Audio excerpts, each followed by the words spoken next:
When Lin Ge opened his eyes, he was still thinking about overtime work. Where did I end up? Is this even still in my country? Lin Ge glanced around in bewilderment. Lin Ge was kneeling before a divine statue. The medieval-style temple around him lay in ruin-mottled stone walls overrun with climbing vines. A jagged hole gaped in the dome above, and a shaft of sunlight poured through it, falling precisely upon the statue's face. What is going on? Did I transmigrate? Lin Ge tried to stand, but who knew how long this body had been kneeling? His legs were completely numb. His knees buckled, and he collapsed back onto the ground. He lowered his head to inspect himself. He was wearing a tattered coarse linen robe, the cuffs frayed, the entire garment dusty and dull, with a rough hemp rope tied around his waist. If he picked up a stick and held out a cracked bowl, he would be the very image of a beggar. Lin Ge lifted his gaze to the statue before him, the figure of a robed woman. The statue's features had been blurred by the erosion of years, only a faint trace of gentleness and mercy could still be discerned between brow and eyes. Her hands were folded upon her chest, her posture serene, and simply looking at her brought a sense of quiet reassurance. Sunlight from the breach in the dome fell just so upon her face, lending that indistinct visage an added hint of sanctity. Suddenly a piercing pain exploded inside Lin Ge's skull. A flood of memories surged in like a breached dam, inundating every corner of his mind. Lin Ge groaned, bracing his hands on the ground as he retched dryly several times. The owner of these memories was called Gladesong, Forest Song, Lin Ge. So we actually share the same name. The memories continued to pour in. 19 years old, an orphan who had spent several years as an apprentice in a small necromancy academy. Just yesterday he had been thrown out. The reason for his expulsion was absurd. The final exam required you to summon a skeletal warrior. The stern old necromancer stood on the platform, his face dark as iron. And what he summoned was a nearby apprentice could not help chiming in. It danced a tap routine. Then it tore off its own femur to use as drumsticks and beat out a lively marching rhythm. In the end, it even offered the chief examiner a hat-removing salute. It had no hat. It pried off its own skull. Then the old necromancer's enraged bellow shattered the classroom windows. Get out. Get out of my classroom. Get out of the necromancy academy. You have profaned the dignity of the undead. That part of the memory was exceptionally vivid. So vivid that Lin Ge could recall every classmate's contorted face as they struggled not to laugh, and even the degree to which the old mage's beard curled upward in his rage. Lin Ge muttered, "What kind of ridiculous mess is this?" So the original owner of this body had been an apprentice necromancer expelled for summoning a skeleton that could dance and disassemble its own bones for percussion. From the memories, Lin Ge discovered another detail that left him completely speechless. The original was an orphan taken in by an aging priest of a life goddess in a dilapidated temple on the verge of closure. After the old priest died, the temple lost its worshippers. To make a living, the original left the temple and somehow ended up being picked up by the Necromancy Academy. Yet he stubbornly refused to change his faith, secretly praying to the life goddess for 3 full years while at the academy. So a necromancer who worships a life goddess. Lin Ge silently digested these memories, feeling his understanding of the world being violently shaken. What left Lin Ge even more dumbfounded was that the life goddess had actually responded to the original. Precisely because of that response, he had summoned that dancing skeleton. And the dance itself was a sacred ritual dance commonly performed by devotees of the life goddess. So, the goddess answers you, and what you end up summoning is a performance-loving skeleton. Lin Ge pressed his fingers to his forehead. "Goddess, are you serious?"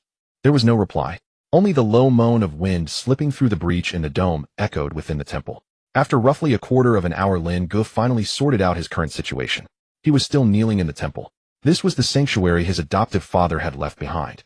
After the old priest's death, the temple had fallen into neglect. The dome, leaked rain, stone pillars leaned askew. Even the goddess's statue was missing a little finger. The entire sanctuary was nothing but ruin, lacking even a proper door. After being expelled from the academy with nowhere else to go, he had rushed back overnight to this temple and knelt before the goddess's statue, weeping all through the night. He had cried and cried until he toppled over, and when he next awoke, he was Lin Ge. So the original literally cried himself to death. Lin Ge touched his forehead. It was still slightly hot. Well, fine. At least he left me a complete body. Lin Ge began rummaging through his clothes, hoping to uncover some sort of inheritance. After a thorough search, the ragged linen robe had been turned inside out. All he found were 3 copper coins, a piece of black bread as hard as a brick, a faded holy emblem of the life goddess, and a crumpled necromancer's notebook. Lin Ge weighed the 3 coins in his palm.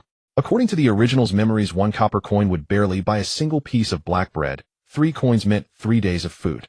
Excellent. 3 days. And after those 3 days, then what? What do I eat? He shoved the coins back into his pocket. 3 days of life, a ruined temple, and a necromancer expelled from his sect. Lin Ge tilted his head back, looking up at the goddess statue's indistinct face. My lady goddess, aren't your standards for devotees just a bit too high? The statue gazed down upon him in silence. Sunlight fell across her face, and there seemed to be a trace of compassion in that stone expression. As Lin Ge turned, preparing to step outside and take a look around, something in the corner of his eye caught his attention, a pile of objects stacked in a corner of the temple. He went closer for a careful look, a heap of bones. Human bones. The bones were clumsily writhing, knocking against one another as they tried to assemble themselves. One shin bone was testing the edge of a thigh bone, probing back and forth in small motions 3 or 4 times until it finally found the hollow of the joint and snapped itself into place with a click. Finger bones crawled aimlessly across the floor. The vertebrae were already connected, but 2 segments had been assembled backward, causing the entire spine to curve into, well, something like a reversed bow. The skull rested atop the heap, its hollow eye sockets facing the direction of the goddess statue. Its jawbone opened and closed, making a faint clacking sound. It was as though it were speaking, or perhaps praying. Lin Ge stood there simply watching this heap of bones while everything he remembered about necromantic arts rose to the surface of his mind. He could confirm that the skeleton before him was such a defective specimen, it could barely sustain a soul fire. Trash so poor that even necromancy apprentices would disdain to summon it. Lin Ge watched that shin bone laboriously trying to attach itself to the thigh bone. It misaligned. It tried again. Misaligned again. It tried once more. Lin Ge stared at its fumbling for a full minute. He walked over to the pile of bones and crouched down. The skull turned its sockets toward him, the jawbone opening with a click. Your shin bone is on the wrong way. Lin Ge reached out a hand and hesitated. The scene was simply too bizarre. Inside a temple of the life goddess, a dropout necromancy apprentice, who also happened to be a devotee of that very goddess, preparing to assemble a skeleton. Lin Ge could not help pondering, should I just pretend I never saw this? He quickly gave himself an answer. I've already been staring at these bones trying to assemble themselves for a whole minute. Pretending not to see it now. Am I really that addicted to slacking off? Who would I be pretending for? Lin Ge removed the wrongly attached shin bone, flipped it over, aligned it with the hollow of the thigh bone's joint, and pushed it into place. Click. He then picked up the finger bones that had been wandering in circles on the floor and pressed them back into the sockets of the hand bone. Click. After that, Lin Ge stepped back to observe the heap of bones. For a brief moment, all was still. Then the entire heap of bones suddenly moved at once. Rib bones snapped together like folding wings along either side of the spine. Arm bones clicked into place with the collarbones. Leg bones propped up the pelvis. Vertebrae twisted and aligned one by one, and the whole skeleton rose as though pulled upright by invisible strings. The skeleton turned around to face Lin Ge. It was not tall, reaching only to Lin Ge's chin. Its frame was slender, the bones a dusty gray-white with obvious wear at the joints. Soul fire burned deep within the skull, a weak, yet pure golden flame flickering there. The skeleton tipped its empty gaze up toward Lin Ge. Then it tilted its head. Click. Lin Ge looked at the skeleton. Within that inexplicable head tilt, Lin Ge felt that he had just been accepted as its master. All right then, Lin Ge sighed. You'll be shall by. The skeleton tilted its head again, raised its right hand, scratched lightly at its own skull, producing a faint rustling sound. It felt like some kind of reply. Lin Ge turned back to the goddess statue and knelt once more. Xiaobai stood quietly behind him. The temple was indeed broken down and undeniably shabby. Yet Lin Ge suddenly felt that this beginning was not as terrible as it had seemed.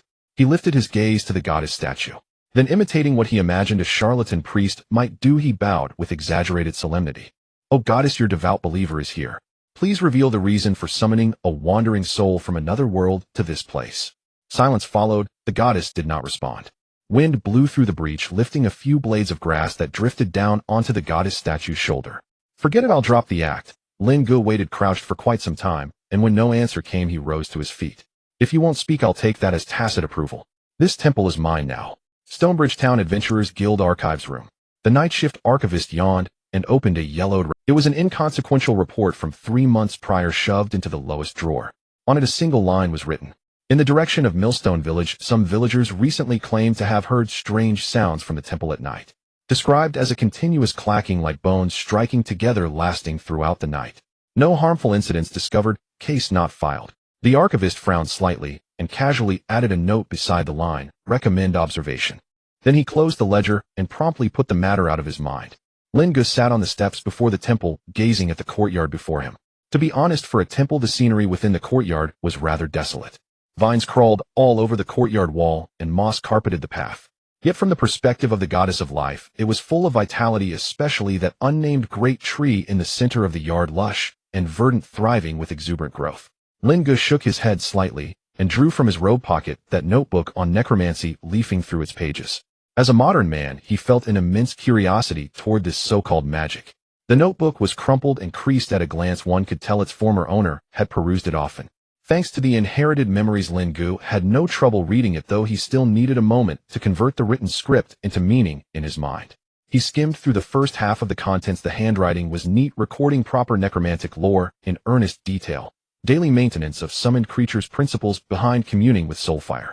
It was all meticulously annotated. One could see how diligently the former owner had studied. But halfway through, the tone abruptly shifted. The notebook's contents turned into casual daily jottings. Today I was scolded by my mentor again. He said the skeleton I summoned had an expression that should not exist. I asked what expression he meant, and he told me to get out. In the dormitory I prayed to the goddess, and was caught by my roommate. He looked at me as though I were mad. I explained that I was simply used to it. He did not believe me. A week before the final exams. I have been practicing summoning every day, but the moment the skeleton appears it starts doing strange movements. I dismantle them and reassemble them, yet after reassembly they still insist on making those bizarre motions. Goddess above, what am I supposed to do? My roommate says I ought to go be a priest in a church. I think he has a point. But what church would take in a necromancer? On the last page the handwriting grew wild and jagged. It was clear the former owner had been in a state of great agitation when writing, "The goddess has answered me. I can feel it, but I do not know how to use what the goddess has given me." Lin Ge closed the notebook and rubbed his chin in thought. What is it exactly? Where did he hide it? As he pondered, his gaze fell on Xiao Bai standing at his side. Could it be this defective skeleton soldier? Lin Ge rose to his feet and cupped Xiao Bai's skull in both hands, examining it intently. Knowledge about soulfire surfaced in his mind. The first lesson for a necromancer's apprentice was to sense soulfire. The undead had no life. Soulfire was their essential existence, fragments of souls captured through necromantic arts. The strength of the soulfire determined the strength of the undead. In general, soulfire burned a ghastly green, while high-level undead possessed soulfire of a ghostly blue. Lin Ge closed his eyes and reached out to sense Xiao Bai's soulfire. It was very weak, just a tiny wisp flickering ceaselessly. Fragile as it was, he could feel a faint warmth emanating from it that made him feel at ease. Moreover, Xiao Bai's soulfire was a pale gold, something never recorded in the notebook nor mentioned by any of his teachers in the inherited memories. Lin Ge released his hands, turned to glance at the statue of the goddess within the temple, then looked back at Xiao Bai before him. So, you are what the goddess left behind. He looked Xiao Bai up and down. Then what use are you? What exactly does the goddess intend? Lin Ge decided to set theology aside for now. He first had to figure out what this skeleton could actually do. Xiao Bai. Xiao Bai turned his skull toward Lin Ge, joints moving smoothly without the slightest stiffness. Raise your hands. Xiao Bai lifted both hands, and surprise flashed in Lin Ge's eyes. Well, now that's interesting. Sit down. Xiao Bai's figure paused. He did not sit. Instead, he looked down at the ground, then lifted his skull to glance at Lin Ge. Then he crouched, bending his knees, lowering his center of gravity, and bracing both hands on the ground, like a dog. Lin Ge was stunned. He circled around Xiao Bai once. You are clearly a person. Why are you sitting like a dog? Lin Ge picked up a pebble from beside his foot and tossed it down the steps, issuing an order to Xiao Bai. Xiao Bai walked down the steps, bent at the waist, and pinched the pebble between forefinger and thumb. He looked at Lin Ge, then walked back up the steps and placed the stone in Lin Ge's palm. Lin Ge looked at the stone in his hand, then at Xiao Bai, the corners of his mouth quirking up into a smile. You can understand what I'm saying. Xiao Bai's upper and lower jaw opened and closed once, producing a single click. Lin Ge tried again. Jump. Xiao Bai jumped in place. When he landed, his knees bent slightly to absorb the impact before he straightened again. Lin Ge's eyes lit up. The records in his memory about skeleton soldiers were very clear. They were the lowest, most ordinary of undead summons, usually possessing only the most basic instincts. But the Xiao Bai before him was clearly anything but ordinary. A bold hypothesis surfaced in Lin Ge's mind. This skeleton's soulfire must retain a great deal of residual consciousness from its former life. Whether the goddess had protected the soul fragments or used divine power to complete them, Lin Ge had no answer. But he knew one thing: he had stumbled upon a treasure. A free laborer, one available around the clock, working tirelessly like a nuclear-powered beast of burden. After testing Xiao Bai, Lin Ge began to take inventory of his assets, exploring the front and back of the temple. Come on, take a walk with me. He led Xiao Bai back into the temple. By now the sunlight had shifted from the statue's face to its folded hands. The wrists were slender, the fingers long and elegant, save that the little finger of the right hand was missing a segment, abruptly breaking the harmony. My lady goddess, Lin Ge said, I am going to start turning your house upside down. Not out of disrespect, but merely to tally up the property. If you find it inappropriate, drop a stone down. Lin Ge inclined his head slightly, and waited for a moment. Nothing happened. Very well, you agree. Lin Ge turned and walked into the side chamber to the left. The room was sparsely furnished, a stone bed, a storage rack. The light was dim, only a slanting beam slipping in through a small window in the wall. As Lin Ge walked through, dust billowed up, forming a golden mist in the Tyndall effect of the light. The wooden planks of the low stone bed had completely rotted. When he pressed them with his hand, they crumbled into several pieces. Several wood lice scuttled out of the fragments, hurrying toward the corner of the wall. Lin Ge squatted down to examine the bed frame. The stone frame itself was intact. Later he need only lay down straw and cloth on top to sleep there. He made a note to himself: sleeping place, stone frame bed, needs a mattress. The storage rack opposite the bed was half-rotten. On the middle shelf lay a mouse nest woven from scraps of cloth, dead leaves, and tiny bones. Lin Ge lifted the nest with 2 fingers. He was about to throw it away when he suddenly noticed something faintly gleaming at the bottom. He pulled the nest apart. Mixed within were 3 copper coins exactly the same size as the 3 in his pocket, only more heavily corroded, the copper almost indistinguishable beneath the rust. Lin Ge rubbed the coins against his robe and turned them over to look at the reverse. On the back was engraved the same outline of the goddess as on the holy emblem. Such coins had gone out of circulation a dozen or 20 years ago. But to Lin Ge, copper was copper. Any coin that could buy black bread was a good coin. Now I have 6. Lin Ge slipped the coins into his pocket. Doubled them. Could be worse. The right-hand side chamber was in even worse condition than the left. Beneath the window in the east wall lay a patch of standing water, moisture seeping along the cracks between the stone slabs to stain nearly half the room. A damp, moldy odor hung in the air. The stone cabinet against the north wall had long since lost its doors. Inside, several rat-gnawed wooden boxes lay strewn about, along with a roll of moldy parchment and a heap of broken pottery shards. Lin Ge bent down to pick up the roll of parchment. The moment he unrolled half of it, a wave of musty odor rushed out. In ink were recorded some scheduled events: sowing festivals on certain dates, harvest festivals on others, blessing rites for newborns. The ink had blurred so badly that most of it was illegible. Lin Ge skimmed a few lines, then set it aside. Back in the main hall, he laid out all the items he carried on his person in a row. Looking at that pitiful collection, he could not help but sigh. This is too miserable. It's a temple after all, and yet there's only this pile of junk. Lin Ge stood, patted Xiao Bai's skull, and said, "Come on, let's go see if there's anything to eat in the back courtyard." From the diary of Har Village, chief of Millstone Village. Today I heard sounds coming from the temple again. The clatter of bones was fainter than in previous days, but there were more footsteps, the footsteps of a person. Since that old priest died, the temple has stood empty for 3 years. No one is willing to take over a temple without incense offerings. Who would go there? Tomorrow I'll have little Yuri go take a look. The sun was setting and the sky began to darken. The scene in the backyard was far more desolate than Lin Ge had imagined. The wild grass grew wildly, surpassing his knees, and shrubs grew chaotically, with 2 barren fruit trees standing in the depths of the yard. This land has been barren for how long? Lin Ge pushed aside a patch of weeds with his hand, suddenly feeling a sting. Hiss! Lin Ge gasped, looking down closely. It's stinging nettle. He quickly rolled up his sleeve and tucked his hand inside. Turning to Xiao Bai, he said, "Come on, you lead the way." Lin Ge followed closely behind Xiao Bai, exploring the backyard. In a wall corner behind a patch of bushes, he discovered a well. The well was covered with a wooden board, the edges of which were somewhat warped, revealing a small gap. Lin Ge lifted the wooden board and looked into the well. There was water with a few fallen leaves floating on the surface. He picked up a bucket next to the well and dumped out the dead branches and leaves inside. Lin Ge drew up a bucket of water and tasted it. It had no strange odor. Fresh water, it can be boiled for drinking. Lin Ge continued walking deeper into the yard, where a tombstone stood closely against the wall. The tombstone was covered with moss, making the words on it somewhat blurry. Lin Ge squatted down to discern the characters: Kaxian, the grave of the old priest. Lin Ge pulled at the weeds in front of the grave. Standing up, he wiped the dirt off his hands onto his robe and said to the tomb, "May your soul find peace in the embrace of the goddess." The exploration of the backyard quickly came to an end, and the sky had completely darkened. Apart from a well, 2 fruit trees, and some stinging nettles, there was hardly anything of value. On the side of the mountain, there was a small path choked by bushes, likely an old route to the mountain. Lin Ge gathered some dry branches and returned to the front porch with Xiao Bai. There were signs of a fire at the entrance of the front porch, where he found 2 flint stones. He remembered that after being expelled from the academy, the original owner had made a fire here upon returning to the temple. Lin Ge built a fire, untied his robe, and spread it on the ground to lie down silently, digesting the information from his transmigration. Before long, he fell asleep. Xiao Bai stood beside him, blankly staring at the fire, the soul fire, in its eye flickering in rhythm with the flames. The next day, when the light broke, Lin Ge woke up. His stomach growled loudly, waking him up. Lin Ge got up and stretched his waist. He had been working overtime before his transmigration, and this time, he had finally gotten enough sleep. Lin Ge cleared away the ashes from last night's fire, discarded a few branches, and built a small fire again. He went to the backyard to fetch a bucket of water and started boiling it. Lin Ge pulled out the piece of black bread, striking it hard against the tile floor. The bread didn't budge, not a single crumb falling off. Is this really food for humans?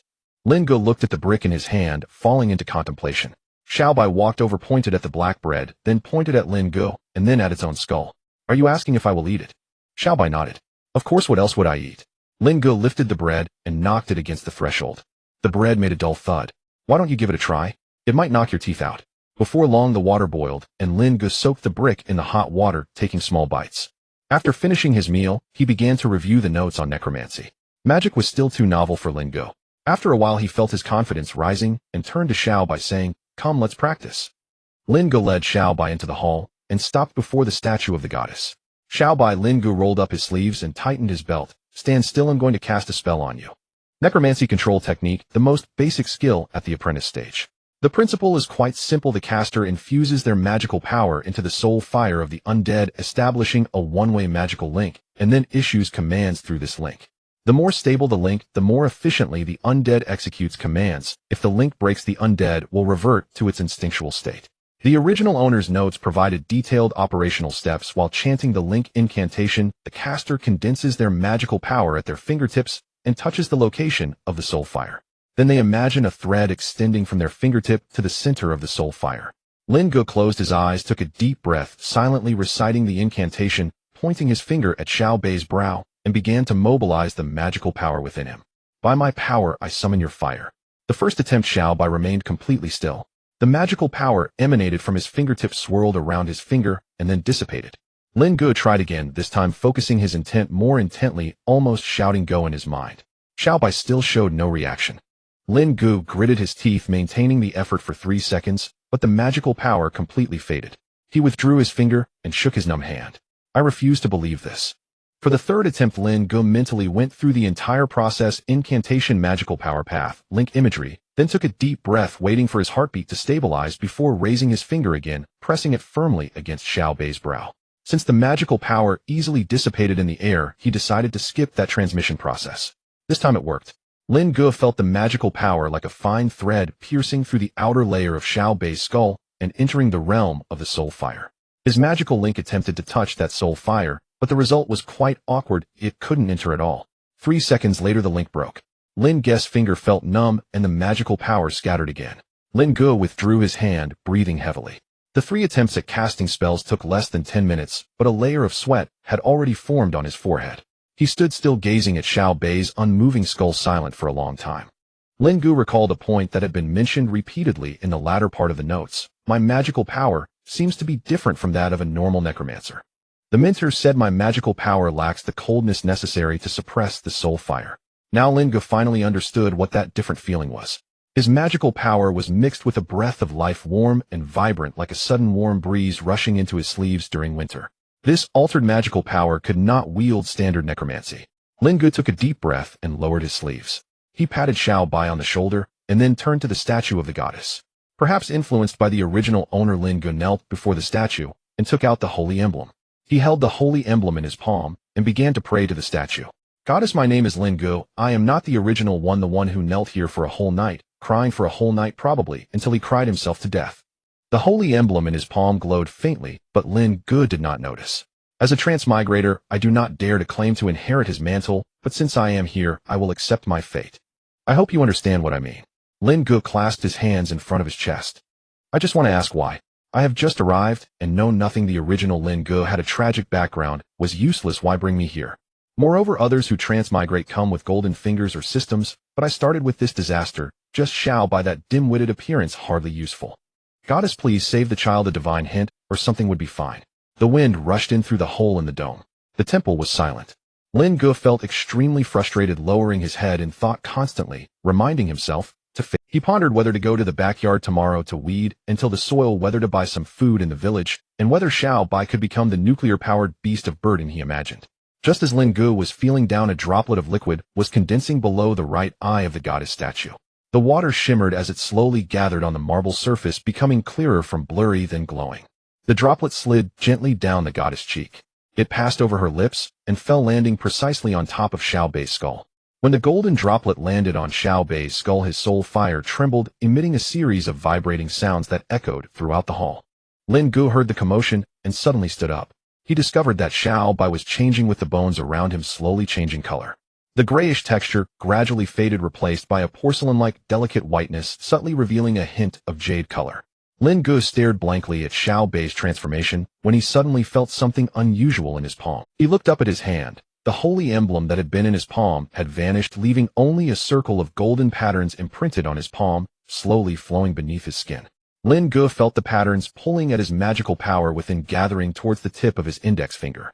Necromancy control technique. Lin Ge was somewhat puzzled. No, I don't feel the cold aura of necromancy at all. Why is it so warm? This couldn't be life magic. Lin Ge quickly walked out of the hall, ran to the backyard, and infused the purified magical power through the golden patterns into the bare fruit tree. To the naked eye, the nearly dead fruit tree instantly filled with vitality, fresh buds sprouting on the dry branches. However, Lin Ge still lacked endurance. As the magical power cut off, the budding speed of the branches also halted. But this fruit tree had indeed been revitalized. Wow, is it really this powerful? This must be some miracle. In the village of Mulan, apprentice priest Yuri was polishing the candlestick. Suddenly, the holy emblem on his chest grew warm. He paused and looked out the window. In the northwest direction, halfway up the mountain, the gray outline of the old temple was hidden among the trees. Someone is using divine magic. He stood at the door for a moment until the morning bell rang. Early the next morning, Lin Ge squatted beneath the fruit tree that had sprouted new buds, nibbling on a piece of black bread from a bucket, which, despite being soaked in hot water, still felt a bit gritty. Looking at the new buds on the tree and thinking about his empty pockets, Lin Ge found himself in a predicament.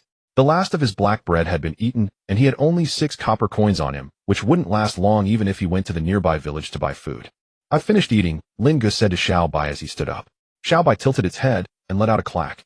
Lin Ge returned to the front porch and sat down on the doorstep. He patted the floor beside him, indicating for Xiao Bei to come over. Xiao Bei approached and squatted down, resting its hands on the ground like a dog. Lin Ge glanced at Xiao Bei and thought, a dog is still a dog. As long as it understands human speech, that's enough. Today I need to sort out a few matters. Lin Ge opened his palm, staring at the golden patterns in his hand. You can just listen and no need to make suggestions. Clack. All right, let's get to the point. How does a necromancer and life priest support themselves? I really envy you for not needing to eat or drink, just happily goofing around every day. Lin Ge stretched out his hand, fingers spread. Accepting commissions. The village of Mill is only a 20-minute walk from here. The villagers grow crops and raise pigs. There will always be times when they need help. I can do some odd jobs in exchange for food and some copper coins, which should be fine. Not sustainable in the long run, and besides it lacks prestige. As a transmigrator, a favored one of the goddess, and a necromancy apprentice, how can I go do odd jobs for others? Lin Ge thought for a moment and pressed down a finger. A real man living between heaven and earth cannot remain under others for too long. He turned to Xiao Bei. Moreover, as a necromancer, bringing you into the village would make people's first reaction to set their dogs on me.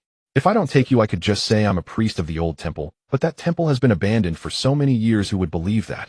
Xiao Bei emitted a series of clacks, as if protesting. How about hunting on the mountain? This temple is backed by the mountains. There must be plenty of wild animals inside. I even heard birds chirping in the forest last night. Lin Ge shook his head and quickly dismissed this option. Without a bow and unable to make traps, I should have paid better attention to survival in the wild in the first place. Letting Xiao Bei go is already a stroke of luck if it doesn't get taken by wolves. Clack. Xiao Bei unexpectedly poked its head out again. Gathering herbs and wild fruits. No special tools are needed for this. There are plenty of bushes in the backyard where we can gather berries. Lin Ge pressed down the third finger. Not very reliable. What if the weather doesn't cooperate? The weather is almost turning to autumn, and if we only eat greens, we might not survive the winter. Lin Ge stood up and paced back and forth in the front porch. Better to stick to farming. We can't give up on the village. I need to talk to people. He glanced at Xiao Bei, who was squatting down. Otherwise I'll go mad sooner or later. Lin Ge squatted in front of Xiao Bei, picked up a piece of gravel, and started drawing on the stone slab. He drew a square to represent the backyard and marked a circle next to the well. The best sunlight is there, planting quick-growing wild vegetables. In the corner against the hillside, he marked a triangle for shade-tolerant plants. He drew an X on the largest empty space in the middle for future expansion. I'll summon a few skeletons. 1 for tilling, 1 for watering, and 1 for clearing the land. 3 skeletons working non-stop throughout the day. Lin Ge looked up at Xiao Bei. With you as the foreman, efficiency will be even higher. He drew a horizontal line beneath the square. The food produced in the backyard will be enough for me, and the rest can be dried and stored or taken to the village for money. With income, I can repair the dome, buy a new pot, and purchase seeds to expand the planting area. Supporting the temple means you won't be a foreman for nothing. Clack clack. What are you so excited about? He wiped the words from the stone slab with his foot and stood up to walk into the hall. The statue of the goddess stood in the morning light, and the golden tear mark beneath her right eye still hadn't dried. He looked up at her for a moment. Lady Goddess, I'm going to recruit new employees. There's an abandoned cemetery behind the mountain that will become our new talent market. Just wait for the temple to grow. Lin Ge flipped through his notes and stopped at the page for summoning spells. The original owner had written a small note beside the incantation. Stay calm while summoning. The death energy amplifies emotions. If you feel fear, monsters will be summoned. If you're tense, useless creatures will appear. Lin Ge recited this sentence twice. Then he closed the notebook and tucked it back into his arms. He wandered around the temple and finally found a rusty iron shovel in the corner of the backyard. The wooden handle of the shovel had several small holes from insect damage. He shook it in his hand. It didn't break and seemed sturdy enough. The shovel head was rusted and unrecognizable, but it should still work for tilling. Xiaobai, let's go. Xiaobai came over, took the shovel, and slung it over its shoulder. Clack. The small path behind the temple that led to the mountains was blocked by bushes. Lin Ge tugged at a branch to pull it out, but the thorns immediately snagged on his sleeve, and pulling it down left a frayed edge on the fabric. It seems this path is temporarily blocked. He waved his hand. Let's go around. Lin Ge led Xiaobai around to the rocky slope behind the temple. There was no proper path on the slope, only shallow ditches washed out by rain filled with loose stones and dead branches. Lin Ge slipped on his first step, and the stones tumbled down, forcing him to grab onto a nearby short pine tree. The pine needles poked at the back of his neck, making him shrink his neck. Tisk, they won't even give us a path, he said, steadying himself and looking up. How long has this mountain been desolate? Xiaobai walked ahead, and despite being a skeleton, it was surprisingly agile and had good grip. Lin Ge followed behind. The hem of his robe was constantly tugged by branches and vines. A thorny vine suddenly sprang up from the ground, whipping his calf, its sharp thorns piercing through the fabric and into his flesh. Hiss! Lin Ge bent down to pull out the thorn and examined it in his hand. And I bled right after stepping out the door. He flicked the thorn away and pressed the hem of his robe against the wound. Did you often wander in the woods before? Seeing Xiaobai nimbly weaving through the forest, Lin Ge couldn't help but ask. Clack! Right, your light. Lin Ge stepped into Xiaobai's footprints. The stones sunk deeper under his weight. You walk over as if nothing happened, but when I step on it, the stones slip down. Your body is so light and devoid of flesh. Clack clack. I think you might have been a hunter in your previous life, or a woodcutter. The kind that roams the mountains every day. Otherwise, how would your body instinctively remember how to traverse these paths? Clack clack clack. If you don't believe me, that's fine. The slope grew steeper. The rocky ditch turned at the halfway point, transforming into a rocky terrace. A few sparse short pines grew on the terrace, their roots squeezing out between the stones, bending and lying on the ground. Lin Ge stood at the edge of the terrace, catching his breath and looking back. The gray roof of the temple peeked out between the treetops, and a wisp of thin smoke could be seen from the direction of the front porch, remnants of the fire he had lit in the morning. It hasn't even been 10 minutes, he turned back. It doesn't look far, but it's quite tiring to walk. Just as Lin Ge was about to continue forward, he suddenly felt a chill in the air. Death energy, Lin Ge said. Xiaobai stopped and turned to look at him. Clack, you definitely sensed it. Your perception is more sensitive than mine. Lin Ge rubbed his numb leg. Looks like we're close. He looked up at the end of the terrace where he could vaguely see a depression behind the bushes, just over this slope. Lin Ge glanced at Xiaobai. Xiaobai stood a couple of steps in front of him, tilting its head to look at him, seemingly unaffected by the death energy. You seem completely fine. Well, you are a necromancer. The death energy is like air to you. Clack. All right with you leading the way, I feel reassured. Let's continue. Lin Ge followed Xiaobai across the terrace and pushed through the last thicket of bushes. The sight before him stopped him in his tracks. It was a sunken valley nestled between two hills. The ground was barren, the soil a dark gray, cracked into fish scale-like fragments. Several tilted tombstones were scattered across the ground, their inscriptions long worn away. A few wisps of phosphorescent fire floated in the air, flickering without wind. In the center of the ground was a shallow pit surrounded by a few stones. We're here, Lin Ge said. In the kitchen of Mill Village Chief Halls. Old man, there's light over by the temple tonight. His wife placed a bowl of wheat porridge in front of him. You said yesterday you heard clacking sounds, and today you're saying there's light. Hal stirred the porridge with a spoon. That old temple has been abandoned for so many years. Oh, what could there possibly be? There really is light. Golden, it just flashed once. His wife insisted. Hal fell silent for a moment. Let Yuri go check it out tomorrow. Yuri has been wanting to go, haven't you been stopping him? Because he's timid. Hal scooped a spoonful of porridge, blowing on it. Let him go during the day. There are no ghosts in daylight. His wife huffed. What ghosts could possibly be in the temple? That's the domain of the goddess of life. It's a temple that hasn't been cared for in years. Hell swallowed the porridge. Who knows what's taken residence inside? Lin Ge pushed aside the bushes in front of him, revealing the entire graveyard before his eyes. The graveyard was devoid of any grass, and the soil within exhibited an unnatural grayish-black hue with cracks sprawling across the ground. Several tombstones stood askew, their inscriptions weathered beyond recognition. A few will-o'-the-wisps floated aimlessly in the air, wandering without purpose. This is truly... Lin Ge thrust the shovel into the ground. A gathering of talents indeed. He entered the graveyard with Xiao Bai following closely behind, the shovel resting on his shoulder. The aura of death in the graveyard was dense, making Lin Ge feel quite uncomfortable. In contrast, Xiao Bai looked around curiously, the flame of his soul flickering in his eyes, seemingly quite pleased with the environment. Clack. You seem quite comfortable, Lin Ge remarked as he led Xiao Bai around the graveyard. For you it's like a sauna, for me. Well, it feels like wearing a down jacket in the middle of summer. Lin Ge squatted down, placing his palm on the ground, channeling his magic to probe deeper. The deceased were buried no more than 30 years ago in a collective burial, without even coffins. Lin Ge stood up, wiping his hands on his robe. The mortality rate is quite high. He walked towards the center of the graveyard, where there was a shallow pit on the ground. Surrounding the pit was a ring of rubble with vague carvings within, faintly resembling several incomplete arcs. My. Lin Ge approached, squatting at the edge of the pit. A necromantic summoning array. Who carved this? The original owner. He took out his notes and flipped through them, finding a line beneath the inscription that read, "No living beings allowed." Goodness, they wrote no living beings allowed themselves, and yet came over to carve an array. Lin Ge stood up, took the shovel from Xiao Bai's hands, and poked at the remaining carvings. Why did they only draw half and run off? Lin Ge recalled the words from the necromancer's notes. Summoning requires maintaining calm. The aura of death amplifies emotions. The original owner must have been affected by the aura and got scared. Lin Ge pressed his hand to his chest, feeling his heartbeat. Alright, I'm scared too. He took a deep breath, trying to calm his emotions as much as possible. Today I am here to recruit employees, meals and lodging provided. Why should I be treated like this?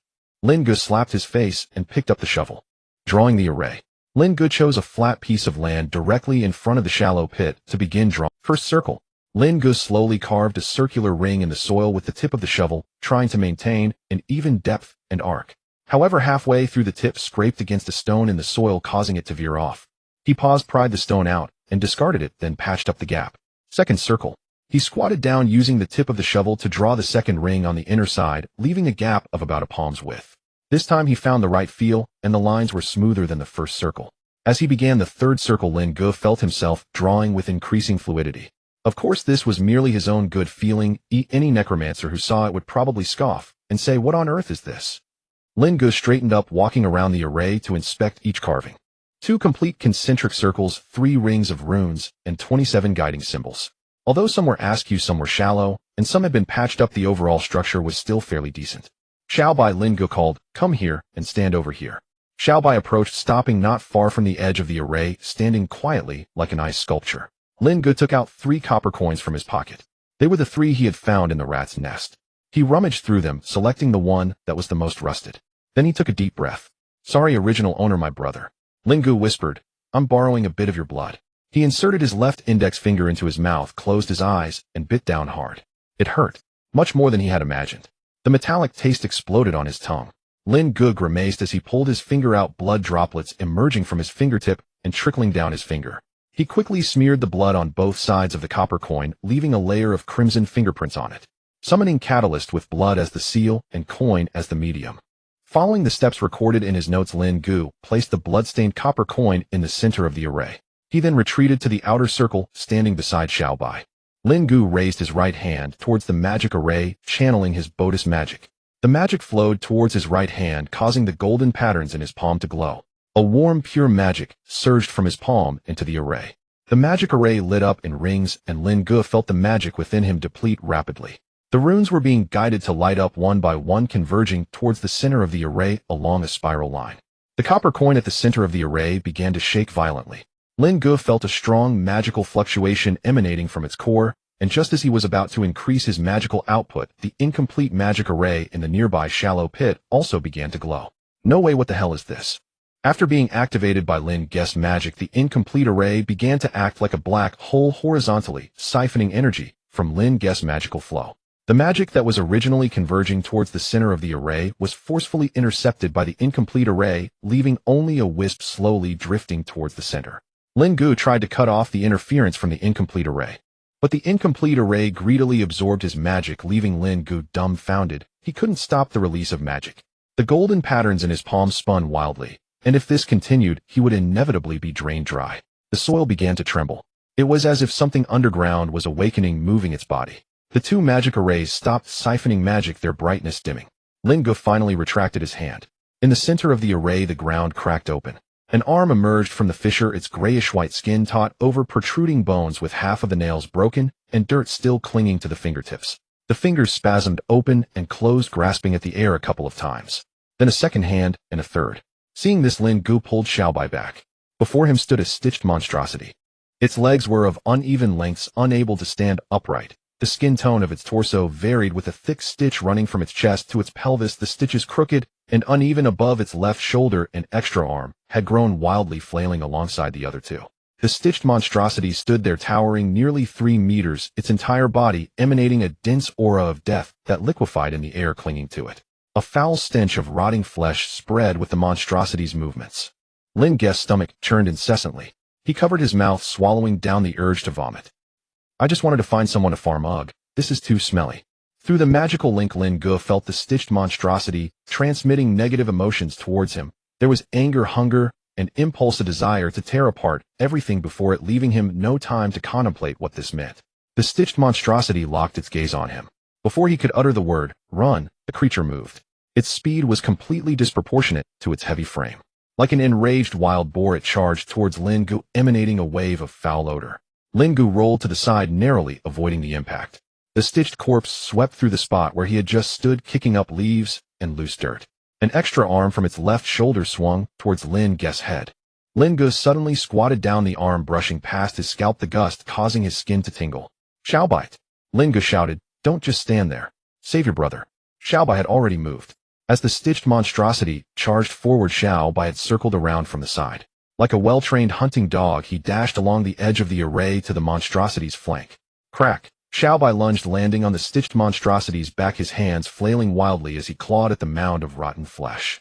The stitched monstrosity, taken by surprise, twisted 3 of its arms at an odd angle behind its back, grabbing Xiaobai and flinging him away, then turned to face Xiao, by its left arms clenched into fists ready to strike. Xiaobai withdrew, swiftly dodging the attack with agility. The monstrosity's third arm swept horizontally towards him, using the cover of its body to launch a surprise attack. Xiaobai! To the left. Xiaobai took a step back, but it was too late. The stitched monstrosity's right arm landed squarely on his shoulder blade. Crack! A clear sound of breaking bones resonated throughout the chaotic graveyard. Xiaobai's left shoulder blade shattered instantly, with his entire left arm along with half of his ribs flying off from his torso, flipping twice in the air before landing on a tombstone several meters away. Xiaobai staggered slightly. Without the weight of his left arm, his entire frame tilted downward. He used his remaining right hand to brace against the ground, attempting to stabilize himself, but the stitched monstrosity's attack followed closely behind. One hand smashed down, crushing the remaining ribs of Xiaobai, followed by a punch to his chest. Xiaobai's in Mafang village. When the old hunter Bell came down the mountain, his hound refused to walk ahead of him. "I hope nothing foul has crawled out." He hoisted the hound onto his shoulder, striding towards the village. "I need to inform Hal about this." As he reached the village entrance, he ran into Yuri. The apprentice priest stood in the middle of the dirt road in his slippers. "Yuri, what are you doing here?" "Just getting some fresh air," Yuri replied, retracting his gaze. "What happened to your dog?" "Scared. Something feels off in the mountains." Bell set the hound down from his shoulder, cradling it in his arms. "Didn't you say you were going to check the temple today?" "I did. But no one opened the door. I knocked for a long time." "No one? No one?" Lin Ge shouted and lunged forward, kneeling on the ground, trembling hands cradling the small white skull. The flame of the soul flickered weakly in the eye sockets of the small white skull, like a candle flickering in the wind. The stitched monster turned to look at Lin Ge, 3 arms waving, its shadowy gray-white eyes fixed on him. Without having time to think, Lin Ge lowered his head to look at the small white skull in his hands, pressing his right palm against the top of the skull. He pressed his palm down, channeling all of his remaining magical power into it. A circle of golden light erupted from his palm, spreading outward. The small white skull was engulfed in golden light, and Lin Ge's entire arm was dyed gold as well. The radiance swept across the entire graveyard. The golden light illuminated the stitched monster, causing the viscous, grayish death energy film on its body to melt away like wax, peeling off and dissipating from the monster's surface. The stitches began to loosen, the thread ends popping out from the skin. Several mouths on the stitched monster simultaneously let out a roar, sharp and piercing, swirling above the graveyard. Lin Ge remained motionless, kneeling there staring at the stitched monster that gradually came to a halt in the light. In the moment the golden light exploded, Lin Ge saw the goddess of life in his mind. The goddess waved at him, beautiful and holy.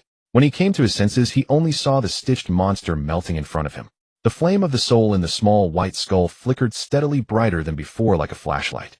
Lin Ge held the small white skull, watching the stitched monster. The monster stood still, slowly melting away. Seeing this, Lin Ge got up and turned to leave. As soon as he turned around, a squirming sound came from behind him. Startled, Lin Ge tightly closed his eyes and turned back around. Big brother, could you overlook my minor faults and just let me go? Seeing no response, Lin Ge opened his eyes and found the stitched monster's eyes fixed on his raised right hand. You can see this. Lin Ge clenched his right hand into a fist as the stitched monster leaned forward slightly. He relaxed his fist and golden patterns emerged from between his fingers, causing the stitched monster to stop again. Look, fighting is not good. Everything can be discussed. Lin Ge gently placed the small white skull on the ground, facing the direction of the stitched corpse. Small white, keep an eye on it and shout if there are any changes. The upper and lower jaws of the small white skull clicked slightly. Lin Ge stood up, but his knees buckled, almost causing him to kneel again. The after effects of the magical power consumption hit him, and his temples throbbed. His internal magical power was nearly depleted, and he couldn't hold out much longer. He pinched the web of his thumb to wake himself up a bit. Lin Ge suddenly remembered the afternoon when the goddess wept, the drop of dew falling on Small White's head, turning its bones white as jade. That drop of tear enhanced it, but did not dispel its spectral essence. Enhance. Lin Ge raised his right hand palm, facing the stitched monster. He directed his magical power into a fine stream, like a thread leading into the monster's body.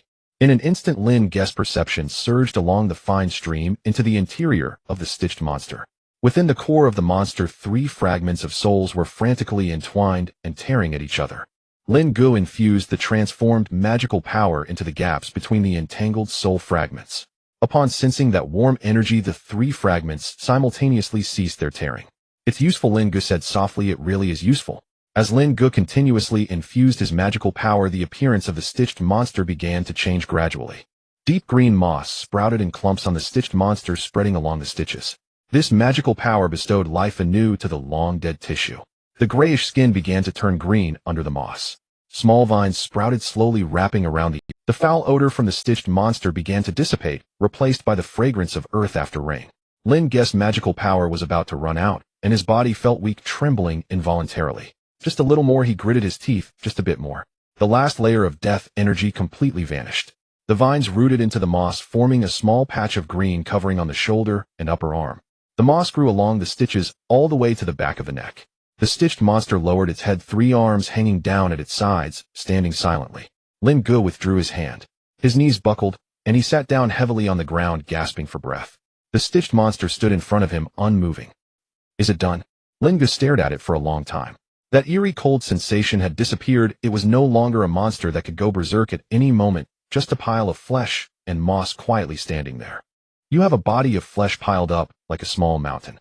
All right, from now on you'll be called Meat Mountain. Meat Mountain said nothing, only lifting its moss-covered head to stare blankly at Lin Ge. The face on the back of its head also closed its eyes as if it were sleeping. Lin Ge supported himself on the ground to stand up and walked over to the scattered bones of Small White. He bent down to pick up a tibia, then picked up a radius, cradling them in his arms. The bones were all cracked. Small White, you really scattered too thoroughly. A sound came from behind him. Lin Ge turned around. Meat Mountain was bending down, using its thinnest arm, the extra one from its shoulder blade, carefully probing the ground, cautiously picking up a rib from the dirt, examining it, and then extending its hand toward Lin Ge. Lin Ge was taken aback. Are you trying to help me collect bones? Meat Mountain did not respond, only maintaining its posture. Lin Ge walked over to take the rib, looking at the cracks on it, then glancing at Meat Mountain's drooping face. Its eyes were focused, staring at the bone in Lin Ge's hand, as if confirming it had done nothing wrong. Have you done this kind of work before? Meat Mountain straightened up, then bent down again, using its thin arm to pick up Small White's phalanges one by one, placing them in the palm of its other thicker hand, gathering them before handing over. All right, Lin Ge sighed, tucking the handful of bones into the hem of his robe. Let's take them together. It was after. Lin Ge walked at the forefront, cradling Small White's skull, and a large sack of fragmented bones, the hem of his robe bulging, the bones clashing against each other in the fabric as he walked. Meat Mountain followed behind cautiously. It navigated around piles of rubble, avoiding obstructive branches, stabilizing its shortest leg before stepping down the slope. "You've gotten heavier," Lin Ge said to the small white skull. "Did that burst of light recharge you?" Click. The small white skull rhythmically clicked in his embrace. Click, pause, click, click, pause, click. "Are you directing it to watch the road?" Click. "It understands." Click, click. Lin Ge glanced back. Meat Mountain was cautiously moving 1 foot off the loose stone, placing it onto the nearby, more even ground, then slightly raising its head to continue in the direction Lin Ge was heading. "Hey, it really does understand." Turning the last corner, the roof of the temple came into view before the trio. Well, 3 humanoid beings. Lin Ge stood at the top of the slope, gazing at the dilapidated temple. Slow footsteps sounded behind him as Meat Mountain stopped behind him, standing quietly waiting for his command. "We've arrived. This will be your home from now on." Meat Mountain did not respond, its 3 arms hanging quietly at its sides. Lin Ge, cradling the small white skull, walked into the temple courtyard under the afternoon sun. Meat Mountain stood at the entrance, its massive body blocking half the light, cautiously taking its first step over the threshold. Sunlight illuminated the moss on its shoulder, the tiny vines swaying gently in the wind, adding a touch of life to the temple. Meat Mountain stood in the courtyard, quiet as a real mountain. "Don't just stand there foolishly," Lin Ge slapped Meat Mountain. "Come with me, let's go to the backyard." In the kitchen of the Har family's mill village, Martha placed a bowl of wheat porridge in front of Hal, nudging him with her elbow. "Did you go to see the temple today?" "I did." Hal stirred the porridge in the bowl without looking up. "No one answered it, but I called inside a couple of times, and there was some movement in the courtyard." He scooped a spoonful of porridge, blowing on it, not drinking, then put the spoon down. It wasn't the sound of people walking. The noise was quite loud, shaking like piling. Martha wiped her hands on her apron and sat down. He said he knocked on the door for quite a while, but no one opened. Hal remained silent for a moment. "What exactly is living in the temple?" Lin Ge had a dream in which he saw himself shattering large stones on his chest. Someone swung a hammer, striking again and again, yet the stones refused to break. Strangely, Lin Ge felt no pain, only a rhythmic thump in his chest. Lin Ge opened his eyes and found Xiao Bei's skull bouncing on his chest, the soul fire in its eye sockets flickering excitedly. All right, stop messing around." Lin Ge slowly sat up. "I'll assemble you now." After returning yesterday, he had first checked the condition of the flesh mountain in the backyard. The flesh mountain could no longer be called a stitched monster. It was covered in moss vines entwined all around, and the flesh beneath the vegetation had turned into something akin to humus, essentially dirt. Now the flesh mountain resembled a clay golem more than anything else. Lin Ge cradled Xiao Bei's skull in his hands, carefully inspecting the state of the soul fire. No impact, it seems, even better than before. He placed the skull on the floor beside him and pushed himself up with his knees. The events of yesterday had exhausted him, his magical energy was almost drained, and his muscles ached all over. In the corner of the temple, Xiao Bei's bones lay quietly stacked. Last night Lin Ge had roughly sorted and arranged Xiao Bei's bones. He had attempted to assemble them, but some bones were shattered, and feeling utterly fatigued, Lin Ge merely arranged the bones and went to sleep. Lin Ge crouched down in front of the pile of bones, picking up a humerus broken in 2. He pressed the fractured ends together, remaining silent for a long time. The broken ends could nearly align, but there were still some small gaps, likely from being shattered during battle and not found. "So broken, how do I fix this?" Lin Ge opened his necromancy notes, finding records related to repairs, the death energy bonding technique. This low-level magic is widely used in necromantic creations. The caster needs to condense death energy and infuse it along the fracture. The death energy will solidify within the bone structure, forming a temporary support. The drawbacks are evident. The structural integrity of the bone decreases, requiring rebonding after a certain. Closing the notes, Lin Ge began to try the technique, but the results were dismal. The mixed life energy in his body prevented the death energy from condensing, let alone using it as glue on the fracture. Lin Ge's fingers continuously rubbed the fractured surface as he contemplated. Xiao Bei's bones felt delicate. After the goddess transformation, they had already become jade-like, still holding a hint of warmth. Vitality. Lin Ge paused his actions. Xiao Bei's bones, having undergone the goddess transformation, could no longer simply be treated as necromantic creations. Since necromantic magic wouldn't work, why not try life magic instead? With this thought, Lin Ge suddenly saw a clear path ahead. He grabbed the 2 broken pieces of bone, pressing them tightly together, his right hand gripping the fracture. Golden patterns shimmered in his palm as the magic within him transformed, slowly seeping into the fracture. As the magic infused, tiny root-like tendrils began to sprout from the edges of the gap. They intertwined with one another, densely woven like a net. The mesh tightened, gradually filling the gap, restoring the once smooth surface. It worked. Lin Ge looked at the scene before him with excitement. He waved the bone a few times till it felt heavier and appeared sturdier than before. Clack, clack, clack. Xiao Bei's skull watched Lin Ge play with its bones, jumping anxiously. Alright, it's fixed. No more playing. Ooh, let's assemble your body now. He picked up another broken bone and began repairing it again, repeating the process. For a time, Lin Ge was completely absorbed in the task of mending the bones. Outside, the sunlight gradually tilted westward, and Lin Ge's stomach began to rumble. His lips and teeth felt dry. He had not drunk water all day. He was now down to the last piece of bone in his hand, Xiao Bei's scapula. Due to a heavy blow from the flesh mountain, the entire scapula had shattered with the cracks resembling a spider's web. Lin Ge took a deep breath, trying to fill every crack with magic. After more than 10 minutes, the scapula was restored to its original state. All the bones were completely repaired. Lin Ge leaned back and let out a long sigh. His magical energy was nearly depleted and his stamina was close to exhaustion, yet his spirits were unusually high. After resting for a while, he got up and went to the backyard to fetch a bucket of cool water, pouring it over his head to calm himself. Lin Ge returned to the main hall to complete the final step, assembling Xiao Bei. He spread out the vertebrae, adjusting each segment in order, connecting the pelvis at the bottom and inserting the femur into the hip joint. Clack, clack. Xiao Bei's skull watched closely. Then came the ribs reattached to the spine in rows. The clavicle, sternum, and scapula were all pieced together. After connecting the final phalanx to the metacarpal, the entire skeleton was finally assembled. Lin Ge bent down to pick up the skull. Are you ready? Clack. He cradled Xiao Bei's skull in both hands, aligning it with the atlanto-occipital joint at the uppermost vertebra, gently pushing it forward. With a clack, it locked into place. The skull settled into position. Then the soul fire of Xiao Bei trembled, releasing a golden light that surged from the eye sockets, covering its entire body along the spine. The glow lasted for several seconds before gradually fading. Xiao Bei shook its body and stood up. It tilted its head and rotated its arms in a circle. The joints moved flexibly without any sense of obstruction. It jumped a few times in place, producing a series of clacking sounds. Just as Lin Ge was about to speak, he noticed Xiao Bei undergoing even more marvelous changes.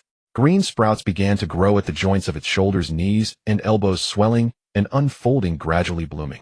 Tiny white flowers the size of fingernails bloomed. The petals were pure white with a delicate golden edge. The flower centers were tender yellow with a few fine strands dusted with golden powder. Xiao Bei looked down at the flowers on its joints, tilting its head. Clack, clack. Lin Ge watched its movement. You're looking quite flowery, Xiao Bei. Xiao Bei looked up at Lin Ge and pointed at the largest flower on its shoulder. The clacking sound was soft, as if expressing its fondness.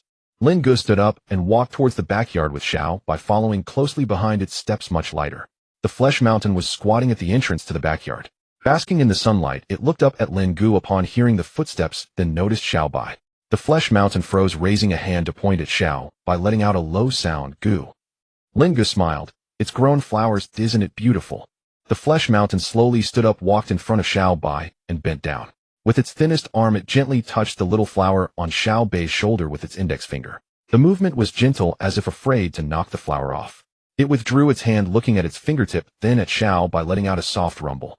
Lin Ge sat down by the well, splashing water on his face. He watched as Xiao Bei circled around the flesh mountain. He then looked down at his right hand, noticing the golden patterns had faded. Today's events made him realize that life energy could transform the undead, reviving those once lifeless bodies with new vitality in a certain sense. Lin Ge stood up, brushed off the dirt from his robe, and walked towards the two who were playing. Xiao Bei was simply frolicking while the flesh mountain stood still. Let's head back inside, Xiao Bei, Lin Ge called out to Xiao Bei. Xiao Bei nodded and walked into the main hall. Lin Ge turned to the flesh mountain. Can you help me clear the weeds here? I want to cultivate this wasteland. Lin Ge pointed towards the overgrown weeds in the backyard. The flesh mountain looked in the direction Lin Ge pointed, slowly nodding in response. Gu. All right, it's settled then, Lin Ge said happily as he turned to walk towards the main hall. Halfway there, his stomach growled. It was at this moment he realized he hadn't eaten anything all day. He turned back and ran to the backyard, shouting, "Have mercy, leave me some wild vegetables." The flesh mountain sat there unmoving. It didn't understand what beautiful meant. It looked at the vines on its shoulder, where a few flower buds the size of grains of rice had also sprouted. The flesh mountain stared for a long time, letting out a soft "Gu," as if it were laughing. Early in the morning, Lin Ge woke up hungry. To be honest, he had awoken from hunger in the middle of the night, but had fallen back asleep, dreaming of eating hot pot. Lin Ge wiped the drool from the corner of his mouth and got up to start a fire and cook. Yesterday, he had snatched quite a bit of wild vegetables and berries from the minions of Meat Mountain, and he had also prevented Meat Mountain from laying hands on the two fruit trees. To Meat Mountain, those two trees were akin to shrubs. Once the water boiled, Lin Ge tossed all the wild vegetables and berries into the bucket. After boiling for a while, he took the bucket away and looked at the purplured soup, swallowing hard. It should be drinkable, right? Lin Ge said with some doubt. His stomach began to rumble again. He could no longer care about the heat and took a small sip from the bucket. A sour taste rushed to his head and his face instantly scrunched up. He set the bucket down and took a few deep breaths. What is this? It's not supposed to be this sour, even when eaten raw. Lin Ge looked at the extraordinarily sour soup in the bucket, took a few quick breaths, picked up the bucket, closed his eyes, tilted his head back, and gulped it down. After drinking, he wiped the corner of his mouth with his sleeve. Lin Ge licked his lips, savoring the taste. It was sour with a hint of sweetness, and it was this slight sweetness that kept him from vomiting. Lin Ge extinguished the fire and walked towards the backyard, calling Meat Mountain in while casually picking up a dry branch. Today the temple starts renovations. Lin Ge knocked the dry branch on his shoulder. Here will be our home in the future. Oh, we can't live in a garbage dump.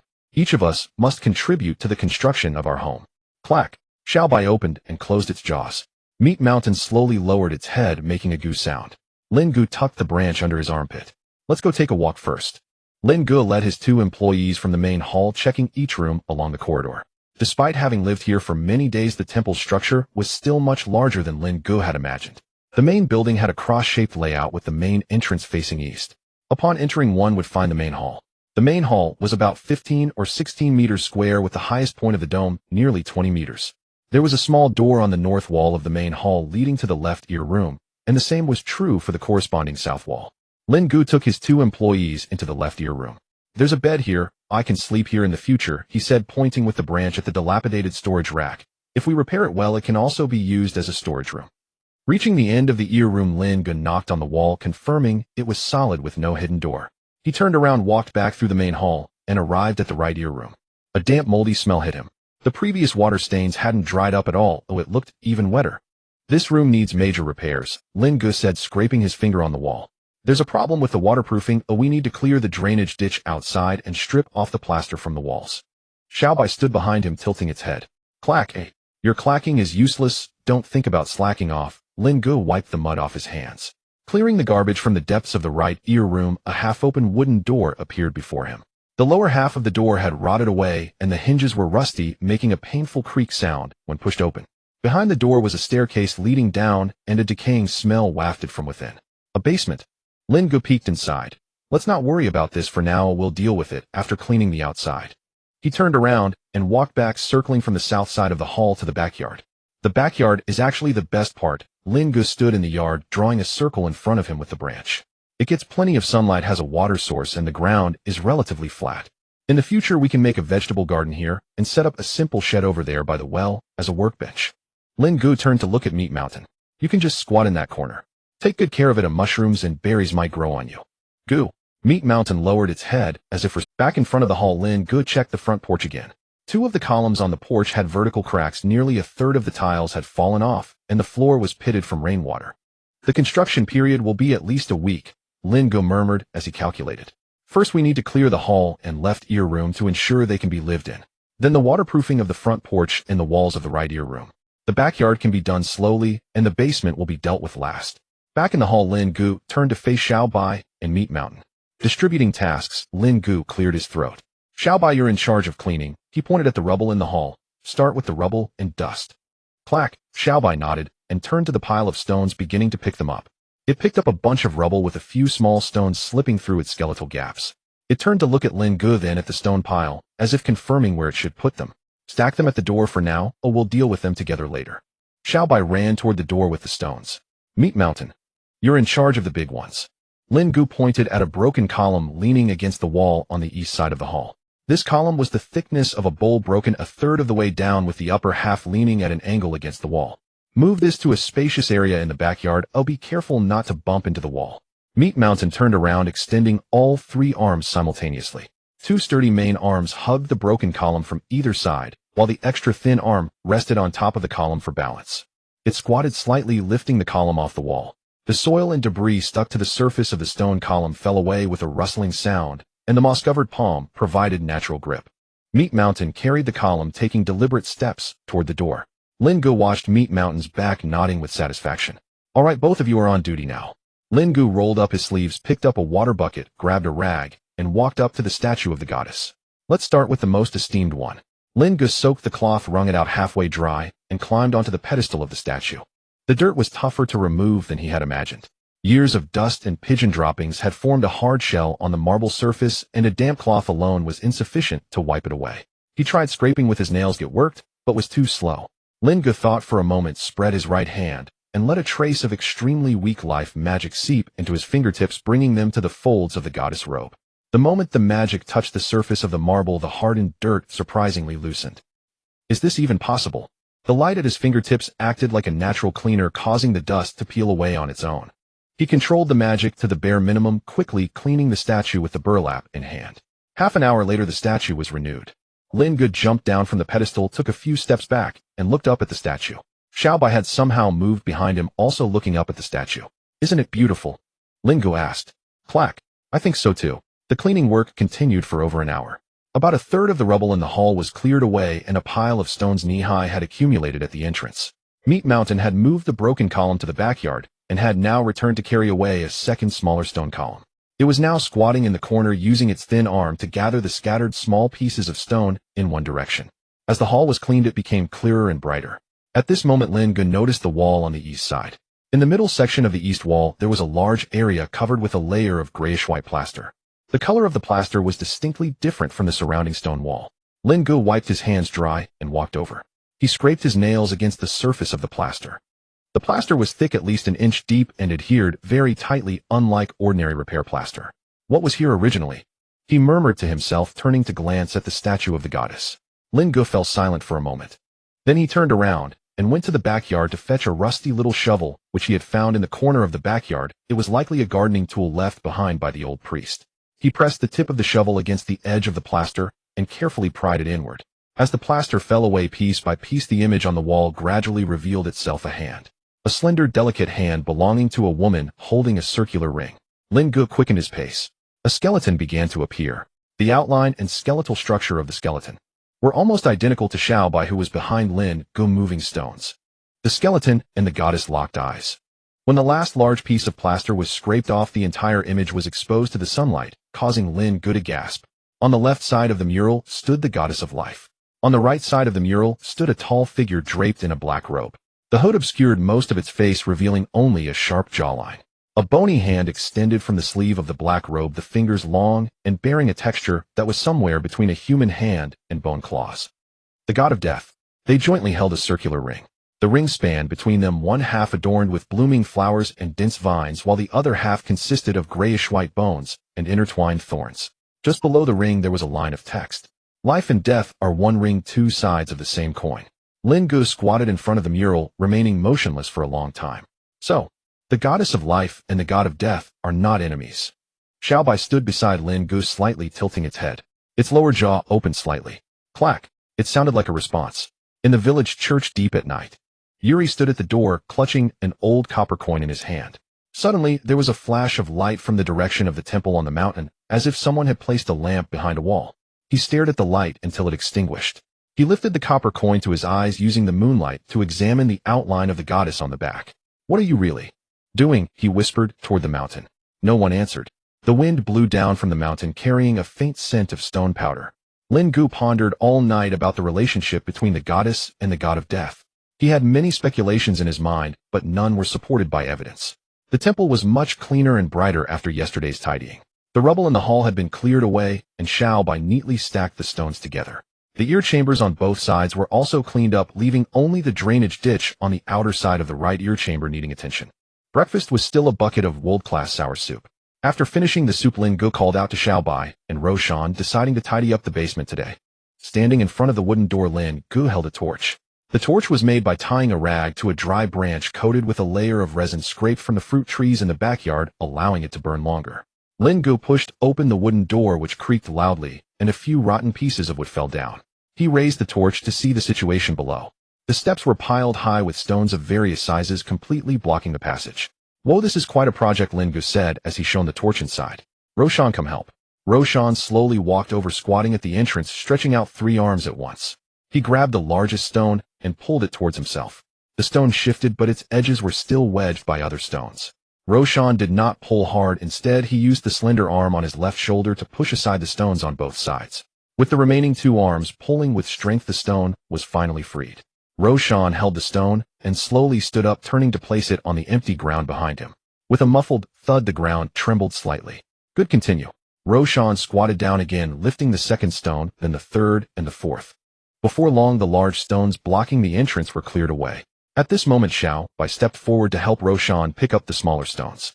Lin Ge watched them work together harmoniously, feeling a wave of paternal pride. The child has grown up, becoming sensible. After about half an hour, the stones on the steps were mostly cleared enough to allow passage for the three of them. Lin Ge held the torch high, leading the way as he squeezed through, with Xiao Bai following behind and Roshan coming in as well. The steps were short, less than 20, and they quickly arrived in the basement. Lin Ge extended the torch forward, observing his surroundings. The basement was unexpectedly large, almost the same size as the hall. It was tall enough for Roshan to stand upright. Strange. Lin Ge twitched his nostrils after being blocked for so long. The air here has no foul odor. He lifted the torch higher, trying to illuminate every corner with the flame. There was nothing valuable in the basement. Against the right wall leaned a few decaying shelves on which lay a few scattered clay jars. Lin Ge picked one up and looked inside. It was dark, with some residue at the bottom that was either spice or herb. In the corner of the wall piled a stack of fabric already decayed, making it impossible to discern its color or material. In front of it, against the wall, stood a wooden table. The tabletop was slightly slanted, one leg being shorter and propped up with a stone. Lin Ge approached the table, looking at the miscellaneous items on the surface: a candlestick, a half-burned candle, and a copper spoon. Lin Ge picked up the copper spoon to examine it. It was engraved with the holy emblem of the goddess of life, featuring a circle formed by simplified vine-like lines. Lin Ge set the spoon down and walked to the other side of the table, raising the torch. In the depths of the basement, against the opposite wall, there was a semi-transparent, faintly glowing blue human silhouette. In an instant, Lin Ge felt his hair stand on end. He hurriedly channeled his magical energy, the golden patterns on his right palm glowing faintly. Seeing this, Xiao Bai and Roshan also assumed a defensive stance. Soon Lin Ge relaxed, thinking to himself that as a necromancer, he shouldn't be afraid of ghosts. How could he blend into the necromancer community afterward? He waved his hand to signal Xiao Bai and Roshan to relax. Then, holding the torch, he slowly approached the ghost. The specter stood motionless in the corner, hunched over, wearing an old-style priest's robe. Its features were indistinct, barely revealing the outline of an old man with sparse hair. Lin Ge stopped behind the ghost, hearing it murmuring something softly. After listening for a while, he distinguished that it was a prayer: "May the sleeper find rest, may the wanderer find a home." The ghost seemed to be trapped in some kind of loop, endlessly repeating this prayer. Each time it reached home, the tone would rise slightly, as if asking someone. Lin Ge found a wooden box, brushed off the dust on top, and sat down. He positioned himself at a similar height as the ghost. Xiao Bai tilted its head, opening and closing its jaw, producing a small click. Lin Ge ignored it, sitting quietly and listening to the old man's repetitive prayer. After a long time, Lin Ge suddenly realized something. This ghost might not be trapped here by any evil force. It had chosen to stay. The soul of a devout old priest prayed lonely in the depths of this abandoned temple. Just a believer practicing his faith from life to death. May the sleeper find rest, may the wanderer find a home. He himself was that wanderer waiting for a home. Lin Ge slowly stood up, walked in front of the old man, cleared his throat, and said in his calmest voice, "The sleeper has found rest, the wanderer will ultimately find a home. You no longer need to guard the temple alone. I have arrived now." The ghost's prayer ceased. It slowly turned to look at Lin Ge, falling into silence. Then it raised its right hand, bringing it to its chest, fingers together forming a circle. The gesture of the holy emblem of the goddess of life, signifying respect. After completing the gesture, the old man's outline began to fade away. Just before completely vanishing, the old man's mouth moved silently, saying thank you. Lin Ge stood in place, watching the spot where the old man had dissipated. Xiao Bai approached his side, its head slightly lowered, standing quietly. On the ground where the old man had vanished lay something wrapped in oilcloth. Lin Ge remained silent for a moment, bent down and picked it up. He untied the hemp string and slowly unfurled the oilcloth, revealing a book inside. On the cover there was only a line of handwritten text, slightly faded, but still clearly visible, on the cycle of life. Lin Ge casually flipped open a page. The pages were yellowed with neatly written characters, and the headers and footers were densely filled with annotations, contrasting sharply with the chaotic handwriting of the notes. Lin Ge roughly read through the content of the page, his gaze stopping at the last sentence. "If the goddess is right, then what exactly are we fighting for?" This made Lin Ge recall the mural on the wall, the cycle of life and death, two sides of the same coin. Lin Ge gently closed the book, rewrapped it in the oilcloth, and left the basement with Xiao Bai and Roshan. Upon entering the hall, Lin Ge sat cross-legged in front of the statue of the goddess. Xiao Bai mimicked him and sat beside him, no longer crouching like a dog, while Roshan quietly returned to the backyard and sat down in the shade. Lin Ge untied the oilcloth and flipped to the first page. Looking at these words, Lin Ge suddenly smiled. He thought of himself a necromancer favored by the goddess of life. Xiao Bai, seeing Lin Ge smile, began to move as well. Lin Ge glanced at Xiao Bai and continued flipping through the pages. At this moment, Lin Ge felt that the future was bright and full of possibilities. In the village of Mill, early morning. Masha pushed open the window and looked up the mountain. "Old man," she called back to Hao, "there's smoke over by the temple." Hao came over wearing his coat and squinted to take a look. "It's not fire," he said, "it's cooking smoke." "Are there people living there?" Hao did not answer. He stared at the thin wisp of smoke for a long time until it dissipated. "Did Yuri go again today?" "He left early this morning." Masha paused, with that tattered prayer book of his. Hal turned and went back inside, stopping at the door. "Leave a bowl of porridge for tonight." "For whom?" "Put it at the door." Hal did not look back. The one up the mountain. Lin Ge was awakened by a commotion on his head. He groggily opened his eyes to see Xiao Bai squatting in front of him, pawing around on his head. "What are you doing?" Lin Ge swatted Xiao Bai's hand away and yawned. Xiao Bai withdrew its hand and pointed outside. The sky had brightened considerably. Lin Ge sat up and rubbed his face. He had spent the entire night reading the initial theory of life cycle and did not know when he had fallen asleep. Now he felt a stiffness in his neck and soreness in his lower back. Xiao Bai ran to the backyard and returned holding a small pile of berries in its hands. It presented the berries to Lin Ge. Lin Ge accepted them, examining the berries and then looking at Xiao Bai. "Did you pick these specially?" "Kata." Lin Ge shoved the berries into his mouth and chewed, instantly furrowing his brows. "You should have brought me better fruit." After saying that, he took a breath and swallowed all the berries. Lin Ge stood up and patted Xiao Bai's head. "Thank you."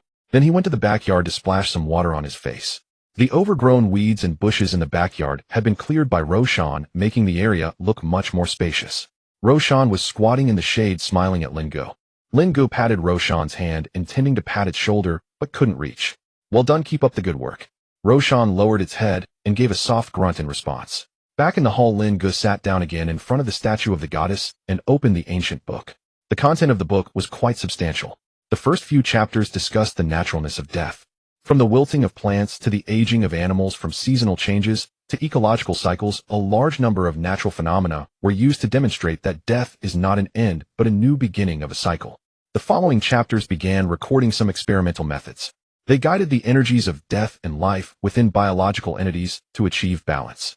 Starting with plants and gradually transitioning to small animals, the process was described in great detail, including energy concentration ratios, injection sites, observation periods, and more. After the 9th chapter, the main text abruptly stopped on a page with the last line only partially written, the remaining ink trailing off into a curved line. Following that, the rest of the pages were blank. However, tucked within the blank pages was a drawing of a ring, half painted in gold and the other half in gray. Underneath the ring were some small characters. If the two rings cannot automatically fit together, they can be forcibly joined by external force. Lin Ge looked down at his open right hand. He attempted to channel his magic power. A wave of death energy surrounded the golden ring, slowly seeping into it. He cautiously guided the magic power into the ring.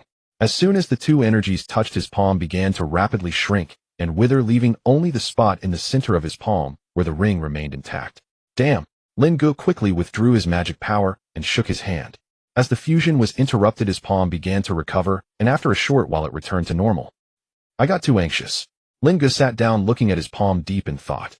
His previous attempt had been somewhat rough, and many details were not controlled well. The two energies indeed had fused, but it was merely a mixing together, like oil and water combined, seemingly mixed but distinctly separate. Lin Ge reopened the book and began reading from the first page. This time he read very carefully, word by word. The methods in the book might be feasible, but he was not ordinary. He needed to find a rhythm of his own.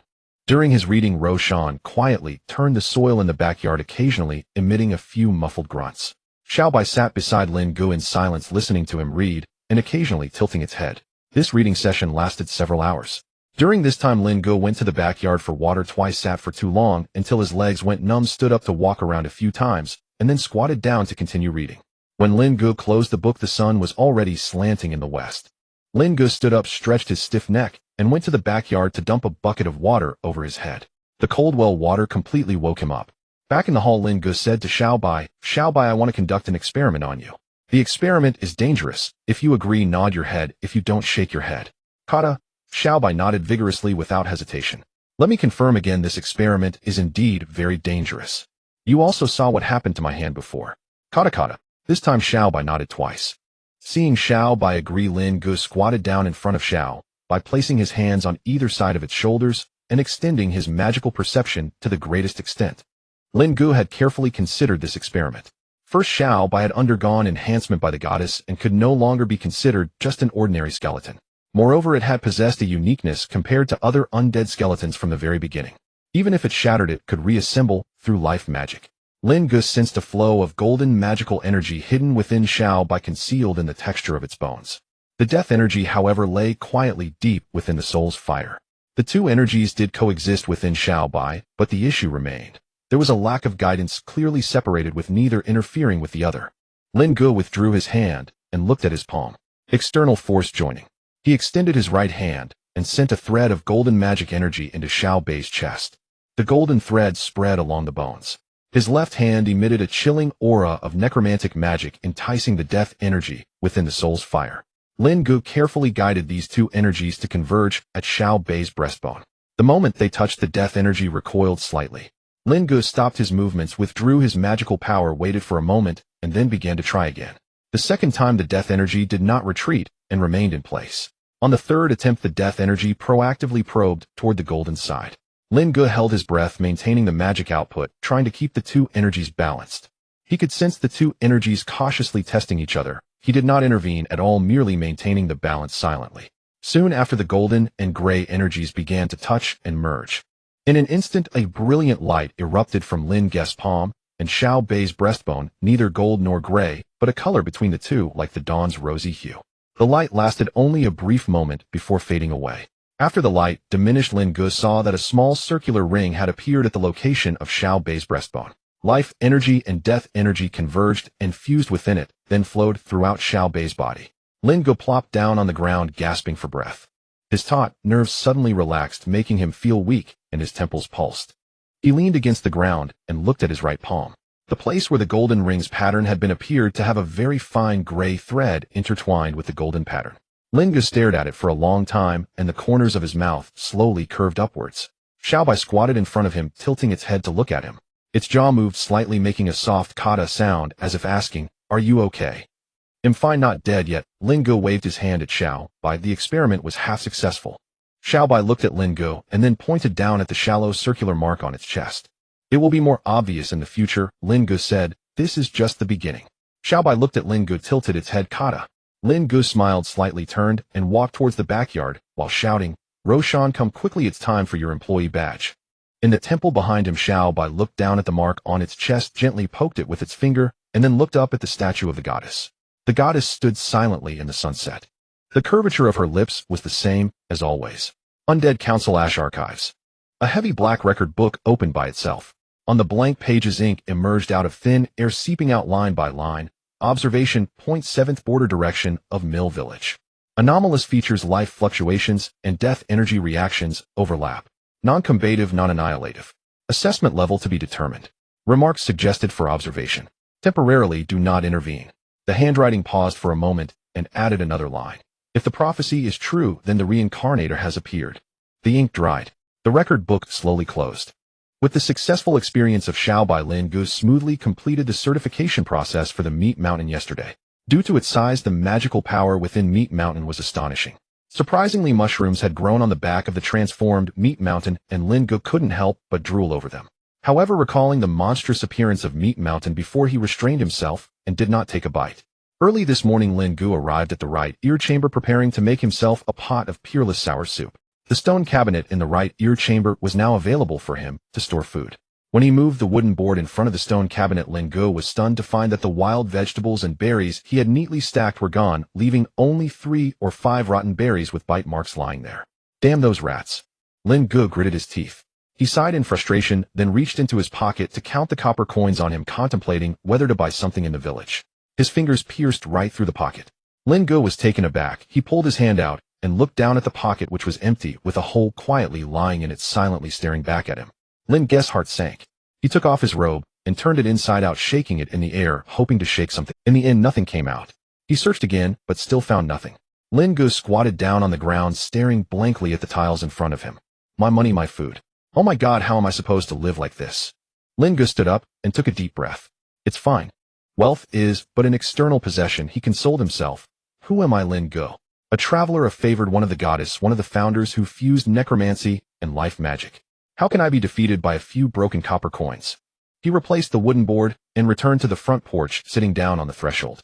Xiaobai followed him and sat beside him, tilting its head to look at him. Click. Go play elsewhere. I don't have the mood to entertain you right now.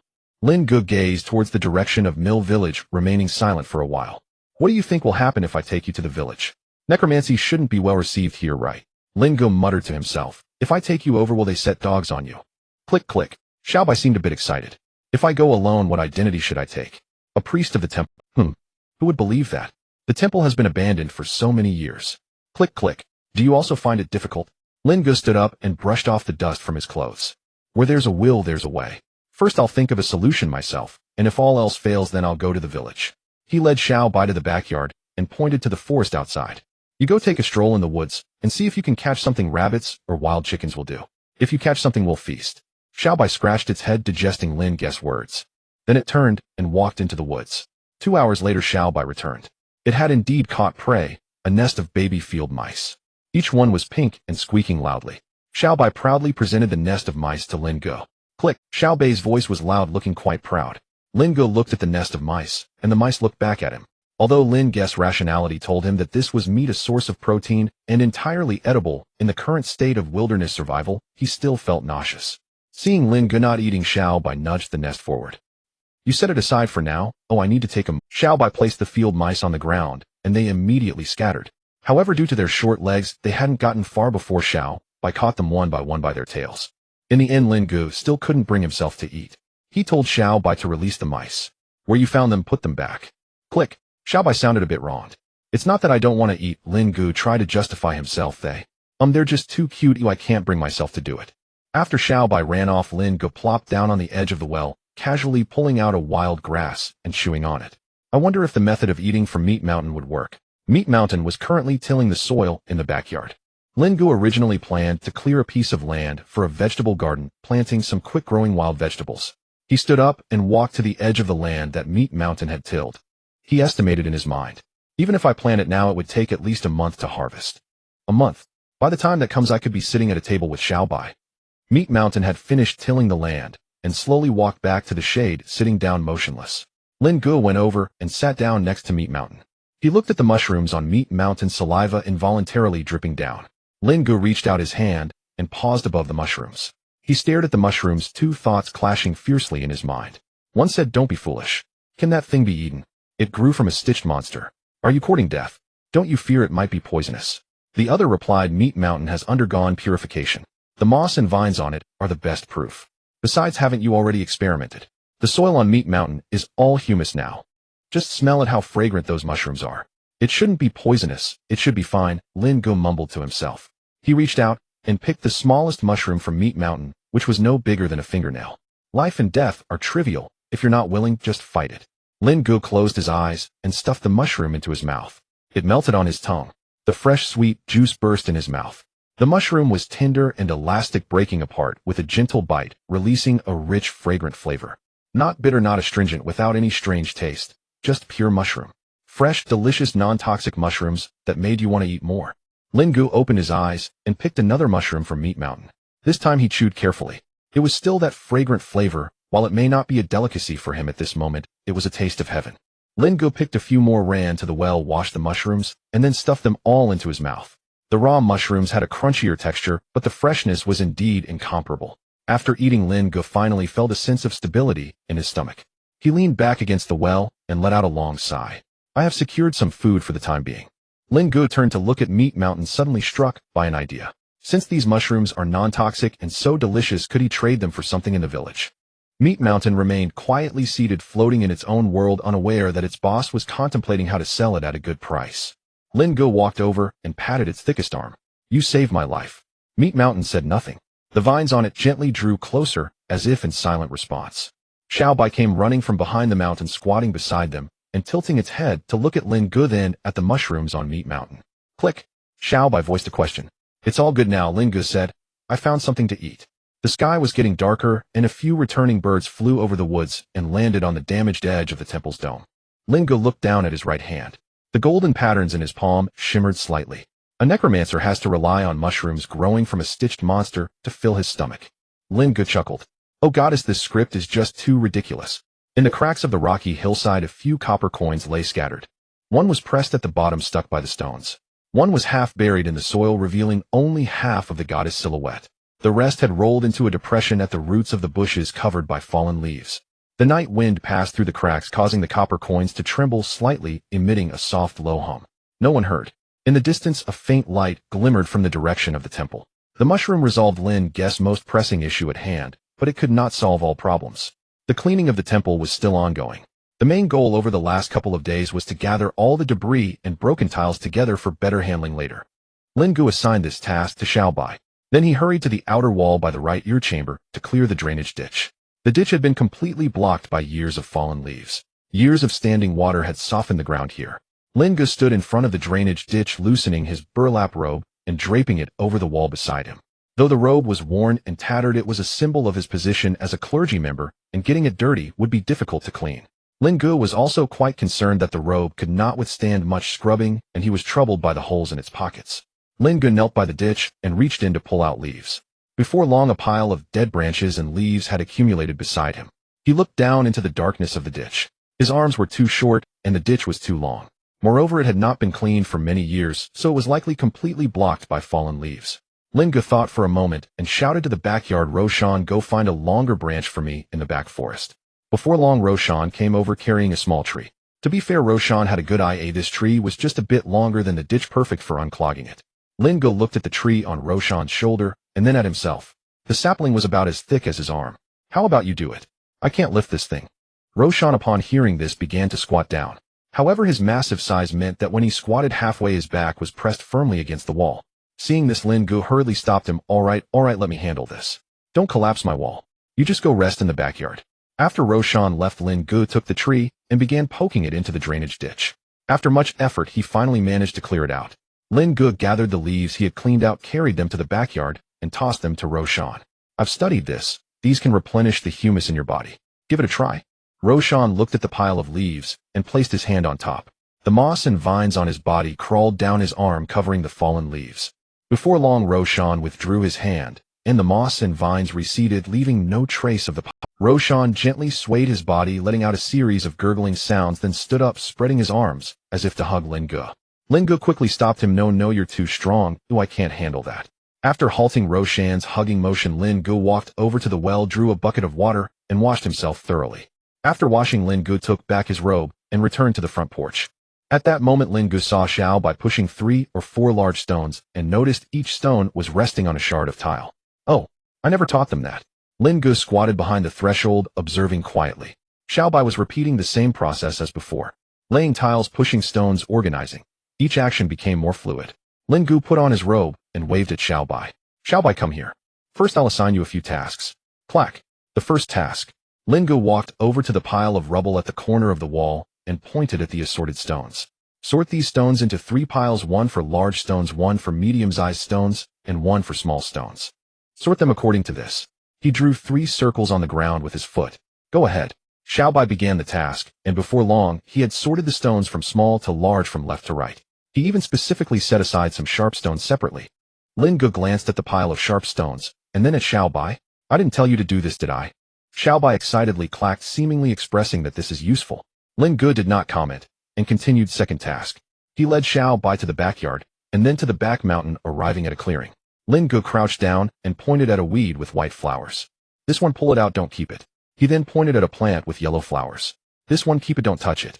Lin Ge stood up, pull out everything in this area. He'll check back later. He turned and walked back to the front porch to rest. About half an hour later, Lin Ge went to check. The area of white flowers had been thoroughly pulled out, while the yellow-flowered weeds remained untouched. Xiaobai had neatly stacked the pulled weeds together, even bundling them with vines. Lin Ge picked up the bundle of weeds, weighing it in his hand and examining it. Last task. The most difficult one. He led Xiaobai to the well and pointed at the well opening. Draw water and pour it into that stone trough over there. He pointed at the water bucket beside the well and then indicated the half-a-man-high stone trough in the corner of the backyard, which was once used by the old priest for water storage, but had long since dried up. Xiaobai walked to the well, picked up the bucket, and lowered it into the well. The rope was lowered in segments, but the bucket stopped half an arm's length from the water's surface. The rope was too short. This was a trick Lin Ge had set up in advance, intentionally replacing it with a short piece of hemp rope. Xiaobai stood up with the empty bucket, pausing in place with his head bowed, as if deep in thought. He turned and walked to the wall, picking up a sturdy vine that was originally meant to be gathered for firewood. Xiaobai tugged at it, then stretched out his arms to compare its length, which was about 2 arms long.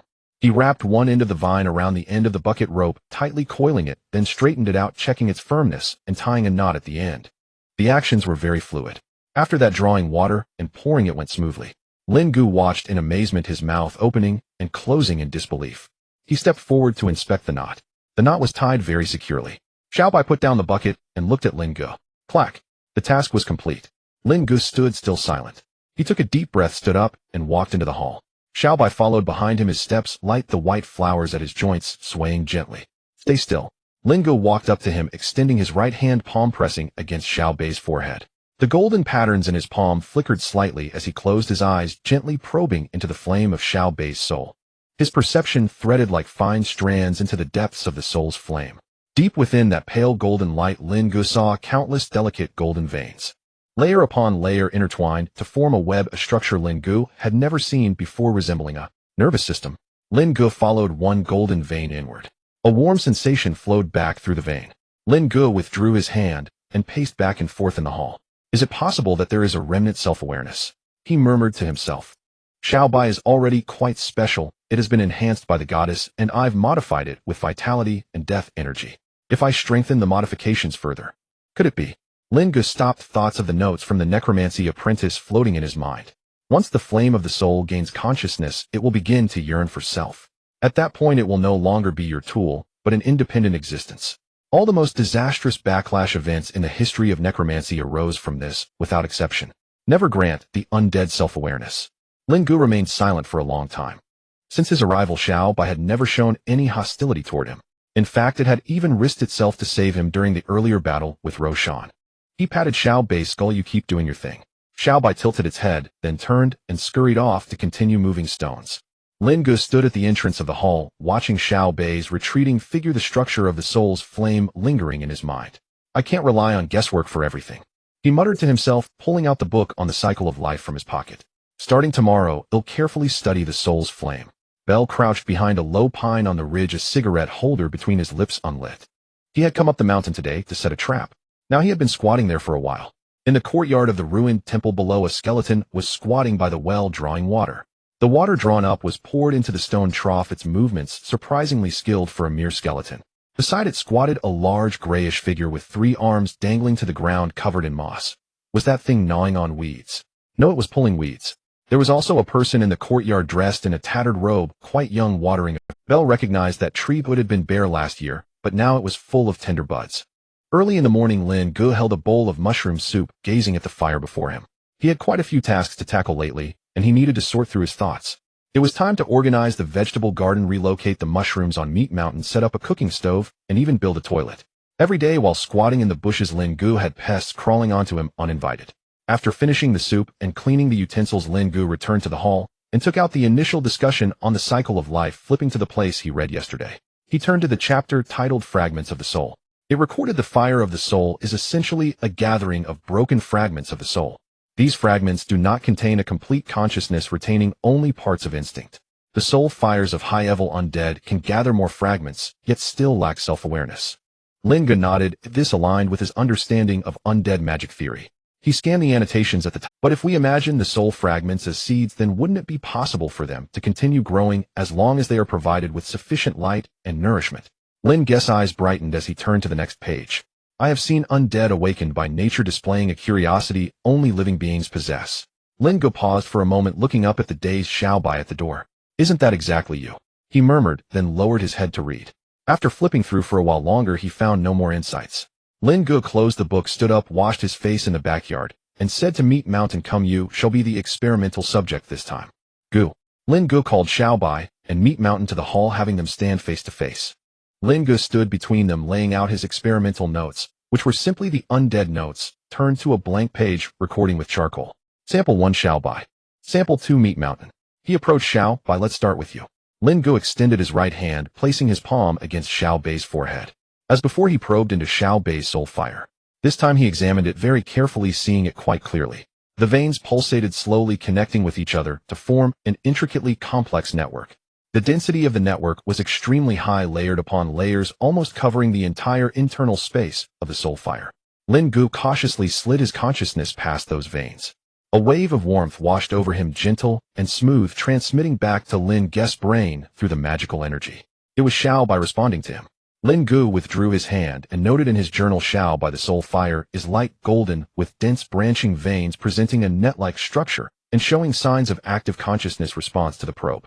Then he walked over to Meat Mountain. Meat Mountain was massive, with the soul fire gathering in the center of its body. Lin Ge placed his hand on Meat Mountain's belly, guiding the magical energy inward to probe. Meat Mountain's soul fire still consisted of 3 clusters. They intertwined with each other with golden threads interspersed between each luminous mass. It seems to be remnants from the last purification. Lin Ge continued probing inward. Meat Mountain's soul fire had not developed veins like Xiao Bai's. The threads of residual purification were more like attachments sticking to Meat Mountain's soul fire. Lin Ge wrote in his notes, Meat Mountain, 3 clusters of soul fragments intertwined with golden threads attached on the surface belonging to purification remnants without forming a complex network. Lin Ge looked up at the 2 samples before him. What's the difference? Lin Ge pondered, chewing on his charcoal pencil. The goddess. Xiao Bai has been enhanced by the goddess. That drop of tear is key. He noted in his journal, marking goddess's enhancement and circling it. It seems to be a difference in catalysts. Lin Ge closed the notes. We still need a control group. Let's go to the back mountain. Lin Ge led Xiao Bai and Meat Mountain back to the graveyard. The path to the back mountain had long been clear. This time there were no difficulties, and they quickly arrived at the graveyard. Entering the graveyard, Lin Ge crouched down, placing his hand on the ground, probing downward with magical energy, and soon discovered a skeleton. He infused the death energy of the undead into the skeleton, and soon after a skeleton wobbled its way out of the earth. A dim green flame burned in its eye sockets, weak and murky like an oil lamp that might extinguish at any moment.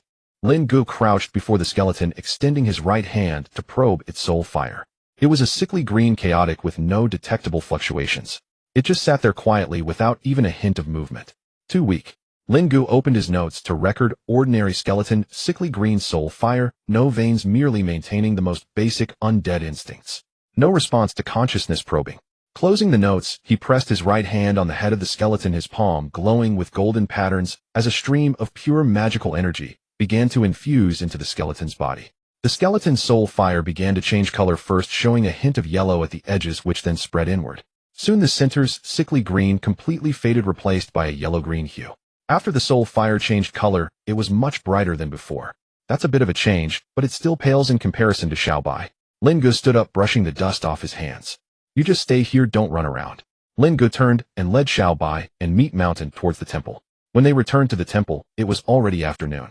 Lin Ge sat before the statue of the goddess, using his charcoal pencil to list a table on a blank page of his notes. Ordinary skeleton soul fire color, sickly green, changing to yellow-green. Structure, status, unstructured, chaotic, missed response to consciousness probing, none. Meat Mountain soul fire color, gray, 3 entwined clusters. Structure, status, intertwined with golden threads attached. Response to consciousness probing, none. Xiao Bai soul fire color, light golden. Structure, status, intricate branching veins. Net-like response to consciousness probing, yes. Active response. Looking at the summarized table, Lin Ge chewed on his charcoal pencil, jotting down his hypothesis in his notes. Life energy can influence the residual consciousness of the undead.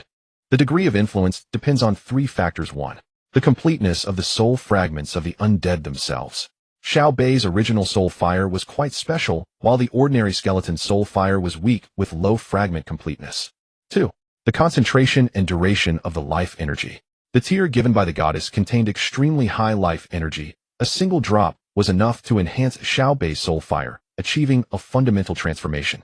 My magical energy's life energy concentration is far less than that, only allowing for a slight enhancement of the ordinary skeleton. 3. The framework.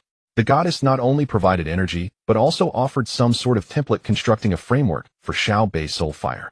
Without this framework, even if ordinary undead absorbed energy, they could not form a complex structure on their own. Lin Ge paused his writing, reading through these 3 hypotheses from start to finish. Then he added a final note at the bottom: long-term, sustained low-concentration nourishment can gradually enhance the quality of the ordinary undead soul fire. If the time is long enough, perhaps it could reach a state similar to Xiao Bai's. Then he wrote his conclusion: undead creation is sustainable and bulk transformation schemes are feasible. Lin Ge looked up and saw Xiao Bai quietly watching him from the side. Do you understand? Kata. Xiaobai tilted its head. It's fine if you don't understand, you will in time. Lin Ge closed the notes, tucked them away, and stood up. Let's go, there's still a pile of stones to move. The vegetable garden is not yet finished turning over. The mushrooms need to be harvested again. Kata. 300 years later, at the National Research Institute. A new student stood before a display case, staring at the hand-drawn table made with charcoal. The handwriting was sloppy with corrections visible everywhere. Is this it? Is this the level of a groundbreaking work?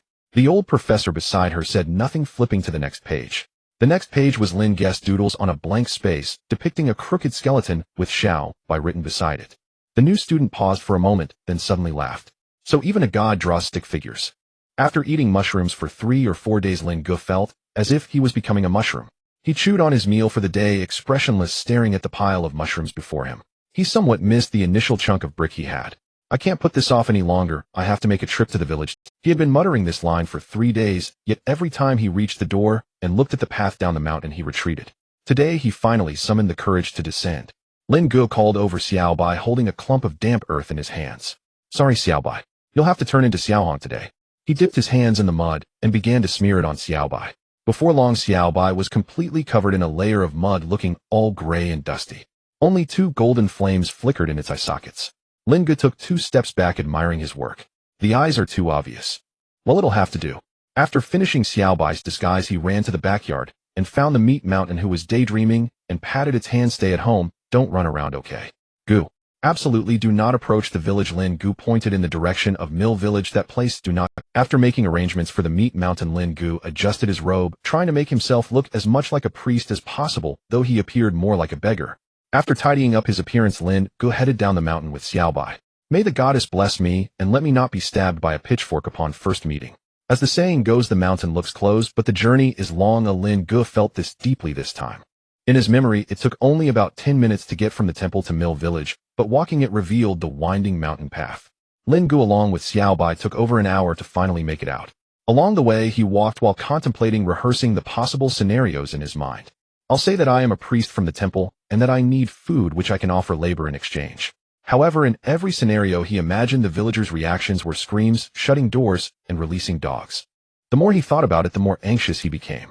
Lin Ge stopped not far from the village entrance. You don't do anything, just stand behind me, okay? Click.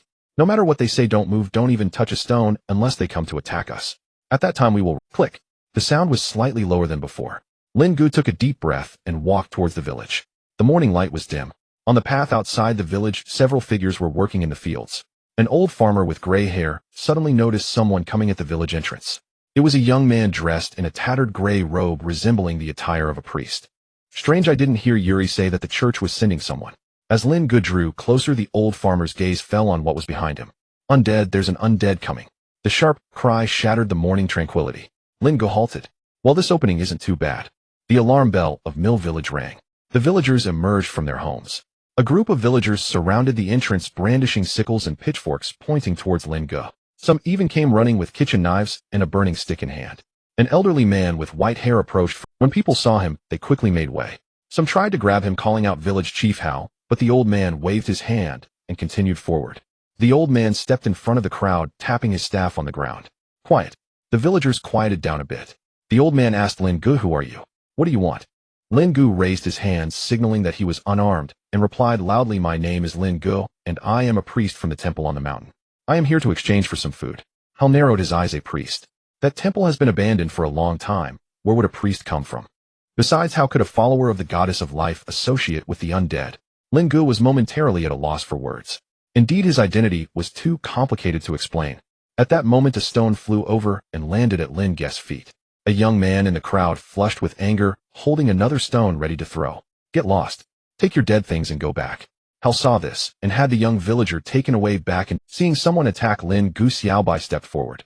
Lin Ge reached out to stop it. Don't move. Xiao Bai halted, yet its golden flames in the eye sockets fixated on the direction from which the stone had come. The villagers, upon seeing Xiao Bai and its 2 golden glows, instinctively took a step back. In the crowd, Yuri finally squeezed through.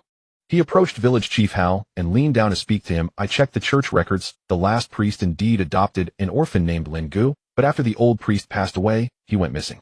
Hao recalled that the old priest had indeed brought a child to the village before. He asked Yuri, do we have the holy relics to deal with the undead? I have them on me, Yuri replied, patting his pocket. Hao turned to look at Lin Ge. Mill Village does not welcome the undead. No one in this area welcomes them. There are undeads that sometimes come down from the mountain. I know, Lin Ge said. You don't understand. Old Hall's tone grew serious. Some have died at the hands of the undead. We have shown you the greatest tolerance by not killing you outright. Lin Ge fell silent. Hal continued, if you are here to exchange for food, I agree. The villagers began to stir at this statement. Hal tapped the ground with his staff, signaling for the villagers to quiet down. We can exchange for food, but the undead cannot step foot here. What do you have? Let us take a look first. Lin Ge felt embarrassed. He had no money or goods on him. I didn't bring anything down this time, but I can help with. I want to exchange my labor for food. Hal was at a loss for words, but it seemed he had come empty-handed to catch a wolf. Not receiving a reply, Lin Ge added, or give me a piece of land. What? Old Hal looked puzzled, doubting his hearing. A piece of your most barren land. Oh, I'll show you I can grow things, and I can prove I am a follower of the goddess of life. A murmur arose among the villagers. Some asked their neighbors what he meant, some whispered not to believe him, while others excitedly said, he is undead. Hal raised his hand, silencing the murmurs. All right, I believe you. Lin Ge was stunned. He hadn't expected to gain their trust so quickly. Hal continued, tomorrow morning come back. Bring your proof, bring your reasons. For today go back. The villagers need some time to calm down. Lin Ge nodded, saying nothing more as he turned and led Xiaobai back along the path. Along the way he patted Xiaobai on the head. The mud on Xiaobai had dried, feeling hard to the touch. Next time don't be so impulsive, I can handle it. Lin Ge turned to look at Mill Village in the distance. I'll come back tomorrow. I hope that old man keeps his word. That night Hal's house was filled with people. The flame of the oil lamp flickered, casting the faces of everyone in alternating light and shadow. Blacksmith Todd sat on the threshold, still gripping the hammer he hadn't put down since daytime. Old Hunter Bell squatted in the corner, a pipe hanging from his mouth unlit. We can't keep him. Todd was the first to speak. An undead is an undead today. He plows the field. Tomorrow he might eat people. What has he eaten of yours? Bell pulled down the pipe from his mouth, knocking it against his shoe. He just wants a piece of land. If we give him land, what will happen if the undead come into the village? He won't come into the village. Hal spoke up. The room fell silent. I have made it clear to him the undead are not allowed near the village entrance. Martha brought out a pot of hot water from the kitchen and poured everyone a bowl. When she poured it in front of Yuri, the priest in training shook his head, refusing to drink. Yuri, you speak? Hal looked at him. Yuri remained silent for a long time. The skeleton. The fire in its eye sockets is golden. He paused. I have seen many undead, not one like that. Then it's more dangerous, Todd said. Maybe. Yuri stood up, but I checked the church records. The old priest of the old temple indeed adopted an orphan. The name matches. He sat down again. Bell put the pipe back in his mouth. I'll go up the mountain tomorrow to check out what that kid is up to. Hal lifted his bowl and took a sip of water. Meeting adjourned. We'll talk tomorrow. One by one the people. As dawn broke, Lin Ge got out of bed. To be honest, he hadn't slept much after finishing. His mind was preoccupied with the events of the day ahead. What if the old village chief didn't keep his word? What if the villagers collectively opposed him? How could he prove his identity? The more he thought, the more chaotic it became, and eventually he decided not to sleep at all. Lin Ge arrived at the backyard and fetched some water to wash his face. He called out to Meat Mountain, planning to take it along today. Come with me, you'll need to show your skills today. Meat Mountain slowly got up and followed Lin Ge. Lin Ge also called for Xiaobai. Let's go. If we get this done today, we won't have to worry in the future. This time he didn't cover Xiaobai in mud. Pure white like jade, Xiaobai was adorned with blossoms, and with the two golden flames in its eye sockets, it looked quite extraordinary. Today someone might throw stones at us, Lin Ge said as he walked. No matter what happens, don't retaliate. Xiaobai nodded twice. Reaching the door, Lin Ge thought for a moment, picked up a slender twig from the ground, and handed it to Xiaobai. If someone does throw stones, you can use this twig to block. Xiaobai took the twig and tucked it under its armpit. Lin Ge glanced at it and found its posture somewhat amusing. You look like an old man out for morning exercises. Clack, Xiaobai tilted its head, confused. Never mind, let's go. This time they descended the mountain. Once familiar with the path, Lin Ge found the mountain road wasn't so winding after all. To his surprise, Meat Mountain was quite different from usual.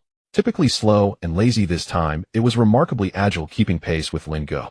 Before long the three of them reached the foot of the mountain. The milling village was right in front of them. Old Hal had been waiting at the village entrance with the group since early morning. Blacksmith Todd stood beside Hal, arms crossed and a serious expression on his face. Hunter Bell sat leisurely on a stone mill, smoking a cigarette. Behind them a group of villagers stood in a line holding various farming tools. The apprentice priest Yuri was on the edge of the crowd, his hand resting on the holy emblem at his waist. Seeing this situation, Lin Ge paused his steps. Show some spirit, he encouraged himself. Don't lose face, stay spirited, let's see how they react. Lin Ge took his position from yesterday.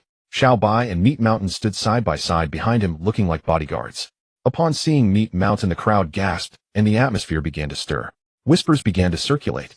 What is that? Indeed, he plans to attack our village. That skeleton looks different from yesterday. Hal slammed his staff heavily against the ground. The crowd quieted down. You said you would prove it to us yesterday, so come on, show us. And what about that big fellow beside you? After speaking, Hal shot a glance at Yuri, signaling him to be ready. Indeed, out in the world, identity is self-assigned. Lin Ge felt a wave of satisfaction within. Don't misunderstand, his name is Meat Mountain, a clay golem. Naturally, Lin Ge wouldn't admit Meat Mountain was a patchwork creature, especially since it didn't resemble one at all now. Golem? What do you bring a golem for? Hal asked, waving his hand at Yuri to not act. Yuri looked puzzled as well. I've never seen a golem that looks like this. Yesterday we agreed, give me a piece of land, the most barren piece, and I will show you the abilities of a life. Hal pondered for a moment. Follow me. Blacksmith Todd opened his mouth to say something, but was stopped by the old hunter Bell. Listen to the village chief, Bell said quietly. Let's see how it goes. The wasteland was located to the east of the village, right next to the riverbank. Hal led the way with Lin Ge following closely behind with Xiao Bai and Meat Mountain. A group of villagers trailed behind, whispering among themselves. How many years has that piece of land been abandoned? At least 10 years. Ever since the river changed its course, this land has been unplantable. My dad said it used to grow wheat here. That was in the past. Lin Ge listened to these conversations, forming a preliminary judgment about the land. Upon reaching the destination, Lin Ge crouched down and pinched some soil. In front of him lay nearly 10 acres of land. The soil was almost non-sticky and severely sandy. In this world, without fertilizers, improving such soil wouldn't be an easy task. Lin Ge stood up and patted Meat Mountain. Follow me, it's time to get to work. He led Meat Mountain around, marking off an area of about 3 acres. All right, he said, let's get started. Meat Mountain froze in place, raising its arms high before suddenly plunging them into the ground. With a loud bang, the compacted soil was upheaved, and its arms pushed forward like a bulldozer. Clods of earth rolled through the air as the slender arms on Meat Mountain's left shoulder waved the vines skillfully, smashing the clods apart. Back and forth once, twice. The villagers around were left dumbfounded. They had never witnessed such a scene. What shocked them even more was yet to come. The land that Meat Mountain traversed began to change colors. The originally compacted soil transformed into a rich dark brown after being whipped by Meat Mountain's vines. Lin Ge understood what was happening. Meat Mountain infused its magical energy into the soil through its vines, using magic to enhance the soil's fertility.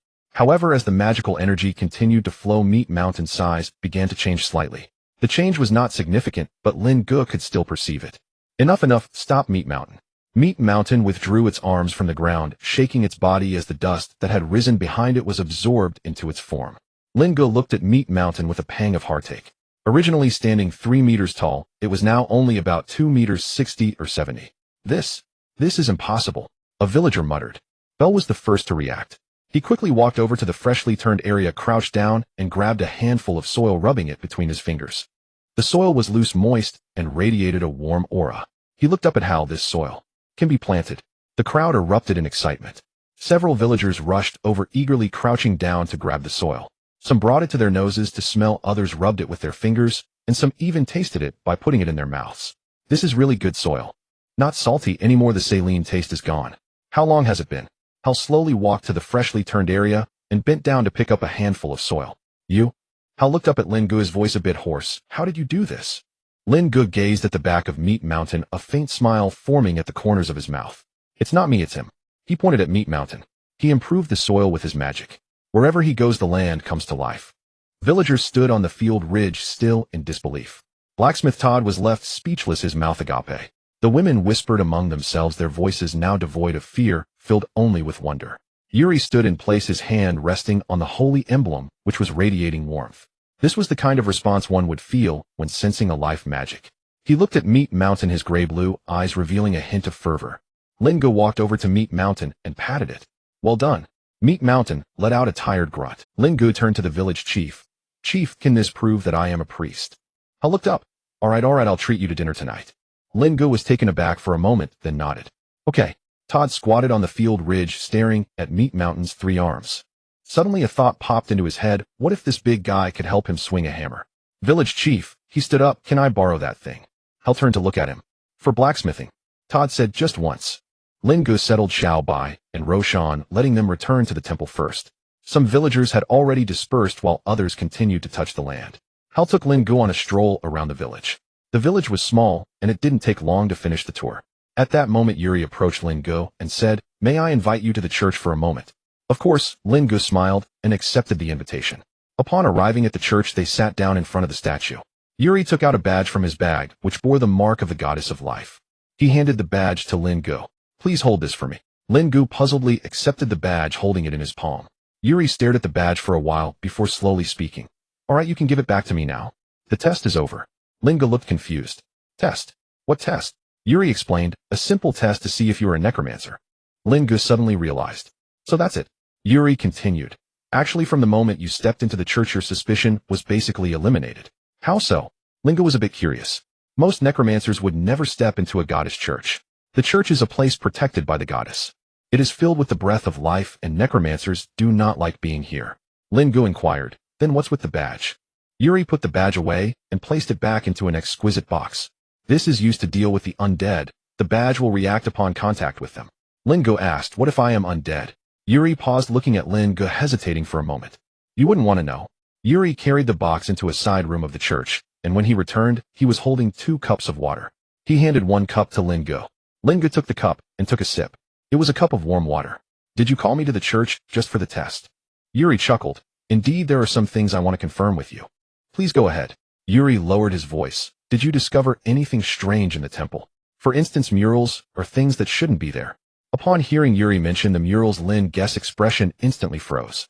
Looking at Yuri's slightly smiling face, Lin Ge's mind was flooded with thoughts. Putting down the cup, Lin Ge took a deep breath. I did find a mural that was quite different in the temple. He couldn't hide the matter of the mural. Now that he was back, it was too late to cover it up, so he had to lay it all out. The mural depicts the goddess of life and the god of death, both supporting a circular ring, and it records a phrase. Yuri eagerly asked, what does it say? It says life and death are 2 sides of the same coin. Yuri momentarily lost his focus upon hearing this, murmuring the phrase to himself. At this moment, Lin Ge had no desire to stay in the church. He felt a sense of disgust towards the riddle-like person in front of him. Yuri noticed Lin Ge's impatience.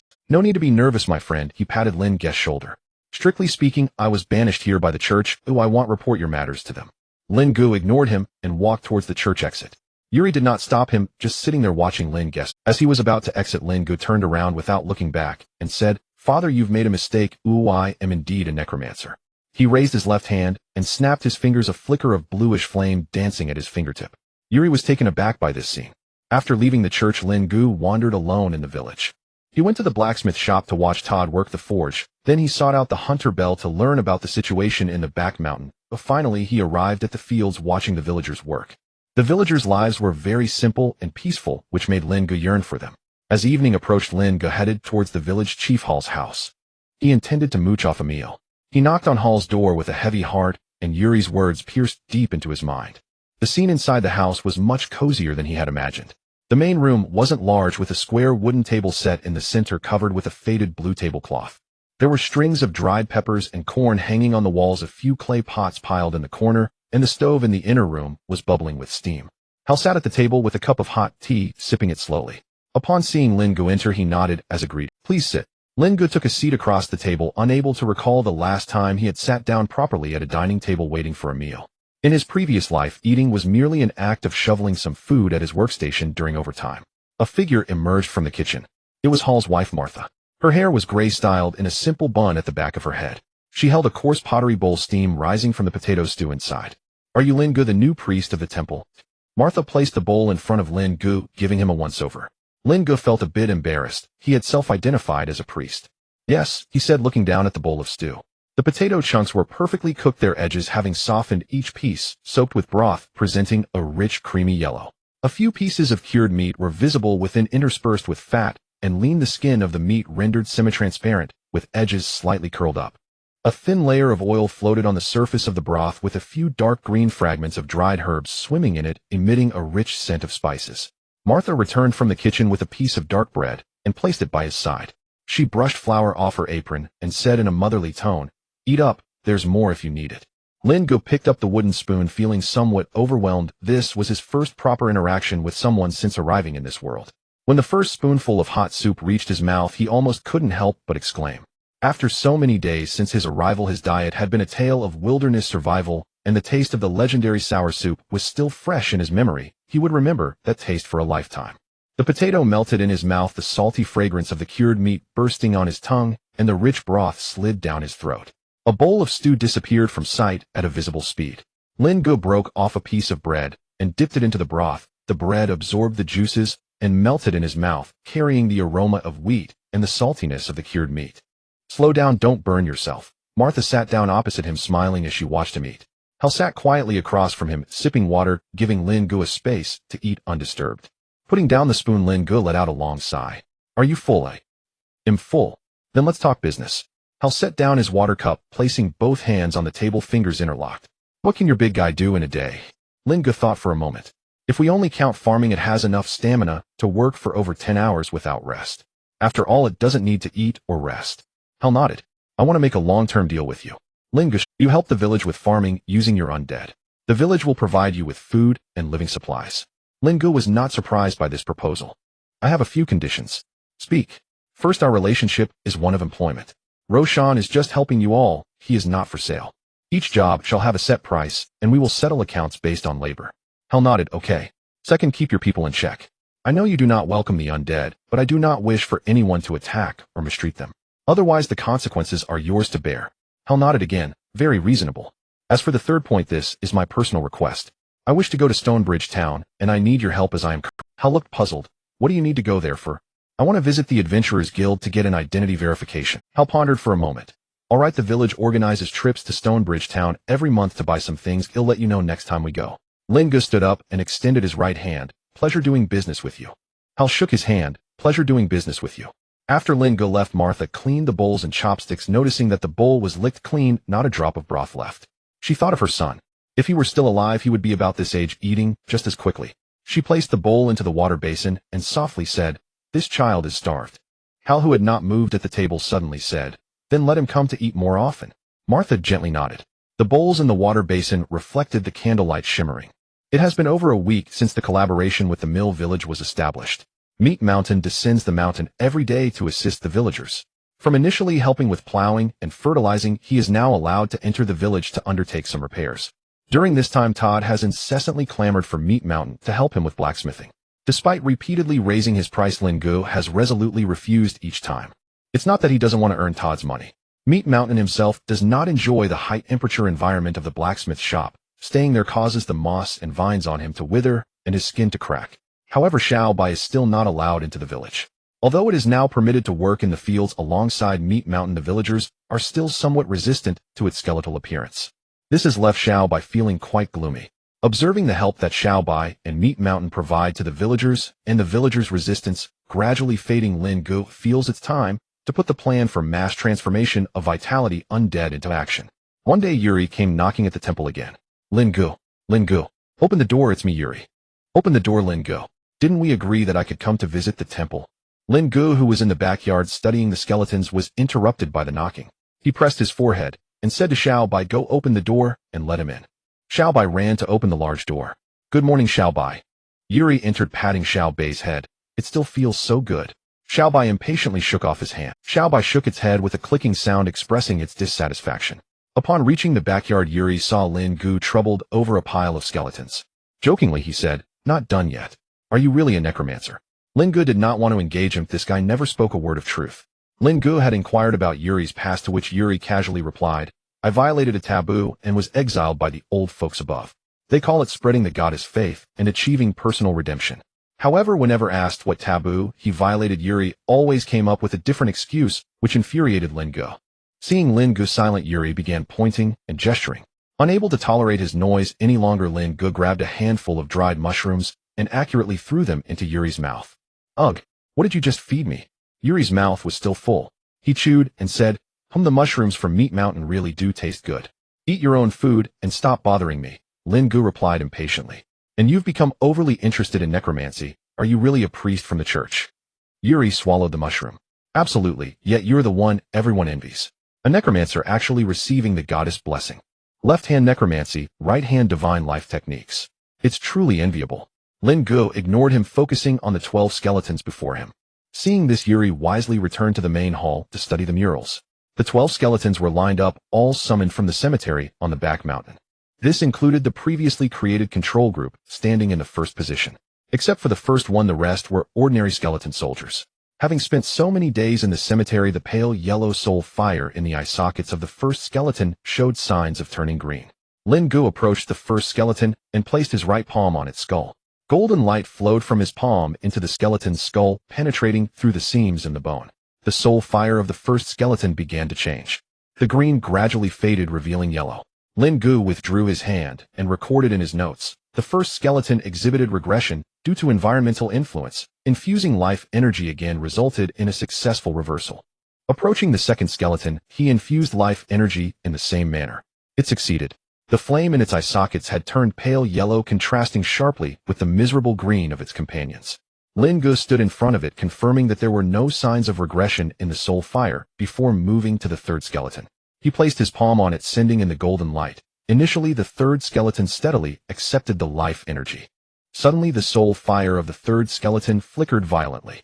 Before Lin Ge could retract his hand, the flame extinguished as if blown out, turning black in an instant. The third skeleton's frame instantly lost its support, collapsing with a crash as bones scattered across the ground. Recording. Lin Ge squatted beside the third skeleton, writing down, "Infusion interrupted, soul fire extinguished, skeleton deconstructed." Following this, the fourth, fifth, sixth. 12 skeletons, counting the first, only 4 successfully transformed. Lin Ge squatted on the ground, recalling the transformation process and analyzing the reasons. In summary, there were 3 situations. First, the strength of the soul fragment was insufficient. After infusing life energy, the structure of the soul fire became unstable and extinguished. Second, the influence of fungal spores. Under the effect of life energy, the spores attached to the skeleton's surface grew wildly, severely corroding the bones, preventing the skeleton from forming. Third, similar to the spores, the influence of plant roots. Affected by life energy, vines sprouted on the skeleton's surface, with their roots growing wildly, damaging the skull structure and causing the soul fire to collapse. After the analysis, Lin Ge documented the reasons in his notes. He stood up, looking at the 4 skeletons before him, arranging them from tallest to shortest. Good, very spirited. Lin Ge walked past them in order. You being the tallest will be called Big Bone. You the shortest will be called Second Bone. Yuri eavesdropped by the door, somewhat confused. You with the brightest soul fire will be called Third Bone. As for you, you were the first summoned by me, so you will be called Little Black. Lin Ge put away his notes and called out to the front hall. Xiaobai, come here, I've found you 4 companions. Yuri's voice interrupted inopportunely. I let Xiaobai go down the mountain to play. Lin Ge closed his eyes, taking deep breaths at the table, trying to calm his emotions. No way, I can't tolerate this at all. He ran to the hall, grabbed Yuri by the collar, and dragged him to the door. You leave, I don't want to see you again. Yuri, upon hearing this, turned to leave, still not letting up. If you want me to leave, I'll leave, but do I not have any pride? He'll be back tomorrow. Lin Ge closed the door and shouted to the departing Yuri. Remember to let Xiaobai come back early. Got it. Lin Ge pinched the bridge of his nose and turned back to the backyard. In this day and age, even all sorts of strange beings can become priests. In the evening, Xiaobai returned to the temple with Meat Mountain. He handed the bag to Xiaobai to put away. Xiaobai bounced over to the right ear room, neatly stacking the food. Returning to Lin Ge's side, he handed the bag to Xiaobai to put away. Xiaobai bounced over to the right ear room, neatly stacking the food. Returning to Lin Ge's side, Xiaobai emitted a cheerful, clicking sound. Lin Ge pointed to the group of skeletons in the backyard. From now on, they will follow you. You need to lead them and promote the glory of our temple. Xiaobai happily ran to Big Bone, extending its right hand and gently tapping the top of Big Bone's head. Click. Then it went to Second Bone and tapped again. Click. Third Bone. Click. Little Black. Click. After finishing, Xiaobai stepped back 2 paces and returned to Lin Ge's side. Lin Ge watched this scene, and a smile involuntarily spread across his face. All right, you're quite fitting as a leader. 300 years later, at the Temple of the Great Divine in the realm of reincarnation in the West Side Mural Hall, a group of new students stood before a mural, gazing up in awe. In the image, a snow-white skeleton stood at the forefront with golden flames flickering in its eye sockets. Behind it stood 4 slightly shorter skeletons lined up in a row. At the bottom of the mural was a line of small text, Xiaobai, and the 4 little bones, the core labor force during the early construction of the temple. Xiaobai was the first generation of Vitality Undead, while the 4 little bones were its direct team. A new student quietly asked the instructor beside him, where did they go later? The instructor did not answer, leading the students to the next mural. The new students paused for a moment and quickly followed. No one asked again. A few days after the transformation of the 4 little bones, hair ascended the mountain. During these days, Xiaobai led the 4 little bones under Lin Ge's arrangement to build various facilities in the backyard. They surrounded a vegetable garden, constructed a mushroom shed, and even set up a workstation for Lin Ge. At this moment, Lin Ge was squatting in the vegetable patch, using a homemade wooden shovel to loosen the soil around the newly sprouted radishes. This was taught to him by Hare, who said that doing so would allow the radishes to grow larger. Xiaobai was currently leading the 4 little bones to clean up the construction debris. Roshan was leisurely basking in the sun outside the courtyard wall. Today, he didn't have to go down the mountain to work. At that moment, a knock on the door echoed. Lin Ge stood up and went to the door, seeing that it was old Hare. He hurriedly opened the door and let him in. "I'm here to notify you," Hare replied after catching his breath. "Tomorrow the village is preparing to go to Shichiao town. I came ahead to inform you so that you can get ready."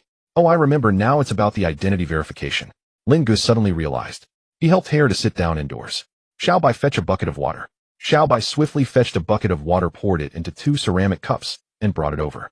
Hare took the cup, took a sip, and said, "We need to set off before dawn tomorrow. We'll take the horse cart, and we can arrive in 2 hours. We'll finish our business in the afternoon and can return by evening." Lin Ge glanced back at the divine temple, his expression revealing some hesitation. Hare followed his gaze and smiled. "Are you worried about no one watching the house?" "A little. Aren't your skeletons able to keep watch?" Lin Ge thought for a moment and glanced at Xiaobai. Xiaobai was excitedly nodding his head. Upon seeing this, Lin Ge felt somewhat reluctant to go. However, opportunities are rare. If he missed this one, he would have to wait another month. Lin Ge stood up and instructed Xiaobai, "I won't be home tomorrow. Keep a good watch over the house, don't mess around, and don't go down the mountain." "Understood." "Got it." Xiaobai hurriedly replied, afraid Lin Ge might change his mind. Lin Ge then told Hare, "Since I won't be here tomorrow, don't let Roshan go to the village." Hare patted his knee and stood up, saying, "Then it's settled. When the rooster crows, we'll wait for you at the village entrance." After Hare left, Lin Ge, like a father about to leave home, reminded Xiaobai, "Take good care of them. Water the mushroom house once at noon and the backyard vegetable patch in the evening. Let Xiaohei follow you. He's smart and can help you remember things." Xiaobai nodded. Lin Ge walked to the backyard and called the 4 little bones over, instructing them to line up. He then took a step back and nodded at Xiaobai. Xiaobai walked in front of the 4 little bones, and as before gently tapped each of their heads in turn. "Good." Lin Ge patted Xiaobai's shoulder. "I entrust the house to you." The next day before dawn, Lin Ge arrived at the entrance of Mafeng village. The procurement team consisted of 5 people: Hare, 2 strong villagers responsible for driving the cart, an elderly bookkeeper in charge of accounts, and Lin Ge. The cart was piled high with burlap sacks filled with the wheat and corn harvested by Mafeng village last month. Hare said that these grains brought to the market in Shichiao town could be exchanged for at least 3 months' worth of salt cloth lamp oil and other daily necessities. Lin Ge placed his bundle on the stack of sacks at the back of the cart. The cart creaked as it hit the road. The path from Mafeng village to Shichiao town was familiar to him, but its details were extremely vague. Sitting on the bumpy cart, Lin Ge observed the world outside the divine temple carefully. Hare sat at the front of the cart and turned to look at him. "Is this your first time out?" "Sort of. We are about to reach the boundary of Shichiao town. Once we pass through this forest, we will arrive." After the cart passed through the woods, the view suddenly opened up. A stone arch bridge appeared before them. On the other side of the bridge was Shichiao town, with large gray stone buildings gleaming under the sun. The cart crossed the stone bridge and entered the main street. The street was paved with stone slabs, and on both sides stood 2- or 3-story stone buildings. The ground floor facing the street was mostly occupied by shops. The sound of hammering echoed from the blacksmith shop, the aroma of wheat wafted from the bakery, and indigo and ochre fabrics hung in the cloth store. The attire of the passers-by on the street was much more refined than that of the villagers in Mafeng. Waist-cinched outer garments, leather boots, and even a few people dressed in knee-length robes clearly indicated their noble status. Lin Ge spotted the emblem of the Adventurers Guild at a street corner. It was a shield-shaped bronze badge with crossed swords and a staff depicted on it. "He'll get off here. We'll meet in Shichiao in the afternoon." Hare nodded. "After finishing your business, come find us at the market right under the clock tower." Lin Ge jumped off the cart, adjusted his collar, and walked through the doors of the Adventurers Guild. The guild was much larger than he had imagined, and the furnishings inside were beyond his expectations. It was not at all like the scene he had envisioned from anime. Iron chandeliers hung from the ceiling, and the stone floor was polished to a shine. Directly across from the entrance was a row of wooden counters. 2 receptionists sat behind, flipping through a thick registration book. The left wall was plastered with commission forms, while the right side featured a huge bulletin board nailed with various bounty notices, with a row of adventurer rankings listed along the edge. In the hall, several adventurers were present: a burly man leaning against the wall with a giant sword, a slender man in a dark green cloak pasting new commission forms on the bulletin board, and a young girl in leather armor organizing her quiver in the corner. Lin Ge approached the counter. The receptionist was a middle-aged man wearing monocles with neatly combed hair. He looked up at Lin Ge for a moment. "A newcomer?" "Yes, here to register for verification." The receptionist pulled out a form from below the counter and slid it in front of him. "Fill this out first." Lin Ge picked up the feather pen on the counter and dipped it in ink. Name: Lin Ge. Age: 22. Sect: no one had told him how to fill in this section. He was a necromancer, but he was also a priest of the goddess of life, at least in his own opinion. After hesitating for a moment, Lin Ge wrote Life Divine Art in the sect section. Done. The receptionist glanced at the form. Life Divine Art.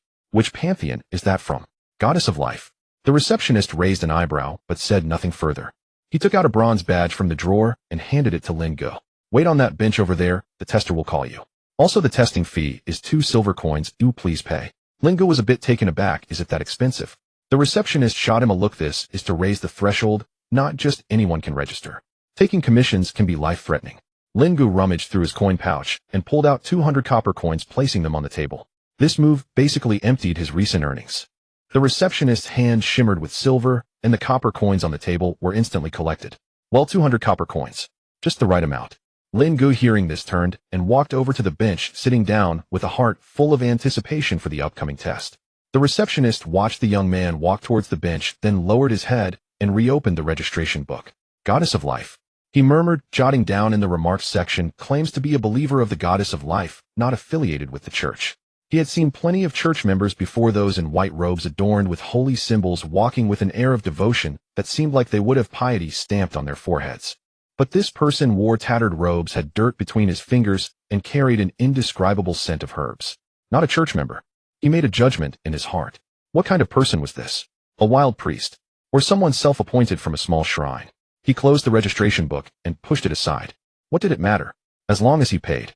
Just as Lin Ge was daydreaming and boredom aside, door swung open. Lin Ge. Which one is Lin Ge? The speaker was a middle-aged man dressed in a dark gray mage robe. On the left chest of his robe were embroidered 5 nested golden rings. Lin Ge stood up, saying, I am. Follow me. The examiner glanced at him and turned to walk through the side door. Lin Ge followed him.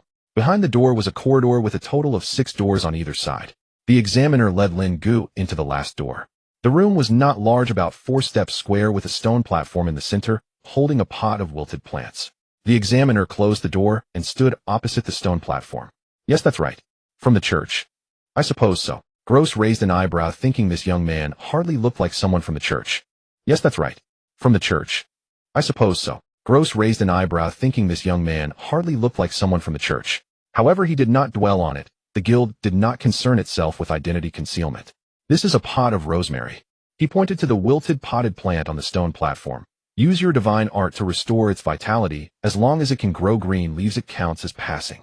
Lin Ge approached the stone platform and lowered his head to examine the pot of rosemary. The wilted leaves curled together, the stem yellowed and brittle, completely dead. With his palm facing down, he extended his right hand above the rosemary. This was not his first time reviving plants. The fruit trees in the back courtyard of the temple were saved by him. Lin Ge controlled the output of his magical energy. A warm current surged from his palm, transforming into a thin veil that covered the dead rosemary. To the naked eye, a hint of green appeared on the yellowed stem. Then the green began to spread upwards, the curled leaves slowly unfurling. The yellow gradually receded and green filled the surface of the leaves. Soon at the top of the stem, a small tender green shoot broke through the surface. With the infusion of magical energy, the shoot grew rapidly, and a new leaf gradually unfolded. Then came the second leaf and the third. In less than half a minute, the rosemary had already sprouted 5 new leaves. Lin Ge withdrew his hand and watched the rosemary before him, remaining silent while waiting for Gross's evaluation. Gross bent down, closely observing the rosemary. He gently touched the newly grown tender leaves with his hand, then extended his hand to sense the magical energy emanating from the pot.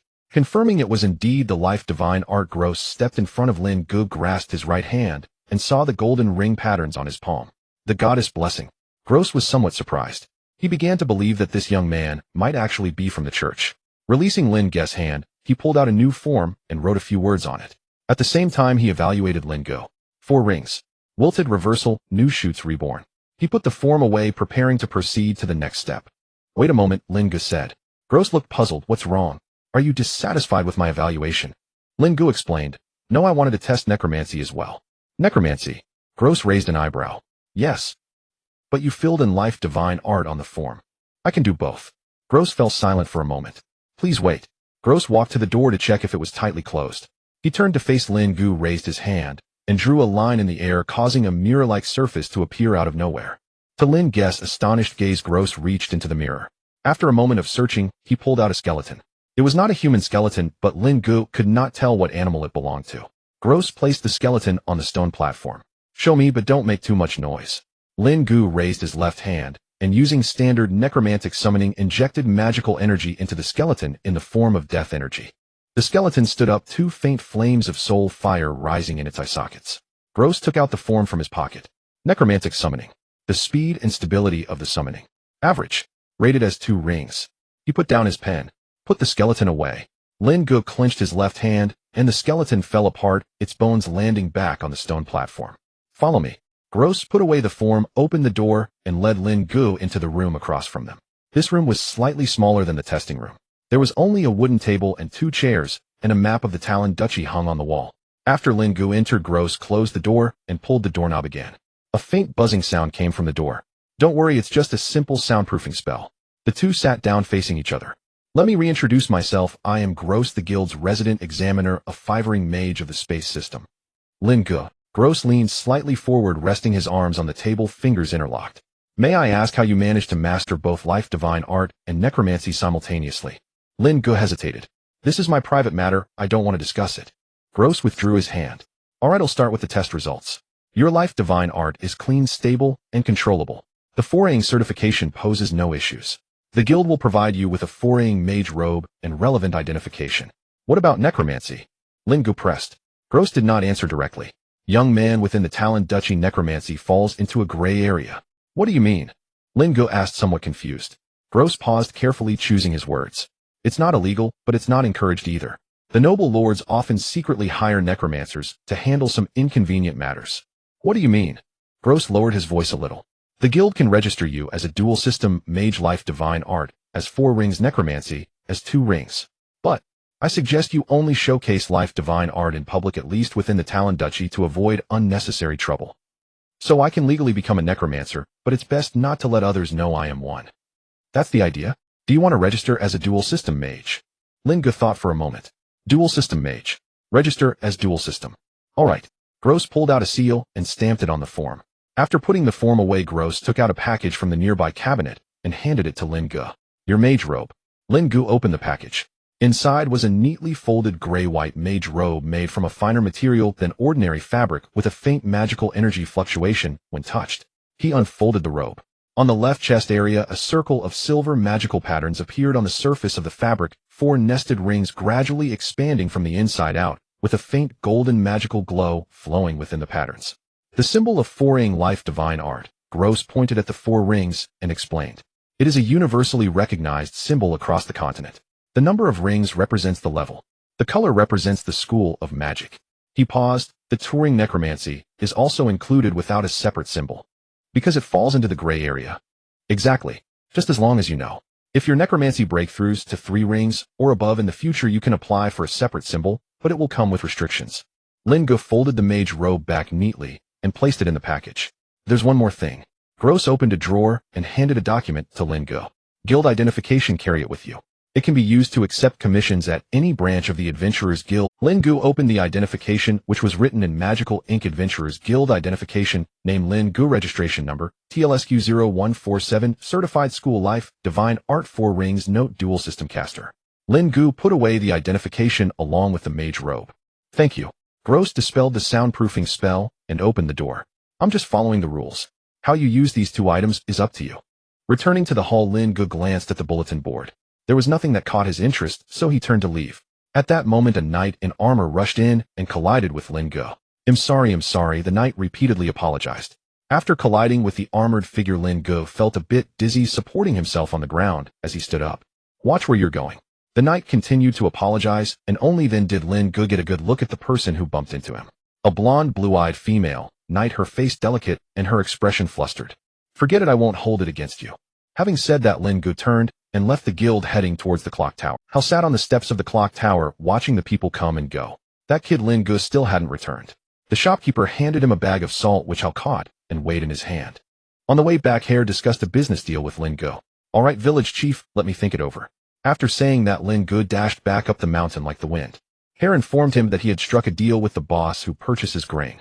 The situation was that the boss warehouse had been losing goods recently and wanted to hire someone to guard it, asking Hare if there were any villagers available. Hare knew the boss nature well. He was a typical miser looking to hire someone just to lower the wages. Not wanting to offend the boss, Hare mentioned that he knew a necromancer who could provide a few skeletons. Using skeletons to guard the warehouse would require no wages or meals, and it could intimidate others. The boss was intrigued by this idea and asked Hare to help make arrangements. Lin Ge felt a bit resistant to this notion. He did not see his modified skeletons as disposable objects. However, aside from Xiao Bai, he did not consider the 4 little skeletons as his companions. It was more about the feeling of watching something he had painstakingly developed being sold off cheaply. By the time he returned to the temple, the sky had completely darkened. Xiao Bai was patrolling the yard with the 4 little skeletons, looking quite impressive. Upon seeing Lin Ge return, Xiao Bai hurried over to open the door, leaving the 4 little skeletons standing in place. "Make sure to guard well," Lin Ge said, patting Xiao Bai's head. Clap clap, Xiao Bai joyfully hopped around Lin. Lin Ge went to the backyard to check the vegetable patch and observed the growth of the mushrooms. Everything was in order. He felt quite pleased, unwrapped his bundle, and took out the wizard's robe to hand over to Xiao Bai. "Looks good, put it away for me." Xiao Bai took the robe and rubbed it with his hands. Lin Ge hurriedly stopped him. "Be careful, don't ruin it, go put it away quickly." Xiao Bai skipped away with the robe towards the hall. The moonlight spilled into the yard, creating a serene and peaceful atmosphere in the backyard. Roshan sat in the corner lost in thought. Lin Ge yawned. "It's time to sleep." The next morning, Lin Ge prepared to open the door to let Roshan and Xiao Bai go down the mountain. As he approached the door and looked up, he saw a person walking towards the temple. Lin Ge rubbed his forehead. Why is he here again? Yuri saw Lin Ge open the door and hurriedly greeted him, fearing he would be locked out again.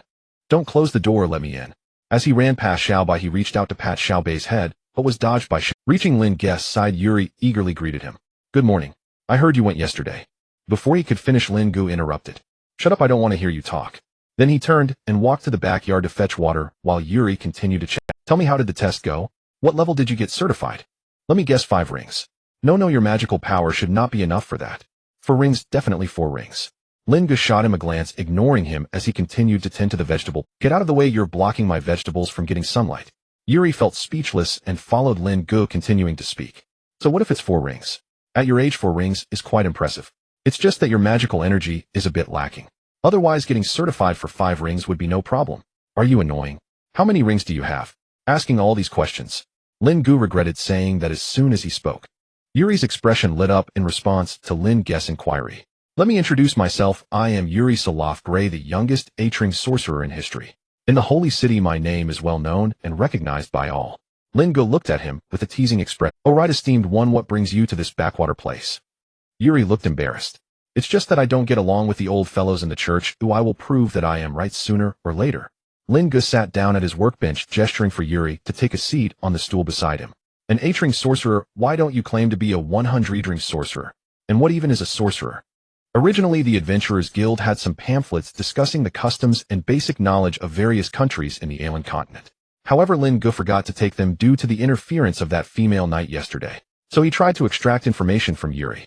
Yuri could tell Lin Ge was fishing for information, but he didn't mind. He pulled over a stool and sat down. "The highest level is 9 rings. Where does one get 100 rings? As for sorcerers?" Yuri feigned mystery and paused for a moment. "Sorcerers are life mages certified by the church. Don't underestimate the title of sorcerer. The church's certification is much stricter than that of the Adventurers Guild." Yuri's eyes filled with disdain when mentioning the guild. "After all I've said, can you tell me your certification level?" Lin Ge, no longer teasing Yuri, replied, "Life magic 4 rings, necromancy 2 rings. "Wait, necromancy?" Yuri's excitement grew. "You got certified as a necromancer? Otherwise?" Lin Ge shrugged. "Show me your identification." Lin Ge pulled out his certification and handed it to Yuri. "Here." Yuri took it eagerly and began to flip through it. Upon seeing that the certification only listed life magic, he let out a sigh of relief. "It seems there are still some knowledgeable people in the guild." "What?" Lin Ge looked confused. "Let me enlighten you. In this world, there are some people who can absorb the ambient magical essence and store it within themselves. They are divided into 3 main categories based on their method of use. One type enhances themselves with magical essence, commonly referred to as warriors. Another type utilizes magical essence to enhance weapons, generally archers, and there are those who engage in close combat, but they are often seen as dubious, mere decoration with no real threat. Finally, there are mages who convert magical essence into magical power and express it in various elemental forms." Lin Ge listened attentively. Yuri glanced at Lin Ge and continued, "There are overlaps in the application of magical essence between these 3 types of people, such as a knight's lightning sword or an archer's agility spell. Within the mage community, there are individuals who can exhibit different types of elements at the same time, known as dual or multi-element mages. Among these the rarest are those with opposing attributes like water and fire elements. However, at least to my knowledge in the Church's records I have seen, there has never been anyone who can wield both life. Thus you are very special. Your worth is immeasurable. Lin Ge lowered his head, digesting this information. He looked up at Yuri. But what if I've already been exposed in the guild? Yuri reassured Lin Ge. Don't worry, the higher-ups in the Adventurers Guild only care about money. If they knew about your value, they would do everything to protect you, and then figure out how to sell you for a good price. After saying this, Yuri stood up, preparing to leave. All right, take your time to think. I'll go back and prepare a big gift for you. Take care, no need to see me off. After Yuri left, Lin Ge opened his notebook and wrote down, Yuri Salof Gray. Suddenly Lin Ge remembered that the old priest's surname was also Gray. He circled the word Gray in his notes, set down his pen, and lightly tapped his fingers on the table. In the Holy City, the archives of the Privy Council. A gilded file was taken down from the shelf. Yuri Salof Gray, promoted to 6 rings at 19, broke the norm to advance to 8 rings at 22, the youngest sorcerer on record in the Holy City. Early this morning, Lin Ge descended the mountain with Xiao Bai and Roshan, preparing to refuse Old Hare's deal. After settling Xiao Bai and Roshan, Lin Ge walked into the village. Upon entering the village, Lin Ge saw the villagers hurrying towards the church. He felt a bit puzzled, but decided to first look for village chief Hare. Arriving at Hare's home, he found that Hare was also about to leave. You're here just in time to come with me. Lin Ge asked what happened. Hare closed the door and sighed. Let's talk while we walk. On the way, Hare began to describe the situation to Lin Ge. Yilian Na has passed away. Hearing the name, Lin Ge remembered the girl. She often sat by the river gazing into the distance and singing a what? Was there an accident? Hare's voice was somewhat somber. A letter came from the front lines. Yilian Na's lover Ryan died in battle. The letter arrived yesterday, and this morning someone found Yilian Na's body in the river. Lin Ge's heart trembled, and he said nothing. Damn, war, Hare spat. Arriving at the church, it was already filled with people who none made a sound, and it was incredibly quiet, as everyone was lost in their sorrow. Yuri stood before the altar wearing a faded priest's robe and holding a worn prayer book. The church was very quiet, and Yilian Na's coffin rested at the foot of the altar. She lay there peacefully, her deep brown hair meticulously groomed, dressed in a blue long dress with her hands folded over her chest, as if she were merely asleep. Yuri set down the prayer book and spoke. I don't intend to read those grandiloquent words. His voice was not loud, but clear. You've all heard enough of such pompous phrases. Yilian Na. Yuri paused. I actually didn't know her well. I haven't been here long, and she didn't come to church often. She would sit by the river every day and sing. I've heard it was beautiful. Ryan heard it too. People in the church began to sob. Yuri did not offer any consolation. He waited for the cries to diminish before continuing. Some say she couldn't cope, but I don't think that's the case. She knew Ryan was dead. She just didn't want to live alone. This statement landed like a stone thrown into water, causing several women to cover their mouths. I don't intend to say things like this is the goddess arrangement. Yuri's voice was somewhat hoarse, because I also don't know what the goddess has truly arranged. I won't speak of pretty phrases like the soul returns to the divine. If Yilian Na is somewhere, then what she most wants to do is surely to look for Ryan. Yuri picked a bouquet of wildflowers from the altar. He walked to the coffin and placed the flowers beside Yilian Na's hands. May you find light on your journey to him. Then he stepped back and bowed his head in silence. No one spoke in the church. The wind blew in through the door, stirring the candles on the altar, and the flames flickered slightly. After a long time, Hare was the first to stand, walked to the coffin, and placed the flowers he held beside Yilian Na's hands. Then came Todd Belmartha. Lin Ge was last. Arriving before Yilian Na's coffin, he gazed at her serene face and raised his right hand. A faint breath of life fell upon her, like an invisible veil. After the funeral, the villagers gradually. Yuri stood at the door bidding farewell to each person, his face devoid of the usual joviality. Lin Ge was the last to leave. Today you don't seem like a priest, right? Yuri forced a smile, trying to laugh, but unable to. It's fine. After Lin Ge finished speaking, he turned and walked away. Yuri leaned against the doorframe, watching Lin Ge's figure gradually shrink. He clenched his fists, turned, and walked into the empty church, kneeling before the statue. On the way, Lin Ge felt a myriad of emotions. He murmured to himself, the living cling to life, while the dead are long gone. He spoke in Chinese, which Hare could not understand. What did you say? Nothing, just lamenting a bit. Arriving at Hare's home, Lin Ge hesitated on how to start, but it was Hare who broke the silence first. What brought you to me today? Is there something you need? I wanted to discuss the matter of the deal. Before Lin Ge could finish, Hare interjected. You agreed. That's good, the boss said. He could offer up to 2 gold coins. Upon hearing the price, the gloom in Lin Ge's heart lifted a little. 2 gold coins. Is it 1 gold coin for a skeleton? Lin Ge's tone was somewhat excited. Yes. I inquired. Hiring a necromancer generally starts at this price. Hare lied. The price of 2 gold coins could only buy the most basic of undead creations, which were usually quite useless. Alright, I agree. When do you need to deliver? Lin Ge appeared somewhat eager. He hadn't seen gold coins since crossing over.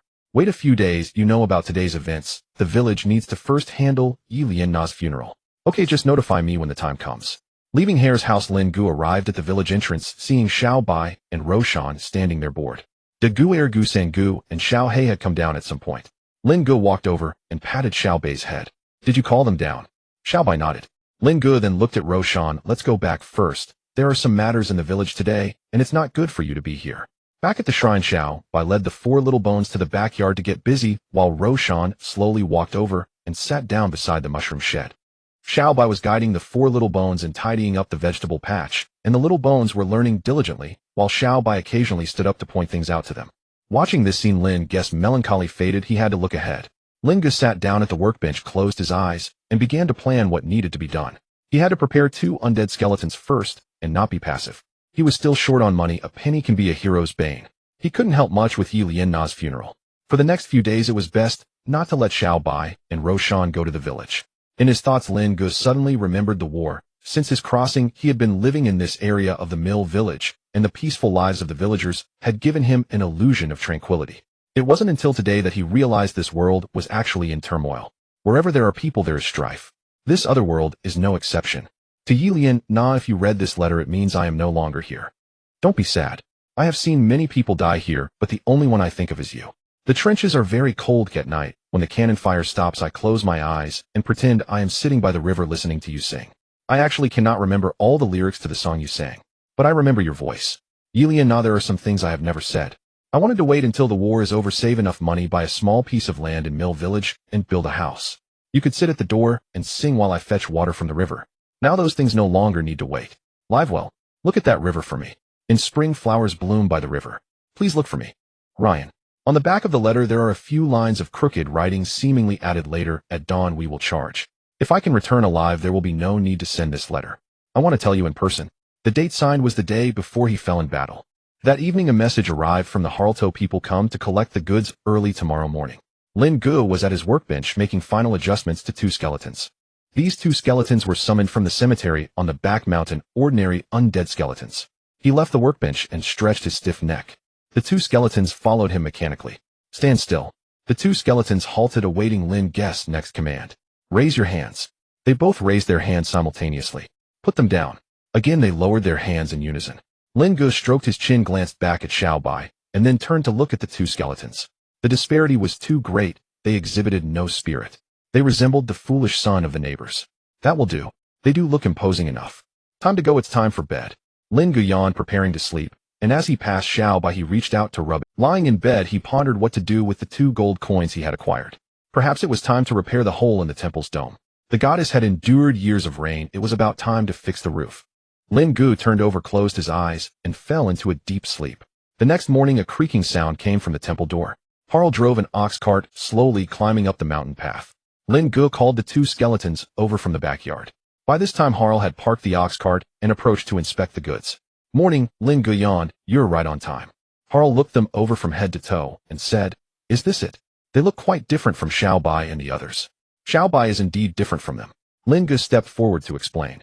In any case, Xiao Bai is very special. It's not something that can be easily explained in a few sentences.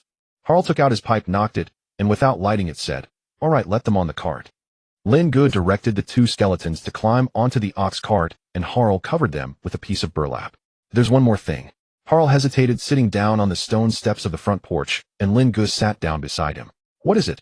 Harl lit his pipe, took a deep breath, and glanced towards the direction of the mill village. Someone saw the ghost of Lin by the river. Yuri has already been there. Harl knocked his pipe against the stone steps. He tried to purify it, but to no effect, so he asked me to find you.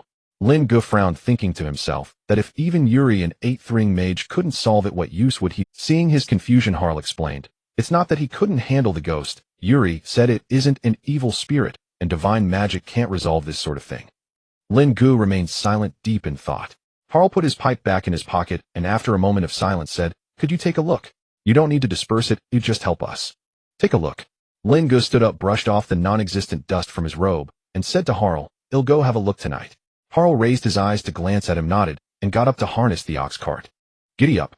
The old ox flicked its tail and slowly walked down the mountain. Lin Ge stood on the porch watching the cart grow smaller until it disappeared into the woods. He then turned and returned to the temple. The day felt particularly long. The vegetable garden was watered, the mushroom shed tended to, and the meat mountain quietly basked in the sun in the backyard. Xiaobai patrolled the yard with 4 small skeletons. Everything was in order. Lin Ge was at his workbench flipping through the initial theory of the cycle of life, reaching the chapter on the immortality of the soul, but he couldn't focus on a single word. His mind kept returning to the words spoken to the old priest's ghost in the basement. The sleeper has found rest. The wanderer will eventually find a home. In the evening, Lin Ge stood in front of the statue of the goddess for a while. He turned to Xiaobai and said, "I'm going out tonight. Stay home and don't wander around." Arriving at the riverbank, he saw from a distance a half-transparent young woman sitting on a stone that was half as tall as a person. She wore a blue long dress soaked through, clinging to her knees. Her dark brown hair fell over her shoulders with droplets cascading from the tips, dissipating in midair. Yelaina had her head bowed, repeatedly murmuring, "Ryan, Ryan." Lin Ge sat down not far behind her, observing closely. He recalled the afternoon he found the initial theory of the cycle of life, comparing the old priest with Yelaina. The old priest practiced his faith while waiting for his soul's belonging. Yelaina was different, as she already knew the outcome, and perhaps was unwilling to accept reality. After a long while, Lin Ge opened his mouth. "Yelaina." The ghost's sobbing ceased. "If you want to cry, then cry. Orion won't return." Yelaina looked at him, lowered her head, and a drop of ghostly blue tear slipped from the corner of her eye. Then she buried her face in her hands and began to cry out loud, and gradually a melodious tune began to arise from her weeping. Lin Ge recognized it as the song she often sang by the river. When the crying stopped, Yelaina turned to look at Lin Ge silently, saying, "Thank you." Seeing this, Lin Ge thought there shouldn't be any issues and prepared to return to the temple after Yelaina dissipated. However, after quite a while, Yelaina showed no signs of change, still sitting there gazing blankly into the distance. Lin Ge felt puzzled and approached, coming up behind Yelaina. The sounds of crying and murmuring had disappeared, replaced by a soft, melodious tune. Yelaina did not speak. The sound emanated directly from her body. Lin Ge softly called out to Yelaina. She did not respond, still staring blankly into the distance. Lin Ge was at a loss. He was just a priest with a wild upbringing. He did not possess any legitimate methods to deal with the undead. He sighed and headed into the village, making his way to Harl's house. Harl had already returned. The owner of Stonebridge Town was quite trustworthy, paying directly with 2 gold coins, both terrified and delighted as he brought the 2 skeletons to the warehouse. Seeing Lin Ge arrive, Harl invited him to sit down and placed the 2 gold coins on the table, pushing them toward. Lin Ge picked up the coins, examining them in his palm. The surface of the coins was somewhat worn, with the griffin emblem of the Talon Duchy on the front and a circle of wheat ears surrounding a starburst on the back. Lin Ge looked at the coins repeatedly before carefully placing them in the pocket inside his robe, which had been repaired after the previous hole in the village. Lin Ge patted his pocket again, confirming the position of the coins. Harl watched Lin Ge's actions with a smile. "First time seeing gold coins." Lin Ge felt a bit embarrassed. "Yes, it's my first time seeing gold coins." Harl chuckled. "When I first saw gold coins in my youth, I was just like you." Then he shifted the topic, asking about Yelaina. "Yelaina, did you go see her?" Lin Ge was just about to mention this matter. "I went, but I couldn't help much. She stopped crying and has started singing, but she's still sitting there gazing into." Harl put down his pipe, sighed, and muttered softly, "When will this war end?" He looked up at Lin Ge. "I understand the situation regarding Yelaina. Let's leave it at that. Thank you for your trouble." Lin Ge stood up. "Then I won't disturb you further." Harl got up to see Lin Ge off. After returning to his seat, he silently resumed smoking his pipe. On the front lines, the smoke of battle had not yet cleared. Another wave of attacks was repelled. As the enemy retreated, they left behind a swath of corpses, some human, some not. The skeleton frames lay scattered across the battlefield, the flames of souls in their eye sockets just extinguished. Our mages were repairing the defensive works at the front line. Several black-robed mages placed their hands on the ground, and the necrotic energy spread through the cracks, pulling newly summoned skeleton warriors from the earth. "The opposing side has mixed in quite a few high-level undead this time," a military officer whispered. A probing by the council, the mage commander said without looking up, "They want to see our trump card." In the palace in the conference hall, the king threw the battle report onto the table, pressing his fingers against his temples. "What did the church say?" The chamberlain bowed. "The holy city is still researching and has asked us to continue waiting." "Research?" The king laughed in anger. "They're just cowards trying to regain control over the countries below. Your Majesty, there are also divisions within the church. The holy city is still debating whether to negotiate with the undead council." The king stood up and walked to the window. "Negotiations? Is there any news?" "The council's condition is that we recognize their sovereignty over the border of the necromantic land." That is absolutely impossible. The minister fell silent. Outside the window, dark clouds gathered. In the distance, thunder could be faintly heard. Returning from the riverbank, Lin Ge tossed and turned, unable to fall asleep. In the morning, he lay in bed, staring blankly at the cracks in the ceiling. The images of Liches kept swirling in his mind, her melodious voice echoing in his head, occasionally accompanied by the flash of 2 gold coins before his eyes. Lin Ge got out of bed, preparing to wash up in the backyard. Xiaobai was squatting at the door of the backyard, holding a twig and drawing something on the ground. Upon seeing Lin Ge come out, he looked up with a click. Lin Ge filled a bucket with water, splashing some on his face. The icy well water made him shiver. Much clearer now. He set down the bucket and sat at the workbench, flipping through the initial theory of life cycles, trying to find clues to solve Liches' issue. Upon reaching the 7th chapter, a line of annotations caught his eye. The gifts of the living can sometimes become shackles for the dead. This reminded him of the thread of life energy he had left for Liches at the funeral. Could it be because of this, Lin Ge frowned, that Liches has not dissipated? He pondered for a moment, dismissing his thoughts. A mere thread of energy should not have such an impact. After all, he was meticulous and cautious in his modifications of Xiaobai and the others. To think that a little energy released casually could transform Liches' soul was rather absurd. He closed the book, deciding to visit the riverbank again tonight. He turned around, calling for Xiaobai, Roshan de Gu, and Xiao He, preparing to take them down the mountain to help the village. That night, Lin Ge and Xiaobai arrived at the riverbank. The moonlight illuminated the riverbank. The clouds were much thinner than yesterday, and the moon cast silver light through the gaps. Liches was still sitting on that rock, a melodious song drifting through the air. At the same time, Lin Ge noticed another person. Yuri was sitting in the spot where Lin Ge had sat yesterday. With his hands resting on his knees, he quietly watched. Lin Ge hesitated about whether to approach, but Yuri, without turning his head, patted the stone beside him. Sit. Upon hearing this, Lin Ge walked over and sat beside him. Xiaobai followed suit, tilting his head to look at Liches, then at Yuri, and quietly squatted down. How long have you been here? Lin Ge asked. Just arrived not much earlier than you. The two of them, along with the skeleton, sat in silence, listening to Liches sing. After about 3 or 4 songs, Yuri spoke up. Did you do something at the funeral, eh? Lin Ge felt a bit awkward, pondering how to explain. Don't deny it, I saw it, Yuri continued, a streak of golden light falling upon her. Lin Ge fell silent for a moment, looking at the palm of his right hand, admitting to what he had done. A wisp of life energy. I was just saying goodbye. Yuri sighed softly. Wild methods ultimately won't work. I should recommend you to learn at the Holy City system if there's a chance. Yuri continued, life energy can light up a soul. He gestured in the air, and a golden speck of light. Then he grasped it with his hand, spreading his fingers, and then closing them, as if demonstrating the blooming and wilting of a flower. For those who have just died, if their remnants have not dissipated, he opened his palm, and the light floated upward. Sometimes it can cause the remnants to recoalesce. Yuri lowered his hand. She could have found peace, but your interference has trapped her here. Lin Ge opened his mouth, wanting to argue, but found he couldn't utter a word. I'm not blaming you, Yuri turned to look at Lin Ge. I'm just confused by the Liches doctrine. The soul should find peace, yet when I tried to purify her before, she cried out, even more tragically. Yuri extended his hand, and a ball of white light shimmered in his palm. The Liches' divine techniques only make them suffer more. That's why I asked old Hal to bring you here. So what do you think I should do? Lin Ge asked. I don't know, Yuri replied candidly. Since you lit her up. Yuri paused. Perhaps only you can make her extinguish. In your own way. After saying this, he stood up and walked towards the village. Once you've settled things, come find me at the church. Lin Ge watched Yuri leave. Only he, Xiaobai, and the ghost remained by the riverbank. Lin Ge took out the initial theory of life cycles from his pocket and had Xiaobai come closer. Using the bright soul fire in Xiaobai's eyes, he flipped to that page, reading that line of annotations. Suddenly he thought of something and wrote beneath that line of annotations with a charcoal pencil, but shackles can also be bridges connecting to the place where the soul belongs. He closed the book and looked at the ghost by the riverbank. Xiaobai retracted his head, looking at Lin Ge in confusion. Lin Ge got up and sat down beside Liches, raising his right hand with his palm, facing her. He summoned a wisp of magical power, and after a transformation, a faint golden light appeared. A layer of luminous mist gradually enveloped Liches' entire body, then slowly seeped in through the gaps in her hair at the back of her head. Liches' singing stopped, and she lifted her gaze towards Lin Ge. Her lips moved slightly, and Lin Ge read the shape of her mouth, just like last time, saying, thank you. Then Liches lowered her head and began to hum again. This time the melody was sorrowful but gentle and soothing. Lin Ge realized that this was probably the song Liches often sang for Ryan.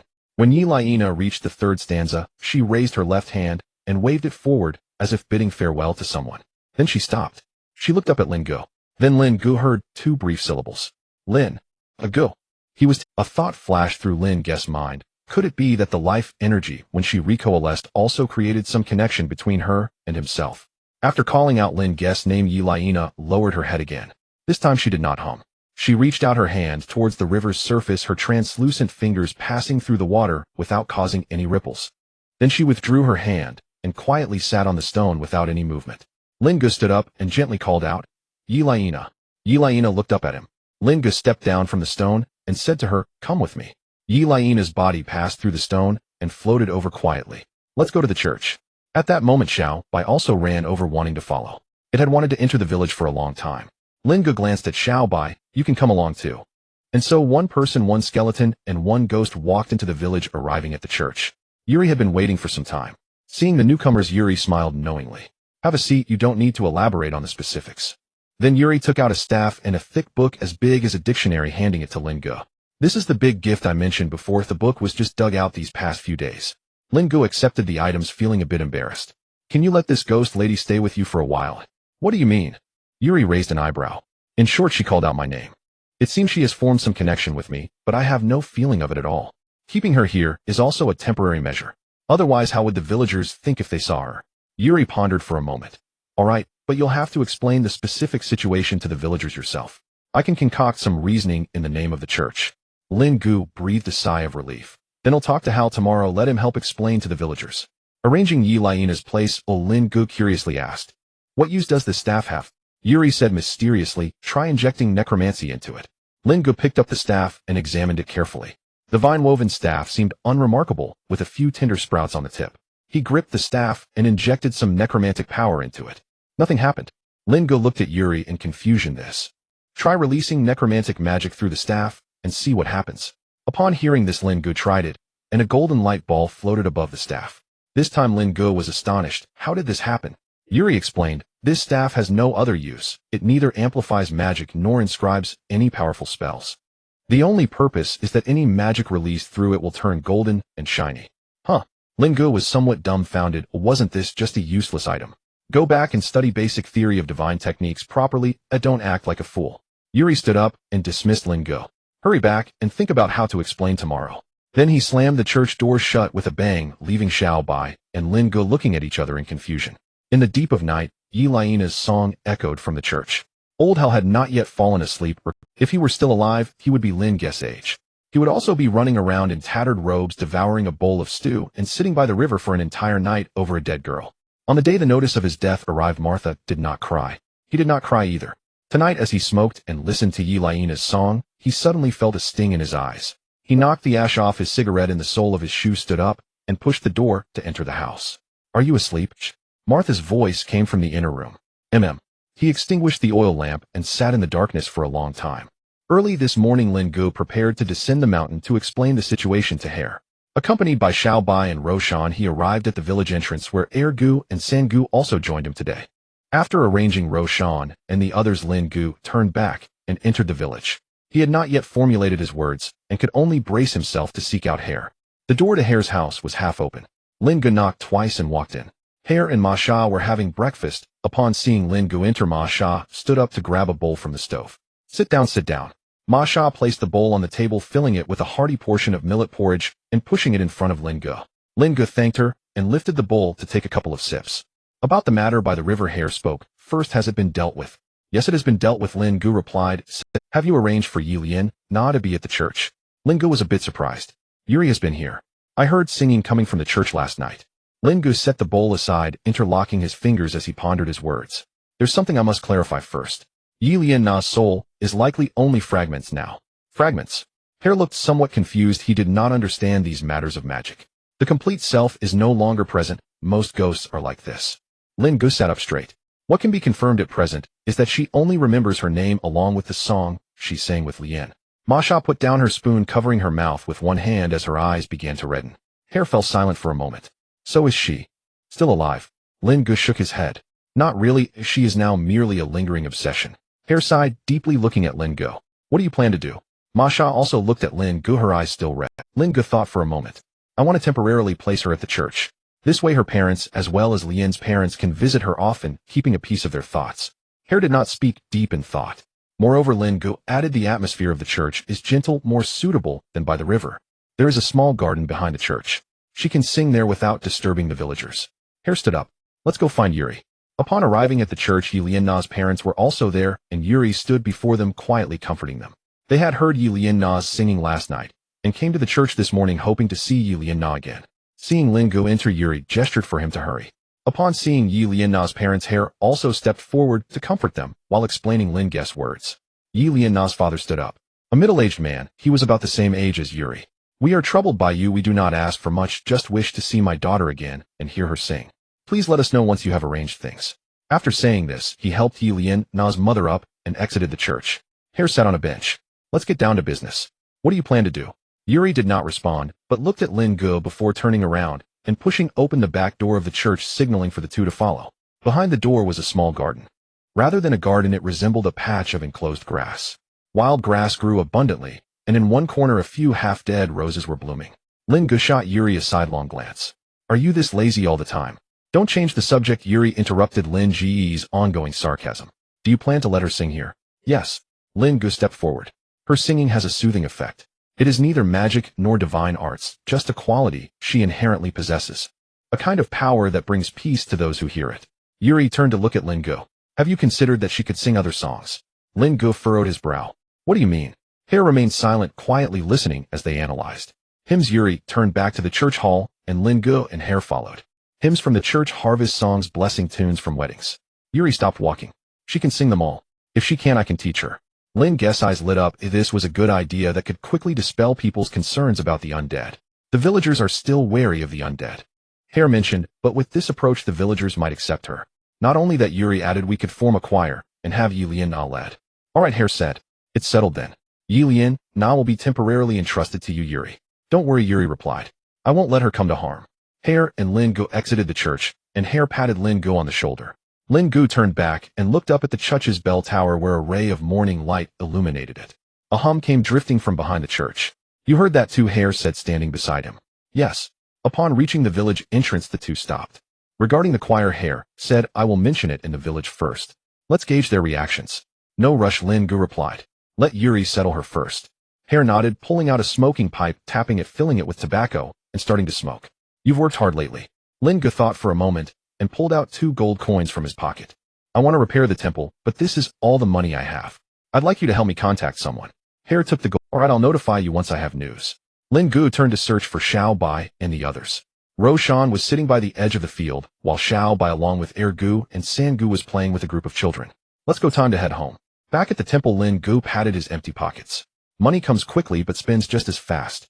Arriving at the workbench in the backyard, Lin Ge opened the basic theory of divine arts that Yuri had given him. Upon opening it, he realized it was a handwritten manuscript filled with dense annotations, the handwriting very sloppy, just like Yuri. How long will it take to read through this thick book? Lin Ge muttered as he opened a page. Divine arts are not the caster's own magical power, but rather the guidance of their own divine power. The more the caster understands the deity they serve, the more efficient their guidance of divine arts will be. Lin Ge paused and gazed toward the front hall. Understand the deity. The goddess hasn't even spoken a word to me until now. How can I understand? He picked up the staff again, doubting if it was something Yuri had simply broken off from some branch. He tried casting, and a ball of golden light emerged from the tip of the staff, warm and bright, like a small sun. Lin Ge set the staff down and cast the spell directly. A wisp of deathly energy emerged from his left fingertip. Cold and dim, this was the aura that necromancy should possess. Once he switched back to the staff, it turned golden again. All right, Lin Ge leaned the staff against the table. At least I won't have to hide when I go out in the future. He closed the book on divine arts and prepared to leave when a piece of paper fell out from inside. For choir use, it can convert magical power into a holy appearance without actual amplification purposes. A roar came from the back of the temple, startling the birds in the trees to scatter. Yuri, you bastard. Inside the church, Yuri was teaching Yi Lianna the tune of the hymn. The first part should be light like the wind blowing over the river's surface. The second part. He suddenly sneezed. Achoo. Yi Lianna's singing stopped, her vacant gaze looking at him. Who is cursing me? Yuri rubbed his nose. He instinctively glanced up the mountain, then turned his gaze back, casually flipping through the song sheet. Come on, let's start from the first part again. Yi Lianna remained still, looking at him for a moment. She resumed humming. This time the melody was a bit lighter than before. It sounded like laughter. In recent days, Yi Lianna had taken up residence at the church. At first the villagers skirted the building. When they passed, a Lao hare had to spend many words explaining the situation to them. Yuli, unusually solemn for once, used the service to preach that the dead also have the right to sing, though he eventually wandered off the subject. In short, the villagers slowly came to accept it. All the while Lin Ge felt as if his hair were thinning. In the temple's rear yard, Lin Ge sat at the workbench rubbing his temples. Before him lay side by side the fundamental theory of divine arts and the preliminary treatise on life cycle. The handwritten copy of the fundamental theory of divine arts had been read so often it was nearly worn out. That irreverent Yoli had filled the margins with hasty, messy annotations. Some of the notes were earnest divine theory, such as the 3 paths of converting divine power. But others were utter nonsense. Complaints about the bread in the refectory and whether the old men were skimping on rations. Every time he saw such rubbish, Lin Ge wanted to hurl the book at Yuli's face. He took the charcoal pencil from his mouth, opened his notebook, and began to write. My divine art may originate from the goddess blessing in my palm, he wrote. He opened the preliminary treatise on life cycle and found an annotation: the essence of energy is flow and circulation. The note continued: the living gather demonic essence through breath, the dead draw death aura with lingering souls. Though the appearances differ, the principle is the same. Lin Ge copied this line together with another marginal note from the fundamental theory of divine arts. That other note read: divine power stems from deities. The practitioner is a channel, not the source. If the channel is blocked, divine power has nowhere to flow and divine arts cannot be performed. Lin Ge laid down his pen, leaned back in his chair, and stared at the 2 lines for a long time. So he murmured to himself: the death aura displayed by necromancy and divine arts are not inherently hostile to one another. The essence of energy is flow and circulation. Thus the difference between them lies only in their origin and direction. At that moment Xiao Bai came over, having set down a bucket by the well. He stood beside Lin Ge and watched as Lin Ge wrote and sketched in his notebook. A small clicking sound interrupted Lin Ge's scattered thoughts. He scratched Xiao Bai's head. What is it? Can you read this? Of course Xiao Bai could not read. He simply stood quietly while his soul flame flickered. Lin Ge closed the notebook and decided to go down the mountain to find Yuli. When he arrived at the church, Yuli was in the small garden instructing Yiliana. Lin Ge had scolded him thoroughly before, yet Yuli had taken note. He had put in some work to tidy the little garden. Now it looked respectable enough. Yiliana sat in the corner of the garden humming a tune. Today, a harvest hymn. A few sparrows perched on the fence, cocking their heads to listen. Lin Ge sat down beside Yuli. Yuli was flipping through the sheet music without looking up. So have you finished the fundamental theory of divine arts? Not yet, Lin Ge replied, hands resting on his knees. I have a question. Ask, Yuli said. If divine arts and necromancy are both fundamentally energy, why can't they coexist within the same individual? Yuli closed the sheet music and glanced at Lin Ge. He picked up a stick and drew 2 circles on the ground. Divine power is external, he said. Pointing to the circle on the right, Yuli explained, pure life energy exists in nature, but is rare, and it is tied to the deities. Other divine life arts function similarly. He then pointed to the left circle. Demonic energy is endogenous. In different people it manifests in different forms, thus giving rise to various schools. You cannot make your own demonic energy directly commune with a deity. Lin Ge frowned as he looked at the 2 circles. Yuli drew a line connecting them. That is not to say coexistence is impossible. In theory, if you can construct a path on the divine channel that links to your own demonic energy, the 2 might be fused. Yuli looked up at Lin Ge with unusual seriousness. You are different. Why? Lin Ge asked. Yuli tapped Lin Ge's right hand. You bear the goddess blessing in your palm. That is an already existing bridge. But what of other recipients of the goddess blessing? Lin Ge asked, puzzled. Exactly why I say you are different. In history, and among current devotees, there is not one who can wield necromancy. Yuli continued, the bridge between channels exists. Now it is a question of whether the piers are solid. What do you mean? Lin Ge asked. Your necromancy is too weak now, Yuli said, without mercy. Second ring. Any ordinary necromancy apprentice can reach that level. Lin Ge fell silent. If you want to complete that bridge, you must achieve balance. 4th ring to 4th ring for stability. Lin Ge rose to his feet. Thanks. Don't be so quick with your thanks. Yuli reopened the sheet music. First, finish the fundamental theory of divine arts. It took me 2 years in Shangcheng to copy that book. Lin Ge paused in his steps. I had forgotten. What is the sacred choir? Yuli's hand faltered over the music. Yiliana, let's practice the 2nd passage again. The 2nd passage should be slightly faster. Yuli, someone exclaimed. Your technique needs more. Lin Ge snatched the sheet and flung it at Yuli's face with a pleased sigh. As he left the church, a soft laugh followed, indistinct whether it came from Yiliana or Yuli. When he returned to the temple, the sky was still early. Pacing inside, Lin Ge pondered Yuli's words until he suddenly remembered something. He rose and called to the backyard Xiao Bai. Come to the hall. Xiaobai, who had been leading the four little bones and turning the soil, heard the summons and clacked over. Stand still, don't move. Lin Ge placed his right hand against Xiaobai's chest and closed his eyes to probe. This is. The circular mark on Xiaobai's chest remained, but it no longer looked the same as before. Within the ring, golden and ashen energies had interwoven into a wholly new hue, one caught between the light of dawn and the dusk of evening. Lin Ge rummaged through his mind for adjectives and found none adequate. He probed deeper. The new energy had already seeped into the bones themselves. It was as if a vascular system had been woven through the skeleton. Lin Ge withdrew his hand, picked up the charcoal pencil, and prepared to record. Xiaobai, do you feel different? Xiaobai looked down at himself, pointed to his chest, then at the statue of the goddess. He made a soft clacking sound. The goddess? What does the goddess have to do with it? Seeing Lin Ge's confusion, Xiaobai drew a circle upon his chest. The ring. Lin Ge said in surprise. You know that ring? Xiaobai nodded. Lin Ge set down his pencil and pressed his hand to Xiaobai's chest again. This time he guided a thread of demonic energy into the golden gray weave and carefully drew out a sliver. The new energy hovered at Lin Ge's fingertip. He carried it to the workbench, pinched a nameless seed between his fingers, and set it upon the table. Lin Ge guided that new energy to drift into the seed. In an instant the seed sprouted, roots gripped the wooden tabletop. A stem shot up, tender leaves unfurled, and a small flower opened. The blossom was pale yellow, but its petal edges bore a ring of gray-white, as if half withered. He excitedly noted in his journal discovery, suspected product of complete fusion between life and death energies, provisionally named Huiji. The entry continued: this substance can accelerate plant growth. The resultant organisms display half of half-dead characteristics. Mechanism unclear, a further study required. Staring at the little flower, Lin Ge suddenly wondered what effect Huiji had on Xiaobai.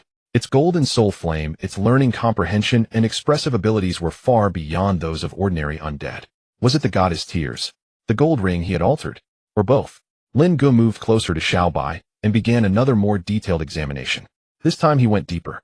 Tracing the Huiji patterns that radiated within the ring, Lin Ge discovered each vein ultimately led to Xiaobai's soul flame. He withdrew his senses and wrote in his notebook, hypothesis: Huiji very likely contributed to the enhancement of Xiaobai's cognitive abilities.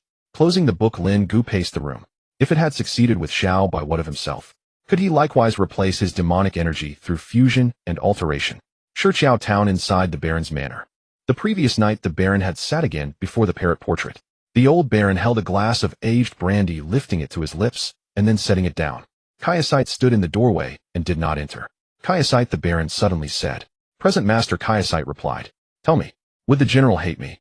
Kaiasite hesitated for a moment. It would not hate you. It is only a bird. The Baron smiled, a smile more awful than weeping.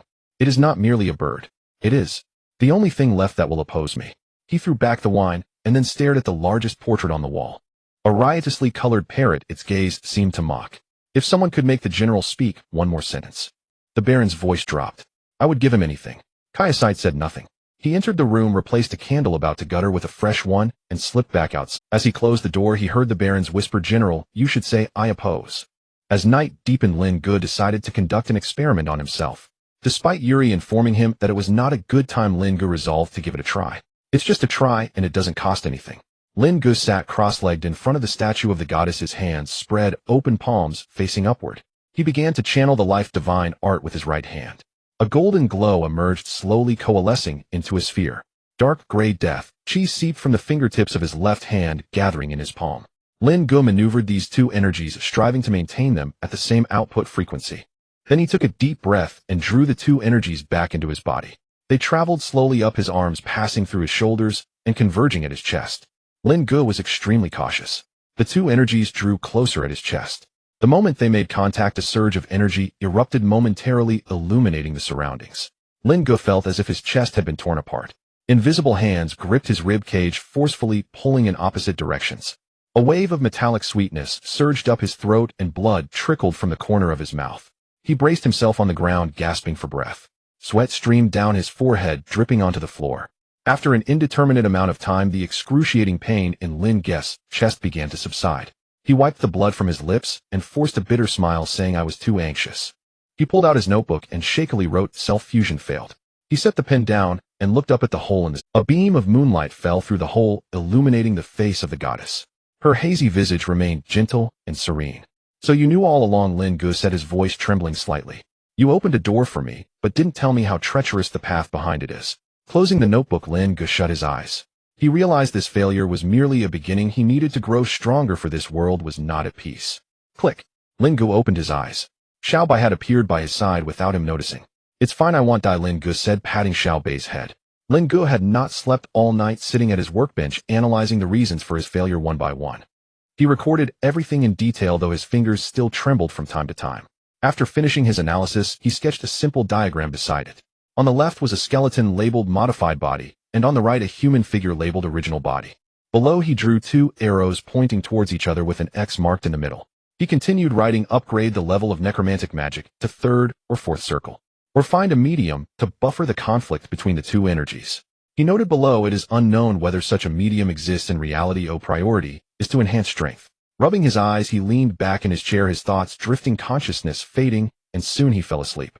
The dawn had already brightened, and the sun was high in the sky. A slow knock echoed at the door. Lin Ge remained still. Xiao Bai ran to open it. Yuri entered carrying a basket. He approached the backyard and found Lin Ge pretending to be dead. If you're not dead, get up. Lin Ge raised a hand, waving to show he was still alive. Yuri placed the basket on the workbench and sat down heavily on a nearby stool. Bread made by Marcia. Yuri lifted the cloth covering the basket. I ran into Marcia on the way, and she asked me to bring you some. Marcia is a good person. Lin Ge picked up a piece of bread and took a bite. Yuri did not respond, his gaze fixed on the corner of Lin Ge's mouth where a streak of blood had not been cleaned away. I heard you were conducting some dangerous experiment yesterday. Lin Ge struggled to swallow the mouthful of bread. You seem well informed. Xiao Bai told me, Yuri said with a serious expression. You can understand what it says. Not really. Before dawn it ran to the church and drew a little person lying down in front of me marked with an X. I think that's not a good sign. Lin Ge paused, turning to look at Xiao Bai. Xiao Bai was directing the 4 little skeletons to flatten the turned soil. Yuri took a piece of bread from the basket, broke it in half, and started eating. Lin Ge opened his notebook and handed it to Yuri. Yuri held the bread in one hand and flipped through the notes with the other. Not bad. At least you didn't blow yourself up and still managed to keep the records so organized. But this handwriting. Did you write it with your foot? Lin Ge snatched back the notebook. Give it back if you don't want to read it. Yuri finished his bread and stood up. Take your time practicing, no need to rush. He brushed off the breadcrumbs from his clothes. This afternoon, there will be a hymn at the church led by Yelena. Come and listen. Yuri walked towards the hall. Perhaps listening to the song will help clarify your thoughts. He then left the temple without looking back. In the afternoon, Lin Ge arrived at the church. There were far more people than he had expected.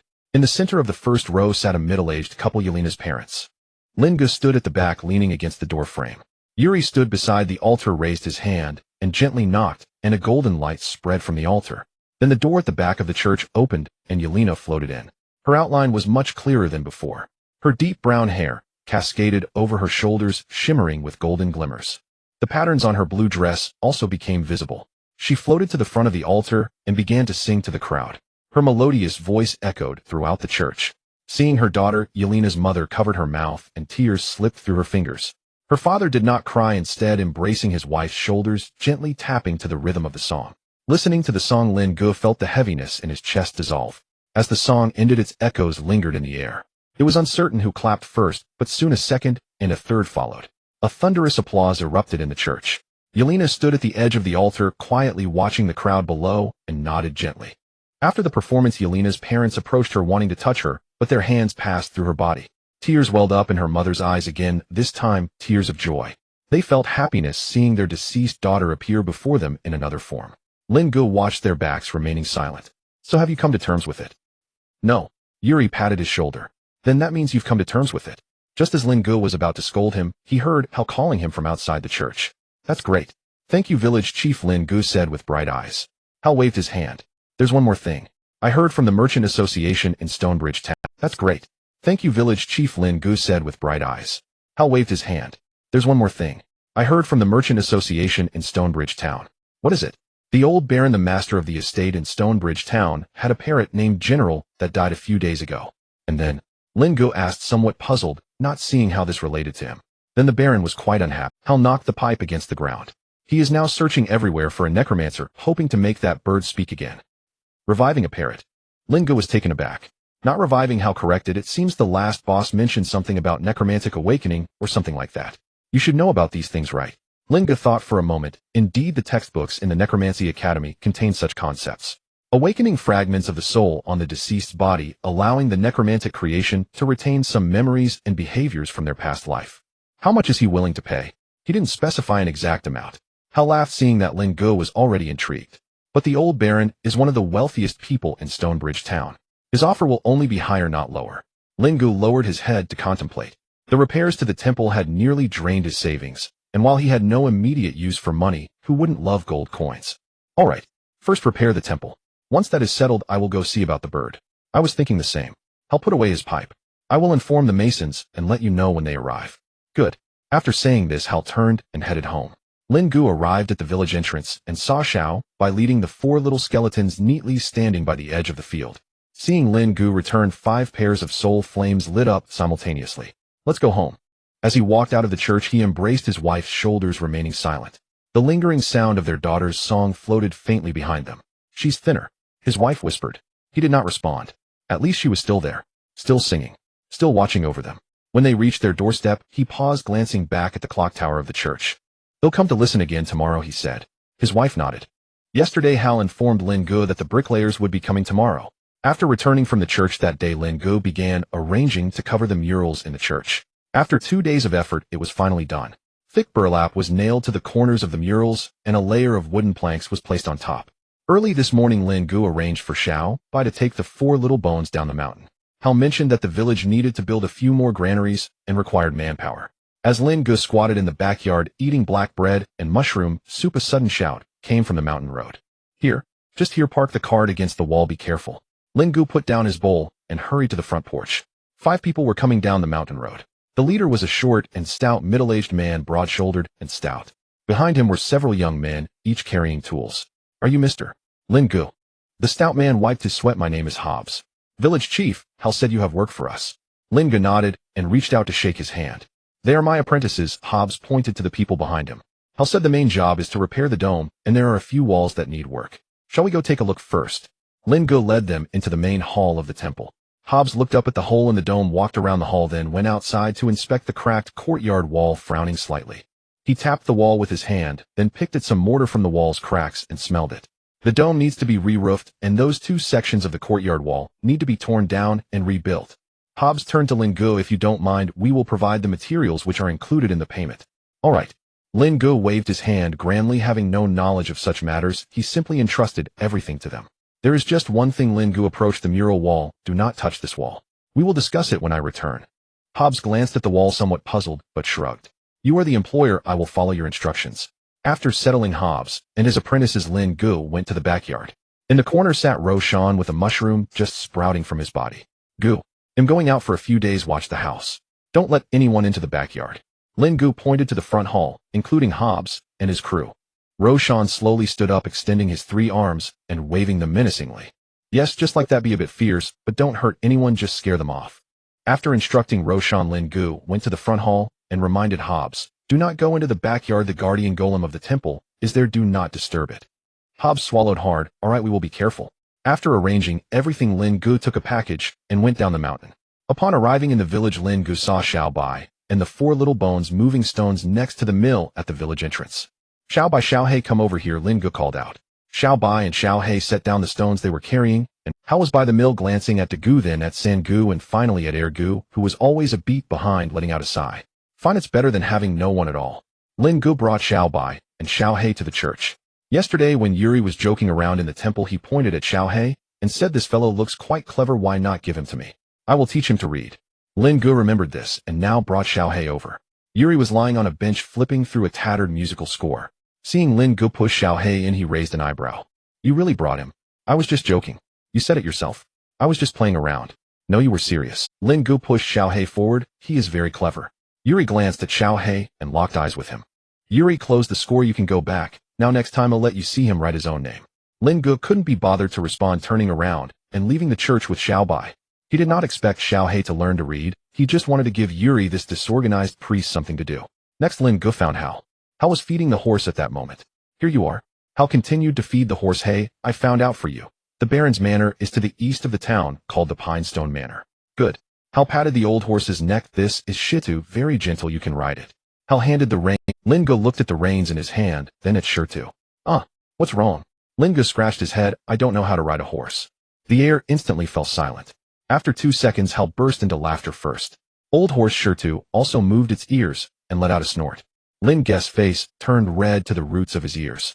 Is there no other means of transportation? Hal finally laughed enough. He pulled out a purse from his pocket and tossed it to Lin Ge.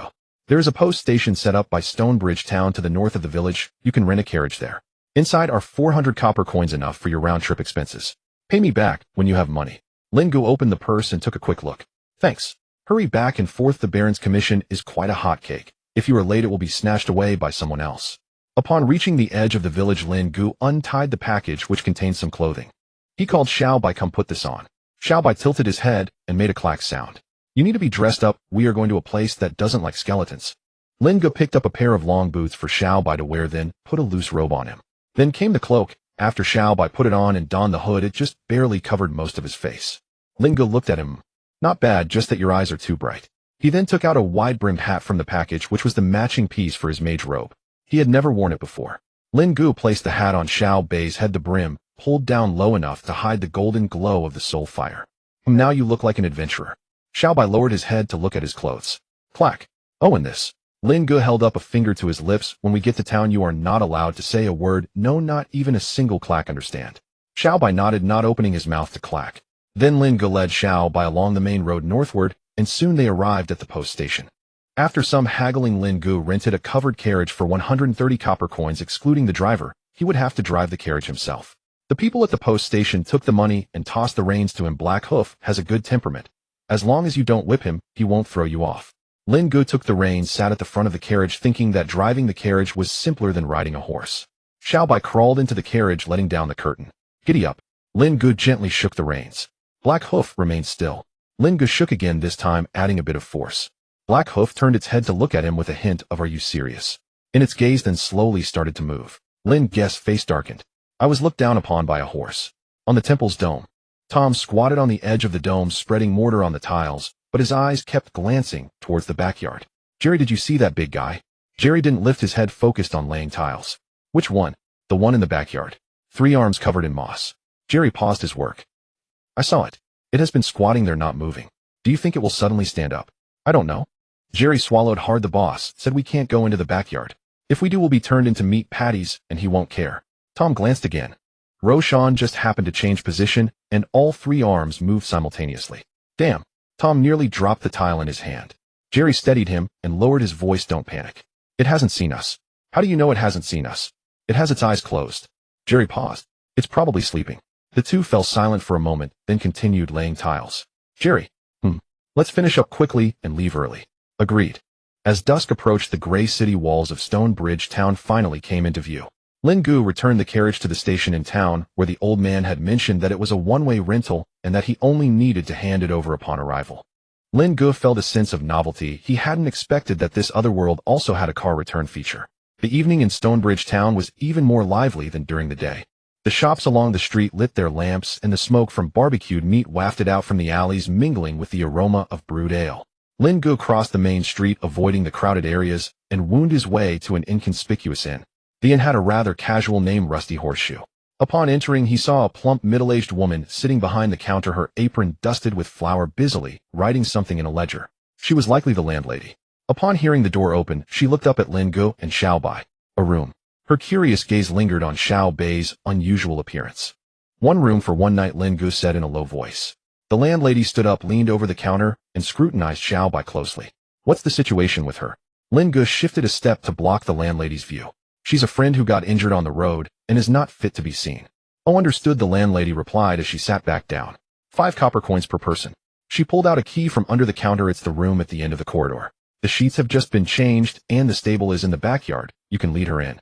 Lin Ge took out 10 copper coins from his pouch, placed them on the counter, grabbed the key, and quickly pulled Xiao Bai through the corridor. Young people are always in a hurry, the landlady muttered as she observed Lin Ge's frantic demeanor. Once inside the room, Lin Ge closed the door and leaned against it, exhaling deeply.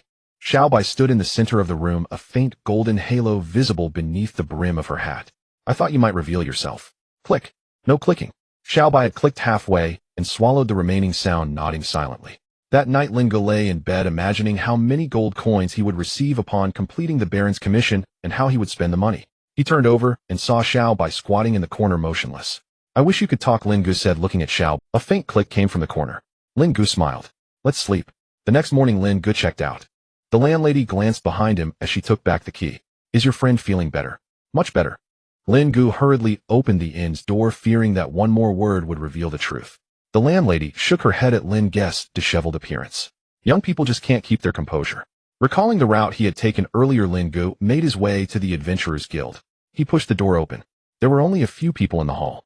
2 adventurers in leather armor were munching on bread in a corner, an archer sat by the window polishing his bowstring, and a hooded figure stood by the bulletin board. The receptionist was still the same middle-aged man with monocles. He looked up at Lin Ge upon hearing his footsteps, bringing in a newcomer. No. Lin Ge pulled Xiao Bai to the left side of the hall. I'm here to take a commission this time. On the wall were a dozen parchments pinned up. Most were tasks for gathering and escorting, paying only a few silver coins.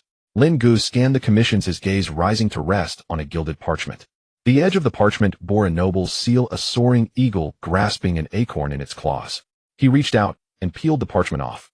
It read neatly, urgently seeking a mage who can restore speech to the dead. Reward upon success, 10 gold coins. Contact person Chester Butler of Songshire Manor. Lin Ge folded the paper neatly and tucked it into the pocket of his robe. Are you planning to take that? The receptionist leaned over the counter, his expression somewhat complex. Someone else has tried it before. They went but returned saying it couldn't be done. Just because others couldn't do it doesn't mean I can't. The receptionist shrugged, indicating indifference. Lin Ge turned and walked out of the guild. Xiao Bai followed closely behind, her cloak trailing on the ground, making a faint rustling sound. As they passed the blacksmith shop, an apprentice glanced over at them before returning to hammering. The disguise was effective. Lin Ge whispered, "Do you remember the rules?" A muffled click came from under the cloak, then immediately stopped. Xiao Bai realized she had made a mistake, shaking her head vigorously twice. Let's go see the Baron. Songshire Manor was located on the hillside to the east of Stonebridge Town. Walking a mile east along the main street, passing through a sparse pine forest, one could see the walls and iron gates ahead. The bluish-gray stone walls weren't very high, but were built neatly with a stone-carved lantern standing every few meters along the top. Behind the walls, the spires of buildings peeked through with gray-white stone walls covered in ivy. In the courtyard, a tower could be vaguely seen, though it was unclear if it was a pigeon house or a lookout. A brass plaque hung on the iron gate, inscribed in ornate script, Songshire Manor. The gate was open. An old man in a long black coat stood at the bottom of the steps. Upon seeing Lin Ge approach, he slightly bowed. Sent by the Adventurers Guild? Yes. Lin Ge pulled out the gilded parchment from his pocket. The old butler Chester took a glance at the parchment, then looked up at Lin Ge. You are the necromancer. Lin Ge did not answer. He raised his left hand and snapped his fingers, conjuring a wisp of bluish flame that emitted waves of deathly energy. Chester's expression remained unchanged as he tucked away the parchment and stepped aside. Please come in. The Baron is waiting for you in the study. Chester led Lin Ge through the garden to the hall. The study was on the second floor. The study was smaller than Lin Ge had expected. The Baron sat behind a desk piled with several stacks of letters, a copper ink bottle slightly open with a quill inserted inside. You are the necromancer. The old Baron's voice held a hint of doubt. Indeed I am. Lin Ge raised his hand to demonstrate. Upon seeing Lin Ge's ability to emit deathly energy, the Baron's suspicions eased somewhat.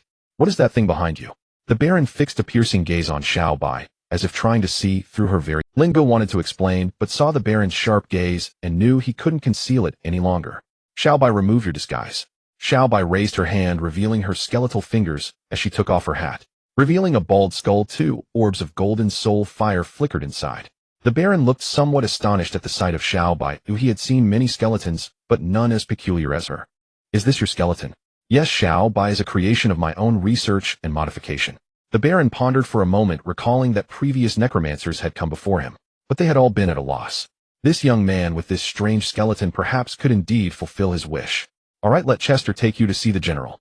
Chester opened the study door and slightly stepped aside. Please.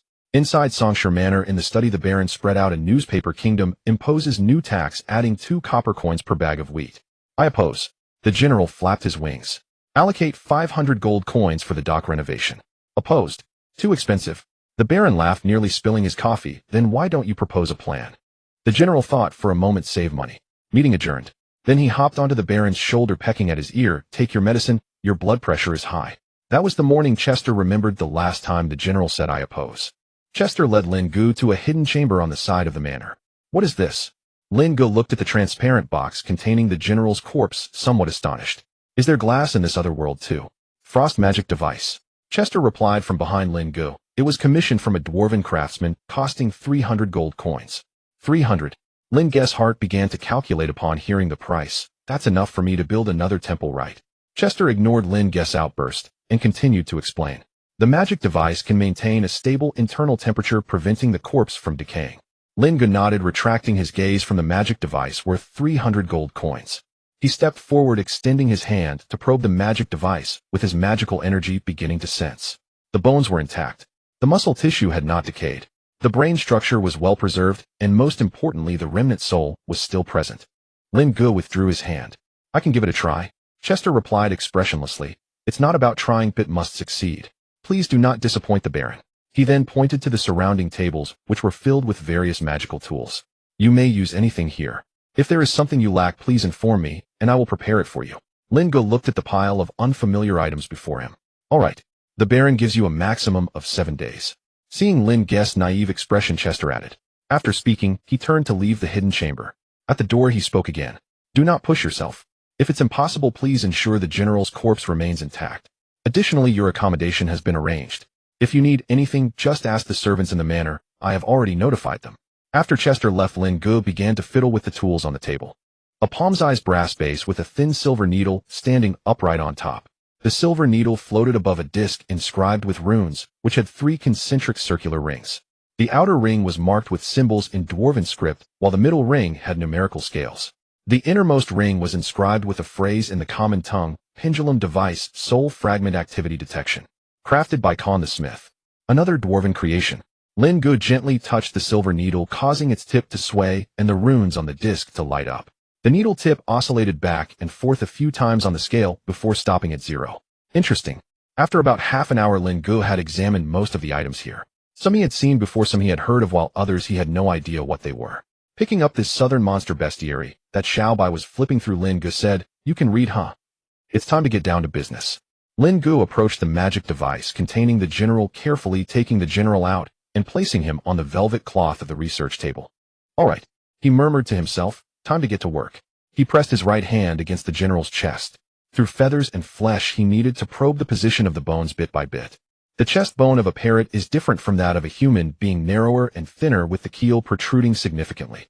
After finding the position, Lin Ge closed his eyes and sent out a thread of extremely fine life energy from his palm. Golden lines glimmered faintly as the energy seeped into the general's body like warm water. After several minutes, Lin Ge withdrew his hand, but the general showed no response. Lin Ge frowned. The remnant soul within the animal's body was too weak. Using death energy to entice it, he could probably only produce a zombie parrot, which definitely wouldn't be able to speak. He tried to use vitality to ignite the soul fragment like Yelena did. However, although the general's soul fragment was relatively intact, it was still too weak compared to a human. It showed no reaction to the vitality. Lin Ge wrote in his notebook, First experiment time, morning. Method: infuse life energy into the palm of the right hand. Result: no reaction. Hypothesis: the soul structure of birds differs from that of humans. The soul fragment is too weak to respond to life energy. Closing the notebook, Lin Ge's gaze unconsciously swept over Xiaobai. Xiaobai was squatting by the table, still holding the southern monster bestiary. It couldn't read, but the illustrations inside captivated it. The ethereal flame flickered at the colorful illustrations, completely absorbed. A thought emerged in Lin Ge's mind. Gray matter. Gray matter is a product of the fusion of life and death, while pure life energy only represents life. What would happen if I injected gray matter into the general's body? Without further ado, Lin Ge called out to Xiaobai, Xiaobai, come here. Xiaobai set down the monster bestiary and walked over with a click, standing beside the long table. Lin Ge probed Xiaobai's body, just like before, drawing out a thread of gray matter. He guided the gray matter with his fingertips, allowing it to slowly drift towards the general's chest cavity. The moment the gray matter touched the feathers, it melted into the flesh beneath the general's plumage. Lin Ge held his breath. After a moment, the general's feathers trembled slightly. It worked. Lin Ge stared intently at the general, eagerly waiting for the next movement. After a long wait, there was still no sign of the general moving again. Lin Ge felt puzzled and pressed his right hand against the general's body. Mobilizing all his perception, he began to investigate. As he probed deeper, Lin Ge sensed a trace of extremely weak vitality. Lin Ge withdrew his hand and picked up the pendulum device. The silver needle pointed at the general's skull, and the runes on the disc illuminated faintly but unstably. The silver needle swayed from 0 towards the inner circle, oscillating near the first scale a few times before retracting. The pendulum oscillated 3 times, eventually stopping at a vague position between 0 and the first scale. Seeing the pendulum device reacting, Lin Ge felt relieved. The gray matter experiment could be deemed a success. Lin Ge wrote in his notebook, "Gray matter is effective. However, the dosage is insufficient and the duration of the vitality response is too short after a single injection. Multiple injections are needed, allowing time for the gray matter to merge with the soul fragment. Additionally, observation is required whether gray matter will have unintended effects on the bird's physical tissues, such as excessive growth or structural mutations." After finishing this, Lin Ge carefully wrapped the general up again. Holding it, he walked back to the custom magic device and gently placed it inside. Leaving the hidden chamber, he noticed the sky had darkened and the moon was high in the sky. It was only then that Lin Ge realized he hadn't eaten all day. After helping Xiao Bai dress up again, Lin Ge went to the manor's front hall and found a maid approaching to ask, "Hello, I am the mage who arrived today. Is there something to eat now?" The maid slightly nodded upon seeing Lin Ge and respectfully replied, "Sir Mage, the steward has instructed me to take you with me." Following the maid, Lin Ge arrived at the door of a guest room. Lin Ge felt puzzled. "Aren't we going to eat?" The maid explained, "This is your arranged accommodation. Your meals will be brought to you shortly." After hearing the explanation, Lin Ge entered the guest room with Xiao Bai. The guest room was fully equipped. Looking at the luxurious decorations inside, Lin Ge felt that his previous lodging was no different from a thatched hut. Before long, the maid pushed in a serving cart, knocked on the door, and entered. She took down 2 plates from the cart, placing them on the table, and also brought out a bottle of red wine, setting it in the center. "Enjoy your meal." The maid then pushed the cart away. Looking at the 2 servings of food, Lin Ge realized that the servants were unaware of Xiao Bai's identity. Lin Ge sat down at the table, lifted the cover from the plate, and found a large piece of steak inside. A beautiful char layer with fats melting like butter. This made Lin Ge's fingers itch with desire. Looking at Xiao Bai, Lin Ge couldn't help but sigh, "What a pity you won't be able to enjoy such a delicacy." After saying that, he began to feast. Xiao Bai pulled out the southern monster bestiary from under its cloak, sitting on the windowsill and flipping through it, occasionally glancing at Lin Ge. After finishing the meal, Lin Ge felt relaxed and looked at Xiao Bai, discovering it was reading, and walked over. "When do you think it will say when it wakes up?" Rubbing Xiao Bai's head, Lin Ge lay on the bed looking at the ceiling. "What do you think its first words will be?" "Clack. I also don't think it will be thank you." 7 days. The first day has ended. There are still 6. Eileen stood at the entrance of Mill Village, glancing at the investigation order issued by the guild once more. "Harmless undead." She read the 4 characters on the report, a small smile tugging at her lips. She stuffed the investigation order back into her pocket and walked into the village. A few children were squatting on the ground, playing with stones. A little girl looked up at her for a moment before lowering her head again, pushing a black stone next to a white stone. "Who are you looking for?" Eileen did not answer. She looked past the girl, where a skeleton was squatting on a stone pedestal beside the mill, holding a bundle of wheat straw. The little girl turned to look and casually said, "That's airborne. It's helping to dry the wheat." Eileen's hand rested on the hilt of her sword. "It won't harm you." The little girl stood up, brushing off the dust from her skirt. Lin Ge said, "They are more honest than..." "Lin Ge, the priest on the mountain." The little girl pointed at the temple on the hillside with a gray roof. "He has many skeletons and can even grow mushrooms." Outside the laboratory window, the sun was gradually setting in the west. Lin Ge had conducted 3 gray matter injection experiments that morning, each yielding little result.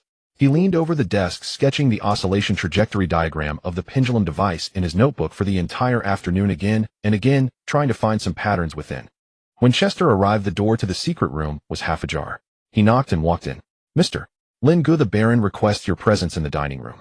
Lin Ge looked up at the sound, his neck cracking. "Can I not?" Just as Lin Ge was about to refuse, Chester interrupted. "It's rare for the master to invite someone to dinner." Lin Ge swallowed the "I won't go" that was at his lips. "Please wait a moment." He closed his notebook and went to the sink to wash his hands. "Lead the way." Xiao Bai was standing by the windowsill, engrossed in a book titled A Brief History of Dwarven Rune Crafting, admiring the diagrams within. "I'll be back shortly. Don't wander off." Click. Xiao Bai did not look up. The dining room was located on the west side of the manor. It was not large, not the kind Lin Ge had imagined, with crystal chandeliers and a circular dining table capable of accommodating dozens for a noble banquet. The dining room measured 10 meters square, with a red carpet laid in the center. A long table over 3 meters long stood in the middle, set only with 2 place settings. Lin Ge sat down in the guest seat. Chester brought over a silver soup bowl from the nearby side table and served Lin Ge a bowl of creamy mushroom soup. Next came the roasted goose whole, with its skin roasted to a golden crisp, and upon slicing, juices flowed out along the cut. Beside it was a plate of black bread cut into thick slices, along with a small dish of pickled olives. Lin Ge was indeed hungry, having stayed in the secret room since breakfast. He picked up a spoon, sipped the soup twice, then forked a piece of goose meat, chewing it vigorously. The Baron sat at the head of the table, holding a glass of red wine, swirling it gently. On his plate lay 2 pieces of sliced goose with knife and fork neatly arranged beside. Lin Ge noticed that the Baron hadn't touched his utensils. After swallowing the food in his mouth, he set down his knife and fork, realizing that the Baron was not there simply to dine. I bought him from a sailor when I was 40 years old. The Baron spoke, not looking at Lin Ge, his gaze fixated on a painting on the wall beside.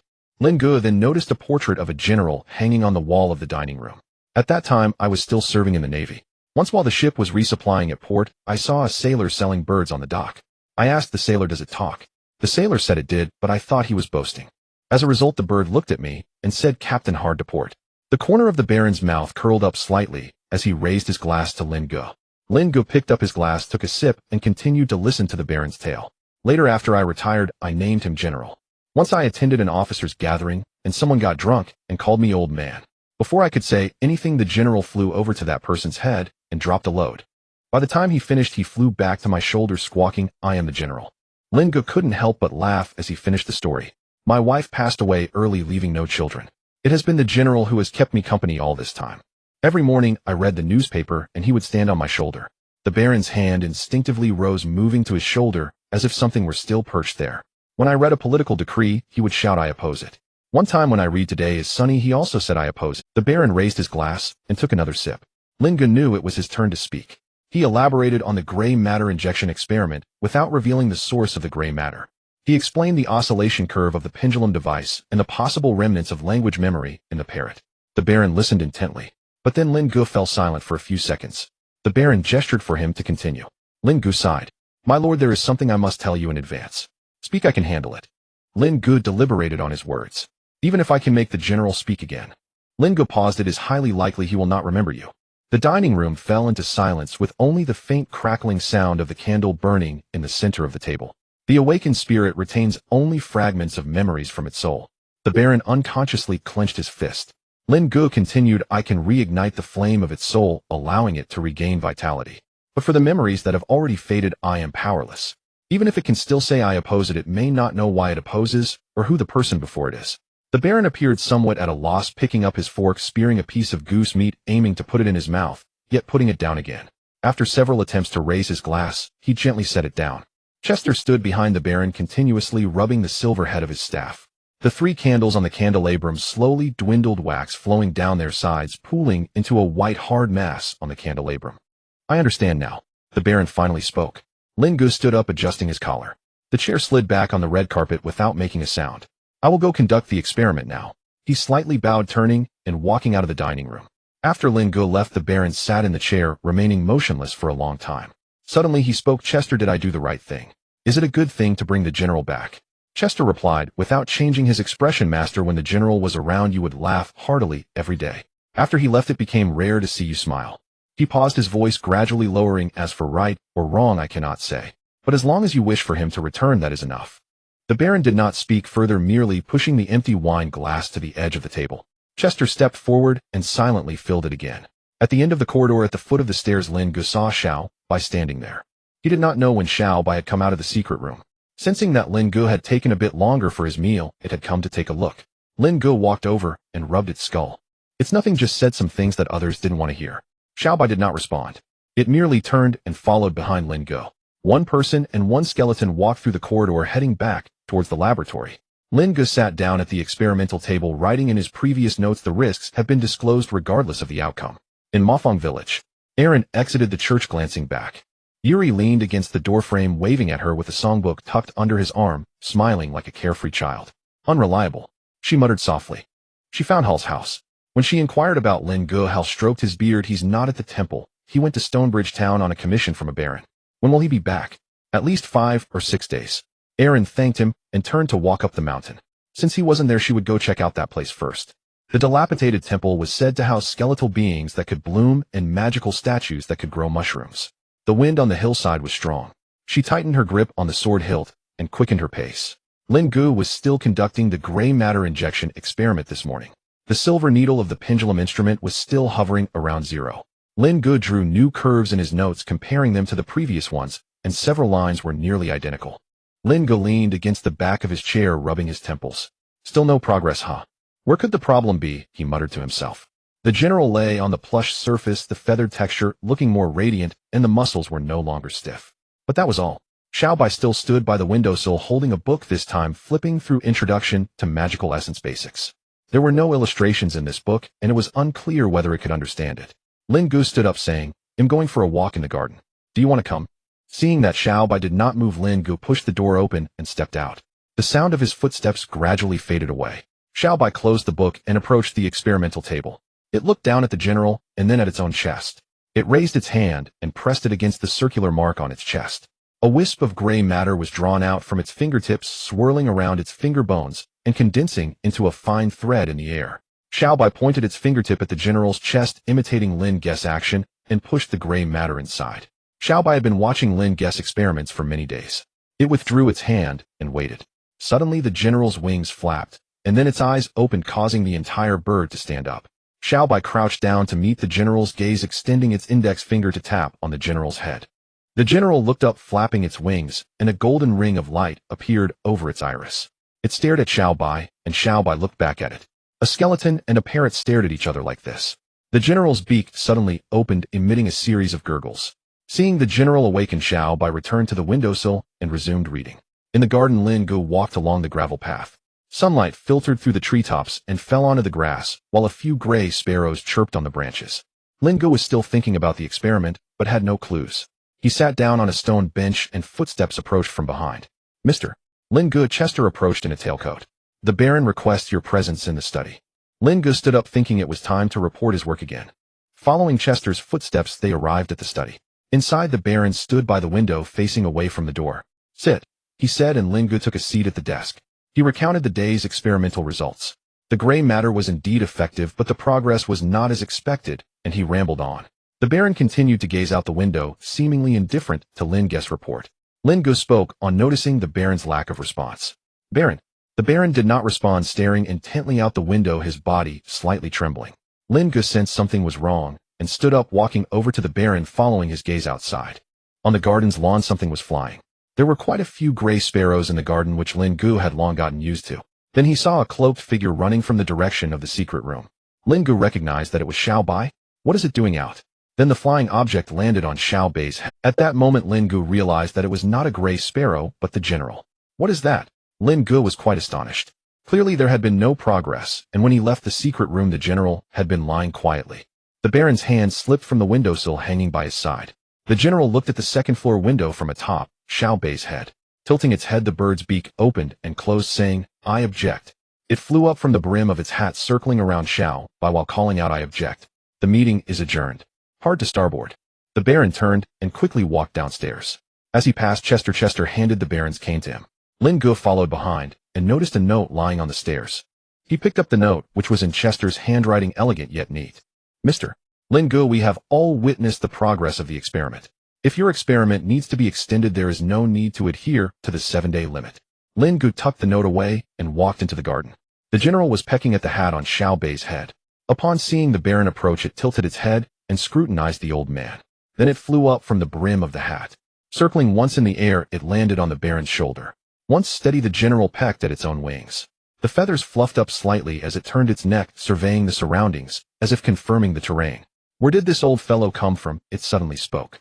The Baron raised his hand, gently stroking the general's feathers, afraid to scare it away.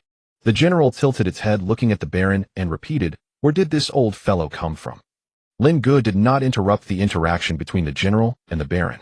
He walked up to Xiaobai and pointed at the general. "You did this." Xiaobai pointed at its chest, and then at the general. "You can guide the gray matter." Lin Ge was somewhat astonished. Clack! Xiaobai nodded. It extended its hand, mimicking Lin Ge's action, making an injecting gesture. Lin Ge was stunned. This silly Xiaobai had actually learned from him. It had even figured out how to control and guide the gray matter. "How long did you learn?" Clack! Xiaobai extended its hand and opened its fingers. 5 days. "Have you been secretly learning since the first day? So you were just pretending to read?" Xiaobai nodded and shook its head. Lin Ge understood its meaning. The learning was genuine, and the reading was indeed real. Lin Ge suddenly felt a bit envious of Xiaobai. He had spent several days without sleep or food, making no progress. Meanwhile, this fellow had flipped through books, observed his experiments, and completed his work without him knowing. Lin Ge patted Xiao Bei's head. Elbow, let's head back. The Baron was still standing on the lawn. The general jumped from his left shoulder to his right, tugging at a thread on his collar. The Baron turned his head and whispered something. Lin Ge turned and walked toward the secret room, with Xiao Bei trailing behind, its footsteps clacking. Finally liberated Lin Ge arrived at the secret room and instructed Xiao Bei to stand still. He walked up to Xiao Bei, extending his hand and pressing his palm against its forehead. The golden soul fire burned steadily deep within the skull. The internal vascular structure was denser than when he had last examined it. The position of the circular mark coincided with the junction of these golden veins. Lin Ge followed one of the veins inward. A drop of golden tear condensed and took shape in the gray matter. Tears of the goddess. Lin Ge withdrew his hand, pondering. The tears of the goddess should have been fully absorbed by Xiao Bei long ago. How could they appear here? Lin Ge was very perplexed. He returned to the experimental table, sat down, and opened his notes, recording in the chapter about gray matter. New discovery: something resembling the tears of the goddess has appeared in Xiao Bei's internal gray matter. Xiao Bei can autonomously summon gray matter. After noting it down, Lin Ge leaned back in his chair, pondering whether the undead truly required a necromancer. Inside, the temple scaffolding was set up in the hall. Hobbs squatted on top, pushing the last tile into place and patting it with his hand. Work is done. Tom gathered the lime bucket and trowel to the corner. Jerry squatted on the ground, picking up broken tiles. Hobbs jumped down and saw a woman in plate armor standing at the entrance, a sword hanging at her waist. Who are you? From the Adventurers Guild, here to find Lin Ge. He isn't here, he went to town. Hobbs hoisted his toolbox and gestured toward the backyard with his chin. Don't go that way, there's a golem there. Aileen looked in the direction he pointed. In the backyard, a massive figure crouched, covered in moss, motionless. That's the meat mountain. Tom poked his head out from behind the scaffolding. It doesn't eat people, but it will throw you out. After tidying up the hall, the three of them walked out. Aileen sat down on the stone steps, resting her sword across her knees. She felt a bit annoyed and decided to wait. Lin Ge was packing his belongings, preparing to leave. When Chester knocked on the door, Lin Ge was in the guest room, grooming Xiao Bei. The door opened, and Chester stepped in, holding a silver tray.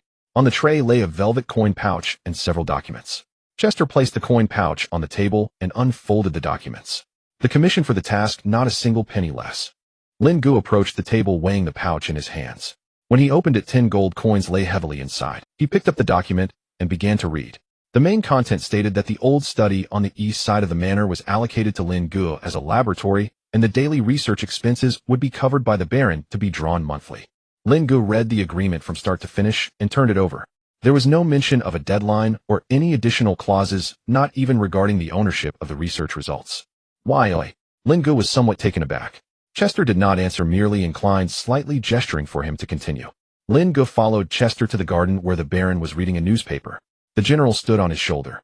Upon seeing Lin Ge approach, the Baron set down the newspaper and gestured for Lin Ge to sit. Lin Ge sat down beside him. My Lord Baron, the conditions you proposed. The Baron interrupted him. Are you not satisfied?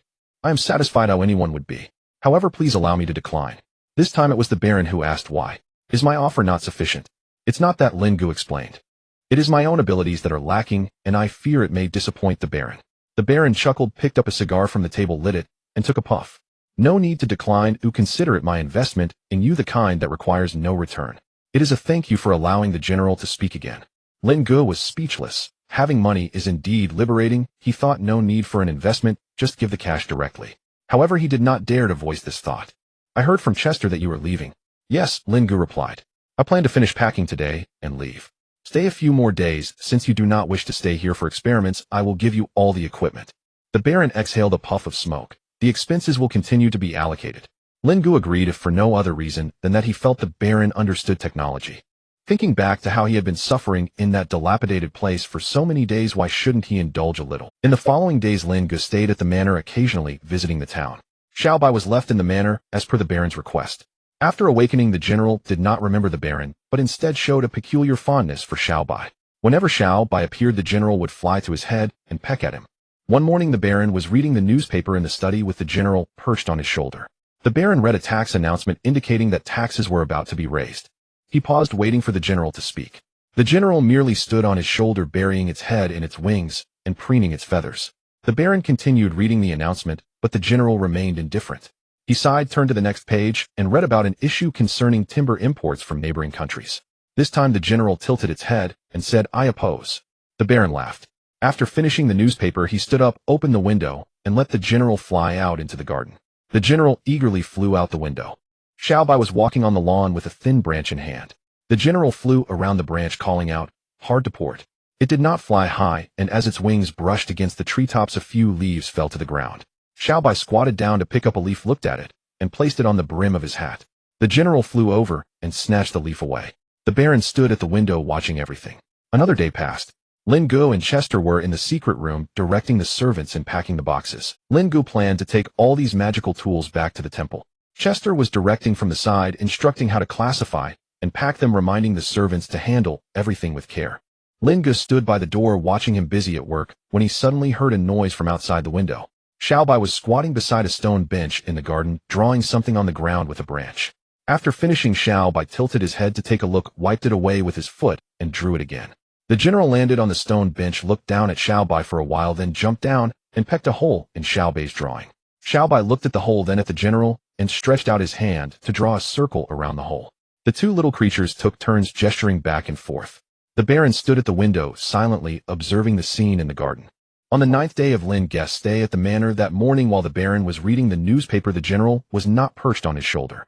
The general was on the windowsill, watching a gray sparrow outside through the glass. The sparrow pecked at the glass, and the general stared at it, suddenly shouting, "I oppose." The gray sparrow flew away. The general tilted its head to take a look. The Baron flipped through the pages of the newspaper. He came across a piece of news about rising grain prices and read it aloud, hoping for a reaction from the general. However, the general still did not respond. The Baron read another piece of news about the fleet setting sail, and the general flew back to his shoulder. The Baron smiled and continued reading, but the general simply stood on his shoulder, preening its feathers. Seeing that the general was silent, the Baron closed the newspaper, placed it on the table, and silently sipped his coffee. The general pecked at his ear a bit too hard, causing the Baron to instinctively retract his neck. The general tilted its head to look at him and called out, "Meeting adjourned." Then it jumped onto the table, surveyed the plate, pecked at the coffee pot, producing a crisp sound. Chester walked in and stood next to the Baron. "It has become more lively." The Baron did not respond, but watched the general bounce around on the table, lost in thought. That afternoon, Chester knocked on the door. "Mr. Lin Ge, the Baron requests your presence in the study." When Lin Ge entered the study, the Baron was standing by the window. The curtain was only half drawn, and the afternoon sunlight slanted onto the floor, creating a bright boundary. The Baron stood in that line of light and shadow, half of his body in light, half in darkness. The garden outside was empty, with no sign of Xiaobai and the general. "It seems it prefers you now." Just as Lin Ge was about to speak, the Baron raised his hand to stop him.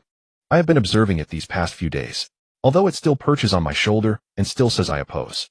The Baron paused. "When I read the newspaper, it loses focus, and when I reach out to touch it, it dodges away." The Baron turned to look at Lin Ge. "You were right, it no longer remembers me." Lin Ge was momentarily at a loss for words on how to comfort the old man. "But that is enough." Xiaobai awakened it, Lin Ge said. "The undead have a natural dependency on the one who awakens them, much like a chick recognizing the first thing it sees after hatching." "That's quite good." It plays happily with Xiaobai. On the day of leaving the manor, the weather was clear. The carriage was already waiting at the manor's entrance, and Chester was directing the servants in loading the items onto the carriage. Lin Ge walked out from the main gate, with Xiaobai following behind. The general was perched on Xiaobai's hat brim, holding a small piece of bark that it had pecked up from somewhere, fiddling with it with its beak. The Baron approached and handed Lin Ge a bag. "Nuts," the Baron said, looking at the general on Xiaobai's hat brim. "I personally went to the town to buy them, although I know it doesn't need to eat anything now." Lin Ge grasped the cloth bag in his hands and tucked it into his coat. "Let's go take good care of it." After saying this, the Baron turned and returned to the manor. Lin Ge bent down and got onto the carriage. Xiaobai climbed up after him, settling down opposite him, and the carriage began to move the gravel, making a crisp sound beneath the wheels. The two horses shook their heads and pulled the carriage along the gravel road, slowly driving away. Chester returned to the study. "Sir, Mr. Lin Ge has already left." The Baron sat at his desk, silently reading the newspaper. "I see. From now on, please have the newspaper sent to the study. No need to place it at the dining table anymore." Chester lowered his head and acknowledged this, exiting the study. Sunlight poured in from outside, falling on the desk. The Baron sat in the shadow with the newspaper, a tear slipping from the corner of his eye. It was the third day. Eileen was squatting at the entrance of the temple, holding a piece of wild grass and poking it into a flower pot. Raushin was squatting at the back entrance, blocking her from entering.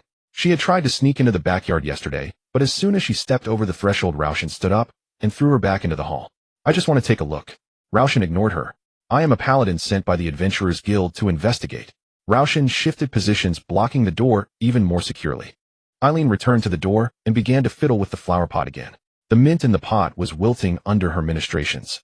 Lin Ge, will you come back? The mountain road in the distance was empty, only the wind was bustling. The carriage passed over the Stonebridge town heading towards the direction of the mill village. As they passed the Adventurers Guild, Lin Ge signaled the driver to stop. He needed to go inside to submit the confirmation of the completed commission. The receptionist took the confirmation and carefully examined it. It's the Baron's handwriting. After securing the confirmation, the receptionist handed Lin Ge a receipt, saying, "Impressive. You finished it so quickly. Are you interested in taking on another challenge?" Lin Ge replied, "Not interested for now," as he tucked the receipt into his pocket and turned to leave. Only then did the receptionist notice the general perched on Xiao Bei's head, rubbing his eyes in disbelief. "Isn't that the Baron's parrot? What is it doing here?" He wanted to take a closer look, but Lin Ge had already taken Xiao Bei back onto the carriage. "Strange. Did I see it wrong?" The receptionist took off his glasses and began to wipe them with a cloth. "It seems I need to take a day off to rest properly." Lin Ge and Xiao Bei unloaded various boxes from the carriage and placed them by the roadside. Lin Ge waved at the driver, saying, "We're done unloading, master. You can head back now." "All right." The driver flicked the reins and turned the carriage around towards the Stonebridge town. Looking at the familiar village before him, Lin Ge sighed, finally home. The general flew off Xiao Bei's hat and circled around Lin Ge, shouting, "Meeting adjourned. Meeting adjourned. Meeting adjourned." Lin Ge approached Xiao Bei, saying, "All right, you don't need to pretend anymore." He then helped Xiao Bei take off the cloak. "You still look good like this. Keep an eye on things here. I'm going to the village for a bit." Xiao Bei nodded. He waved to the general, who landed on Xiao Bei's shoulder, tilting his head to look at Lin Ge. "I oppose." The granary at the village entrance was already built, but the big bones, small bones, and medium bones seemed to have gone missing. Lin Ge looked around the village entrance, greeting the passing villagers. "Lin Ge is back." "Yes, I'm back. Have you seen the big bones?" It seems they were called away by Yuri. I'm not sure what for." Upon hearing this, Lin Ge decided to check the church. On the way, he ran into Hal, who was also heading to the church. Seeing Lin Ge, Hal approached to greet him. "Back again?" "Yes, I'm back," Lin Ge said, pulling out a pouch of coins from his pocket. Inside were 400 copper coins, which he handed over to Hal. "This is the money you lent me, returned in full. No need to be so polite. How did the Baron's commission go? How much did he pay?" At this, Lin Ge perked up, saying, 10 gold coins plus a bunch of research materials. "Wow, you're doing well now." Hal clapped Lin Ge on the shoulder. "By the way, a knight came to the village a few days ago, looking for me." "What for?" "I don't know, didn't say. She should be at the temple now." "Oh, I haven't seen her since she went up the mountain that day. I'll check when I get back." Lin Ge stroked his chin, pondering that he didn't seem to know any knights. Hal interrupted Lin Ge's thoughts. "Hey, you just got back. What are you doing in the village?" "Oh, I came to ask the big bones for help moving things. The villagers told me Yuri had taken them away." "Oh, I was the one who asked Yuri to take them away," Hal explained. "That day the knight came to the village and saw the big bones. I had Yuri take them to hide. After that the knight didn't come back, so I let them continue helping to build the granary." Lin Ge was somewhat puzzled. "But I didn't see them at the village entrance." Hal took a drag from his smoke. "Once the granary was built, I had Yuri hide them away. After all, there's an outsider at the temple." Upon arriving at the church, Yuri was leisurely sitting in a lounge chair. When he saw Lin Ge and Hal walk in, he joked, "Oh, the busy person is back. Did you enjoy your time in town?" Lin Ge didn't want to waste time with him, asking, "Where are my people? My bones? Where have they been hidden? Come out." Yuri clapped his hands, and the 4 small bones lined up and walked in from behind the church. Upon seeing Lin Ge, the 4 small bones excitedly squeaked, "Go on, you ungrateful little wolves." Lin Ge shot a fierce glare at Yuri and took the 4 small bones away. Hal watched the 2 bicker with a smile, saying nothing. After Lin Ge left, Yuri approached Hal. "Village chief, what brings you here?" "I came to discuss the harvest festival with you." Hal walked over to the lounge chair and sat down. Lin Ge brought the 4 small bones to the village entrance, where they were surrounded by Xiao Bei. They stood in front of Xiao Bei like soldiers awaiting inspection. Xiao Bei stepped forward and gave each a little tap. The general stayed on Xiao Bei's shoulder, pecking at Xiao Bei's head, shouting, "Meeting adjourned. Let's go load everything up and head home." With that, Lin Ge picked up a box and walked up the mountain. Arriving at the temple entrance, Lin Ge set down the box and looked at the repaired temple, sincerely exclaiming, "Now this looks like something." He instructed Xiao Bei and the others to move the items to the backyard, while Lin Ge headed towards the main hall. Passing by the steps of the front porch, he noticed several pots of flowers and plants placed at the bottom of the steps. Who arranged these flowers? Just as he stepped into the hall, a figure jumped in front of him. Aileen raised her sword at Lin Ge, shouting, "Necromancer, what have you done to the undead?" Lin Ge raised both hands, instantly bewildered upon hearing her words. What could a necromancer like me do to the undead? Realizing her statement was ambiguous, Aileen felt a bit awkward. "You've made me wait alone for so many days now, accept purification." With that, she swung her sword down towards him. Xiao Bei raised a hand from behind Lin Ge to block the blade, while the other hand, fingers together, pressed against Aileen's throat. Lin Ge had no idea how strong Xiao Bai's bones had become after several enhancements, but he knew that if Xiao Bai delivered that blow, the female knight in front of him would end up as a headless knight. Wait, is that you? Lin Ge finally reacted, recognizing that the female knight before him was the reckless, yet beautiful knight he had bumped into during guild certification. Let's talk this out calmly, no need for weapons.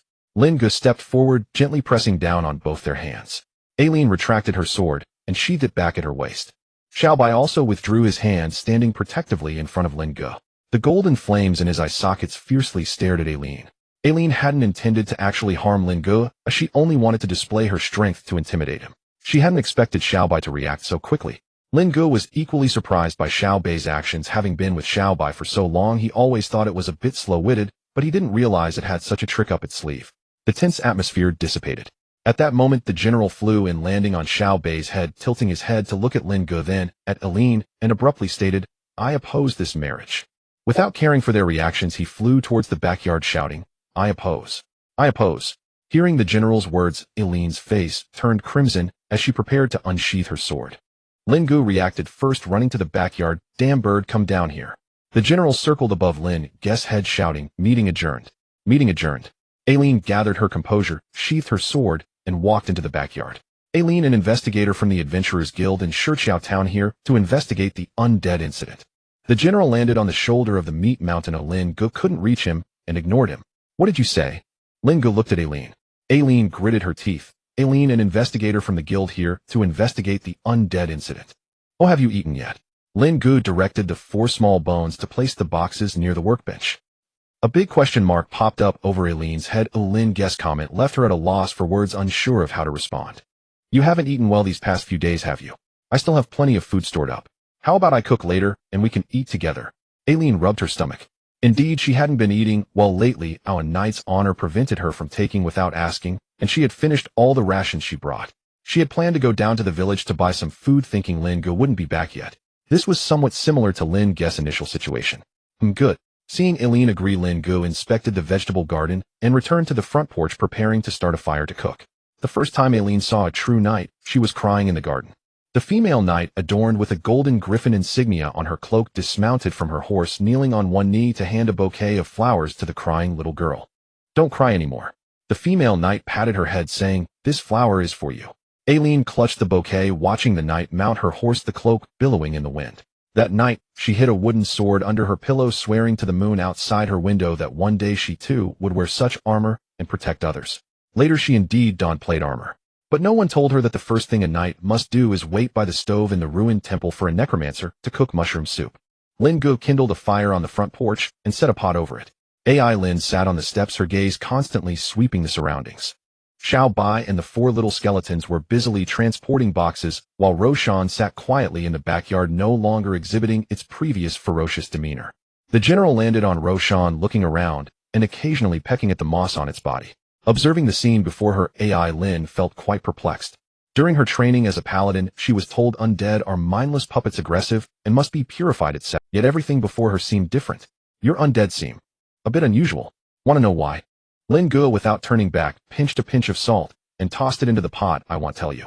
Hearing this, Lin clenched her silver teeth, realizing that the despicable necromancer was indeed untrustworthy. Hearing a sound behind her, Lin Ge turned around. "Why do you think I am a necromancer?"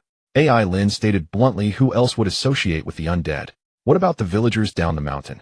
Lin Ge retorted, "You should have seen it. The big skeletons were helping the villagers with their work." Big skeleton. Lin was somewhat curious about this name. "Alright, you don't know yet, they all have their own names." Lin Ge explained. "Xiao Bai de Guer Gu Sen Gu Xiao He, come here." After finishing the box transport, Xiao Bai and the 4 little skeletons were tidying up the vegetable patch in the backyard, and upon hearing Lin Ge's call, they rushed over. "Those are Xiao Bai de Guer Gu Sen Gu Xiao He, and that big guy in the backyard is Roshan, the parrot." Lin's mind was somewhat stalled. What was this all about? Why were the names of these skeletons so casual? What kind of creature was Roshan, and why was the parrot called General? The soup was ready, and Lin Ge served a bowl and handed it to Lin. Lin took the soup, only to hear Lin Ge continue, "Also, I am the priest of this temple." "Priest? You are a follower of the goddess of life." Lin felt her worldview shaken once again. Of course. With that, Lin Ge demonstrated a life magic spell. Indeed, it is life energy. Lin looked at the rich life aura emanating from Lin Ge's right hand and fell silent. She lowered her gaze to the bowl of soup and took a sip. The The delicious flavor burst on her tongue, and she continued drinking until the bowl was empty. Seeing her finish, Lin Ge leaned closer and asked, "Do you want more?" AI Lin's face flushed as she handed the bowl back. Yes. Lin Ge smiled and filled her second bowl. As night fell, a bonfire was lit in the temple. AI Lin sat beside the fire listening to Lin Ge recount his experiences. He spoke of Xiao Bei's birth, the tears of the goddess, and the golden soul fire. He also talked about the purification of Roshan, the transformation from a patchwork monster to a clay golem, and the modification of the 4 little skeletons, as well as attempts to mass-produce lively undead. AI Lin listened intently, her expressions shifting from initial wariness to confusion, then shock, and finally falling into contemplation. "So you are creating a new form of life?" No, Lin Ge shook his head, not creating, but guiding, showing them a path to regain consciousness. He looked at Xiao Bai. Xiao Bai was holding a book titled Introduction to Magic Elements, occasionally tilting its head, as if deep in thought. "This is impossible." AI Lin said the Chuch's texts clearly state that the undead cannot possess self-awareness. Once consciousness arises, it will backfire on the master. Historically, the most tragic cases of undead backlash. "Think carefully," Lin Ge said. "If the undead cannot possess self-awareness, then how can undead backlash incidents occur?" AI Lin was stumped, unsure of what to say. Lin Ge hesitated for a moment. Having faith is good, but it shouldn't be blind. Such an obvious contradiction. Hasn't anyone noticed? Lin Ge led AI Lin to the hall, pointing at a mural, the covering of which had been removed. "Life and death have never been opposites. They are merely halves of the same ring. I am just helping them to reconnect." On the left of the mural was the goddess of life, gentle and compassionate, who on the right was the god of death, shrouded in a black robe. Together they upheld a circular ring, half adorned with blooming flowers and the other half with gray-white bones. "This is taboo." AI Lin's voice trembled slightly. "The church forbids this doctrine. Anyone advocating life and death as one will be considered a heretic." "I know." AI Lin remained silent for a long time. She reached out and gently touched the mural. "Where did you find this?" "It was already here," Lin Ge said. "I discovered it while cleaning the temple. Someone had covered it with plaster." "Covered it?" AI Lin murmured to herself. She turned to look at Lin Ge. "What you are doing," she said, "if the church finds out, you will be wanted." "So what if I'm wanted?" Lin Ge replied casually. "Then why do it?" Lin Ge pondered for a moment. He approached Xiao Bai, crouched down, and gently patted its head. "Because they are worth it. When I came to the temple, I had nothing, only Xiao Bai." He paused. "They are my companions." Lin Ge emphasized, "I do not force them to do anything, they decide for themselves." AI Lin walked back to the fire and sat down. Her mind was a jumble. "I need time to think," she said. "You have plenty of time," Lin Ge replied. "There's a stone bed in the left ear room. I laid down some straw, it's barely sleepable." AI Lin did not refuse. She indeed needed rest, more time to organize her thoughts. Late at night, AI Lin lay on the stone bed, listening to the sounds in the temple. The sounds of Xiao Bai, and the 4 little skeletons moving around, the occasional rumbling from Roshan, and the flapping sounds of the general on the beams. She tossed and turned, unable to sleep, her mind preoccupied with the conversation with Lin Ge. She recalled a childhood memory of seeing a female knight. Back then she thought that knights were people who protected others from harm, fear, and the intrusion of the undead. But now she began to doubt whether the training she received was a deliberate form of indoctrination. Still not asleep, Lin Ge's voice came from the door. "I can't sleep." AI Lin sat up. "What are you thinking about? Did I do something wrong?" Lin Ge approached and handed her a cup of water. "I need to investigate clearly and report to the guild, but now I want to conceal it." "Isn't that perfect?" Lin Ge pointed at himself, the necromancer who incites emotions. AI Lin picked up the cup and took a sip. "As a knight and an investigator for the guild, I should be honest. But the consequence of honesty is that you might be wanted, and these undead, these beings will be eliminated." "You did nothing wrong," Lin Ge said. "You are simply making a choice between 2 correct paths." "2 correct paths." Lin Ge sat on the ground beside the stone bed, leaning against the wall. "No one is absolutely right. The church is not wrong, and I am not wrong. If I had to choose, I would trust my eyes over blind adherence to doctrines," he said, "and you should too." AI Lin held the cup, gazing at Lin Ge's profile. "Aren't you afraid?" She asked. "Aren't you afraid I might be sent by the church to kill you?" Lin Ge thought to himself, "Of course not. Do you think that fellow down the mountain is just for show?" Well, Lin Ge chuckled. "Of course I'm afraid, but if you really wanted to do it, you would have done it long ago." AI Lin's face. Moreover, Lin Ge added, "If you really wanted to kill me, Xiao Bai would break your neck first." "Thank you for your honesty." "You're welcome." "I oppose." The general flew in at some point. "Opposition is invalid." Lin Ge looked up. "Opposition. Opposition." The general was momentarily at a loss for words. Dismissed. AI Lin couldn't help but laugh, the tense atmosphere dissipating completely. "Has it always been like this?" AI Lin asked. "I don't know. This fellow has only been with me for a few days." Lin Ge stood up and brushed off the dust from his robe. "Sleep now. Tomorrow it'll take you to the village to see Yelaina. Yelaina. A ghost, Lin Ge said. She sings beautifully. Maybe. It will help you sleep well. He walked out of the left ear room and gently closed the door. In Mofong village inside the church, Yuri lay on a bench flipping through song sheets, while keeping his ears perked to the sounds from the mountain. They're back, and they brought a woman. He muttered, covering his face with the song sheets. Paladin. TSK. In the early morning, Eileen was awakened by a series of clicking sounds. Little Bai stood by the bed holding a bouquet of wildflowers and presenting them to Eileen. Is this for me? Eileen asked. Thank you. Little Bai nodded and ran off. Eileen took the flowers to the hall where Lin Ge was cooking. Upon seeing Eileen, he said, just a moment, the food will be ready soon. Eileen placed the flowers in a pot at the foot of the door and made her way to the backyard. The general was flying around the 4 small bones, occasionally landing on a large bone, then flying back to a small black figure's shoulder. Eileen sat on the threshold, quietly watching. Lin Ge brought 2 bowls of soup and sat next to Eileen. Eileen silently accepted the soup and began to drink. Before long, she finished it. Let's go, Lin Ge said as he stood up. Let's head to the church. Yuri should be up by now. At the church, Yelena was humming a song by the altar. Yuri walked past Eileen and said, isn't it beautiful? He set down the sheet music he was holding. She sings here every morning. Is she a ghost? Eileen asked. Yes, Yuri replied as he sat down on a bench. Eileen took out a recording crystal from her backpack, preparing to capture the scene. You don't mind if I do this, right? Eileen asked. Go ahead. Yuri waved his hand dismissively. Seeing Eileen starting her work, Yuri went outside the church to find Lin Ge. Things might be a bit unsettled recently, Yuri said. What do you mean? Has fighting reached here? Lin Ge asked with some confusion. Not quite, but I've received news that the necromancers at the border are preparing to unleash a necromantic calamity. Keep an eye on the cemetery behind the temple. Lin Ge was puzzled. Isn't it safe here? Yuri explained. Do you really not understand, or are you pretending not to? Mill village is right next to the border. The death energy from the necromantic calamity could affect us here. What do I need to do? Lin Ge asked. Yuri thought for a moment. Just take a look at the back mountain and see if any skeletons are popping up. Okay, is there anything else? Yuri pointed toward the church. Hurry and get her out of here. The more you see, the more dangerous it will be for you. I can't just tie her up if she insists on staying. There's nothing I can do, Lin Ge said helplessly. In any case, figure it out yourself. I know this little girl, her background is not simple. After saying that, Yuri wandered into the village. Lin Ge entered the church where Eileen had finished recording and was sitting on a bench listening to Yelena sing. Isn't she singing beautifully?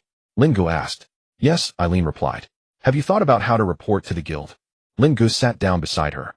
I'm still considering it. All right, take your time.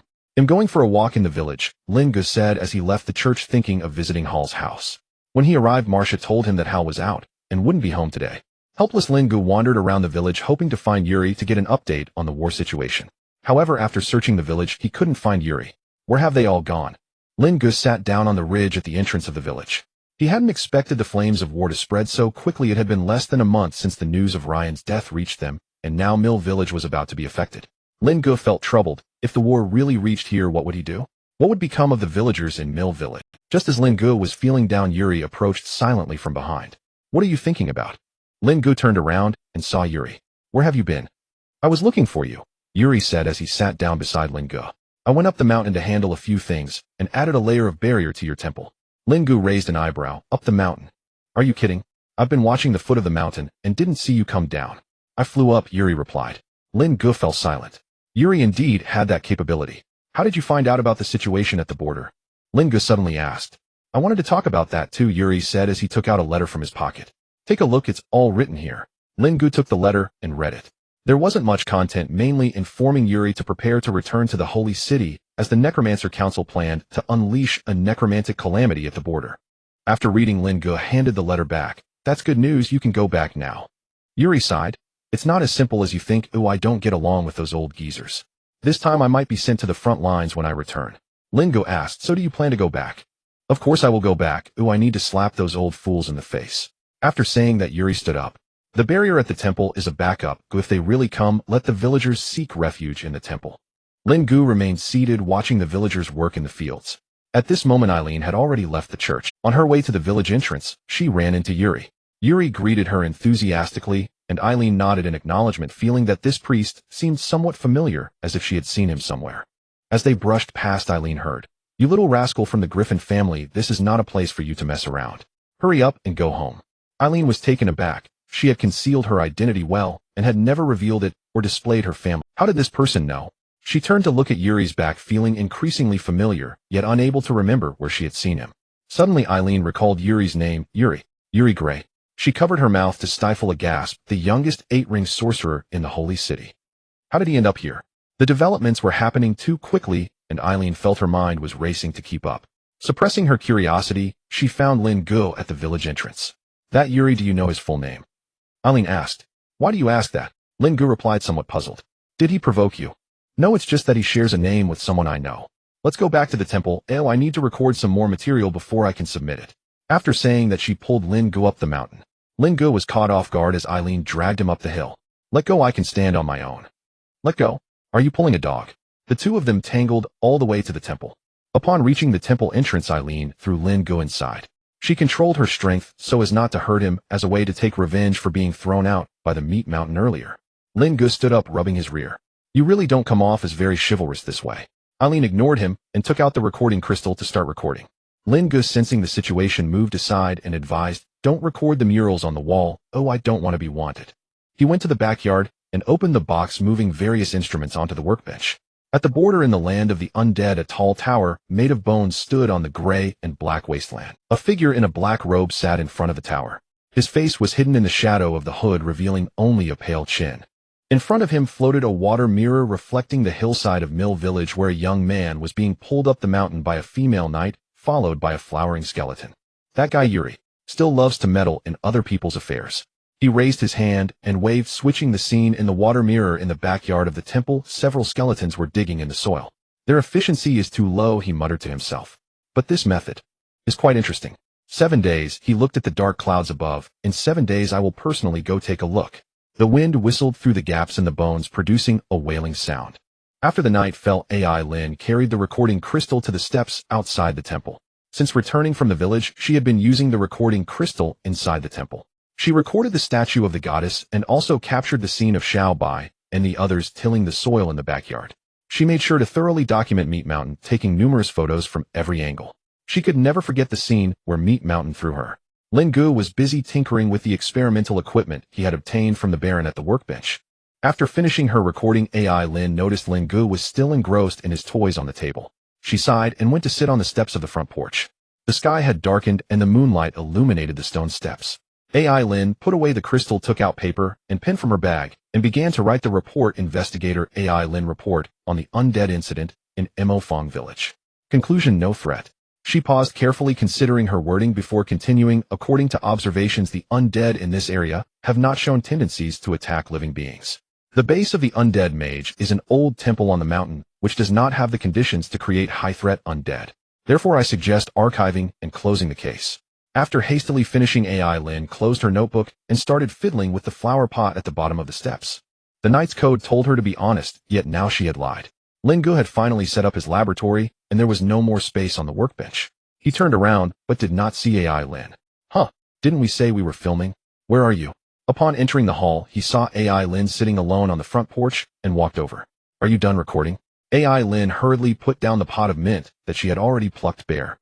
Oh, yes, I finished recording and also wrote the report. What did you write? You didn't say anything bad about me, did you? Noticing Lin's actions, Lin Ge sat down beside her and joked. No, I recorded everything truthfully. Lin felt a bit guilty. If one day the church has to deal with me, which side would you stand on? After hearing this, Lin fell silent, stood up, and walked towards the hall, saying as she walked, I'm going to rest. I'm leaving tomorrow. The general in the beams looked at the two and shook his head, burying his head back into his wings. The next day after Lin left, Yuri came up the mountain. Where's Lin? Did she leave? Yuri looked around. You came just after she left. What's up? Lin Ge was squatting in front of the stove, starting a fire. He had originally tried to persuade Lin to stay for a meal, but she had directly refused. Yuri squatted down next to Lin Ge. I've confirmed it. In a few days the transfer order will come down, and I have to go back to the Holy City. Congratulations. Lin Ge mumbled while tending to the stove. Congratulations, my foot. I found out that my return is to negotiate with the Undead Council. Well, isn't that great? You won't have to go to the front lines. Yuri pouted. I would rather go to the front lines and fight. I can't even handle our own antiques, and they expect me to deal with the old cronies on the other side. Did you come today just to complain? Yuri slapped his forehead. I almost forgot the important stuff. Follow me. Today I'm feeling generous and plan to teach you a few tricks. With that, he pulled Lin Ge towards the back mountain. Upon reaching the back mountain cemetery, Yuri and Lin Ge stood facing each other. Have you finished reading the basic theory of divine arts? Yuri's expression was serious, like a teacher checking homework. I roughly finished it, mainly you wrote too much nonsense, Lin Ge replied. Yuri awkwardly rubbed his nose. As long as you've read it, that's fine. Today I'll teach you a trick, the domain of life. With that, Yuri walked to the middle of the cemetery. The essence of divine arts is the goddess' response to you. Yuri raised his hand, and a golden sphere of light appeared in his palm.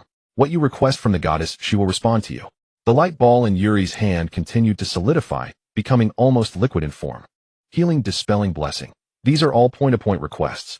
When you need to solve a problem on a large scale, for instance, when there are too many injured on the battlefield and conditions do not allow for individual treatment, you can request the goddess to bless a specific area. Yuri flipped his palm, and the light ball moved with his hand. Watch closely, this is the domain of life. Yuri pushed the light ball towards the ground, and instantly the cemetery was filled with golden light.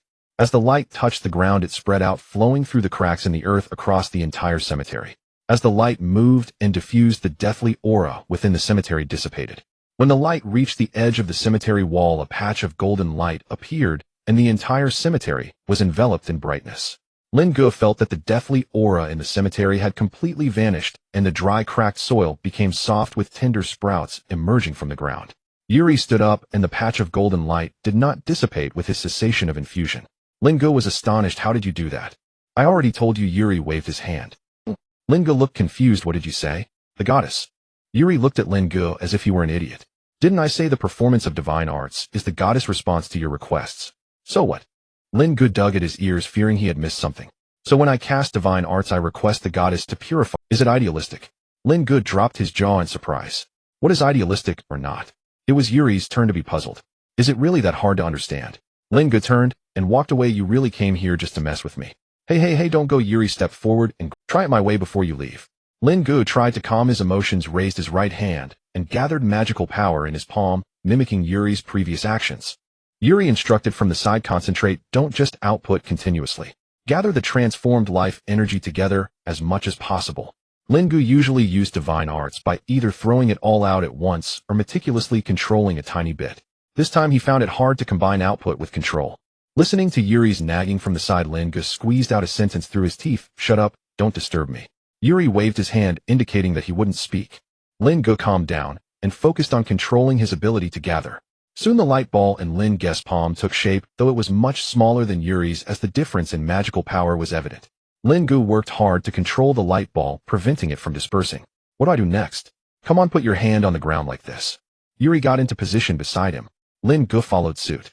The moment the light ball touched the ground, it exploded, and golden light spread across the surface, dissipating within a radius of about 3 to 5 meters. Yuri scratched his head awkwardly. I forgot to mention. You need to first request the goddess in your heart to purify this land. Lin Ge sat on the ground, panting heavily. Are you just here to play with me? Yuri smiled apologetically. My mistake. Let's try again. On the 3rd floor of the Stonebridge Town Adventurers Guild. Gross pushed the door open and placed the report on the table. The Mo Fong village incident has been closed.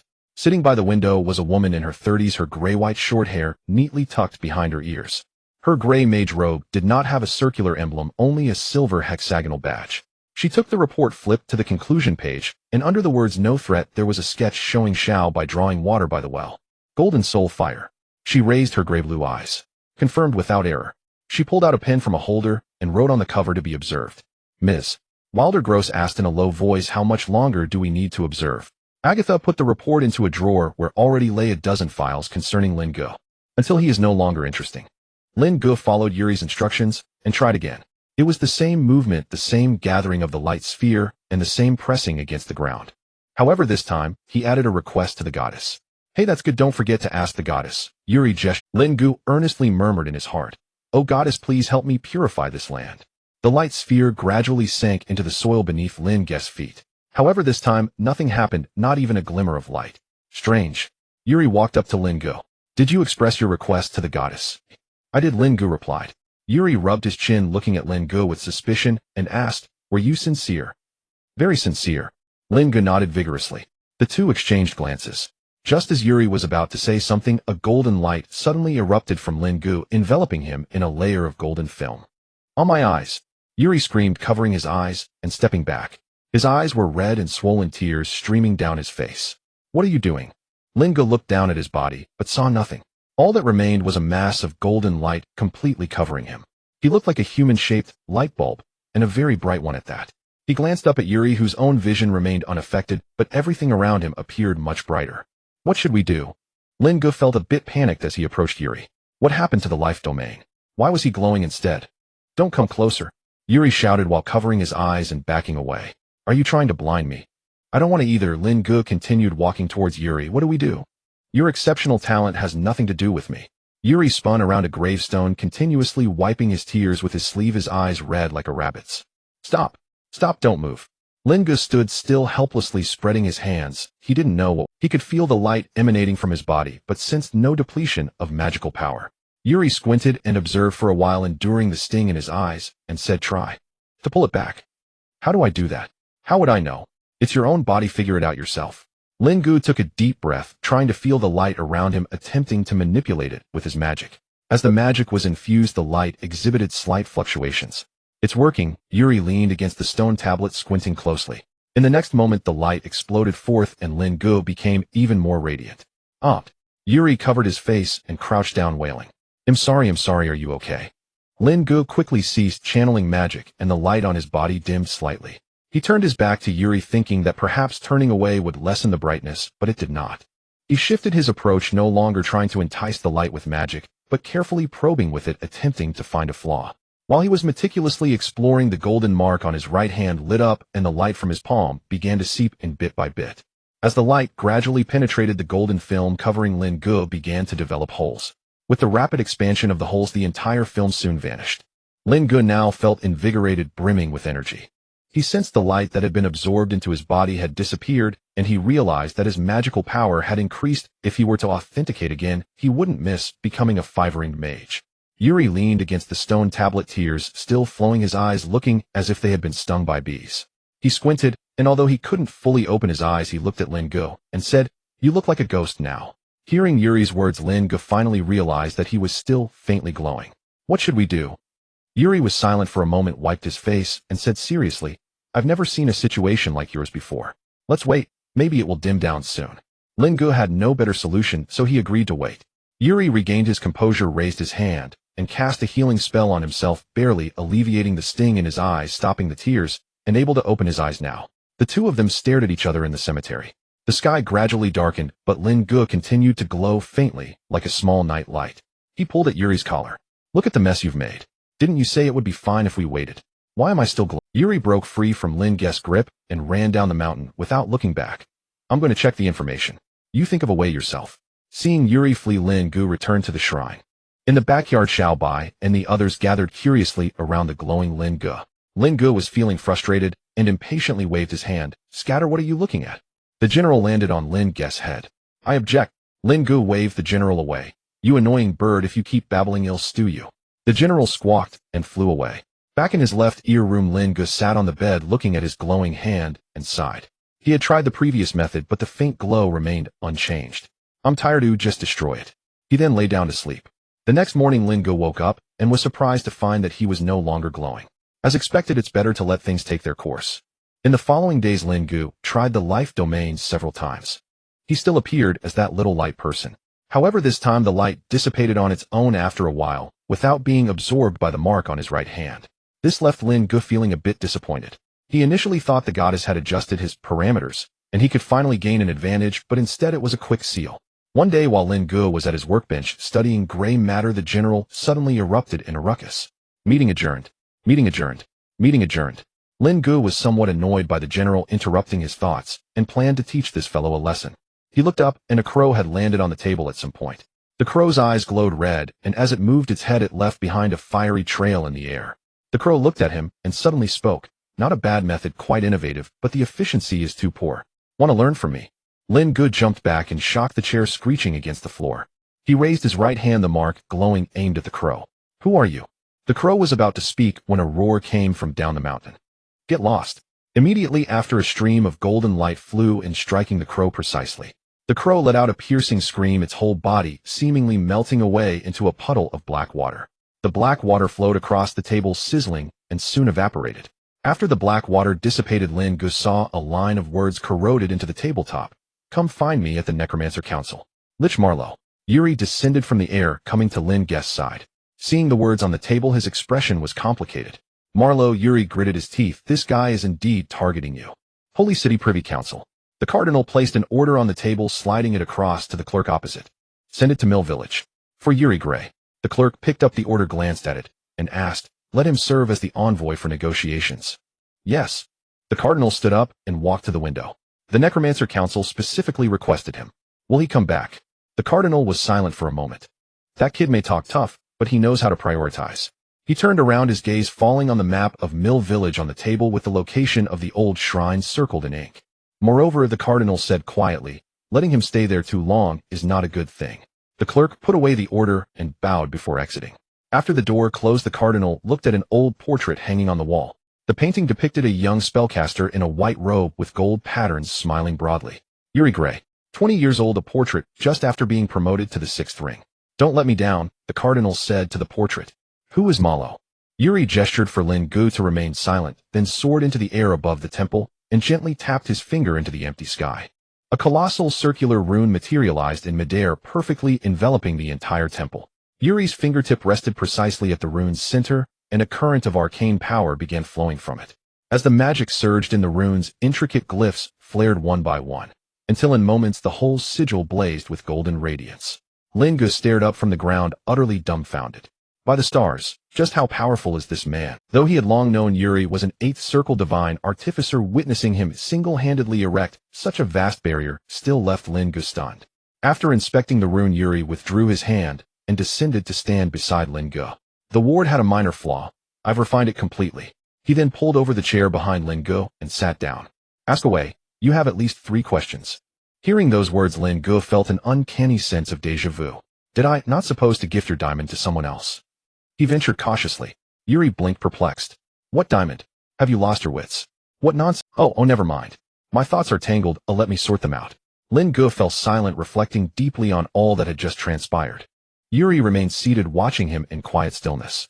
Once Lin Ge had gathered his thoughts, he spoke. Who is Malo, and why is he seeking me? Sigh, I hadn't planned to tell you yet. Malo and I are kin, cousins by blood, and also fellow disciples under the same master. Huh. Lin Ge recoiled in surprise.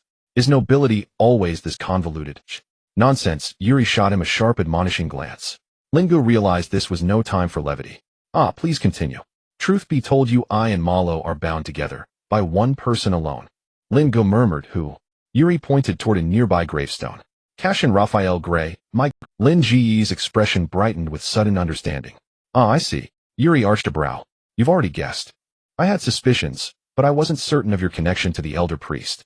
Then what ties Malo to him? Is he Cassian's descendant? Malo was Cassian's adopted son. Lin Ge lifted his gaze toward Yuri, about to speak. But Yuri cut him off. Yes, exactly as you're thinking. The church and the necrotic conclave have clashed before. In short, the matter is exceedingly complex. You need only know this: both Malo and I trained beneath Cassian, but when Malo joined the necrotic conclave, Cassian was excommunicated from the church, while I rose swiftly as its newest star. Hearing this, Lin Ge picked up Foundations of the Cycle of Life from the table. So Malo seeks me because of this book? Partly, but not entirely, Yuri clarified. The full story is layered and cannot be told in haste. Since you keep stopping mid-sentence, go on. I've got all the time in the world. I haven't got time to dawdle with you. The church's official summons has arrived. I have urgent matters to attend to.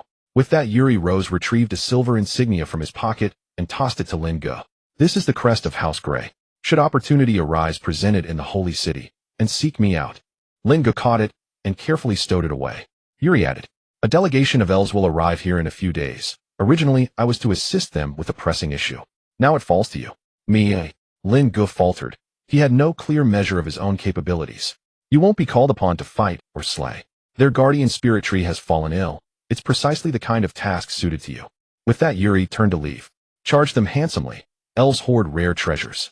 After he departed, Lin Ge sat before his workbench, lost in contemplation. It seems my days of quiet are over. In Stonebridge town, Eileen hurried briskly toward the inn. Having submitted her report, she'd taken temporary lodgings in Stonebridge. That day, while reviewing the Adventurers Guild bulletin board, Gross called her over. Eileen, come here. She approached Gross. What is it, Master Gross? He drew forth a letter from his spatial pouch and handed it to her. Your correspondence, from the Kingdom of Oster. Eileen accepted it, her face paling slightly. She murmured thanks and dashed from the guild hall. Gross watched her flee, shook his head, and returned to his office. Outside, Eileen unfolded the letter. It was penned by her second elder brother. She skimmed its contents rapidly. It stated that her unauthorized departure from the knightly order had been discovered by her eldest brother. Her second brother could conceal it no longer, and now warned her eldest brother had dispatched agents to retrieve her. Closing the letter, Eileen shivered, recalling her grueling days within her brother's order. The Lionheart Knights, led by her brother Sarahan, were famed for their iron discipline, and Eileen's training within its ranks had been unrelentingly harsh.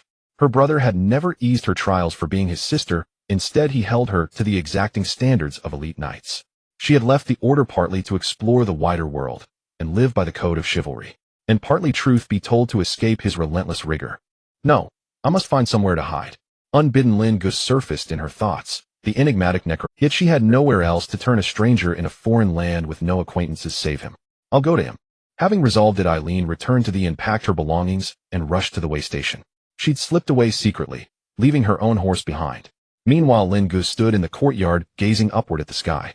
After Yuri's departure, his thoughts grew increasingly restless, his mind drifting far beyond the clouds. How does one even do that? I want to fly too. He stroked his chin, then flipped through an introduction to divine arts which Yuri had given him, and sifted through the Baron's assorted gifts. No relevant texts appeared. Enough, I'll stop fretting. Better wait for the elves. I wonder, what do elves look like in this world? Deep within the verdant glade, the roots of a colossal tree coiled naturally into a sacred hall. Two elves knelt upon the gnarled roots before an ancient elder. Her silver hair cascading down her back, her ears elongated far beyond those of ordinary elves, adorned with delicate silver chains that brushed her shoulders. Elder, said the elder elf, the treant elder nears collapse. Miasmic decay has already spread to its primary boughs. The elder sat motionless, eyes closed, fingertips tapping softly upon her knees. Yuri Gray, the eighth circle divine artificer. He has returned to the holy city, replied the younger elf urgently. But he recommended someone. The temple priest of Millam village said he could cleanse the miasma. A priest. He is said to be a necromancer. The elder opened her eyes, her gray-green irises gleaming with sovereign, unassailable authority. A necromancer, to purge miasma. Aye. She paused, then rose. We shall test him. The treant elder, turning to the younger elf, take the ivy bough. If he proves a fraud, shoot him dead. The young elf's hand drifted to the bough slung across his back, and he nodded. In the early morning, Lin Ge woke up from a nightmare. No. He sat up suddenly, the scenes from his dream still vivid in his mind. He dreamt that the elves sent by Yuri had arrived at the temple, and during their conversation Xiaobai walked in. Then, as if a switch had been flipped, the elves readied their bows, aiming at him. Arrows shot towards him, but Xiaobai pounced forward to shield him. Hearing the commotion, Xiaobai rushed in. It's fine, just a nightmare, Lin Ge said momentarily, easing his anxious heart upon seeing Xiaobai. He wiped the sweat from his brow, got out of bed, and went to the backyard to fetch a bucket of water to wake himself up. Xiaobai closely followed him, seemingly sensing Lin Ge's unease. After washing up, Lin Ge patted Xiaobai's head, who was standing beside him. It's okay now. Just then Aaron's voice came from outside. Lin Ge. Is Lin Ge here? Lin Ge was somewhat puzzled. Why is she here again? The general flew down from Mount Mead and landed on Xiaobai's shoulders, saying, I oppose. Go play somewhere else. Lin Ge waved the general away and opened the door for Aaron. What brings you here? He couldn't quite figure out what Aaron was doing with all those packages. I'm seeking refuge with you. Let me in quickly, Aaron said, a hint of urgency in her voice. Have you been wanted by the church? Aaron carried her luggage into the temple, set it down by the wall, and turned to Lin Ge with a serious expression. It's worse than being wanted. Tell me more. Lin Ge's curiosity was piqued, his gossip spirit awakened. Let me ask you first, is the priest at the foot of the mountain Yuri Gray? Where has he gone? How do you know? Yes, do you have business with him? Lin Ge thought Aaron didn't know Yuri's true identity. I spent the night at the church, and only that ghost Yelena was there. Understanding now why Yuri had been in such a hurry yesterday, Lin Ge replied. He was recalled to the holy city. Now what about you? Why are you here? Is there any water? Aaron licked her lips. Xiaobai, get a glass of water, Lin Ge called out to the backyard. The two sat down on the front porch, and Xiaobai brought Aaron a cup of water. Aaron took the cup and had a sip. I've run away from home, and now my elder brother is looking for me. Oh. Lin Ge's mind conjured up a dramatic scene. Yesterday, I received a letter from my second brother saying that my elder brother sent someone to find me. I had nowhere else to go, so I came to you. Lin Ge stroked his chin, pondering. Is your elder brother very strong? I mean, in terms of strength. Aaron nodded. Very strong. He is the leader of the Lionheart Knights. Lionheart Knights? I've never heard of them. Aaron was somewhat surprised, but quickly understood it was normal not to have heard of them in this remote place. In any case, he's very strong. Why do you ask? If you're coming to seek refuge with me, I must first consider whether I can handle it. What if your elder brother comes and slaps me to death? Shh. Lin Ge explained with a serious expression.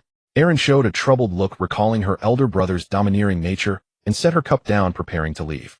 Then I won't trouble you any longer. Hey, don't go. I didn't say I wouldn't take you. And Lin Ge hurriedly urged her to stay. The beings in the temple wouldn't speak, and having someone to talk to was quite nice. You agreed then. Erin returned and sat down again. I agree, but we need to talk about the terms first, Lin Ge said, quite businesslike. Go ahead. I don't know how long you'll stay. If you're eating and living here, you'll need to pay. Sure, how much do you want? Erin sighed in relief. She wasn't short on money. You decide the amount. Erin pulled a silver coin out of her bag and handed it to Lin Ge. A deposit. If it's not enough, I can add more. Lin Ge took the money, a flattering smile on his face. Welcome to the temple. In the northern part of Stonebridge Town, on the outskirts of the Emerald Woods, a pristine white carriage was racing towards the temple. Iris, do we really have to trust a necromancer? Asked the elf carrying a vine bough, looking at his companion with some Salen. Trust Elder A.I. Irwin's judgment. We have no other options left, Iris replied, gazing out the window with a hint of worry in her eyes. Cylon wanted to speak again, but seeing Iris' melancholic expression, he swallowed his words. He understood that Iris, as the last tree speaker of the tribe, could deeply empathize with Elder Aldrich's pain. As they arrived at the foot of the mill village, it was already close to midnight. Cylon and Iris got off the carriage, looked up at the mountain, and walked towards the temple. Inside the temple, Lin Ge was listening to Erin talk about her elder brother's Lionheart Knights. So you ran away because you couldn't stand the training. Lin Ge poked at the fire. That doesn't sound too good, my knight. Erin defended herself. I'm still a trainee knight, okay? My elder brother trains me mercilessly and makes me train alongside his high-ranking knights. I have to rely on the priests from the order just to barely stand up, otherwise I'd be in agony after training. Listening to Erin's story, Lin Ge reflected on his own journey. In comparison, he indeed hadn't endured much hardship to reach the level of a fourth-ring mage. Just then there was a knock at the door. Who is it? It's the middle of the night. Lin Ge stood up, ready to check the front. Erin suddenly became tense. Oh, what if her brother's people had come after her?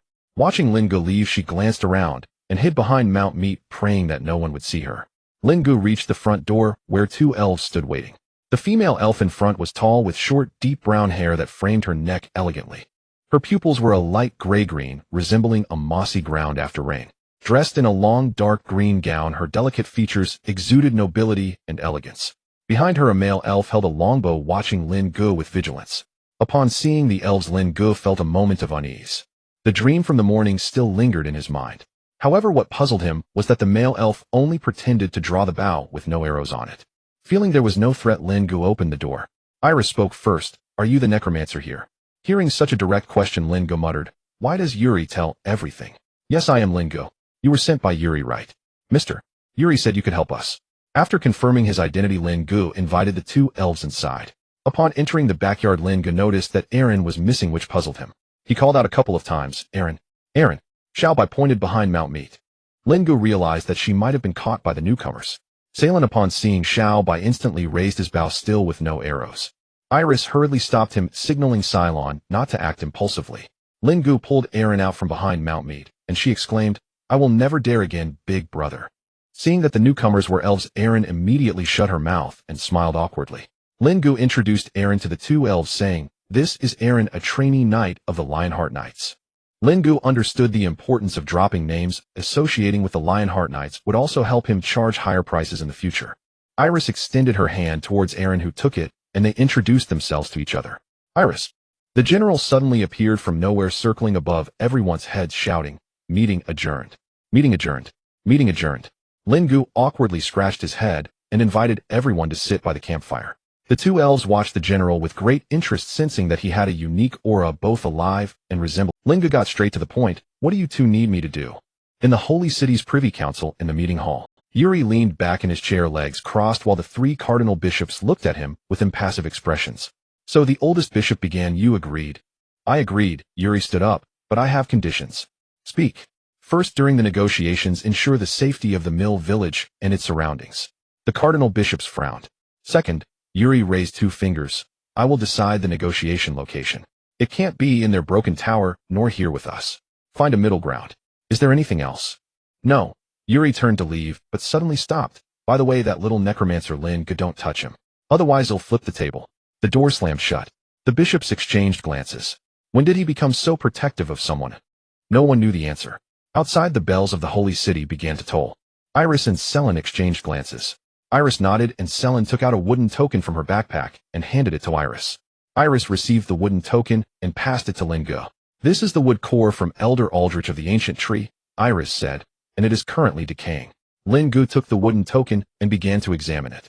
Iris briefly explained the situation. Elder Aldrich, being the oldest tree ant in the Emerald Forest, has recently begun to show widespread wilting and decay. The life energy weakens day by day with the death aura spreading northward from its roots, and a clearly defined area of withering has already appeared around the forest. The natural healing magic can only slow the spread of the death aura, Selin added. I have tried many methods, but they only lasted 3 days at most before the withered area began to expand again. Lin Ge sensed the wooden token. It appeared ordinary, yet contained a rich vitality within. What specific effects does the healing magic you mentioned have on tree ants? Lin Ge handed the wooden token back to Iris. Iris took the token. The healing magic is similar to the healing techniques of divine mages. There were some effects initially when it was applied to Elder Aldrich. Its leaves regained some green, but the corruption in the roots remained unaffected. Even when powerful druids in the tribe cast it together, there was no effect. Lin Ge pondered for a moment. The situation of the death aura invading the body had been noted in Yuri's theoretical foundations of divine magic. It was mentioned that the healing of druids is similar to divine healing. However, druidic healing is gentler, slower to take effect, but can provide a permanent cure, making it often more effective against the invasion of the death aura than divine magic. Lin Ge considered carefully. I can give it a try, but I can't guarantee it will be effective. Selin was somewhat angered. After discussing so much with Lin Ge, the necromancer before them was still being dismissive. Iris waved her hand towards Selin. All right, I understand your point, but Mr. Lin Ge, Iris paused. Could you first demonstrate how you plan to resolve the issue of the death aura? Lin Ge waved at Xiao by signaling it to come over. He then stood up and picked up a handful of grass seeds from the workbench. He scattered the grass seeds on the ground and nodded at Xiao Bai. Xiao Bai extended its bony finger, crouched down, and touched the pile of grass seeds. A streak of grayish-white, semi-transparent substance flowed from Xiao Bai's fingertip. It resembled smoke, trailing a grayish-white tail in the air, slowly descending and seeping into the grass seeds. Within a few breaths, the pile of grass seeds took root and sprouted, each stem standing upright with small flowers blooming at the top. The flowers were pure white, but with gray edges, peculiar and eerie. Iris stared at the scene. Without this, Lin Ge explained, is a new substance I have developed capable of activating the vitality within objects, but it also blurs the boundaries between life and death. Iris was quite surprised the young man before her had such remarkable skills. Lin Ge pointed to the meat mountain and Xiao Bai. They were all modified by me except for Xiao Bai, as I cannot comprehend its situation. However, they were all transformed based on the necromantic foundation. Even the general, Lin Ge called out, allowing the general to perch on his arm. Even this bird was only modified after its death. After hearing Lin Ge's words, Iris considered carefully. The general perched on Lin Ge's arm, tilted its head, glancing at Ellen, who was lost in thought nearby, then at Iris. After hearing Lin Ge's words, Iris considered carefully. The general perched on Lin Ge's arm, tilted its head, glancing at Ellen, who was lost in thought nearby, then at Iris, who was frowning. I oppose. Lin Ge flicked the general's head. Oppose what? Stop making a fuss. The general, feeling pain, flew up and shouted. This is exploitation, this is enslavement. Iris was interrupted by the general and chuckled softly. As an elf, she could keenly sense the emotions of animals. After Lin Ge's explanation, she understood that the general was in a semi-living state. At the same time, she felt that the general did not harbor any negative emotions. Instead, there was a playful spirit among the small animals. Iris looked at Lin Ge. All right, I agree. Then let us set off. After saying this, she stood up, preparing to depart. Huh? Are we in such a hurry? Lin Ge refused. Let's rest a bit first, it's already late at night. Iris realized her loss of composure and quickly apologized. Sorry, I was in a hurry. Lin Ge arranged for the two elves to stay in the left ear room, while Ellen stomped her feet outside in frustration. That's my bed. What do you mean your bed? It's my bed. I paid for it. They are guests having come from afar. You can't make them sleep in the backyard. Lin Ge explained. Then where do I sleep? Lin Ge pointed to the backyard, next to the bonfire. Ellen gave Lin Ge a thump on the head, then rummaged through her luggage for a sleeping bag and headed to the backyard. Lin Ge rubbed his head and laid out a sleeping mat in the hall, collapsing into sleep. Inside the left ear room, Iris had already lain down and fallen asleep, while Selin stood guard at the door with her bow. Early the next morning, everyone got ready and came down the mountain. The carriage was still waiting, and the villagers of Mill Village watched from a distance. Whose carriage is this? It looks magnificent. It must be from the Baron. Didn't Lin Ge go to work for the Baron before? A group of villagers whispered among themselves. At the foot of the mountain, Iris and Selin boarded the carriage first. Lin Ge stopped in front of the carriage followed by Xiao Bai and Ellen. He initially intended to leave Ellen at the temple, but she insisted on coming. Unable to refuse her, Lin Ge had no choice but to let her follow. Seeing the villagers in the distance, Lin Ge called out to Iris through the carriage window, "Please wait a moment, I need to clarify something with the villagers." He approached the villagers and looked around, asking someone to call Hal over. Shortly after Hal emerged, Lin Ge pulled him to the side. "I will be going on a long journey to Gu, and the others will be at home. If anything comes up, just find them on the mountain." Hal nodded to show he understood and advised Lin Ge, "The sooner you go, the sooner you return. The village is preparing for the harvest festival, so come back early, and you might make it in time." After saying this, Lin Ge returned to the carriage. He folded Xiao Bai up and with Ellen's help tied Xiao Bai to the top of the carriage. "Sorry for the inconvenience, Xiao Bai." Then he and Ellen climbed into the carriage and sat face to face with Selen and Iris. "Let's set off." A pristine white and ornately decorated carriage carried 2 people and 2 elves toward the Emerald Forest. The only oddity was the skeleton tied to the top of the carriage with the flames of the soul flickering in its eye sockets. On the front lines at the edge of the land of the dead, Marlowe stood atop an abandoned watchtower, his black robe billowing in the wind. In the distance, the holy light defense line of the church resembled a golden wall stretching across the horizon.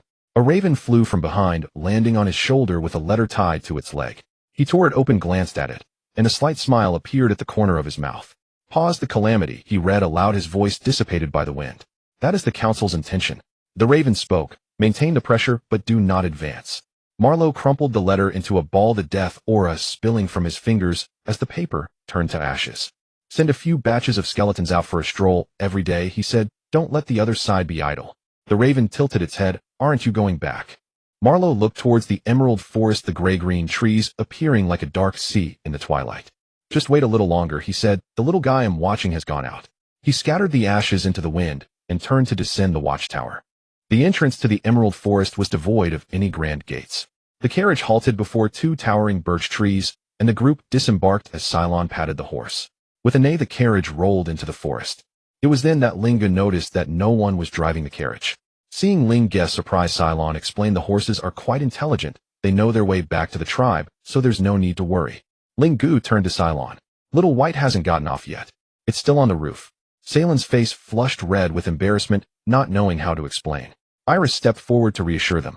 "There's no need to worry too much. Oh, let's head inside first." After saying this, Iris walked between the birch trees and waved aside a thin veil of mist, as if lifting a transparent curtain.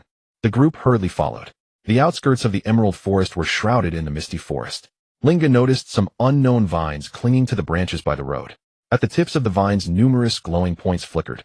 In the distance, the forest was enveloped in mist, appearing hazy and indistinct. Iris noticed Lin Ge's curiosity. "This area is what we call the misty forest. Those vines weave a confusing barrier to prevent ordinary people from entering here."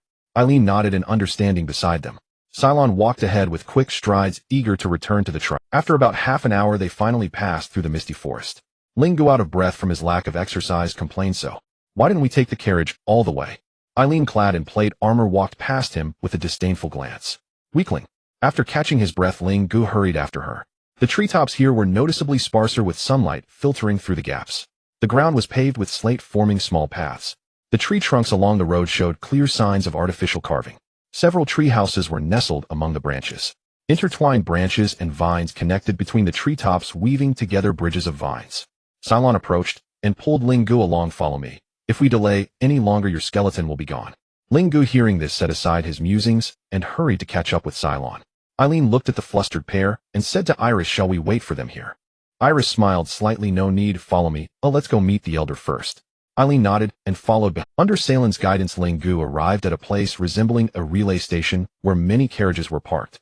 The carriage they had taken was stationed at the entrance. Surrounded by a circle of elves, each with their bows drawn, their expressions were tense. Little White was bound to the roof, not daring to move. The flame of its soul flickered, hoping Lin Ge would come to save it soon.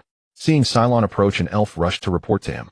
"Captain Salen, this carriage arrived here with a skeleton for some unknown reason." Cylon gestured for them to disperse. "This is not some undead. Oh, it's my helper that I brought back this time. Everyone step aside." "But, there's no but, just step aside." Cylon was authoritative without being angry. The elves lowered their bows and stepped back. Lin Ge stepped forward, untied the ropes, and placed Little White on the ground.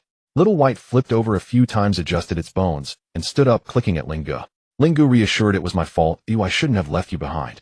After speaking, he affectionately patted Little White's head. Cylon watched from the side. Let's go, we need to find Elder Elwyn first. After calming little white Lin Ge followed in Cylon's footsteps.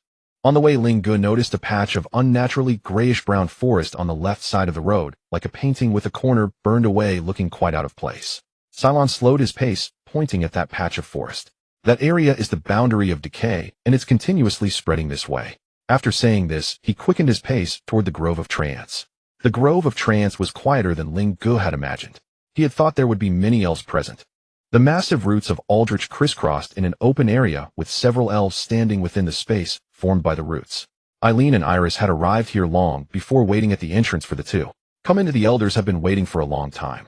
As Lin Ge stepped inside, several elves turned their gazes toward him, their looks carrying a mix of scrutiny and disdain. Some elves had already placed their hands on their weapons at their waists. The female elf standing in the middle suddenly spoke. Iris. Elder. Iris slightly bowed her head, stepping aside to let Lin Ge pass. This is Lin Ge, the human recommended by Yuri. The elder's gaze fell upon Lin Ge and she nodded slightly, saying to Iris, you may withdraw. Iris slightly inclined her body, leading Cylon and Eileen back to the entrance. Then the elder looked at Lin Ge. I am Elwyn Morningstar, the elder of the Emerald Forest. Thank you for coming here. Before Lin Ge could speak, an elf beside her interjected, Elder, do you really want to let an undead mage interact with Aldrich? Elwyn did not respond to the question, but turned her gaze to Lin Ge. Do you have anything to say? Lin Ge pondered for a moment. I need to first assess the condition of the trance. Alright, that's fine. The surrounding elves began to murmur among themselves. Elwyn raised her hand, silencing all discussions. Follow me. Iris, you come too. Lin Ge and Iris followed Elwyn toward Aldrich's location. Eileen hesitated for a moment, but then followed as well. As they approached Aldrich, Lin Ge realized his imagination had fallen short. A massive trunk shot up into the sky. The treetop was invisible at a glance. The base of the trunk was so thick that it would require dozens of people to encircle it. The surface of the bark was riddled with crevices, easily accommodating an entire hand. Eileen marveled. Beside him, this is too big. Lin Ge stepped forward, placing his palm against the bark to sense inward. His consciousness extended a few meters before it became increasingly difficult to penetrate further. He turned to Elwyn, saying, I need to sense deeper. Elwyn glanced at Iris and handed her the starry staff. Iris took the staff, planted it into the soil at her feet, and began to murmur. A silvery light began to appear with her incantation. Then Iris raised her head and uttered a strange syllable, ancient and mysterious. As the syllable resonated, the silver light connected Lin Ge to Aldrich. Lin Ge felt everything around him dissipate, leaving only himself, Iris, and Aldrich. Before long, everything around him faded, and he found himself in a blank space. Suddenly, Lin Ge felt a ripple emanating from his hand. Iris' voice came from behind him. Do not resist. Follow it. Lin Ge relaxed his consciousness and immersed himself into Aldrich's essence, following the ripple. As his consciousness delved deeper, Lin Ge felt a wave of intense nausea. Suppressing the discomfort, he continued to plunge his awareness further. Suddenly, he saw a dark green crystal. The crystal was enveloped in a thick, viscous substance that moved slowly, occasionally bubbling. When the bubbles burst, they released tendrils of black smoke. Lin Ge observed the mass, realizing that every time it crawled around the crystal, the color of the crystal dimmed, its green hue deepening. He deduced that this was not death chi. This substance was polluting and transforming the trance. A wave of nausea surged again. Lin Ge abruptly opened his eyes and pulled his hand back from the trunk. Elwyn's gaze was fixed on his face. What did you see? The problem does not lie with the death chi. Lin Ge took a deep breath, suppressing the turmoil in his throat. Death chi is merely a superficial symptom. The tree's spirit has been polluted, an external force has rooted itself at its core, twisting it into something else. He looked up at Elwyn. This is a curse. In the Holy City, in the map room of the Privy Council, Yuri was leaning over a massive parchment map, tracing his finger from the Chuch's defensive line to the edge of the Necromancer-controlled territory. Here, his fingertip landed on an unmarked valley, Ashen Valley. A no man's land. The north is the Council's territory, the south is ours, separated by a dried riverbed. Ashen Valley. The attendant beside him frowned. There's nothing there. That's why it's a good place. Yuri straightened up. No ambush, no traps, no barriers. No one can play tricks here. The attendant pondered for a moment. Will the council agree? Let the Adventurers Guild act as intermediaries. They claim to be neutral, right? Let them handle the venue's security and records. The church and the council will only send representatives for negotiation. Will the guild accept? Yuri chuckled. They will if the price is right. You know their creed, neutral, but never idle. Translated, that means whoever pays the most gets their service. He exited the map room, his footsteps echoing in the corridor, gradually fading away. The sunset streamed through the stained glass windows, casting a myriad of colorful shadows on the ground. Upon hearing Lin Ge's description, the observing elder elves nearby immediately became agitated. Some questioned sharply on what basis can he make such a determination, while others shouted, I told you we shouldn't let outsiders approach Aldrich. Iris, leaning on her starry staff, was filled with disbelief as she murmured, how is this possible? Alwyn, noticing Iris' unease, asked Iris, is what he said true? Iris looked up at Alwyn and whispered a word. The curse of the emerald decay. Upon hearing this term, Alwyn's expression changed. With a serious expression, she gathered the elders behind her. The situation has changed, abandon Aldrich and prepare for the evacuation plan. After she finished speaking, the elders hurriedly inquired about the reason. The curse of the emerald decay. Once they understood, the elders fell silent and turned to organize the clansmen for evacuation. Alwyn approached Lin Ge and said, Lin Ge, thank you very much for your help. We are preparing to leave here, now you may. Lin Ge was somewhat puzzled as he still had moves left to make. Can you explain the situation to me? I heard about the curse of the emerald decay, what is it? Alwyn sighed and explained this is an internal issue among the elves. The curse of the emerald decay is a curse specifically targeting elves, a method used by the long-extinct elven royal court to punish the subordinate elf tribes. We can no longer save Aldrich. Eileen interjected, don't lose hope, Lin Ge still has other means he hasn't used yet. We must at least try. Just as they were discussing, a crow landed on the crown of Aldrich, transforming into a puddle of black water that merged back into it. Suddenly Lin Ge and the others felt the ground tremble. Aldrich began to shake violently, and a strong murky death energy surged from the cracks in its trunk. Lin Ge felt a sharp ringing in his mind, as if someone had stabbed a cone into his temple. Iris struggled to walk to the trunk, pressing her forehead against it, trying to soothe Aldrich's emotions. Without allowing Lin Ge to ponder, he raised his right hand palm facing forward as translucent golden light patterns spread from his wrist to his fingertips, forming a shallow arc-shaped barrier that enveloped Eileen. The impact of the death energy struck the barrier, producing a sound of gravel scraping against metal, all of which was kept at bay. Xiaobai, he called out. Xiaobai had already arrived at the trunk, the golden ring at its chest slowly rotating. Lin Ge nodded at him. Xiaobai raised his hand, fingers slightly curled. A stream of light shot from his fingers and entered Aldrich's body. Aldrich gradually calmed down, and the death energies spilling from its body ceased. Alwyn lowered the defensive measures, staring at Xiaobai with a complex expression. Lin Ge lowered his hand, and the barrier dissipated. His breathing quickened. Did you see? There's still a way. Let me try again. Lin Ge stood up and looked at Alwyn. We need to act quickly. Is there a more stable way to enter the tree person's consciousness space? Alwyn did not answer, but looked at Iris.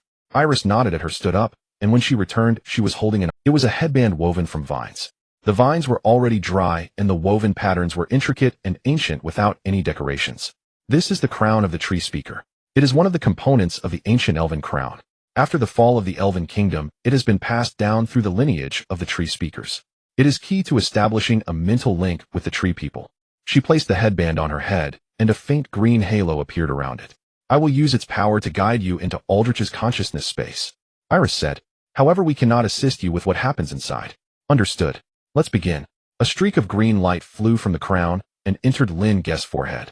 In an instant, Lin Ge's mind went blank. He felt himself falling, his consciousness passing through layers of barriers. Suddenly, a forest appeared before his eyes. He finally landed. The trees in the forest were twisted, and their trunks were covered with black pustules. Some of the blisters burst, releasing a viscous liquid that turned into wisps of black smoke upon hitting the ground. Lin Ge looked down at himself. In this realm of consciousness, his body was translucent, with a faint golden glow outlining his figure. From a distance, a moaning sound reached Lin Ge's ears. He followed the sound and saw an ancient tree person appear before him. The ground suddenly bulged up. Several roots shot out from the soil. He sidestepped to avoid them and raised his hand to form a light barrier in front of him. The roots struck the barrier, and the tree person let out a sharp shriek, quickly retracting its roots. But right after, more roots surged from all directions. Lin Ge dodged while pondering. He reached out and grabbed a wisp of black aura from the air, injecting a simple necromantic spell into it, and threw it toward the nearest root. At the moment of contact, white smoke rose from the surface of the root. The root shrank violently, the contacted portion quickly withering and dropping off in segments. At the same time, the tree person let out a pained moan. It worked. Lin Ge repeated the process, eliminating the roots one by one. In the outside world, everyone was tense. Iris supported herself with both hands on the ground, her lips moving, breathing rapidly. The crown of the tree speaker on her head continued to glow. Lin Ge leaned against the trunk, his eyes closed, and his complexion pale. Xiaobai stood not far away, the circular ring on his chest pulsing in sync with the rhythm of the crown of the tree speaker. Iris noticed that each time the ring on Xiaobai's chest lit up, the response from the crown would strengthen. Suddenly, she felt a lightness on her forehead. The crown of the tree speaker floated off her head, rose into the air, circled around, and landed on Xiao Bei's head. Once the headband landed, it automatically adjusted its size, tightening and fitting snugly, firmly securing itself on Xiao Bei's head. Iris gasped and reached out to retrieve it. "Don't move," Alwyn's voice came. "It has chosen a new master." The elder regarded Xiao Bei with a hint of reverence, as if responding to her words. Several golden tinder leaves sprouted from the crown of the tree speaker. Xiao Bei slowly raised his hand and gently touched the vine ring on his head. The ring on his chest became even brighter, and the glow of the crown of the tree speaker steadied. Xiao Bei looked at Lin Ge and pointed. Click. Frontline, abandoned watchtower. In the water mirror before Marlowe, the scene of the emerald forest reflected back. Xiao Bei reached up to touch the vine ring on his head as the crown of the tree speaker sprouted golden leaves. A slight smile appeared at the corner of his mouth. The crown of the tree speaker. He murmured to himself, "It certainly knows how to choose its master." Marlowe withdrew his hand, and the water mirror dissipated. He turned to face the opposite side, where the holy light barrier of the church flickered in the distance like a lamp that could extinguish at any moment. "They'll give you this gift, my little junior." He spoke to the void. "Don't let me down." He reached out to catch a leaf drifting from the emerald forest. After all, he muttered to himself, not many can take on this gift. In the realm of consciousness, Lin Ge was cornered. He leaned against a twisted dead tree, panting heavily. The roots had blocked his escape, and a viscous black substance gathered beneath his feet. Aldrich's moans grew fainter. Just as Lin Ge felt he might perish there, his consciousness sank suddenly, and a circular ring appeared in his mind. Xiao Bei. There was no time for him to ponder. The surrounding roots shot towards him. He immersed his consciousness into the ring as gray substance poured in from the void. When he regained his senses, Lin Ge found a sphere of light condensed in the palm of his right hand. The gray substance merged into that sphere through the mark on his hand. The roots were already in front of him. Lin Ge hurled the sphere of light. The light elongated and condensed in the air, ultimately transforming into a spear. The spear pierced through layers of roots, plunging straight into Aldrich's torso. The gray substance seeped into the tree man's body through the cracks. The roots around Lin Ge retracted entirely. The viscous black substance nearby was evaporating and dissipating at a visibly rapid rate. Aldrich no longer groaned in pain. The sky in the realm of consciousness cracked open, and real sunlight poured through the gap. Lin Ge opened his eyes. His clothes were already soaked with sweat. His body felt hollowed out, and everything in his vision was spinning. He struggled to turn his head. In the direction of the dead boundary, he could no longer sense any death energy. A few sparse new shoots sprouted from Aldrich's branches. AI Irwin stood in place, her eyes red, gazing at the new shoots. "The curse of corruption has been lifted." Lin Ge weakly nodded. Then darkness enveloped him. When Lin Ge opened his eyes again, he saw an unfamiliar ceiling. He tried to prop himself up, but every muscle in his body protested. After a struggle, Lin Ge successfully leaned against the head of the bed. "Don't move." AI Lin's voice came from the side. She sat at the bedside holding a wooden bowl filled with green soup. "You've been unconscious for most of the day." AI Lin handed the bowl to him. "The elves performed healing magic on you and gave you a bunch of potions. They also said you need to drink this when you wake up." Lin Ge took the bowl and took a small sip. As the soup entered his stomach, a warm sensation spread from his abdomen to his limbs. The soreness in his body diminished a bit. The elves' remedies are indeed effective. He put down the bowl.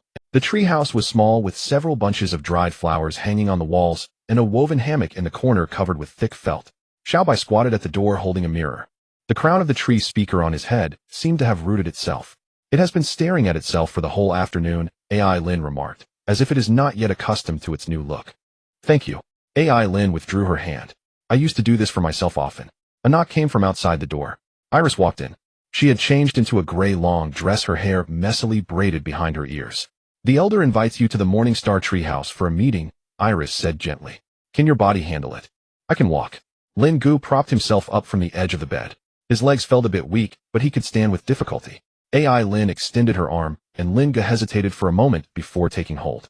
Her arms were strong and steady, supporting Lin Ge firmly. "Let's go." As they exited the treehouse, Lin Ge turned back and saw Xiao Bei still admiring himself in the mirror. "Stop being vain. Come along." Xiao Bei reluctantly put down the mirror and followed. The Morningstar treehouse was larger than Lin Ge had imagined. Rather than a treehouse, it resembled a large tree hollow. The entire treehouse was situated within the trunk of a giant tree. A long table was set in the center. AI Irwin sat at the head of the table, while Cylon stood beside her. Several elders sat on either side of the long table, their expressions serious, casting scrutinizing gazes at Lin Ge. AI Lin helped Lin Ge sit down opposite AI Irwin. Xiao Bei stood behind Lin Ge. "You're recovering faster than I expected." AI Irwin spoke. "The elves' healing potions usually have half the effect on outsiders. Perhaps I am exceptionally gifted, Lin Ge replied. AI Lin rolled her eyes beside him. AI Erwin smiled and said, the reason I called you here is to discuss two matters. First, thank you for lifting Aldrich's curse. Its vital signs are now recovering. We owe you a favor. Lin Ge thought to himself, just give me money. Don't say these useless things. Second, she pointed at Xiao by the crown of the tree speaker. Xiao Bai raised his head, his hollow eye sockets looking down at the table of elves. This sacred object is part of the elven crown. The tree speakers have passed it down for thousands of years, AI Erwin continued. It chooses its own master. There is no record of this in elven history. An elder spoke up. Elder, should we consider reclaiming the sacred object? Allowing an undead to possess an elven sacred artifact is simply. He has already recognized his master. Iris interrupted. Once the crown of the tree speaker binds, it cannot be separated unless the master dies. This is the iron law passed down through generations of tree speakers. As the last bearer, do you not care? I will not question the will of the sacred object, Iris declared firmly. I am the last bearer, but that is all. Low murmurs arose from both sides of the long table. At this moment, AI Lin stepped forward. I have something to say. I guarantee it in the name of the Griffin family. The murmurs ceased. An elder repeated the surname, and his expression changed. The Griffin family of the Oster Kingdom. My father, Baron Kleber Griffin, is the current clan leader. She paused, taking a deep breath. You elves may not care about the genealogy of human nobles, but the Griffin family's reputation is verifiable in the records of the church and guild. AI Lin looked at each elf present. I swear on my knightly honor that every word I speak is true. If you find Lin Ge untrustworthy, then I believe the name of the Griffin family should suffice. AI Erwin shifted her gaze from AI Lin, scanning around the elders. No one raised any objections. We have noted the Griffin family's guarantee. AI Erwin said, Salin recorded in the forest archives. After the meeting concluded, AI Lin assisted Lin Ge out of the Morningstar treehouse. Why are you helping me so much? Lin Ge asked. AI Lin appeared somewhat downcast. What you did made me feel that perhaps the rules are not always right. Lin Ge fell silent for a moment. Then you better not learn from me. AI Lin chuckled and said, I know. Xiao Bai followed behind them. Suddenly the crown of the tree speaker on his head began to glow. A bright pulsating emerald light surged from the vine crown. The golden young leaves unfurled completely. A luminescent screen formed above Xiao Bai's head where spires rose and vine bridges intertwined. A gigantic tree occupied the entire light screen. The image flickered, lasting only a few seconds before shattering. The light points scattered like fireflies, dissipating into the night. What was that? AI Lin asked. Lin Ge looked at the slowly fading light screen above Xiao Bai's head and shook his head. I don't know. Stonebridge Town Adventurers Guild, 3rd floor. Agatha Clara Wilder pushed the door open to enter the conference room, where 3 high-ranking guild members were already seated across the long table. She glanced over. They were from headquarters. Ms. Wilder, the leading elder said straightforwardly, the church and the Undead Council are to negotiate in Ashen Valley. As the intermediary, the guild needs someone familiar with both parties' intelligence to preside. You have been recommended. Agatha did not sit down about Lin Ge. The elder nodded. You have been keeping an eye on him. Yuri Gray specifically requested that he stay in Mill Village, and Marlowe seems interested in him as well. What value does this young man hold? Agatha withdrew a file from her sleeve and placed it on the table. He makes skeletons bloom, purifies land with stitched monsters, and makes ghosts sing hymns. The patterns in his palm are a direct blessing from the goddess of life. She paused. More importantly, he can utilize both life magic and necromancy simultaneously, and he has discovered a new energy gray substance. What about the threat? To be observed, Agatha retracted the file. But if I had to choose sides, I bet he won't stand with the church or the council. The elder was silent for a moment. Prepare. We set off for Ashen Valley in 3 days. Agatha turned and left, the edges of her gray mage robe flashing by the door. Lin Ge and AI Lin exchanged glances. Let's ask AI Erwin tomorrow, Lin Ge said. AI Lin nodded. The next morning, Lin Ge was invited to the Morningstar treehouse again. This time, none of the elders scrutinized Lin Ge. AI Erwin sat at the head of the table and gently tapped the surface twice. The Elder Council has reached a final decision. She looked at Xiao Bai. Since the crown of the tree speaker has chosen it, I have decided to respect the choice of the sacred artifact. Lin Ge was waiting for her to say but AI Erwin changed her tone. The sacred object is ultimately a legacy of the elf clan and cannot be left unguarded by the elves. Lin Ge looked at AI Erwin. What do you mean? Do you realize your words are contradictory? AI Erwin signaled Lin Ge not to rush. The Elder Council's decision is to send a tree speaker as a guardian to accompany the crown of the tree speaker and travel with you. This was somewhat unexpected for Lin Ge. AI Erwin continued, considering that your human lifespan is not long, we hope to lift the control over the skeleton after your death, allowing Iris to reclaim the crown of the tree speaker. Lin Ge thought to himself, then you can just wait. Even if I become a skeleton, Xiao Bai might not necessarily dissipate. Alright, I agree with your decision. But who do you plan to arrange as the guardian? AI Irwin waved her hand towards the door, and Lin Ge turned to see Iris walking in. Iris walked up to Lin Ge and said, from now on I will rely on your care. Lin Ge looked at her and suddenly asked, can you fight? Iris was taken aback for a moment. I can handle bows, arrows, and daggers. I can deal with the magical beasts in the forest. That's enough. After the meeting, Lin Ge approached AI Irwin. Do you know about the illusion from yesterday?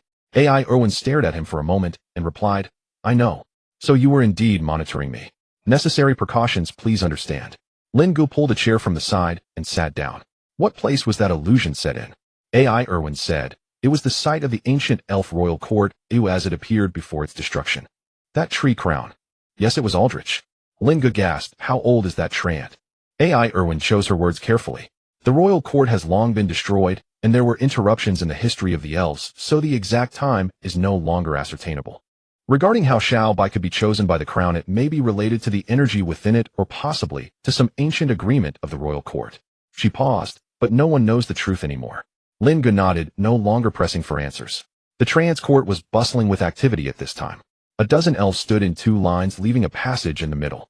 Cylon stood at the end of the passage holding a tray. Lin Ge stepped forward, and Cylon handed the tray to him. This is the promised reward from the elf clan.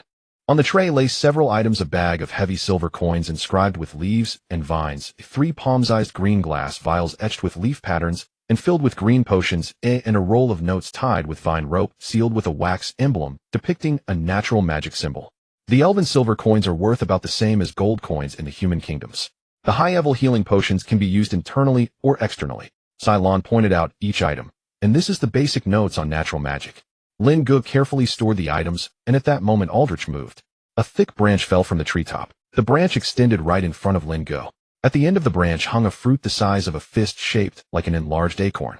Its surface displayed a distinct color, half golden and half grayish-white. An ancient voice echoed in Lin Ge's mind. Take it, you will need it. Lin Ge looked at AI Irwin. AI Irwin nodded. He reached out to pluck the fruit. Iris' voice came from beside him. Elder Aldrich has only borne this fruit once in a millennium. Please cherish it well. Lin Ge carefully stored the fruit. As they left the emerald forest, Cylon led the way. AI Lin walked up to Lin Ge and cautiously asked him, can you give me a silver coin? Lin Ge generously pulled out a coin and stuffed it into her hand. Here, I have plenty of money now. AI Lin took the silver coin and examined it in her hand. Lin Ge, you must not spend these silver coins like regular money. Lin Ge raised an eyebrow. What do you mean? AI Lin explained, outside elven silver coins are quite rare. Even in the holy city, there are only a few displayed in the church's exhibition room. Lin Ge's eyes lit up. Then wouldn't that be a fortune? Iris caught up and, overhearing their conversation, said, it is said that the material for elven silver coins is a very rare magical material. However, it is not considered rare here. There are several large boxes in the storage room. Hearing this, Lin Ge felt a bit reluctant to leave. He wanted to raid the elven warehouse. He shook his head to dispel the distracting thoughts.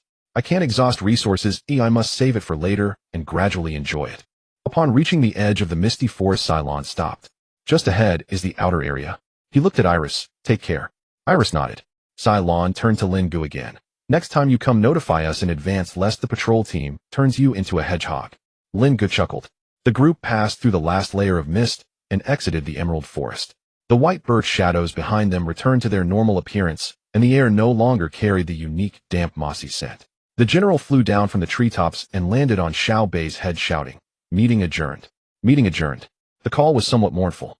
Lin Ge curiously scratched the general's head. How did you find this place? In the afternoon, the figure of the temple appeared in sight. As Lin Ge pushed open the courtyard door, Roshan came over from the backyard. Arriving in front of everyone, he looked down at Lin Ge and let out a muffled goo. The 4 small bones followed behind, standing in a row. Xiao He was holding a bunch of wildflowers which were somewhat wilted, and it was unclear where he had picked them from.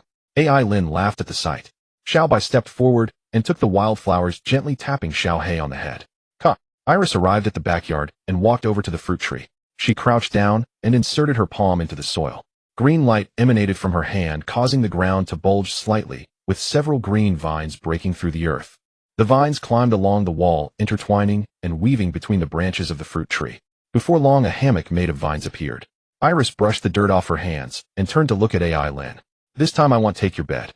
AI Lin blushed and ran away. As the general set off from the temple, he was filled with confidence. Meeting adjourned, he shouted to Roshan before soaring high into the sky, flying over 1 hill, 2 hills, 3 hills. The forest became denser, the treetops resembling a sea of green. He felt a bit tired and landed on a branch to rest. Hard left, he told himself, then continued flying.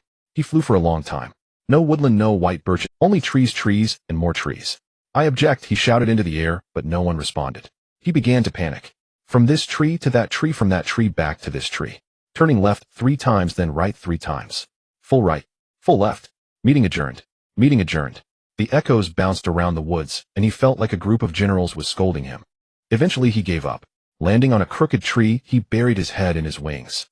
He didn't know how long he waited. Maybe a day, maybe 2. Finally he heard sounds. The clacking noise and Lin's laughter. He sprang up from the treetop like a cannonball, rushing toward the source of the sound. Meeting adjourned. Meeting adjourned, he shouted while flying, his voice piercing like a cry. As the sun hung low in the west, the gate of the temple was pushed open. Lin Ge, it seems you are becoming increasingly lively, said Har, arriving at the temple with a basket of bread made by Marcia for Lin Ge. Lin Ge took the basket and set it aside, inviting Har to sit down. What brings you here? After sitting, Har noticed Iris and looked on with curiosity. Are you preparing for the harvest festival tomorrow? Did you forget? Lin Ge suddenly recalled Har mentioning it earlier. I haven't forgotten. Who is this? Har turned to Iris and asked. Iris, a tree speaker of the elves. Shall be staying in the backyard from now on. Har nodded and did not inquire further. After chatting for a while, Har stood up to leave. The harvest festival starts in the evening. You should come down early. Lin Ge nodded. Got it. The next morning, Lin Ge sat up from his bed, rubbed his neck, folded the blanket, and placed it in the corner. He went to the backyard where Iris was sitting in a hammock holding a handful of berries. Seeing Lin Ge approach, she flipped off the hammock and walked up to him, offering him the berries in her hand. Try these, I picked them from the back mountain. They are quite sweet. Lin Ge took one and popped it into his mouth. Instantly his face contorted. Sour. Iris wore a mischievous grin, clearly enjoying her prank. At that moment Eileen walked over, rubbing her eyes. What are you eating? Lin Ge quickly grabbed a few berries and stuffed them into Eileen's hands. Iris just picked them. I had one, it's very sweet. Eileen, still groggy, stuffed the berries into her mouth, and her eyes widened in surprise. Phew, why is it so sour? She raised her fist ready to hit him, but Lin Ge swiftly jumped behind Xiao by saying, I did this for your own good. Look, you've woken up now. Eileen, refusing to back down, chased Lin Ge around the backyard. Naturally, Lin Ge could not outrun the trained knight, and quickly shifted the blame. It was Iris who started the prank. All this is her doing. Eileen stopped chasing and looked at Iris. While the two were playfully chasing each other, Iris returned to the hammock, leisurely eating berries and watching them. Did you purposely pick a batch of sour ones to mess with us? Iris did not explain, simply extending her hand to offer more to them. The two stepped forward and took a berry, glancing at each other. They popped them into their mouths. Still sour. Coming around, Lin Ge said to Eileen, is her tongue broken? Eileen was rinsing her mouth by the well. I don't know, I've never heard of it. Don't ask me. The village of Mill had never been so lively. As Lin Ge and the others descended the mountain, they could hear the clamor coming from the village. The laughter of children, the chatter of women, and the sound of wooden hammers striking tables mixed together. The large tree at the village entrance was adorned with garlands woven from ears of wheat, and every household had golden vines wrapped around their door frames. In the village square, 3 long tables were set up, covered with blue and white checkered tablecloths, already filled with bowls and wooden plates. Marcia stood behind one of the long tables, directing a few women to arrange the bread. Upon seeing Lin Ge, she waved at him with her flour-dusted hand. You're just in time, Lin Ge. As she approached, Marcia noticed Iris and leaned toward Lin Ge to ask, what's with the pointy-eared one? Lin Ge explained, she's an elf, one of us now. Marcia nodded, pulling Lin Ge's sleeve as they walked toward Har wants Xiao Bai and Roshan to pose in the square to entertain everyone. The children are looking forward to it. Lin Ge looked back at Xiao Bai and Roshan, nodding in agreement. Roshan was arranged at the entrance of the square. A few daring children approached it, touching it. Seeing Roshan's lack of reaction, they grew bolder, circling it, and some even tried to climb on it. Most villagers were busy, and Roshan gently picked up the child who had climbed onto it, placing them beside its leg. The children became even more excited at this sight, running towards Roshan with open arms. The 4 little bones sat in a row beside the bonfire. A woman brought a bowl of apples and placed it in front of them. Xiaohei looked down, poked one, pinched a small piece, and handed it to Degu. Degu took it and passed it to Sangu, who then handed it to Ergu. Ergu examined it for a moment before passing it back to Xiaohei. The onlooking villagers laughed heartily. Iris found a spot under a tree to sit. The general stood unusually still on her shoulder. Holding a cup of ale that she obtained from somewhere, she leaned against the trunk and sipped slowly. Watching the crowd in the square, a smile crept onto her lips. Eileen rolled up her sleeves to help Marcia carry the trays. She was holding a full tray of pancakes when she turned and bumped into Lin Ge, who was running from the other side. Watch where you're going. Lin Ge sidestepped, causing Eileen's tray to tilt, and a pancake slipped off, landing with a thud on the ground. Both looked down at the pancake. Eileen sighed. Lin Ge bent down to pick it up, blowing off the grass on top, and took a bite. Not bad. Eileen shot him a glare, but there was a hint of a smile on her face. As the sky darkened, the bonfire in the center of the square was lit. At the moment the flames flared, a warm yellow light illuminated the entire square. The long tables were laden with food. The roast lamb glistened with grease, and honey-marinated berries piled into small hills and wooden bowls. Thick slices of black bread were stacked in piles, and a large barrel of ale was placed at the corner of the table with fine bubbles bubbling over the rim. Har stood up, raising his cup. To the earth. All the villagers raised their cups in unison. To life. The sound of clinking cups rang out. Yelena stepped into the center of the square. At the moment the song began, the entire square fell silent. The melody was bright and melodious with simple lyrics. It sang of seeds entering the soil, of rain falling, of wheat ears bowing, and of sickles slicing. The children stopped their play, and the elders set down their cups. Lin Ge stood at the edge of the crowd with Eileen beside him, the firelight dancing on her face. Iris remained leaning against the trunk, quietly watching Yelena. Even elves had the habit of singing praises for the harvest. Roshan still stood motionless at the entrance. Xiaobai led the four little bones in clapping along, but unfortunately their bare hands made little sound. When the song ended, applause and cheers erupted like a tidal wave. A few elders quietly wiped their eyes with their sleeves. Har clapped his hands and said, "All right, enough with the emotions. Let's eat meat and drink ale." The crowd dispersed in a clamor, rushing back to the long tables. In Ashen Valley at the temporary camp, Yuri leaned back in his chair, flipping through the list of envoys sent by the Undead Council. The names stretched in a long line, all elders and envoys of the council. He scanned it once, then again. Where's Marlowe? The steward across from him shook his head. This name is not on the list. Yuri slammed the list on the table. Go back and tell them, he stood up, that Marlowe should come. Otherwise the negotiations will not begin. Outside the window the wasteland bathed in the sunset, the sun sinking below the horizon, dyeing the rocks of Ashen Valley a dark red. The steward hesitated, but the council. There are no buts. Yuri turned around. If Marlowe does not come, I will consider the council insincere. At that time the church will also change its representatives. Let those war maniacs come instead. Let them weigh their own options. He sat back down, picked up the now cold teacup on the table, and drank it in one gulp. After a few rounds of drinks and various dishes, music unexpectedly began to play. The rough sound of bagpipes and drums created a simple and lively rhythm, inviting everyone to dance along. The villagers formed a circle holding hands. Aaron peeked out from the crowd and grabbed Lin Ge's wrist. Come on, she urged, pulling him into the throng before he could respond. The dance was not complicated. It was simply a matter of stepping forward, retreating, turning around, and switching partners. However, Lin Ge clearly struggled to find a rhythm. He stepped on Aaron's foot twice, and on the third attempt he stepped on an older man's foot, causing the man to wince in pain. Aaron doubled over in laughter. How do you manage to step on someone with every move? You're dancing too fast. What does me dancing fast have to do with stepping on my feet? Of course it matters. The two continued to bicker while dancing. The bonfire flickered in the center of the crowd, casting long shadows that danced and twisted. Iris remained leaning against the tree trunk when a young villager approached with 2 cups of ale, handing one to her. She accepted it, clinking her cup with his, and taking a small sip. The 4 little skeletons had been pulled into the dance by the children, moving their stiff limbs like mechanical puppets, which made the kids burst into laughter. Xiaobai stood at the edge of the crowd, the golden tender leaves of the tree speaker's crown glimmering faintly under the light of the bonfire. A child ran over and tugged at his finger. Xiaobai looked down at the child, and then took a few steps forward. His movements were much more coordinated than those of the 4 little skeletons, though he merely kept up with the rhythm, without any dance flair. But the child seemed quite satisfied. As the bonfire dimmed, the dancers gradually returned to their tables. A brilliant firework exploded in the depths of the night sky. Everyone looked up. A second firework followed, closely transforming into a fiery red spectacle. Then came the third and fourth ones.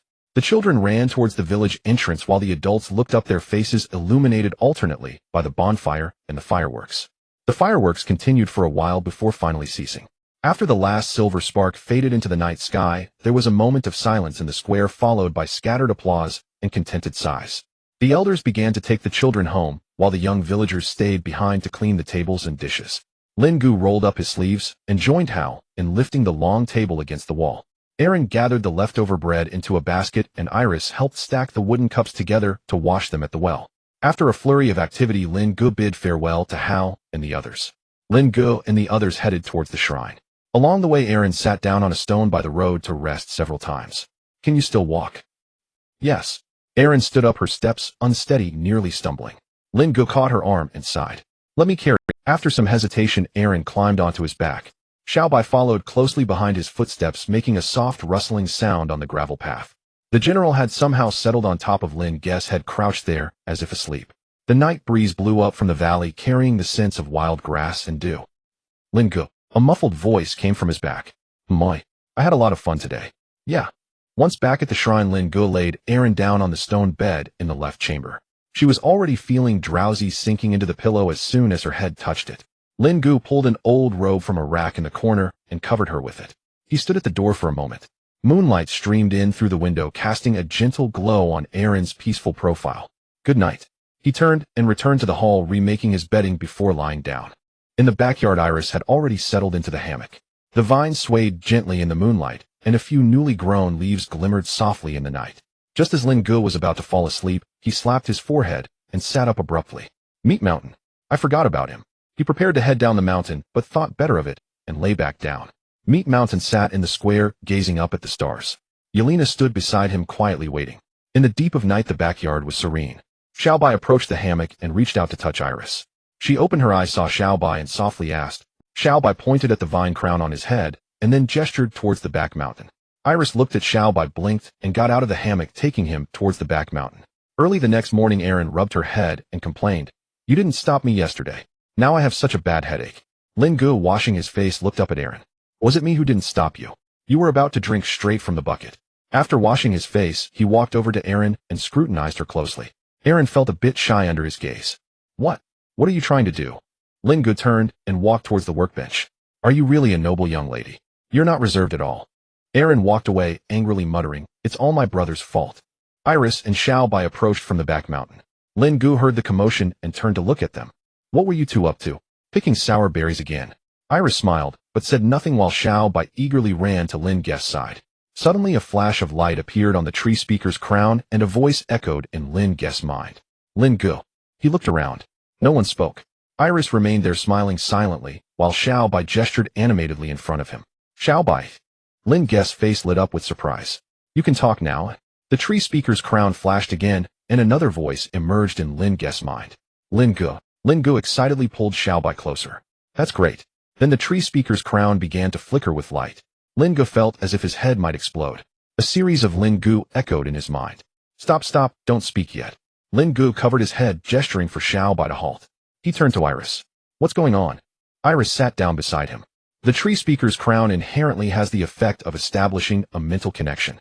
Earlier this morning, Xiaobai approached me and asked me to teach him. Then why can he only say my name? Lin Ge was somewhat puzzled. Iris shrugged, placing the pencil down. I don't know. I can't take off the tree. I demonstrated how to activate the tree speaker's crown, and he learned it. But he can only call out others' names. Lin Ge stroked his chin and thought. That's fine, better than Kata's guesswork. At that moment, Aaron walked over. What's going on? Who can talk now? Lin Ge looked at Aaron, and then at Xiaobai, a mischievous smile on his face. Xiaobai bombarded her. Aaron, holding a sword in one hand and leaning against a nearby pillar, bent over and gagged. Lin Ge. Ugh. Don't make me. Ugh. Catch up to you. On the front lines at the edge of the land of the undead, Marlowe held a letter that had just arrived. The wax seal bore the council's skull emblem. You want me to go to Ashen Valley? He tossed the letter to the black-robed figure behind him. Who will take my place? The black-robed figure caught the letter and replied, Cohen. Marlowe fell silent for a moment, his mouth twitching slightly. That old man was even more radical than he was. Having him take over the front lines, those on that side would surely face some hardships. That's fine. He turned and strode towards the door, the black robe swirling in the wind. Watching skeletons move rocks here is less interesting than visiting old friends in Ashen Valley. The black-robed figure followed, asking, That Yuri. Is he worth your personal visit? Marlowe did not answer. He pushed the door open and the cold wind swept in, extinguishing the candle on the table. Lin Ge walked to AI Lin's side with a cup of water. Have some water. AI Lin took the cup and gulped it down, taking several deep breaths to calm herself. What is that? A hint of apology crossed Lin Ge's face. It's Xiao Bei's new ability. It can communicate with others now, but for now it can only call out names. AI Lin lifted her head, her eyes bloodshot. Communicate? You call this communication? My head almost exploded. Do you know that? Seeing things were going awry, Lin Ge took a step back. I apologize. What good is an apology? AI Lin stood up straight, raising her sword again. Just stand still, I only need to swing once. Don't be afraid, it will be quick. Lin Ge hurriedly waved his hands. No, no, no, don't do that. Let's talk this out. It's too late. AI Lin raised her sword and brought it down heavily. The tip of the sword stopped just before Lin Ge's nose. A drop of cold sweat dripped from his nose. AI Lin retracted her sword. This time I'll let you off. Lin Ge held his chest, exhaling, feeling his tense nerves relax as he saw AI Lin put away her sword. By the way, Meat Mountain is still down the hill. AI Lin turned her head. You left it down the hill. Lin Ge shrugged. It was standing at the square entrance all night, and by the time I came back it was too late, so I forgot to call it. AI Lin stared at Lin Ge for a while and sighed. He'll go down to fetch it. After AI Lin left, Lin Ge returned to his workstation. He rummaged through the box and found the nature magic notebook gifted by the spirits. He untied the knot and turned to the first page. It was filled with various abstract symbols, and Lin Ge took quite a while to understand them. The wavy line represented water flow, the spiral represented wind, and the root-shaped symbol represented the earth. He flipped a few more pages. The content was not profound. This notebook explained the basic concept of the power of nature. It was different from the divine arts and necromancy that Lin Ge was familiar with. It emphasized resonance and invitation, dominion, and control. Invitation. Control. Lin Ge muttered as he repeated it. He closed the notebook and pulled Xiao Bai to sit opposite him. Xiao Bai quietly looked at him, waiting for instructions. Come, give it a try, see if you can sense the energy flow in the tree speaker's crown. Xiao Bai looked down at its chest, then raised its hand to touch the vine ring on its head. After a moment it shook its. Is it not working? Lin Ge leaned back against the chair, pondering. Let's go find Iris. Iris was watering the plants in the backyard. She was carrying a bucket of water, gently pouring it at the roots of the fruit trees, her movements unhurried. When she saw Lin Ge bringing Xiao Bai over, she set down the bucket. What's wrong? I have some questions I'd like to ask. Iris sat down in front of the hammock. Lin Ge continued. I had Xiao Bai sense the energy flow of the tree speaker's crown. It said it couldn't sense anything. Xiao Bai nodded beside him. I want you to demonstrate the tree speaker's magic. Iris looked at Lin Ge, blinking her eyes. What do you want to see? Anything is fine. Just the basics will do. Iris jumped off the hammock and walked to the center of the yard. A faint green light began to emanate from her hands. The light slowly expanded in her palm, revealing intricate patterns within. It resembled plant roots, yet also the veins of leaves. Lin Ge leaned closer, observing carefully. This is the basic magic of the tree speaker, called rooting. Iris looked at the glowing orb in her hand. It's used to detect the state of the land. It can sense the soil's moisture, fertility, and the direction of underground water sources. What specific effects does this magic have? It promotes plant growth. Not exactly. It can only allow plants to develop quickly in their growing environment. Lin Ge seemed to be contemplating. He raised his right hand palm up. A golden light ignited in his hand, rapidly coalescing into a warm orb of light. It took the same shape as Iris' demonstration, with leaf vein-like patterns inside. Iris looked at it and nodded. This is divine magic, a response from the goddess, and it's different from nature magic. Lin Ge looked at her, waiting for an explanation. Nature magic is more about requests and summons. We ask the forest and the earth for assistance, and when they respond we can harness their energy. Lin Ge pondered for a moment and raised his left hand. A gray-black aura of death twisted around his fingers, coalescing into a dark orb of light. The orb was cold and oppressive, starkly contrasting with the quality of divine magic. Iris frowned, scrutinizing it from top to bottom. How did you do this? Lin Ge could not explain it himself. He just thought about using the death aura to sense the surrounding environment, and it naturally materialized. At that moment Xiao Bai stretched out its hand between them, fingers slightly spread. The tree speaker's crown glowed briefly. A vibrant green orb appeared, neither as flamboyant as divine magic nor as cold as necromancy. Within the orb a faint silhouette of a tender leaf gradually emerged. Lin Ge was taken aback. Iris closed her eyes, attempting to communicate with nature. After a moment she opened her eyes. Strange, it did not send an invitation to nature. It simply allowed nature to respond to it. Lin Ge and Iris fell into silence simultaneously. The sound of the gate creaking open broke the silence.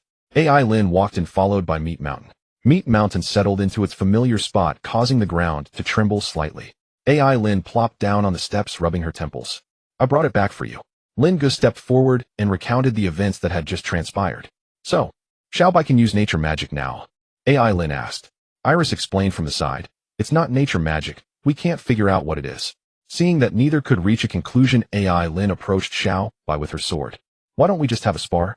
My brother used to teach me in the Night Order that the best way to deal with a mage is to fight them. This way you can learn about their techniques, habits, and weaknesses in battle. Lin Ge hurriedly stepped forward to pull her back. Your brother is right, but not in that way. Then how should it be understood? AI Lin asked, slightly puzzled. Lin Ge quickly explained, fearing she would draw her sword and strike. What your brother means is to gather intelligence, know yourself, and know your enemy. Understand? AI Lin nodded, seeming to understand. Iris then chimed in. She's right, practical experience is needed. Theoretical analysis won't yield results. Then how should it be understood? AI Lin asked, slightly puzzled. Lin Ge quickly explained, fearing she would draw her sword and strike. What your brother means is, he pointed to the empty space in the backyard. Just don't break Xiaobai apart again. Meat Mountain slowly got up and approached Xiaobai. Xiaobai looked up at the towering figure, standing over 3 meters tall in front of it. It raised its hand and gently touched the tree speaker's crown on its head, and the vibrant green light flowed around the vine ring. The backyard fell silent. Only the sound of leaves rustling as the wind blew through the treetops could be heard. Lin Ge took a deep breath. Begin. Stonebridge Town Adventurers Guild. 2 men in plate armor pushed open the guild's door. The sound of their metal boots clanging against the stone floor echoed heavily. The one on the left had a short beard and a wide-bladed longsword hanging at his waist. The younger one on the right had a round shield slung across his back with a griffin emblem. The receptionist looked up, saw the insignia of the Lionheart Knights, and set down the registration book in her hands. What can I help you with? The bearded man stepped up to the counter and pushed a silver coin forward. I want to inquire about someone. AI Lin Griffin, a trainee knight, should have been active near Mill Village a few days ago. The receptionist took the silver coin, flipped through a registration book, and glanced over it. Mill Village. No registration records. There's no guild branch there, just a small church. Church. The young knight frowned. The priest is named Yuri. He was just transferred back to the holy city. The receptionist closed the book. You can ask the villagers. However, he lowered his voice. There's a necromancer in that area. It's quite eerie. The bearded man didn't respond, turning to walk towards the door. The young knight followed. Captain, should we head straight to Mill Village? First, let's find an inn to stay at. The bearded man pushed the door open. Let's see the situation. The girl has a stubborn temper. Forcing it will make her run away. The two disappeared around the corner. The receptionist shook her head, writing in the corner of the registration book, Lionheart Knights searching for a person, AI Lin Griffin. As Lin Ge's voice fell, Xiaobai took the lead to strike. The crown of the tree speaker radiated layers of emerald green light, and a halo spread around Xiaobai's head. A luminous projectile shot out from Xiaobai's hand. The green light sphere trailed a long light tail and shot straight toward the Meat Mountain. The Meat Mountain dodged to the side, and the projectile struck the ground, sending dirt flying and sprouting a cluster of tinder buds at the impact site. Before the Meat Mountain could react again, the second and third projectiles followed in quick succession. The scene was grand, but unfortunately all missed their targets. The usually slow Meat Mountain moved with surprising agility at this moment. Its massive body darted around the yard. The missed projectiles grazed the courtyard wall, causing several vines to spring forth from the gaps in the stone. Lin Ge and the others were dumbfounded. How is the Meat Mountain so fast? Lin Ge murmured with his mouth agape. Are you asking me? I want to ask you. AI Lin interjected. Iris said nothing, her gaze fixed intently on the agile figure in the courtyard. The projectiles fired by Xiaobai became denser. It seemed that it was planning to execute a saturation attack, disregarding accuracy. The Meat Mountain turned swiftly, crossing nearly half the yard. Each step landed on the gaps between the projectiles. Xiaobai was forced to retreat by the Meat Mountain. Its steps were somewhat disordered. In a moment of instability, a projectile flew towards Lin Ge's direction and exploded against the door frame. The general flapped its wings, changing positions, and shouted, "Meeting adjourned." At this moment, the distance between the Meat Mountain and Xiaobai was less than 5 meters. Xiaobai backed against the wall with no way to retreat. It leaned against the wall, hands clasped together. The crown of the tree speaker surged with light. The emerald green energy flowed down Xiaobai's skull, drilling into the ground through its feet. Suddenly the ground shifted. Dozens of vines burst forth from the soil like awakened giant pythons, shooting towards the Meat Mountain. The Meat Mountain was bound by the suddenly appearing vines. Thick vines wrapped around its arms and ankles. The vines layered upon one another, and soon the entire body of the Meat Mountain was encased in the green giant vines. Within a few breaths, the vines tightened. The entire Meat Mountain was wrapped into a giant cocoon. The cocoon trembled slightly before Xiaobai, emitting a wooden scratching sound. Xiaobai lowered its hands, and the crown of the tree speaker dimmed. The backyard fell silent. Iris was the first to speak. Xiaobai is learning. Before it was all blind scattering, this last one was a targeted binding with a clear goal. Just as her words fell, a muffled loud sound emanated from within the cocoon of vines. Bang! A moss-covered fist suddenly smashed out. Following that, a sharp sonic boom pierced the eardrums of everyone present. A blurred figure flew out from the cocoon. Lin Ge covered his ears and shouted, "Stop!" The Meat Mountain's fist stopped just an inch before Xiaobai. The fist's wind descended, causing the crown of the tree speaker atop Xiao Bai's head to rustle. Xiao Bai stood still, its head slightly tilted back, hollow eye sockets facing the massive fist before it. At this moment, the meat mountain was covered in vines with a segment wrapped around its arm, hanging down like withered serpent skin. Lin Ge noticed that the meat mountain, which originally stood 3 meters tall, had now shrunk to less than 2 meters. Lin's eyes widened. How did it get smaller? The general flew down from the beam. It landed on Xiao Bai's head, stepped on the edge of the crown of the tree speaker, and shouted at the top of its lungs, "Meeting adjourned." Meeting adjourned. The figures of the 4 little bones appeared from the vegetable field. Each of them trembled, making soft clattering sounds. Lin Ge stepped forward, glancing at the shrunken meat mountain, and then at the immobile Xiao Bai. "Meat mountain, you should go rest first." Lin Ge placed his hand on Xiao Bai's chest, checking it. The gray energy flowed steadily, and the golden soul fire remained bright. After confirming Xiao Bai's condition, Lin Ge approached the meat mountain and reached out to probe. 3 clusters of soul fire intertwined together, appearing more compact than before. Withdrawing his hand, Lin Ge frowned. The soul fire of the meat mountain was very stable, but the change in its size was quite significant. Lin Ge approached the workbench, deep in thought. "It seems I need to reposition both of them." Lin and Iris walked over. "What are you thinking?" Lin asked. Lin Ge came back to his senses and turned his head.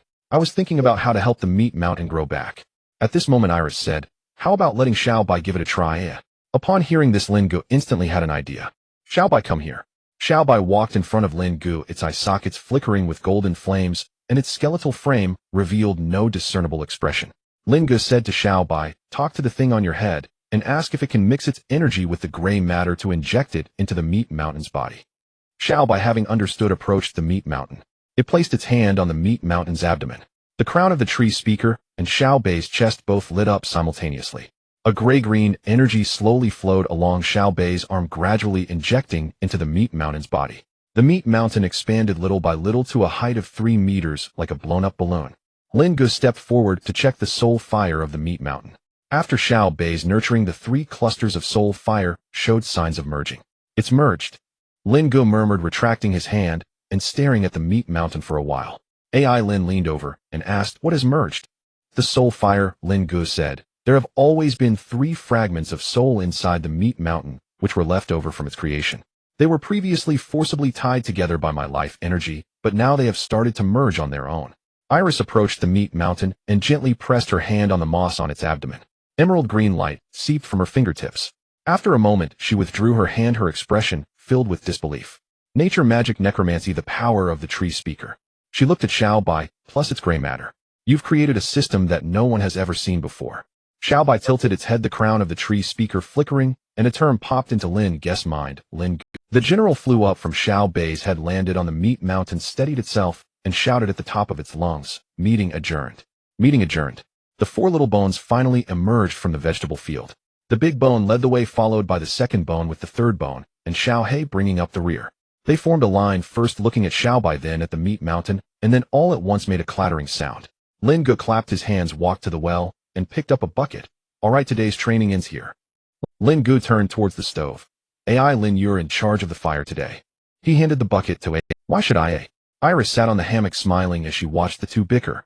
In the shade of the trees, the meat mountain crouched back in the corner. Xiao Bai led the 4 little bones to tidy up the vegetable garden, while the general groomed its feathers on a branch. The backyard returned to its usual tranquility, with only the lingering scent of freshly cut grass from the broken vines in the air. At the entrance of Mo Fong village, as the short-bearded man and the young knight entered the village, they heard a muffled sound from the mountain, as if a heavy object had fallen to the ground. Following that was a sharp explosion that startled a flock of birds in the forest. The young knight pressed his hand on the sword hilt. "Captain." The short-bearded man did not stop, but glanced up at the direction of the Greytop shrine on the hillside. Several villagers were seated on the ridge, not even lifting their heads. "Don't you find it strange?" The young knight couldn't help but ask an old farmer passing by. The old farmer carrying a hoe glanced at the mountain. "Oh, Lin Ge's skeleton is probably training. It's a common occurrence." The young knight was taken aback. The short-bearded man patted his shoulder and continued walking. "It seems the place the miss is looking for is indeed extraordinary." The flames in the stove licked at the bottom of the pot, occasionally spitting out a spark or 2. Eileen squatted in front of the stove, gripping a fire poker tightly, poking it into the stove with force while complaining, "Why must it be me to stoke the fire? Can't you find someone else to boss around?" Lin Ge deftly chopped vegetables without looking up, responding, "Would you dare let Iris do it?" Have you forgotten about the berries from before? Eileen turned her head indignantly, saying, aren't there still Xiao Bai and the others?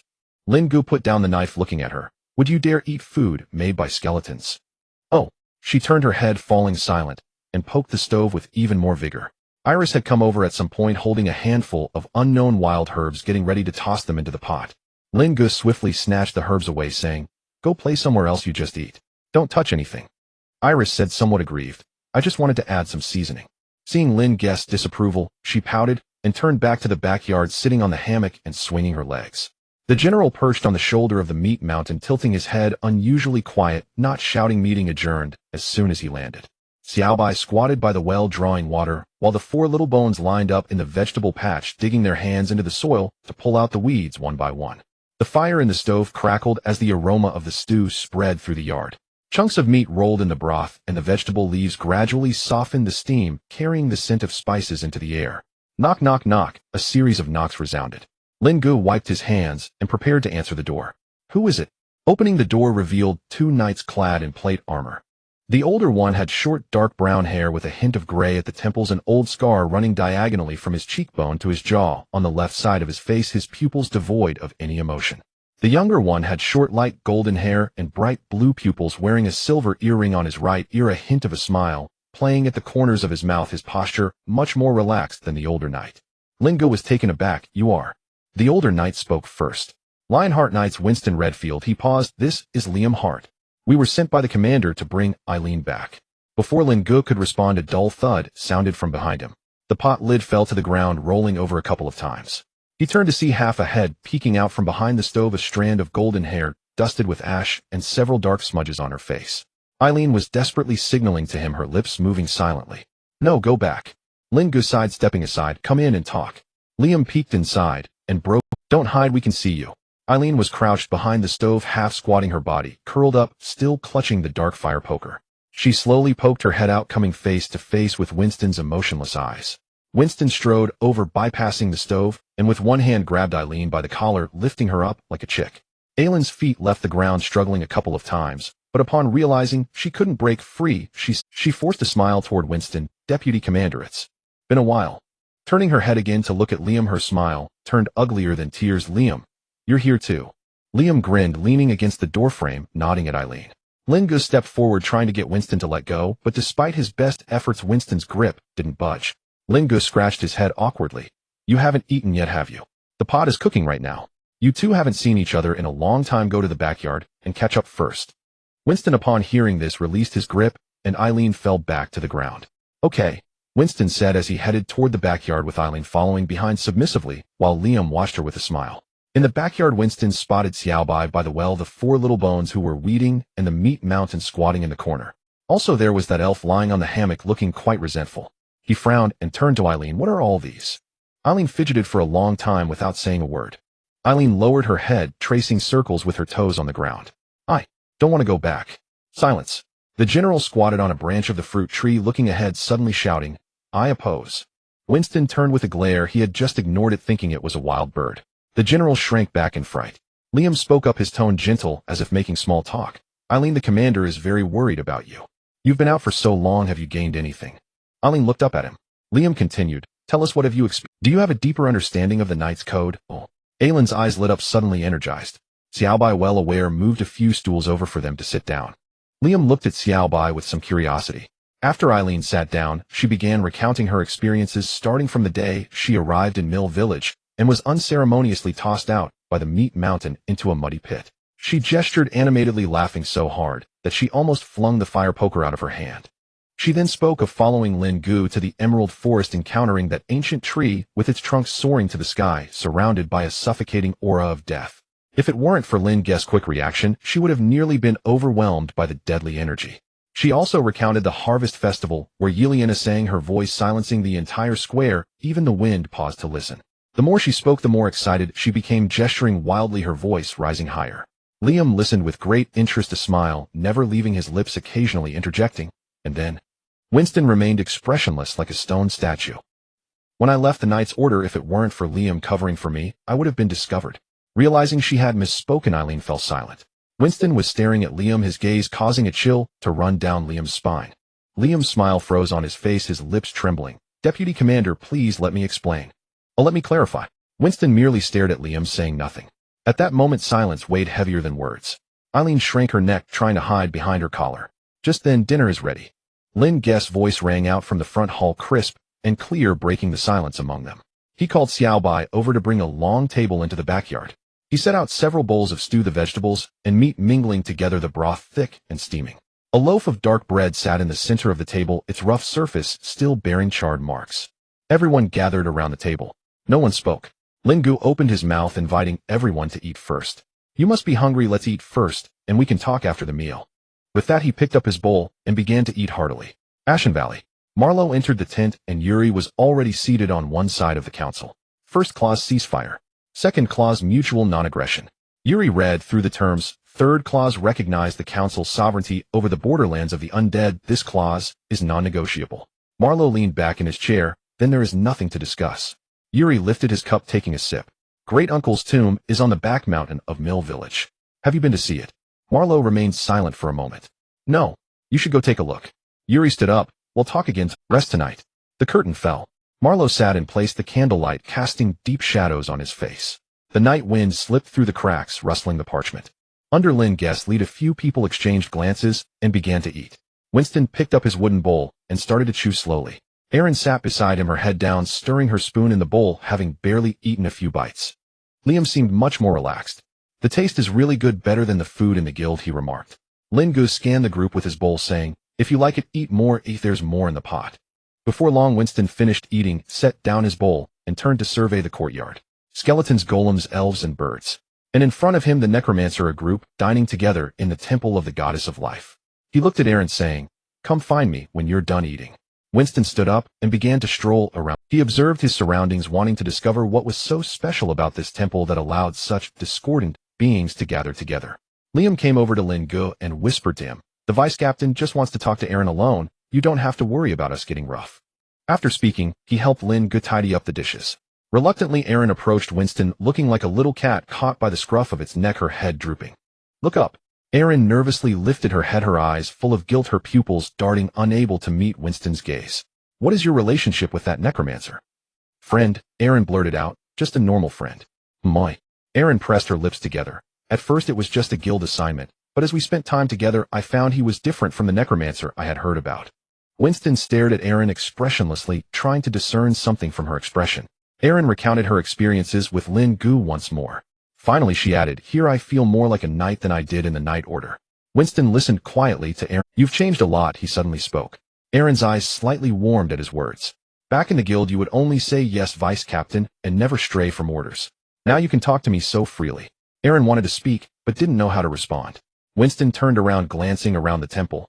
It is indeed different here. In the backyard, Lin Ge was washing dishes by the well. Liam stood beside him, curiously observing Xiao Bai and the 4 small skeletons. What is that vine crown on the skeleton's head? The crown of the tree speaker belonging to the elves. From the elven race. His gaze shifted to Iris, who lay on a hammock. Where did she come from? She came on her own. Liam looked at the meat mountain where the general stood on its shoulder, exchanging glances with Liam. Meeting adjourned. The general suddenly called out. Liam was taken aback for a moment, then burst into laughter. You certainly have an interesting setup here. Lin Ge set down the utensils. If you like it, stay. What does your vice captain plan to do? Is he really going to take Erin away? Liam narrowed his eyes, looking at Lin Ge. That depends on what you say. At that moment, Winston arrived in the backyard, and Lin Ge turned to look at him. Winston said, find a quiet place, I have something to ask you.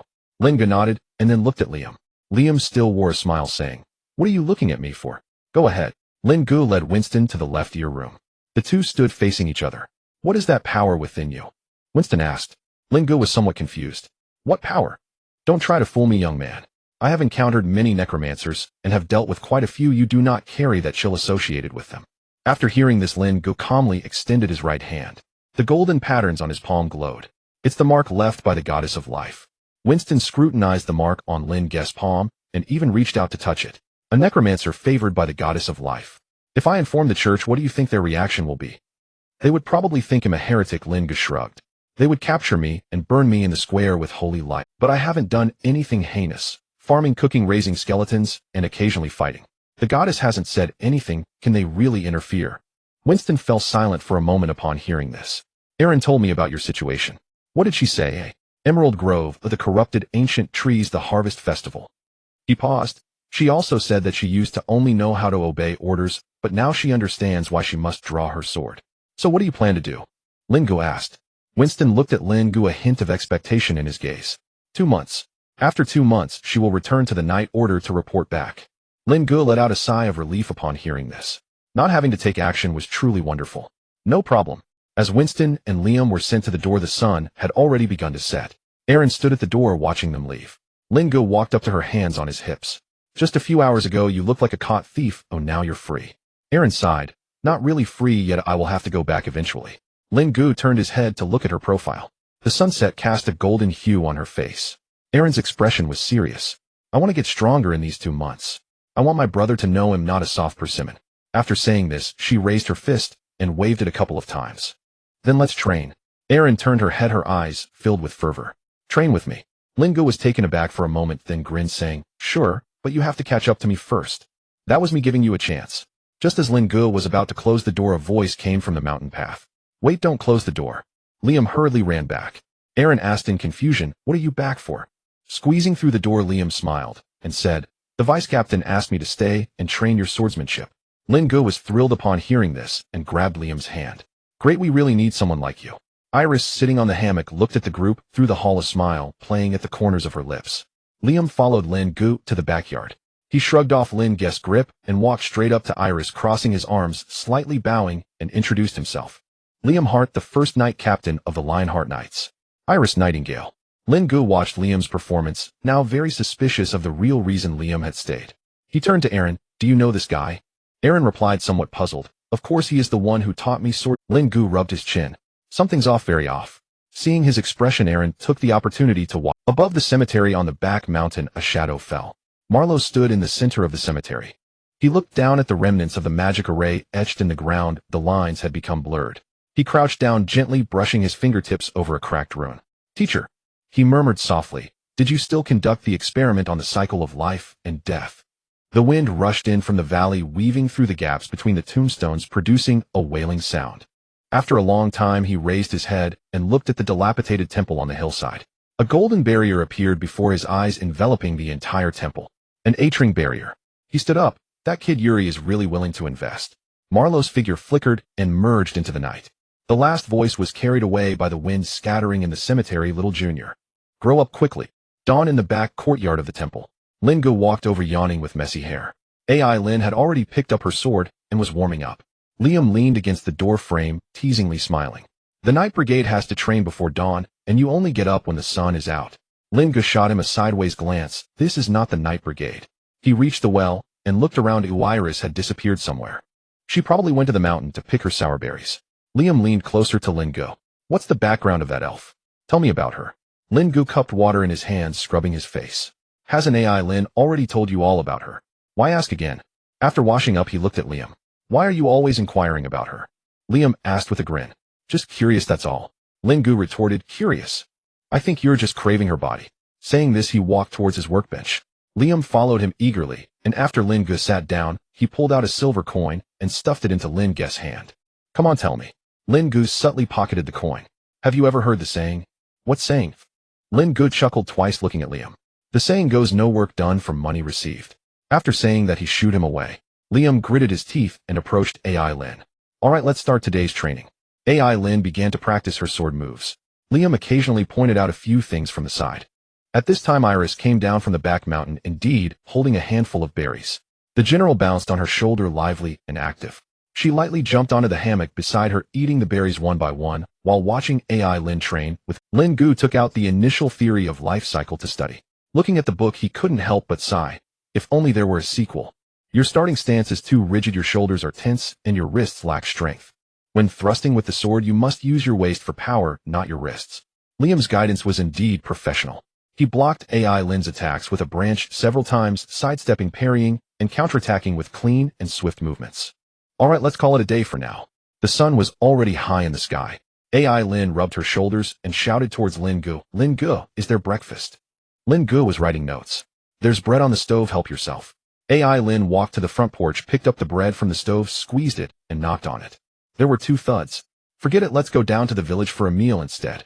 AI Lin put down the bread and called out to Liam. Liam, do you want to come? Let's go down for food. Liam was searching for Iris, but couldn't find her, so he had to follow AI Lin down the mountain for a meal. At this moment, Iris was leading the general and Xiao Bai on a treasure hunt in the back mountain, which was actually just wandering around. The backyard had fallen silent. Suddenly a knock on the door interrupted Lin Ge's thoughts. He got up to open the door muttering, I didn't even lock. A tall man in a black robe stood at the door. His grayish-white hair was almost transparent, and a hint of coldness shone from his deep blue eyes. Lin Ge sensed a faint aura of death emanating from the man before him. He placed his right hand behind his back and cautiously asked, Who are you looking for? The man replied, I am looking for a grave. I passed by here and wanted to ask about it. Lin Ge responded, The cemetery is at the back mountain. You can go around from the side. The man in the black robe sighed, transforming into a cloud of black mist as he passed through the door, standing before Lin Ge. Lin Ge's hair stood on end. His right hand hidden behind his back quickly gathered a light orb. Good vigilance, but still lacking a bit. I am Marlowe, and I am not here to seek you out today. After saying this, he walked into the backyard without a care. Lin Ge looked up. The barrier runes showed no reaction. That fool Yuri. Lin Ge steeled himself and followed. Marlowe stood before the grave of the old priest, silently observing. Lin Ge stood in the middle of the courtyard, not daring to move, silently praying for help to arrive soon. After Marlowe finished his mourning, he walked over to Lin Ge and patted his shoulder. Relax, I won't do anything to you.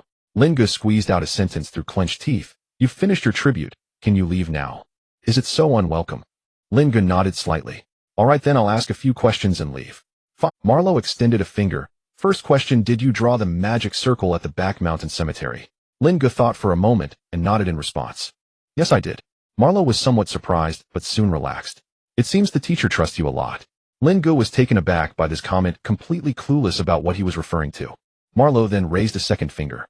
Second question, did you receive the teacher's the initial theory of life and death? Lin Ge nodded again, pointing to his workbench. The book is right there, take it if you want it. Marlowe shook his head. No need, I've heard that set of theories many times. Last question, do you want to come with me? Go. Where to? To the Undead Council. Lin Ge replied, not going. I'm quite comfortable here in my little corner of the world. After finishing his questions, Marlowe began to explore the temple. Lin Ge followed him like a subordinate. It's well maintained. Of course I paid someone to come and renovate it. So are you going or not? Seeing that Lin Ge was a bit impatient, Marlowe stopped pressing. He turned and walked out the door, transforming into a wisp of black smoke and flying away. Lin Ge exhaled heavily, his taut nerves finally relaxing. That fool Yuri, the barrier he promised hasn't held once. When he returns, I must settle the score with him. He walked to the well, drew a bucket of water, and poured it over his head to calm himself down. Back at the workbench, Lin Ge leaned against the chair, eyes closed, recalling Marlowe's previous questions. Why did he ask about the magic circle at the back mountain? That thing was destroyed after summoning the meat mountain. There must be something fishy about this.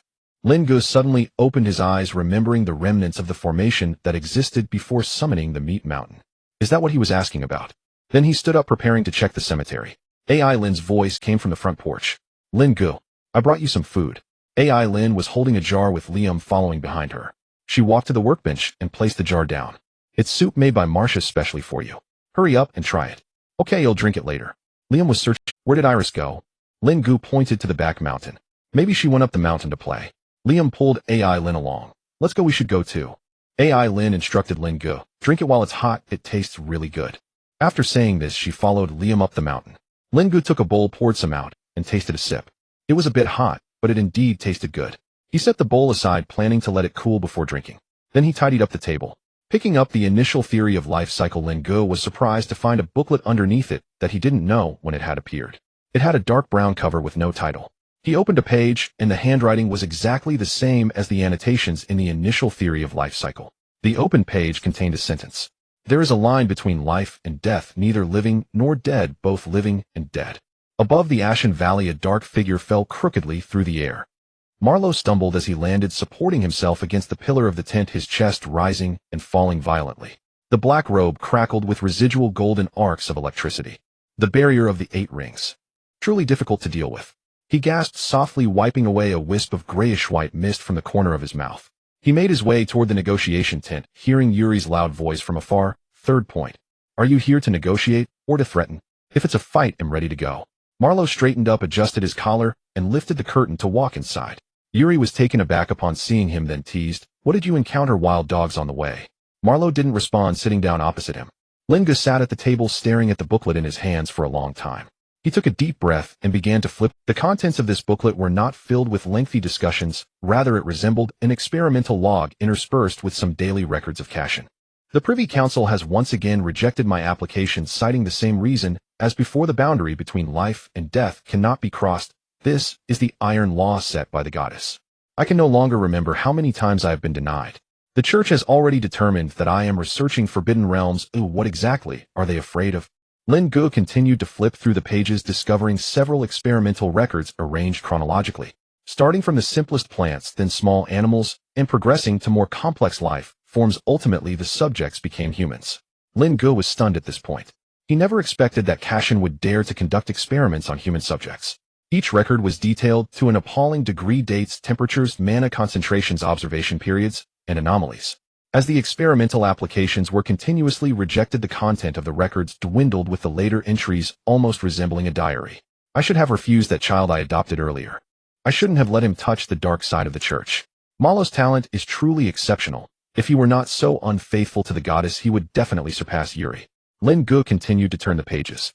This page had somewhat hasty handwriting. A group of necromancers arrived in the holy city today, claiming to be sent by the council to learn. Oh, why didn't I think of that? I could start from the undead. Lin Ge quickly flipped a few pages back, skipping the diary section, and landed on an experimental record. The record detailed how cash-in modified skeletons. With the help of the necromancers, he obtained a pure and dense crystal of death energy, transplanted the soul fire of the skeleton into it, and then wrapped it in divine magic to maintain a balance between the death energy and divine energy. Then he transplanted this crystal back into the skeleton's body. The experiment was generally successful. Now all that remains is to wait for the divine magic, death energy, and soul fire to merge. Following this were cash-in's diary entries. Malo went to the Necromancer Council. I did not stop him. A little Yuri came to me in tears. I couldn't comfort him. The Privy Council sent someone. They pronounced their judgment on me, and it was quite merciful, leaving me with my life. The skeleton was also destroyed. But that was enough. The soul fire had completely merged with the death energy and divine magic. I saw it, and the high-ranking members of the church saw it too. That ball of soul fire flew away, flying towards the north in the direction of the Necromancer Council. I must retrieve it. The records in the booklet abruptly ended here. Lin Ge closed the booklet, leaning back in his chair, his heart unsettled for a long time. The content within was truly shocking. At that moment, Iris returned to the temple with Little Bai and the others. Aaron rushed to Lin Ge's side. Is the soup finished? Lin Ge then realized he had been so engrossed that the soup had gone cold. I lost track of time while reading. He picked up a bowl nearby and began to drink. Let Iris have the rest. Aaron, holding the jar, went to share with Iris. Lin Ge finished the soup and called Little Bai. Little Bai stood before him. Lin Ge looked at him and pointed to the top of his head. Can you say more words now? I have some questions for you. The crown of the tree speaker flashed, and 2 words popped into Lin Ge's mind. Lin Ge. Still not working. Then he'll ask questions, and you just need to nod or shake your head. Little Bai nodded. Lin Ge pointed at Cash-in's tombstone. Do you know the old priest? Little Bai nodded. Lin Ge was somewhat confused. What do you mean? You know the old priest, but you don't recognize him. Little Bai nodded again. Then do you know who you were in your past life? This time Little Bai did not move, standing still with a contemplative expression. The crown of the tree speaker kept flickering, and the soul fire in his eye sockets dimmed and brightened. Seeing Little Bai like this, Lin Ge hurriedly called a stop. All right, no need to think anymore. Only then did Little Bai settle down. Liam was sent over by Aaron, grinning as he approached Lin Ge. What have you been so busy with all morning? Lin Ge glanced at him, researching magic. Liam pulled over a stool to sit beside him. I'm always curious about new things. Can you tell me about it? No, Lin Ge firmly refused. This time Liam did not offer money to bribe Lin Ge. Lin Ge's remark, I want to do the work for money, served as a lesson for him. Liam, having hit a wall, was not angry. He simply stood up with a smile. All right, researching magic. Then I want Aaron stop playing and come back to practice. By evening the sun had set behind the mountains and the sky darkened. Lin Ge flipped through the booklet from beginning to end again, checking for any hidden layers or dark pages. It was not without rewards. On the last page of the booklet, Lin Ge discovered a map. The map was drawn very crudely, without any directional markings, consisting of only a few simple lines. It could barely be recognized as a valley area. He tore off the map, inspecting it from all angles. He could not discern what place it represented. He tucked the map away and went to the front hall. Liam was cooking over the fire while Aaron was directing him. Iris was eagerly grasping a handful of so-called spices. Lin Ge hurriedly stepped forward to stop Iris, turning back to Aaron and Liam. When you two are cooking, keep her. Aaron stuck out her tongue. I forgot. They'll be more careful next time. Liam looked up in confusion, adding firewood to the stove. Why not? Lin Ge could not be bothered to explain, calling Little Bai over. Go find some berries that Iris likes to eat up the mountain. Let Liam try them. The moon hung high in the sky. In the backyard, several people sat around the campfire. Little Bai returned from the back mountain, holding a handful of berries. He approached Iris and handed them to her. Iris put down her bowl to accept them and popped one into her mouth. Lin Ge and Aaron exchanged mischievous smiles. Iris let Liam try one. Aaron encouraged Liam as well. Give it a try, they're really delicious. Iris reached out and handed over a berry, looking at Liam with utmost seriousness. Liam was somewhat puzzled, but he still reached out to take it and put it in his mouth. Isn't this just a berry? Why are you two laughing like this? As soon as he chewed a bite, he immediately spat it out. What is this? It's so bitter. Liam hurriedly grabbed a bowl, downing a couple of gulps to ease the discomfort. Lin Ge and Aaron burst into hearty laughter. Ha, we don't even know why, but Iris just loves eating this. Now you understand why we don't let her cook right. Iris, however, was enjoying the berries, fully, completely perplexed as to why humans did not like them. Inside the tent in Ashen Valley, the candlelight flickered. Yuri pushed the parchment in front of Malo, tapping the pen on the last line of clauses, a 3-month truce. The church will purify the necromantic lands on the border. The council will recover the scattered death energy and skeletons, releasing the captives. Malo picked up the pen and signed his name on the parchment. Yuri signed as well, and then handed the parchment to the guild's recorder. The recorder sealed it with a neutral wax stamp and retreated to the corner of the tent. What about 3 months later? Yuri asked. Malo stood up, his black robe brushing across the table. 3 months later, whether it's peace or war will not be decided by us. He turned and walked toward the tent entrance. The curtain lifted and the night wind rushed in. The curtain fell. Malo's figure vanished into the darkness. Yuri sat there contemplating the signed agreement, remaining silent for a long time. The morning light slanted through the gaps in the roof, landing on the workbench. Lin Ge opened Cashin's manuscript and turned to the section on necromancy experiments. Cashin's methods inspired him, but he had no death energy crystals on hand. Lin Ge turned to look at the backyard. Xiaobai, come here. Xiaobai scampered over, standing straight in front of Lin Ge. Lin Ge extended his right hand, the mark on his palm flickering. Come try to guide a wisp of your gray matter into my palm. Xiaobai looked down at his hand, then up at Lin Ge, the flame of his soul flickering twice. He extended a finger, pressing it against Lin Ge's palm. A subtle wave of energy transmitted from Xiaobai's fingertip, seeping gradually into Lin Ge's skin. Lin Ge carefully guided the gray matter from his palm up his arm, around his shoulder, and finally settling in the center of his chest. All right, that's enough. Xiaobai retracted his hand. Lin Ge raised his hand, a wisp of golden, divine magic gathering at his fingertip. He cautiously brought the light close to the gray matter. The moment they touched, the gray matter slid away like mercury. He switched to his left hand to gather death energy, but the result was the same. The gray matter similarly evaded the death energy, remaining untouched. Lin Ge attempted several more times, adjusting the angle and speed of his infusion. However, the gray matter maintained its distance, visible yet intangible, close at hand, but unable to merge. He picked up a pen and recorded his observations. The direction is feasible, but the fusion method still needs adjustment. Lin Ge sat motionless at the workbench, his gaze lost in the words of the manuscript, unable to focus on a single character. Iris jumped down from the hammock and approached Lin Ge, noticing his frown. What's wrong? I was thinking about how to link gray matter with my own magic. Lin Ge rubbed his temples. I tried several methods, but none worked. Iris reminded him. Do you remember the fruit that Aldrich gave you? Lin Ge slapped his forehead, realizing he had forgotten about it. He rummaged through boxes and finally found the half-gold, half-gray fruit at the bottom of a box. Lin Ge held the fruit and looked at Iris. How do I use this? Just eat it straightforwardly. Lin Ge blinked, just like that. Iris shrugged. What else? Do I need to recite a spell? Lin Ge looked at the fruit in his hand, bringing it to his lips and gently biting into the boundary between the gold and gray. With a crack, it split open. The flesh was grayish-white with a texture like an old radish, dry, crumbly, and devoid of juice, leaving a dry, powdery sensation on his tongue. The taste was indescribable, neither sweet, sour, nor bitter. It was as if it had no flavor at all. Lin Ge chewed a couple of times, swallowed, and took another bite. After 3 bites, only half of the fruit remained. He placed the rest casually on the table, licking his lips. After a while, he felt nothing. There was no warmth in his stomach, no fluctuation of magic, and no changes in his body. Are you sure this is how you eat it? Lin Ge looked at Iris suspiciously. Iris frowned, as well, stepping forward to pick up the remaining fruit and sniffing it. It shouldn't be like this. The elder Treant wouldn't give something so convoluted. Maybe it just doesn't work for me. Or perhaps the timing is wrong. Iris placed the remaining half of the fruit back. Perhaps I need some other methods. Lin Ge waved his hand. Let's just set it aside for now. Maybe you'll understand it one day. Lin Ge placed the remaining half of the fruit into the former general's coffin, the box that could maintain low temperatures. The general jumped onto the table pecking at the magic device, tilting his head at Lin Ge. I oppose. The afternoon sun slanted over the courtyard wall, casting long shadows on the ground. Alan and Liam stood at either end of the empty space in the backyard, each holding a wooden sword. Though called wooden swords, they were merely two sticks carved out temporarily. Lin Ge moved a chair to sit under the porch holding a cup of cool water. He had originally planned to continue studying the manuscript, but his mind had become sluggish. Watching others spar for relaxation was fine as well. Liam made the first move. With his sword tip slightly drooping, he charged in front of Alan, twisting his wrist to lift the wooden sword from below. Alan blocked horizontally with her sword. Liam did not lose momentum. Using the force of the block, he swung his sword to the other side, chopping down from an angle. Alan sidestepped to evade, pushing off the ground. She lunged forward, aiming directly at Liam's chest.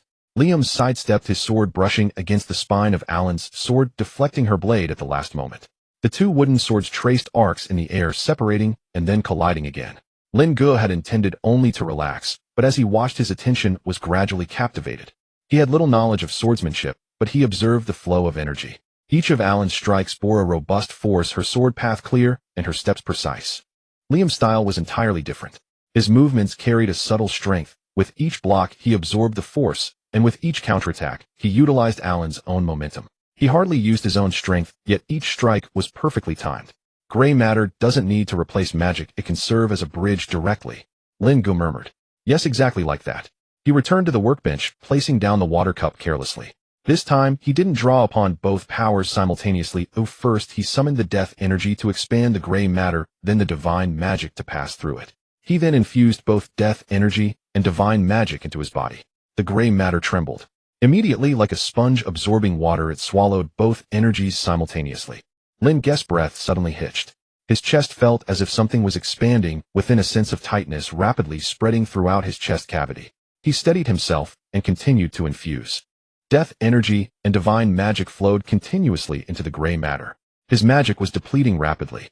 Lin Ge gritted his teeth, desperately pouring energy into the gray matter.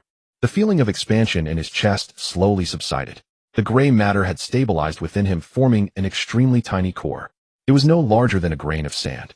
It continued to rotate slowly at an exceedingly slow speed, each rotation absorbing a wisp of exceedingly fine energy, both death energy and divine magic accepting all. It worked. Lin Ge slumped into the chair, panting, his hands slightly trembling.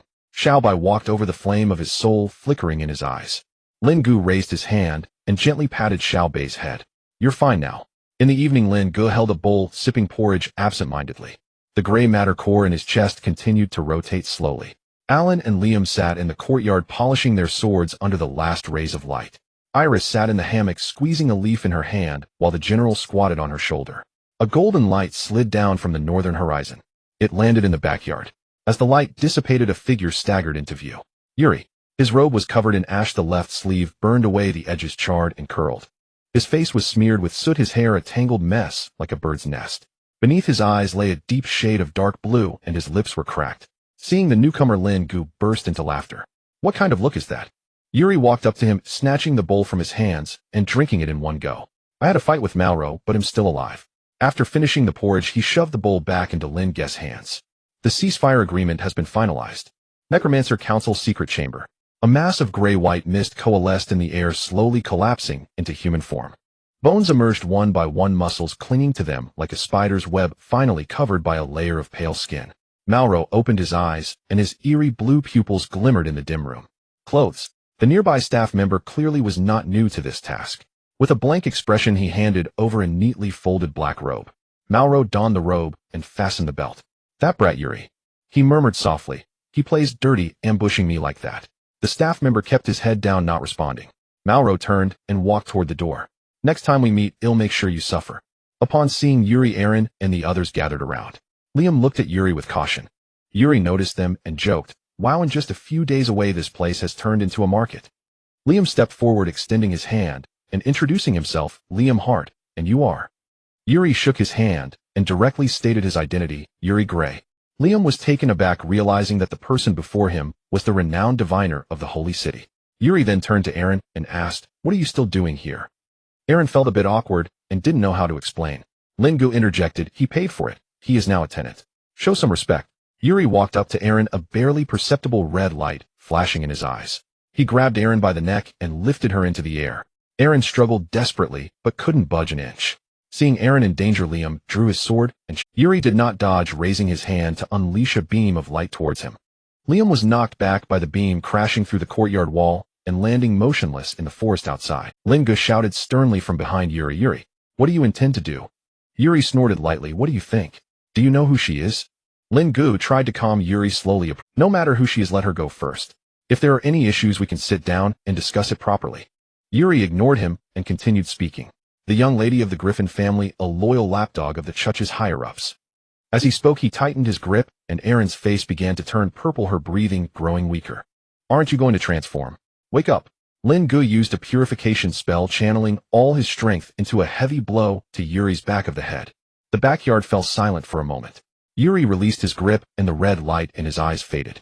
Aaron collapsed to the ground, coughing violently.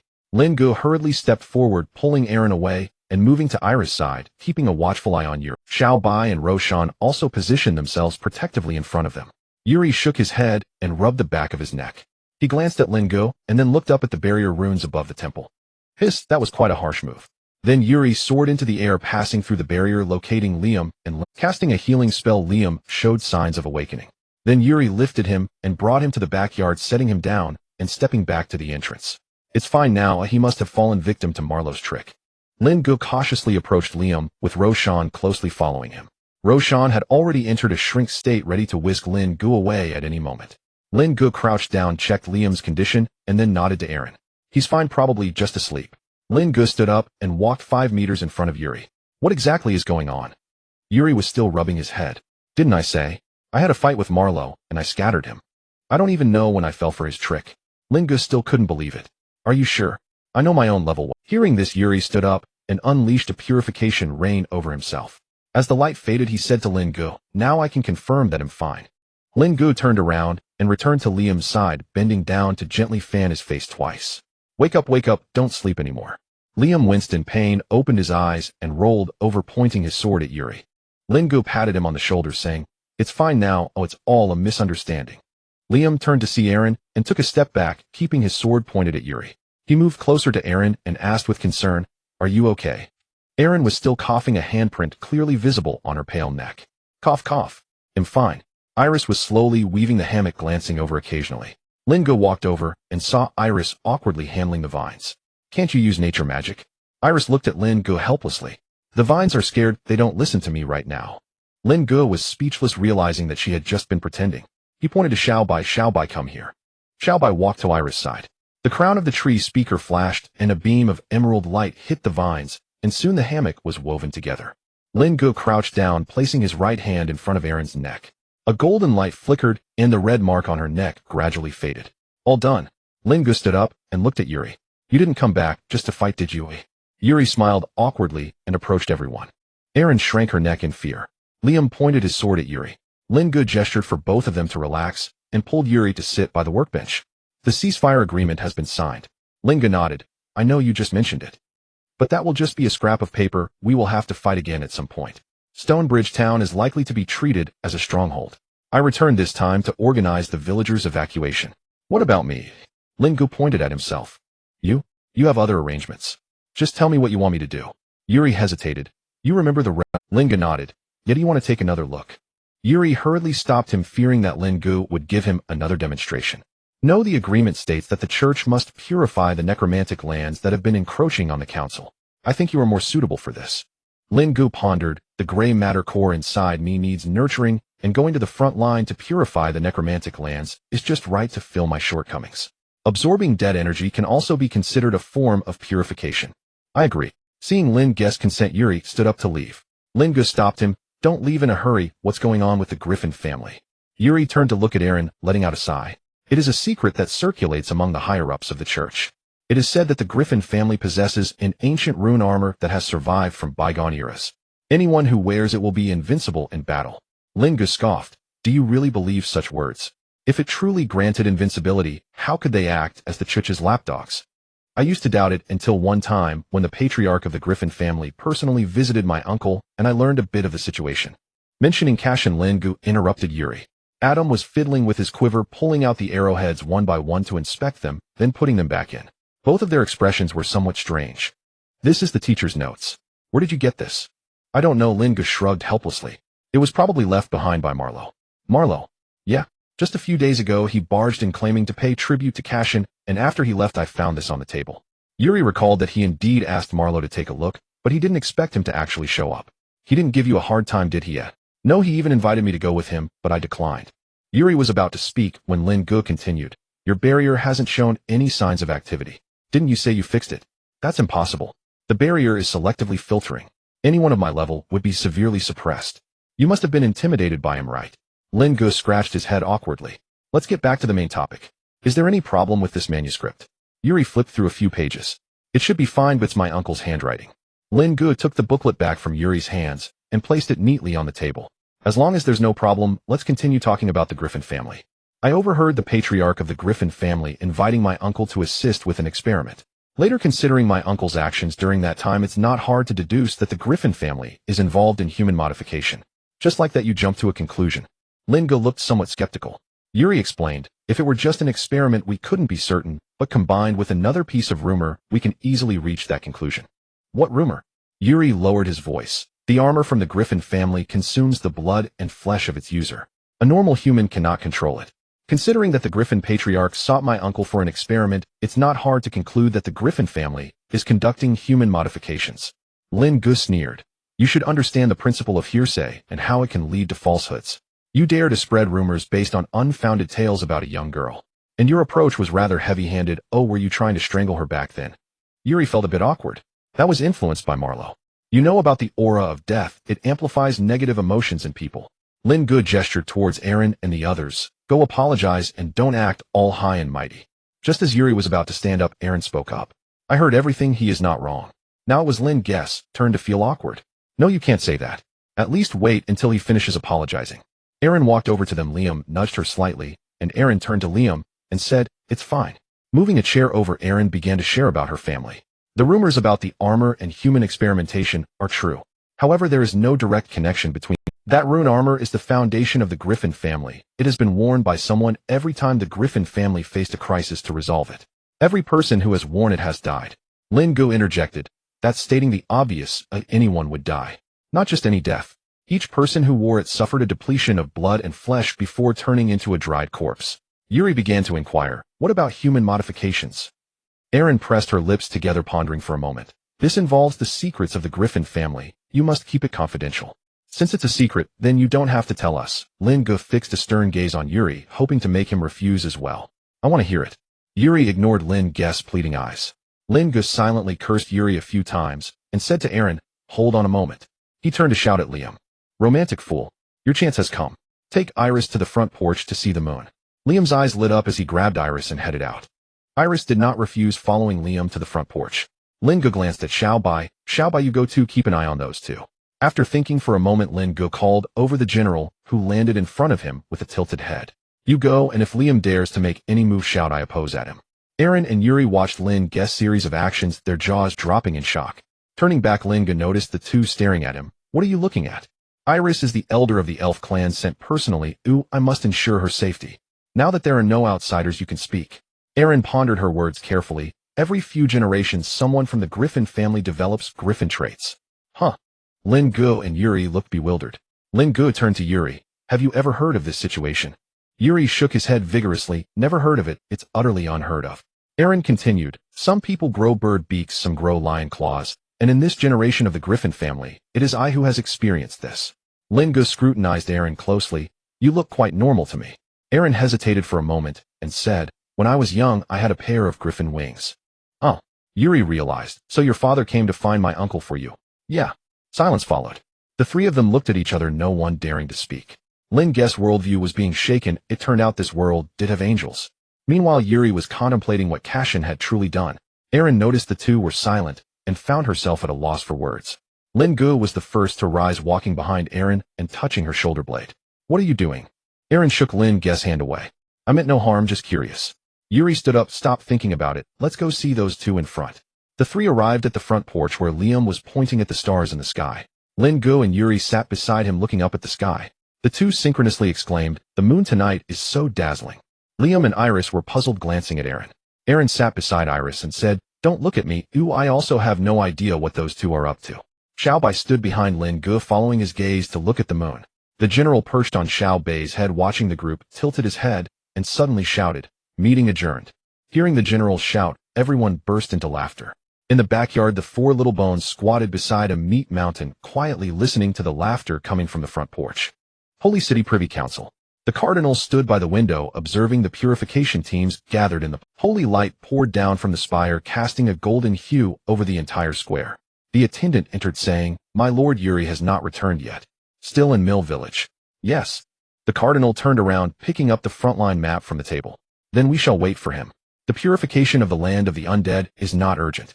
The attendant hesitated. "What about the council?" The cardinal set down the map and walked to the window. "A 3-month ceasefire? They need time more than we do."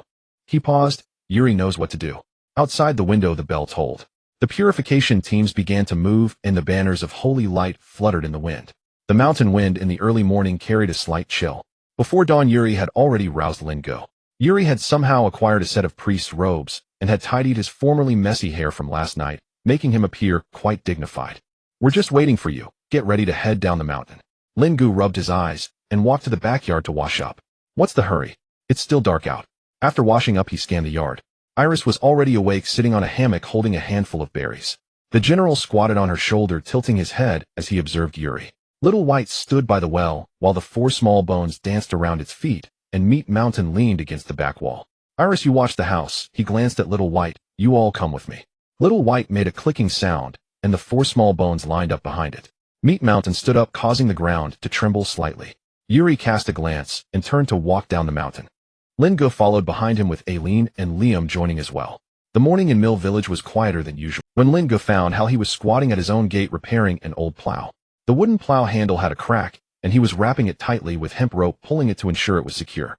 Hearing footsteps, he looked up and saw Lin Ge approaching. "So early." Hal set the plow down and brushed the wood shavings off his hands. Lin Ge stood for a moment before speaking. "There's something I need to tell you." Hal leaned the plow against the wall. "Let's talk inside." The room was dimly lit, and the porridge on the stove was still steaming. Hal poured a bowl of water for Lin Ge and sat down at the table. Lin Ge spoke directly. "In 3 months at most there might be a war here." Hal's expression froze. The room fell silent for a few seconds. Lin Ge continued, "It's news." Hal looked at Lin Ge, took a deep breath. "So we are going to move?" Lin Ge nodded. Hal stood up and walked to the door, looking out at the village. "I've watched this village be built bit by bit." He then turned around and nodded. "All right, I will notify the village." At the village entrance, Yuri rang the rusty alarm bell. The bell's toll echoed through the morning mountain village, dull and urgent. Doors were pushed open, and villagers gradually emerged, gathering at the entrance. Some were still in their pajamas, while others clutched half a steamed bun. Yuri stood on the stone platform beneath the bell, scanning the crowd. He was unusually devoid of his usual playful demeanor. "In 3 months this place will become a battlefield," he said loudly, making sure everyone could hear clearly. "Those who don't want to die, pack your things. We're leaving today." The crowd erupted in chaos. "What battlefield? Who's going to war? Why should we just leave because you say so? We've lived on this land for decades." Blacksmith Todd stepped out from the crowd, standing in front of Yuri. He was burly, with iron shavings still on his apron, hands on his hips. "What's all this noise? Let's wait for Hal to arrive before making decisions. What's the use of arguing now?" He pulled Yuri along towards the church, calling the villagers to join them as they walked. The church was filled with people, and Hal stood at the podium. "The news has been confirmed to be reliable. Oh, everyone has witnessed it, and Lin Ge would not deceive us. Besides, there's nothing worth deceiving about. Our roots are here. If we leave now, can we come back later?" He paused, his gaze sweeping over the seated villagers. "But if we lose our lives, we lose everything." Some in the audience began to wipe their tears. "I'll take the lead. Do I agree to move? Who else will join?" Villagers lowered their heads in thought, and discussions erupted. Todd was the first to stand up. "My family. We'll go with you." Bell also stood up. "I'm going too." Then the third, the fourth joined in. Villagers on the benches stood up one after another. Hal looked at the crowd and nodded. "All right, go home and pack your things." The villagers gradually left the church, with Hal being the last to exit. Before stepping out the door, he wiped his face and strode forward. In the village, people began packing their belongings. Those who could move packed up and left, while those who could not packed their things into boxes, stacked them in their homes, hoping to return one day. As noon approached, Aileen and Liam arrived with 10 horse-drawn carts. The carts lined up at the village entrance, and the villagers moved food, clothing, and belongings onto the carts. The sounds of children crying mingled with the shouts of adults as they worked. Little White wove through the crowd with the 4 small bones. One person carried a box, transporting it onto a cart. Occasionally a voice nearby would say thank you. Meat Mountain carried 3 boxes at once, the boxes remaining steady on its shoulder. Todd patted Meat Mountain's arm, which was as hard as stone. Goodness, Todd muttered. The moving work continued into the afternoon. Yuri pulled out a piece of parchment from his pocket, unfolded it, and spread it on the stone platform at the village entrance. The map was hastily drawn with a few winding lines marking the mountains and rivers, encircling an area about 100 miles south of Mill Village. He handed the map to Hal. This place is temporarily safe. Yuri pointed to the circle on the map. When you get there, directly find the local lord and mention my name. Yuri Gray. He thought for a moment, then pulled out a badge from his pocket. Show this to him. No one will make things. Hal took the item and tucked it away. What about you? Don't worry about us. We have other plans. Aileen walked past Lin Ge. I'll escort them. I'll come back once they're settled. Liam chimed in next to Aileen. Count me in, or after all, my task is to protect you. Lin Ge looked at the two of them and nodded. Aileen mounted her horse, turned around, and gave Lin Ge a bright smile goodbye. Hal came to Lin Ge, extended his hand, and Lin Ge shook it, feeling Hal's grip was quite strong. Take care of yourself. Lin Ge nodded. You too. Releasing his hand, the grain of sand in his chest turned slowly but steadily. Hal climbed onto the front horse-drawn cart, took the reins. Go. The carts lined up in a row, rolling over the gravel road, kicking up a cloud of dust. An old man leaned against the cart board. A child peeked out from the back of the cart to look back, and women used scarves to shield their mouths from the dust. The convoy slowly moved south, getting farther away. Aileen rode alongside the convoy, glancing back at Lin Ge, raising her right fist in a salute, then urged her horse to catch up with the convoy. Liam followed on horseback at the rear, whistling in the direction of the temple and waving. The dust gradually settled. Yuri stood beside Lin Ge, watching the convoy disappear at the end of the mountain road. Let's go. The two returned to the temple together. Arriving at the backyard, Iris leisurely watered the vegetable patch. Iris, I will be leaving with Yuri for a while. You stay here to watch the house. Iris blinked and pointed at Little White. You won't be alone, a Little White, and the others will stay too. The general circled above them. I oppose. I oppose. Lin Ge glanced at the general, shook his head, and turned to follow Yuri down the mountain. Once they reached the foot of the mountain, Yuri suddenly spoke. Regret it. Regret what? Sending the village away, leaving the temple empty. It's just you going north to die. Lin Ge didn't look at him, walking down the main road. Aren't you coming? You could sell me. Besides, can the temple run away? Yuri caught up with him. That's not necessarily true. You might really fetch a good price. Lin Ge punched him. Shut up. After walking for a while, Lin Ge suddenly spoke. Are we just walking all the way? What else? Aren't you able to fly? Yuri looked a bit awkward, but I've never flown with someone before. Lin Ge shrugged. Let's give it a try, or it won't cost anything. Yuri hesitated for a moment, grabbed Lin Ge's collar, and transformed into a streak of golden light soaring into the sky. Lin Ge's face was distorted by the wind. In the temple's backyard, Iris and Little White looked up at the golden light in the sky, faintly hearing a piercing scream. Yuri. At the border near the land of the undead, the Church's purification team had already set up camp here. The holy light banners were planted around the campsite, but the edges were beginning to turn gray as the death energy eroded faster than expected. Leading them was a middle-aged sorcerer named Alberto. He stood at the edge of the camp, holding a crumpled letter in his hand, which had only one line, "Wait for me." Wait. Wait for what? He shoved the letter back into his pocket and glanced back at the tired team members behind him. Is Yuri Gray coming or not? In the distance, the gray-black wasteland of the land of the undead stretched to the horizon, with a few wisps of phosphorescence drifting low in the air. Alberto sighed and turned to walk towards the tent. Tomorrow. Let's wait one more day. As the night wind whipped past his ears, Lin Ge felt as if he were about to fall apart. Yuri held onto his collar, carrying him through the night. The wind rushed into his robe, inflating it like a sack, the hem slapping against his shins with a sharp sound. Lin Ge tried to shout slow down, but the wind filled his throat, choking him until he coughed for a long time, unable to utter a word. In that moment, he felt a twinge of regret. Though walking was slow, at least he wouldn't have to endure this torment. As dawn broke, Yuri began to descend. Below appeared a desolate expanse of gray-black wasteland. The ground was devoid of vegetation, only cracked earth and the occasional pale bone fragment visible, while the air was thick with an unshakable stench of decay. Holy light banners were planted around the camp, white, with golden patterns, the sacred emblems fluttering in the wind. As Yuri landed, he staggered, slightly released his grip, shook his shoulders, and stretched his aching arms. Lin Ge, however, was not so composed. His legs buckled, and he squatted down on the ground, hands on his knees, retching for a long time. His stomach was empty, and nothing came out. Yuri glanced back at him and walked over, patting his back. It's like this the first time. Lin Ge lifted his head and glared at Yuri. You didn't say we'd be flying all night. You didn't ask. Yuri shrugged. You didn't say we'd fly all night. Yuri didn't respond, turning his gaze to the camp. Lin Ge followed his line of sight. The camp was small with 5 or 6 tents scattered about, and a few flagpoles at the edges. In the center of the camp a bonfire burned, its flames extinguished with wisps of blue smoke still rising from the ashes. A middle-aged mage emerged from one of the tents. He wore a deep gray mage robe, dirted, and with dark circles under his eyes, clearly having gone several days without proper sleep. Upon seeing Yuri, his brows furrowed, and he strode over. "Yuri Gray, you made us wait 3 days." Yuri forced a smile. "I was delayed on the way." "Delayed?" The middle-aged mage stepped in front of Yuri, scrutinizing him. "If you were any later, we would have taken matters into our own hands. Do you know how vast this land of the dead is? Do you know we—" The middle-aged mage then noticed Lin Ge beside Yuri. "Who is this?" Yuri patted Lin Ge on the shoulder. "My helper. He's better at handling necromancy than I am." The middle-aged mage examined Lin Ge from head to toe. In a grayish-white mage robe marked with a foraying insignia. The middle-aged mage scoffed. "Just him." "Yes, just him," Yuri said with a hint of amusement, turning to Lin Ge. "Show them." Lin Ge was taken aback. "Show what?" "Just the realm of life. Let them see." Lin Ge hesitated. Yuri nodded, turned around, and pulled the middle-aged mage's arm, dragging him toward the camp. "Step back, everyone, step back. At least 50 steps. The middle-aged mage was pulled along, shaking his arm in discontent. "What are you doing?" "Just do it." Yuri shouted toward the camp. "Step back. Everyone step back. Move away." The members of the purification team exchanged glances, but still complied.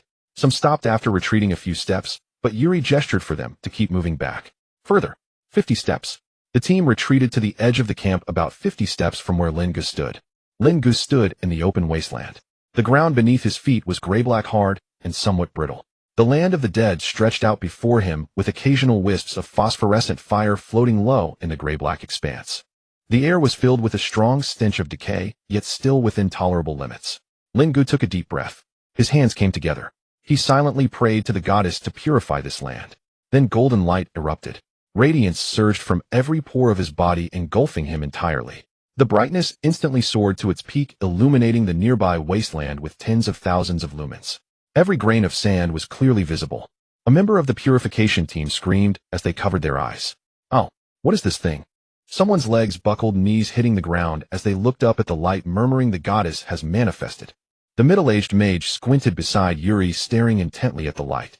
The radiance lasted for several seconds before it began to slowly contract.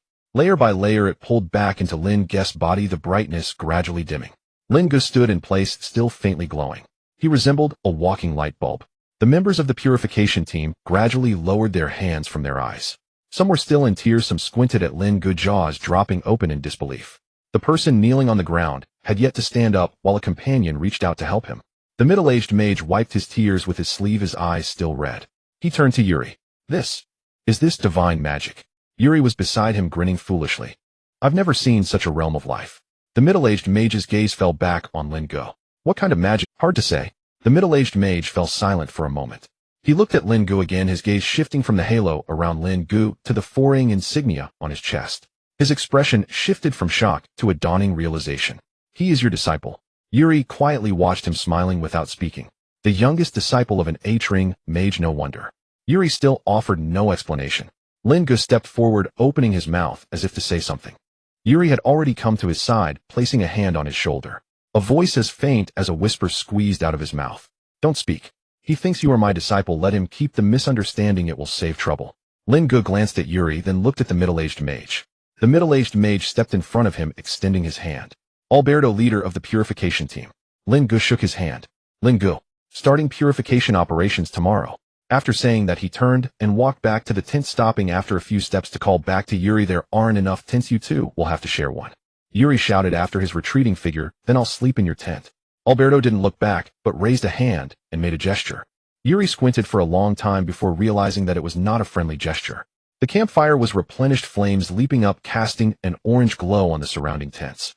Lin Ge sat by the fire, holding a bowl of hot water, gazing down at his reflection in the bowl. The light on his face had faded, though a faint golden glow still flickered at his fingertips. "Do you think I'll have to do this again tomorrow?" Yuri sat opposite him, holding a piece of bread propped up on one leg as he looked at Lin Ge. "Perhaps more than once." Lin Ge fell silent. "So they'll be blinded by me every day." Yuri took a bite of the bread, chewing a couple of times, mumbling, "You'll get used to it." Lin Ge lowered his head and took a sip of water. At the edge of the camp, a young female mage covered her still-tearing eyes with her elbow, nudging her companion beside her. Was that just now a person? Her companion's eyes were no better squinted into a slit. I don't know, but anyone Yuri Gray brings will surely be impressive. When he was glowing, I felt all the necromancy on me dissipate. Of course you had to lean in. The female mage rubbed her eyes again, glancing at the young man in the center of the camp, who was still faintly glowing. He's actually quite handsome, she said softly. Her companion rolled her eyes. Are you blind? Who could see his face in that scene just now? True enough. The next morning, Yuri brought Lin Ge before Alberto. Integrate him into the team. Alberto was organizing the roster inside the tent. He looked up at Lin Ge and marked 2 names on the list. Lilith, Adam. You 3 will form a group. He then pointed to a dark gray area on the map. He picked up a charcoal pencil and circled a region. This area is your responsibility. I'll complete the cleanup within 3 days. He handed the map to Lin Ge. Yuri patted Lin Ge on the shoulder and turned to Alberto, saying, Since everything is arranged, I won't disturb you further. I'll take my leave now. Alberto replied, If you want to leave, I can't stop you. Just remember to report to the church. Understood, Yuri said, and then he left the tent, transforming into a streak of golden light and flying away. The golden light traced an arc in the air, flying southeast, growing smaller until it vanished into the clouds. Alberto looked up at the vanishing light in the sky side and muttered to himself, A youth is such a blessing. They can come and go as they please. Lin Ge stood still, carrying a gray cloth bag on his back. Alberto, the team leader, he inquired, Where are Lilith and Adam? Alberto gestured with his chin towards the eastern side of the camp, saying, Over there, the last tent is it.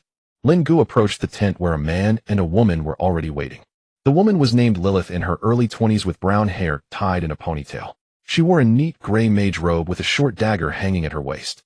The man was named Adam, of similar age as Lilith, with short light brown hair that stood up as if he had just woken up. He carried a short bow on his back. A quiver was slung across his back, holding several silver arrows. Lilith spoke first. Are you the one Yuri brought? Lin Ge nodded.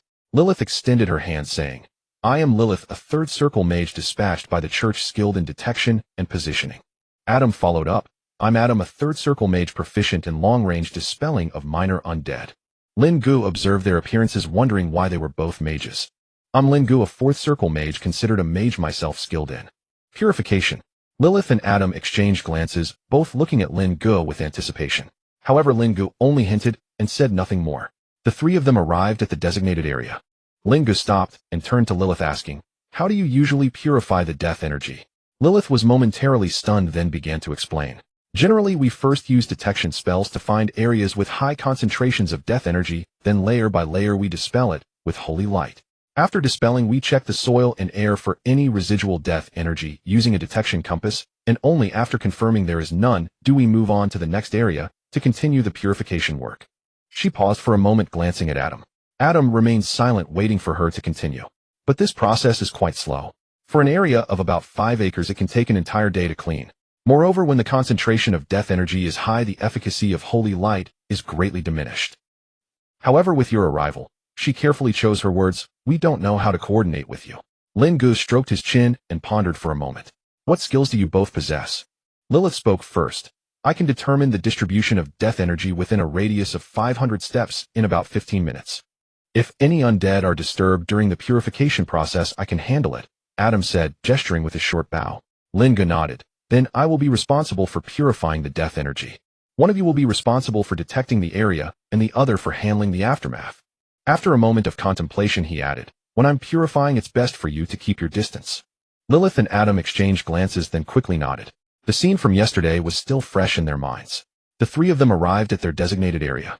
Following Lilith's indicated direction, Lin Ge chose a spot with the densest death energy to begin. He clasped his hands together and silently requested purification from the goddess. Then the golden light erupted once again.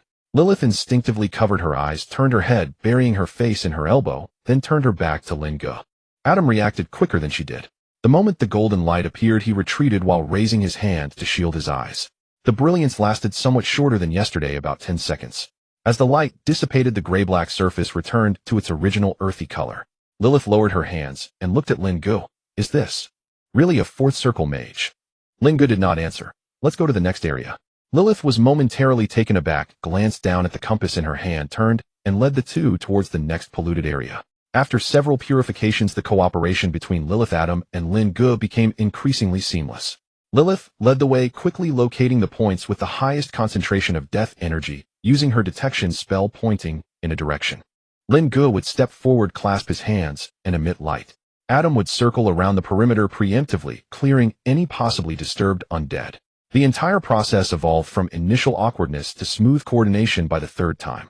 By the end of the day, the three had purified nearly 1/3 of their assigned area. The efficiency surprised even Lin Ge. When returning to the camp in the evening, Lilith and Adam were too tired to move, sitting on the ground. Lilith leaned against a wooden post of the tent, propping herself up with her hands, gazing up at the sky. Adam sat beside her, resting the bow across his knees while breathing heavily. Lilith looked at Adam. How come? He has so much energy. He hasn't even exhausted his magic yet. Adam remained silent, merely breathing heavily. Lin Ge was in better condition than they were. He leaned against the tent, feeling the turning of the gray core within his chest. Lin Ge's magic consumption was considerable, having released several life spells consecutively, leaving his magic reserves nearly depleted. News quickly spread throughout the camp. Members from other teams gradually surrounded them. Hey buddy, could you come help our team tomorrow? A burly mage squeezed to the front, eagerly handing Lin Ge a bowl of hot soup.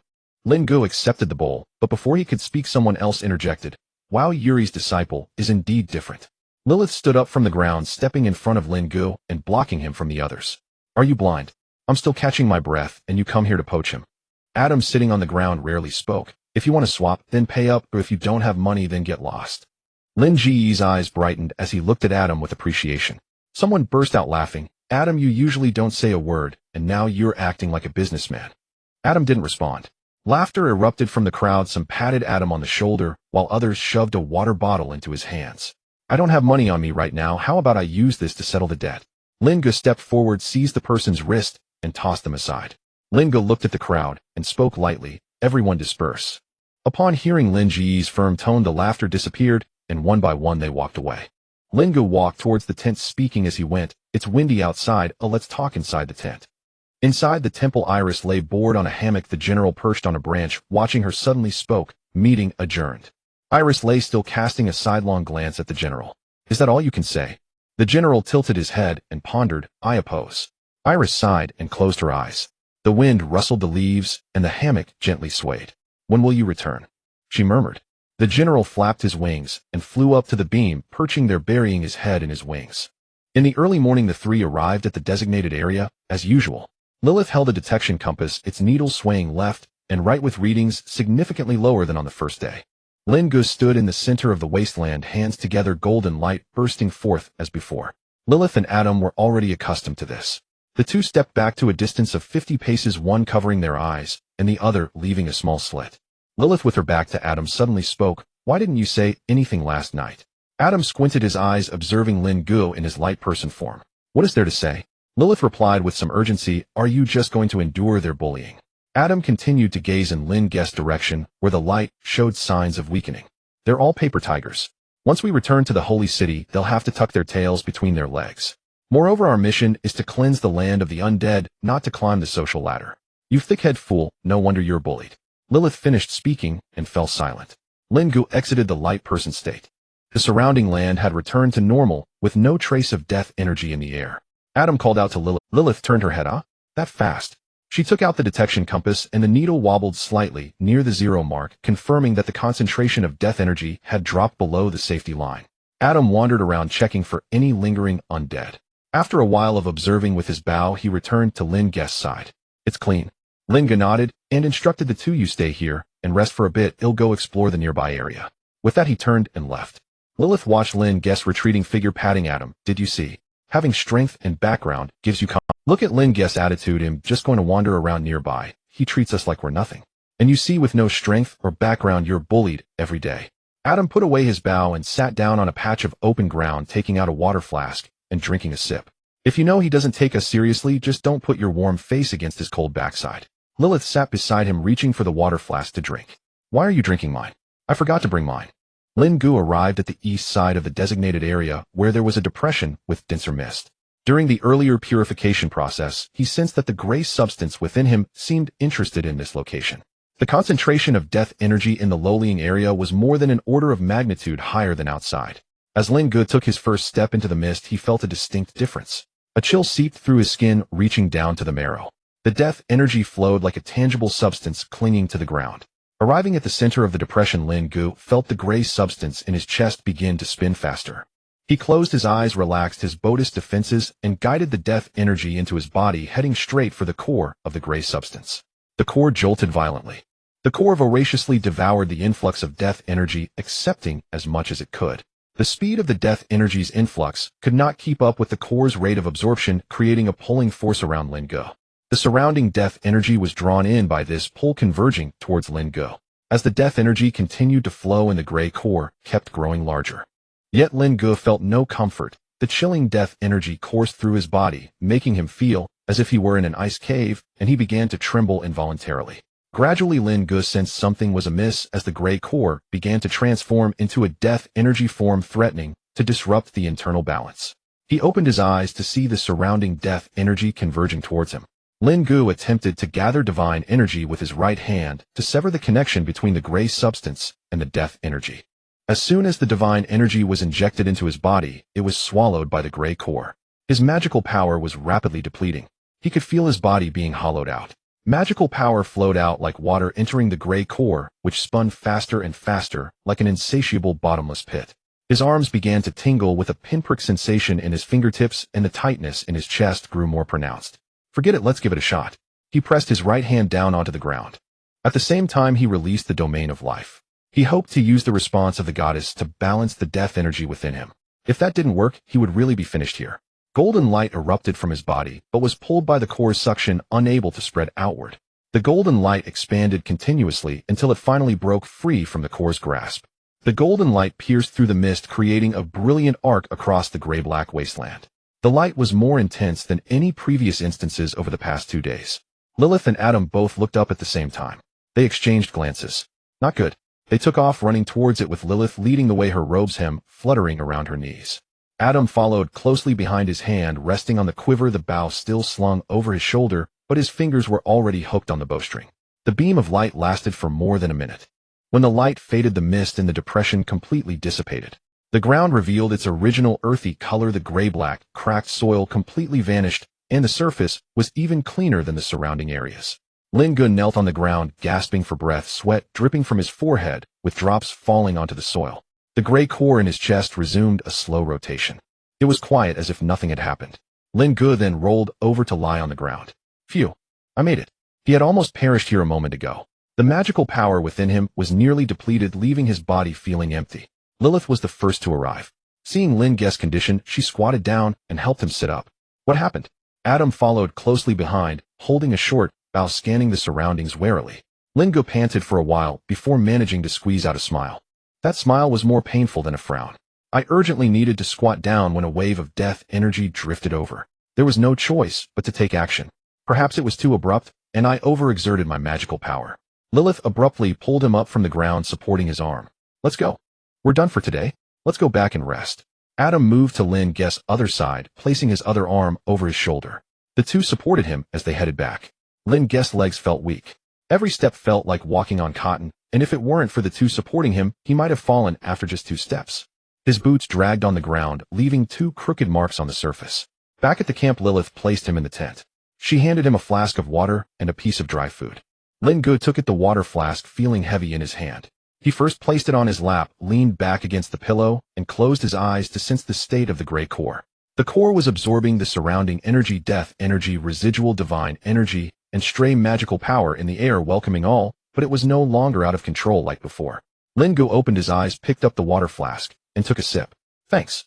Lilith took the flask back and turned to leave. Adam stood outside the tent, vigilant with his bow. Seeing Lilith come out, he asked, "How is he?" "He can talk and drink water. He should be fine. I'll go inform the team leader about the situation." "All right." Adam nodded. Lilith approached Alberto's tent and walked in. "What's going on?"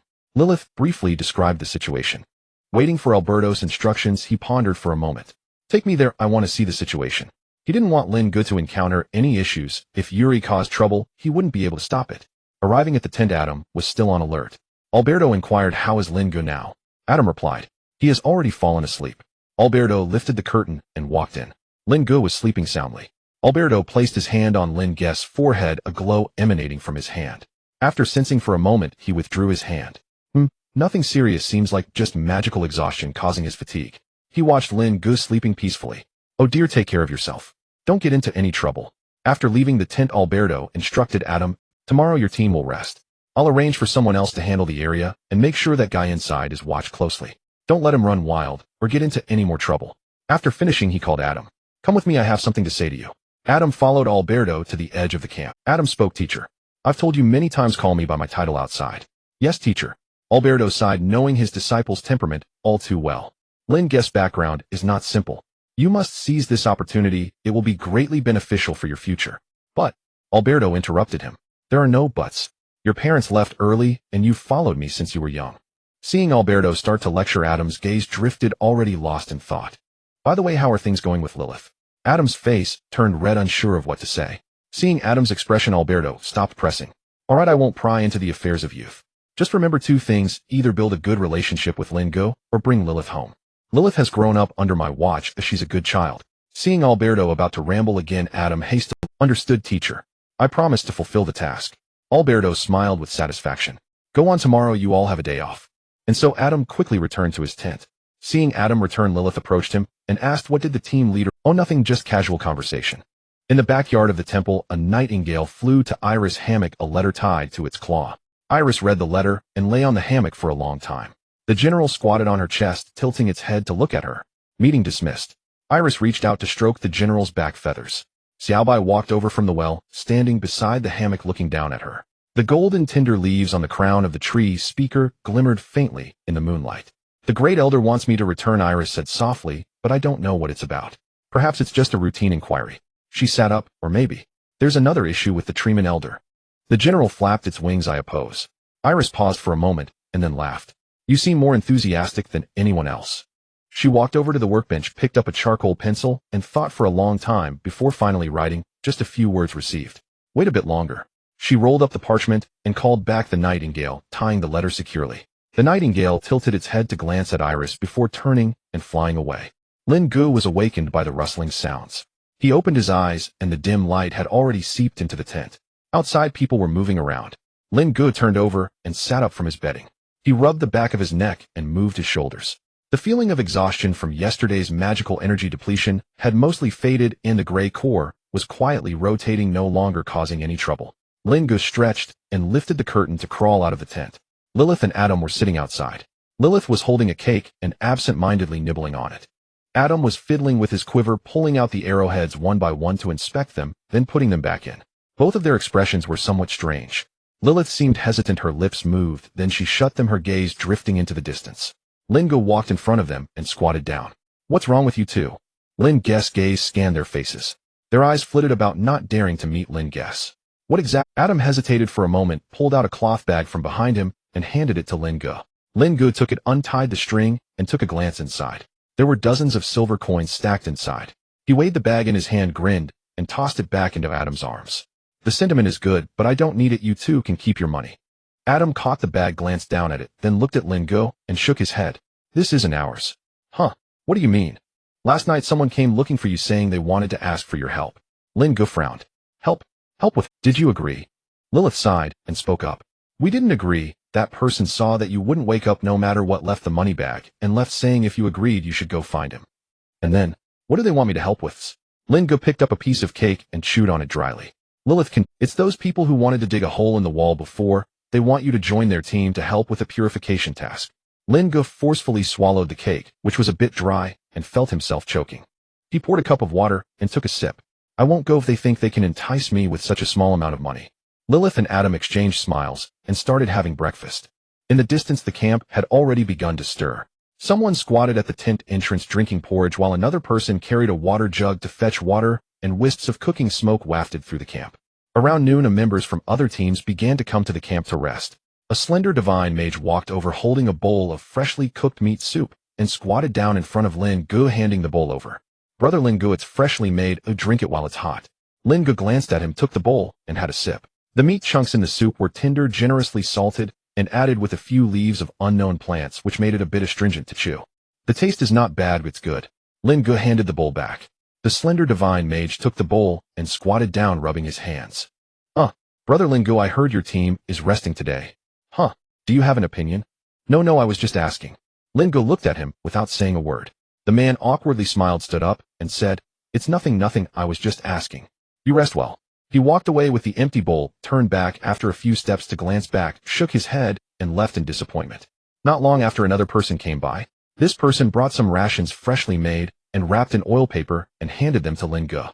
Brother, I have an extra portion of food, take it. Lin Ge looked at him quietly and did not take it. You keep it for yourself? I can't finish mine. Lin Ge raised his hand to decline a couple of times, but still didn't take it. Seeing that he wouldn't accept, the man smiled awkwardly and turned to leave. After a few steps, he turned back, pulled out a silver coin from his chest, and placed it on the ground. See you in the depths later. After saying that, he quickly walked away. Lin Ge looked at the silver coin on the ground and bent down to pick it up. Are all of them this stingy? Lilith watched from the side, her lips twitching. These people are really... Adam rarely chimed in, saying, they are afraid of dying. Lin Ge raised an eyebrow. What do you mean? Adam hesitated for a moment and explained, the area we are purifying now is just the outskirts of the land of the undead. The death energy is not too dense, and there are no wandering spirits. We've nearly purified the outer area assigned to our camp these past couple of days, and soon we will head deeper into the land of the undead. They want you to provide protection for them there. Lin Ge snorted dismissively. So they want to pay for my life? Oh, I can't help with that. I'm not even sure we can protect ourselves when the time comes. In the afternoon, more people came. Some carried a few silver coins, approaching under the pretense of passing by to strike up a conversation. Others brought freshly brewed hot tea, saying they were passing by to deliver a pot. Some came without bringing anything, stood for a while, and then walked away. A young female mage even brought a plate of sliced fruit, placing it in front of Lin Ge, blushing as she said, "You've worked hard with the purification," and then turned and ran. Lin Ge stared at the plate of fruit, stunned for a while. Lilith picked up a piece and mumbled, "If you don't eat it, it's..." Adam was dumbfounded beside her. Lin Ge perfunctorily dismissed everyone. "You'll see how it goes at that time. I'm not even sure if I can go with you. The team doesn't solely depend on me to make decisions. Oh, why don't you find the leader?" Hearing this, the visitors thought Lin Ge looked down on this little bit, and they left awkwardly. However, Lin Ge truly did not care for their offerings. He preferred the one who directly offered money last night. Adam and Lilith exchanged glances outside the tent. After another batch of people left, Lilith entered the tent. "Are you planning to drag this on forever?" Lin Ge lay in the tent leisurely. "What else can I do? Agree to everything. I'd be exhausted. You have to give an answer. Otherwise there will be even more people coming tomorrow." Lin Ge did not respond. He was very clear in his heart. His purification efficiency was high, but that was only effective against the death energy, not in combat. If he encountered high-level undead in the depths, whether he could protect himself was still in question. At dusk, a sturdy divine mage pushed through the curtain and entered. Lin Ge raised his head and saw the man standing at the tent entrance, blocking the light with his bulk.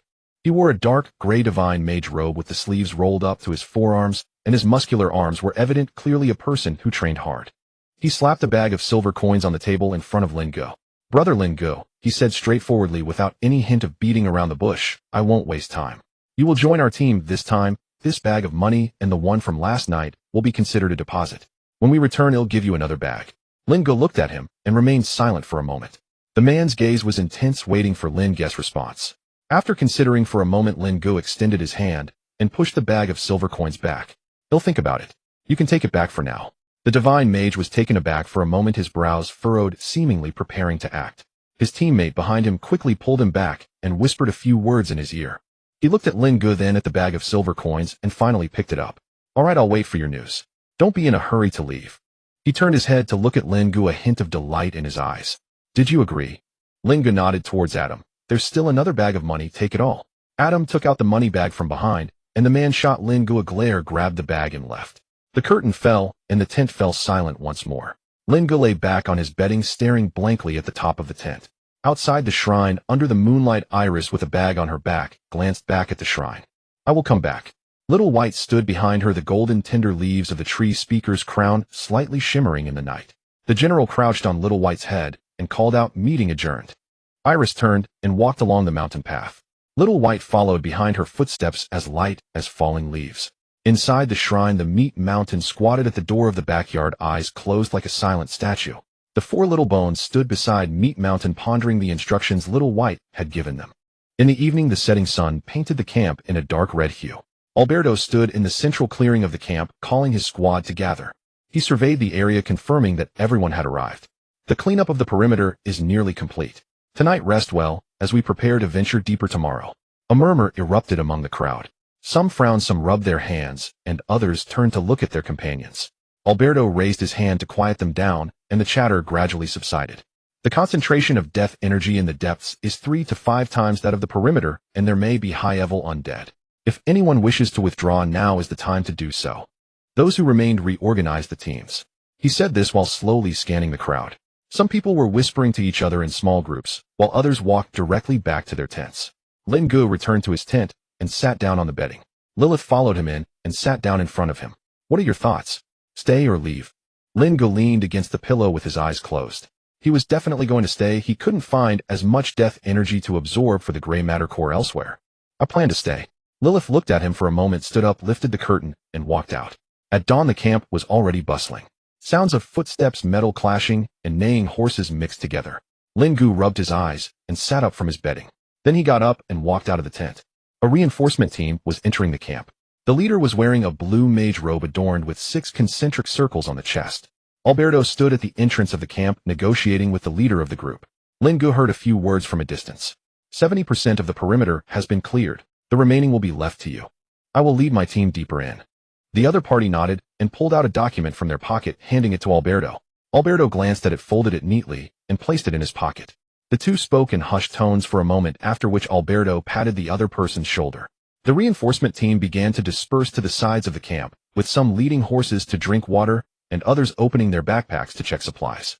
Alberto turned and walked back into the camp, starting to direct his people to break camp. Pack up the tents. Move quickly. We leave within an hour. Tents were being taken down one after another. Some were rolling up bedding, some were packing cooking utensils, and others were checking their gear. Lin Ge stood in front of his tent watching the busy morning unfold.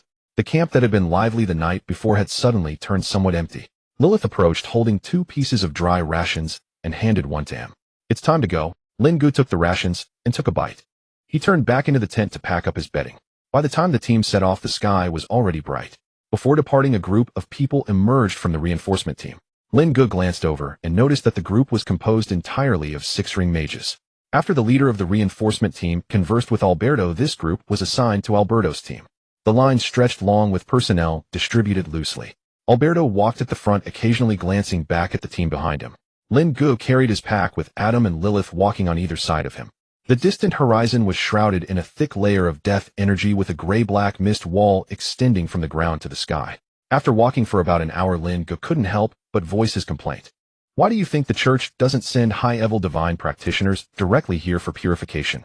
Sending us 3-ring and 4-ring rookies seems like a waste of time. Adam stammered for a long time, but couldn't articulate a clear reason. He mumbled a few phrases like, the higher-ups have their own arrangements, and the church has its own considerations. But the more he spoke, the more confused he became, and his voice trailed off. Lilith shot at him a glare. Do you think the church doesn't want to? The ceasefire just took effect here on the border, and the church and the council are still wary of each other. If someone like Yuri, a level 8 practitioner, moved, the entire border would become tense. Sending high-level people over recklessly would make the council think we intend to breach the agreement. So the church sends us 3-ring and 4-ring people to die. Not to die. Lilith lowered her voice. There are simply few high-level divine practitioners stationed in the Holy City, and most of them have been dispatched to various kingdoms below.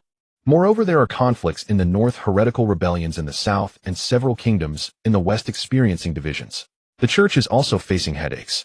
Mobilization takes time, so they have no choice but to come in batches.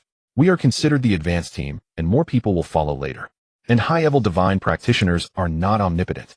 It is said that the concentration of death energy in the depths is high, and the magical fluctuations of high-level divine arts are significant, making it easier to attract formidable entities. Sometimes actions by lower-level teams can be more discreet. After listening, Lin Ge pondered for a moment and looked at Lilith. That analysis is quite reasonable. But how do you know all this? Lilith stuck out her tongue and playfully replied, not telling you. Adam stared at the road, kicking a pebble. The pebble rolled into a crack in the dry ground by the roadside, making a crisp sound before falling silent. Lin Ge turned his gaze towards the newly arrived 6-ring practitioners in the team. Come on, Lilith, analyze this for me. Analyze what? Lin Ge pointed at those 6-ring mages. Analyze what they're here for. Lilith glanced at them, pondered for a moment, and provided her answer. They probably think we are too weak and have assigned us bodyguards. That's a good analysis, but no reward. Adam remained silent, simply staring at the ground, trying to find another suitable pebble. In the afternoon, the team set up camp on a slightly elevated plateau. Tents were erected one after another. Some were hammering wooden stakes at the edge of the plateau, while others went to gather firewood.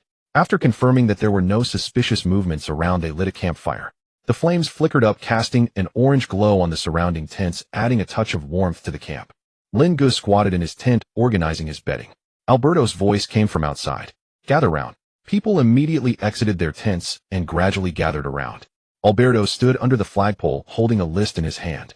He scanned the crowd in front of him and then began to read aloud. First team led by Germain with 1 5-ring mage assigned. Second team led by Vera with 2 4-ring mages assigned. Third team. 1 by 1 names were called and corresponding team numbers were adjusted. Those whose names were called either nodded or responded with a present. When Alberto reached the last name, he said, "Lin Ge Adam Lilith." Led by Leon. A young man stepped forward from the crowd wearing a gray mage robe with 6 silver rings embroidered on his left chest. In his 30s, he was not very tall, lean, and had a smile on his face. He walked slowly to Lin Ge, Leon's 6-ring mage. Lin Ge shook his hand, released it after a couple of shakes, and said, "Lin Ge." Leon looked him up and down and said, "I've heard of your deeds, quite impressive. Starting tomorrow, I will lead the team. No need to be nervous, just consider me an additional teammate." He then looked at Adam and Lilith, nodding at both. Adam nodded in response. Lilith directly introduced herself and her specialization, saying, "My name is Lilith, skilled in reconnaissance and positioning." Upon hearing this, Leon patted Lin Ge's shoulder and turned to leave. Lilith whispered to Lin Ge, "This person seems like he won't be hard to get along with." Adam took the bow off his shoulder and hung it on the wooden stake at the tent entrance. Lin Ge stood in place, watching Leon's figure blend into the crowd. Whether he is easy to get along with, well, find out later. He turned and returned to the tent. The morning mist in the Emerald Forest had not yet dissipated. Cylon led Iris through the misty forest, remaining silent throughout the journey. The general was rarely quiet, squatting on the little white head, tilting his head to observe the luminescent vines clinging to the tree trunks. In the Morning Star treehouse, Elwyn sat at the head of a long table with a cup of tea that had already gone cold in front of her. "Cylon, you may leave now." Cylon slightly bowed and turned to leave. Elwyn raised her hand to signal Iris to sit down. "Elder, you summoned me back urgently. Is it about the Treant Elder again?" "The Treant Elder is fine. I called you back for another matter." Iris sat across from her, hands clasped on her knees, quietly waiting. "I am preparing to select the next Grand Elder." Iris' heart shuddered upon hearing this. The position of Grand Elder is typically only transferred shortly before an elf's lifespan ends. But Elwyn still has a long life ahead. "You? It's not an immediate selection." Elwyn raised her hand, stopping her words, "just to choose a suitable candidate in advance for training." "Iris, do you have anyone in mind?" Iris fell silent. Could this not have been stated directly in the letter? As dawn broke, Lion headed to Alberto's tent for a meeting. Lin Ge, Lilith, and Adam squatted in their tent, gnawing on rations, waiting for Lion to return. "What news do you think Lion will bring back from the meeting?" Lilith asked, with her mouth full of bread. Adam shrugged, his mouth stuffed with food. Lin Ge pondered. "It should be about the allocation of areas. Yesterday Alberto mentioned that the formations needed to be readjusted, so today he should provide the specific purification range." Lilith nodded, stuffing the last bite of bread into her mouth. Soon someone lifted the tent flap. Lion walked in, holding a rolled-up parchment map. He crouched down in the tent and spread the map on the ground. The 4 gathered around it, each taking a corner. Lion pointed at the markings on the map. "The plan is similar to the perimeter, gradually encroaching inward." He tapped on the map. "The difference is that the concentration of deathly energy is higher deeper in, and we may encounter higher-level undead." He looked up at Lin Ge. "So our task is to first clear the surrounding deathly energy, then push inward." Lin Ge gazed at the map and pointed at the largest circle. "How large is this area?" Lion thought for a moment. "About half a mile in diameter. If we work efficiently, we can finish it in a day." Lin Ge nodded. "I'm fine with that." Lion looked at Lilith and they both nodded mechanically. "We'll follow your lead." Lion rolled up the map, tucked it away, and patted it. "All right, let's eat and get ready to depart." After the 4 of them finished breakfast, they set off. After about half an hour, they arrived at the designated area. A gray wall of deathly energy appeared before them. Lion turned to Lin Ge. "I've heard that your purification method is quite special all the way here. I want to see it for myself." Lin Ge nodded and walked to a nearby clear area. Adam and Lilith exchanged glances. Lilith cleared her throat. Mr. Lion, you'd better step back a bit." Adam added, "From the side, the farther the better." Lion glanced at the 2, chuckled lightly, and didn't take it to heart. He stepped back 5 or 6 paces and stood beside a dead tree stump. Lion stood there, a hint of curiosity in his eyes, eager to see what this legendary human-shaped light pillar would look like. He crossed his arms. "Is this far enough?" Lin Ge looked at the distance and shook his head. "A bit further. It's best to stay with Adam and the others. They have more experience." Lion raised his eyebrows, but did not argue. He stepped back a few more paces, moving behind the tree stump. "If I step back any further, I won't be able to see. Let's start." Seeing that he truly had no intention of stepping back any further, Lin Ge took a deep breath. Good advice is hard to give to a damned ghost. He silently mouthed an apology to Lion as he clasped his hands together. Lion watched as Lin Ge brought his hands together. Why does this starting posture seem so familiar? Lin Ge inwardly prayed to the goddess to purify this land. Then brilliant golden light erupted before Lion's eyes. Lion's expression instantly froze. He didn't even have time to close his eyes. The scene in front of him transformed into a pure white space followed by various moving light spots, bright yellow, bright white, light green, layering upon one another. Lion hurriedly turned his face away, his vision filled with residual images. He stumbled a step, reaching out to grab the bark of the withered tree beside him, quickly holding on to stabilize himself. Lion covered his eyes, tears streaming down his face. Stop! Quickly stop! Hearing this, Lin Ge retracted the life field. The golden light gradually shrank, retreating into his body. He stood there still slightly glowing.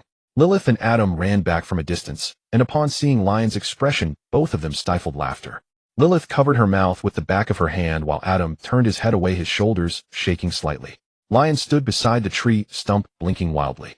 He wiped his tears with his sleeve, but they kept flowing down.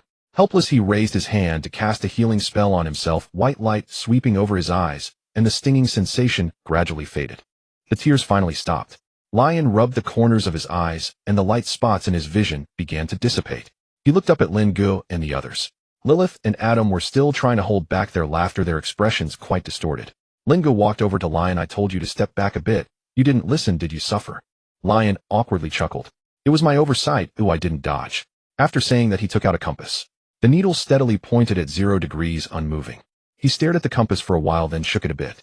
Confirming that there was no issue, he put it back in his pocket. With this, you can equal a whole team's worth of effort in a day. From now on, you lead the purification, and we'll assist you. He paused, a bitter smile tugging at his lips.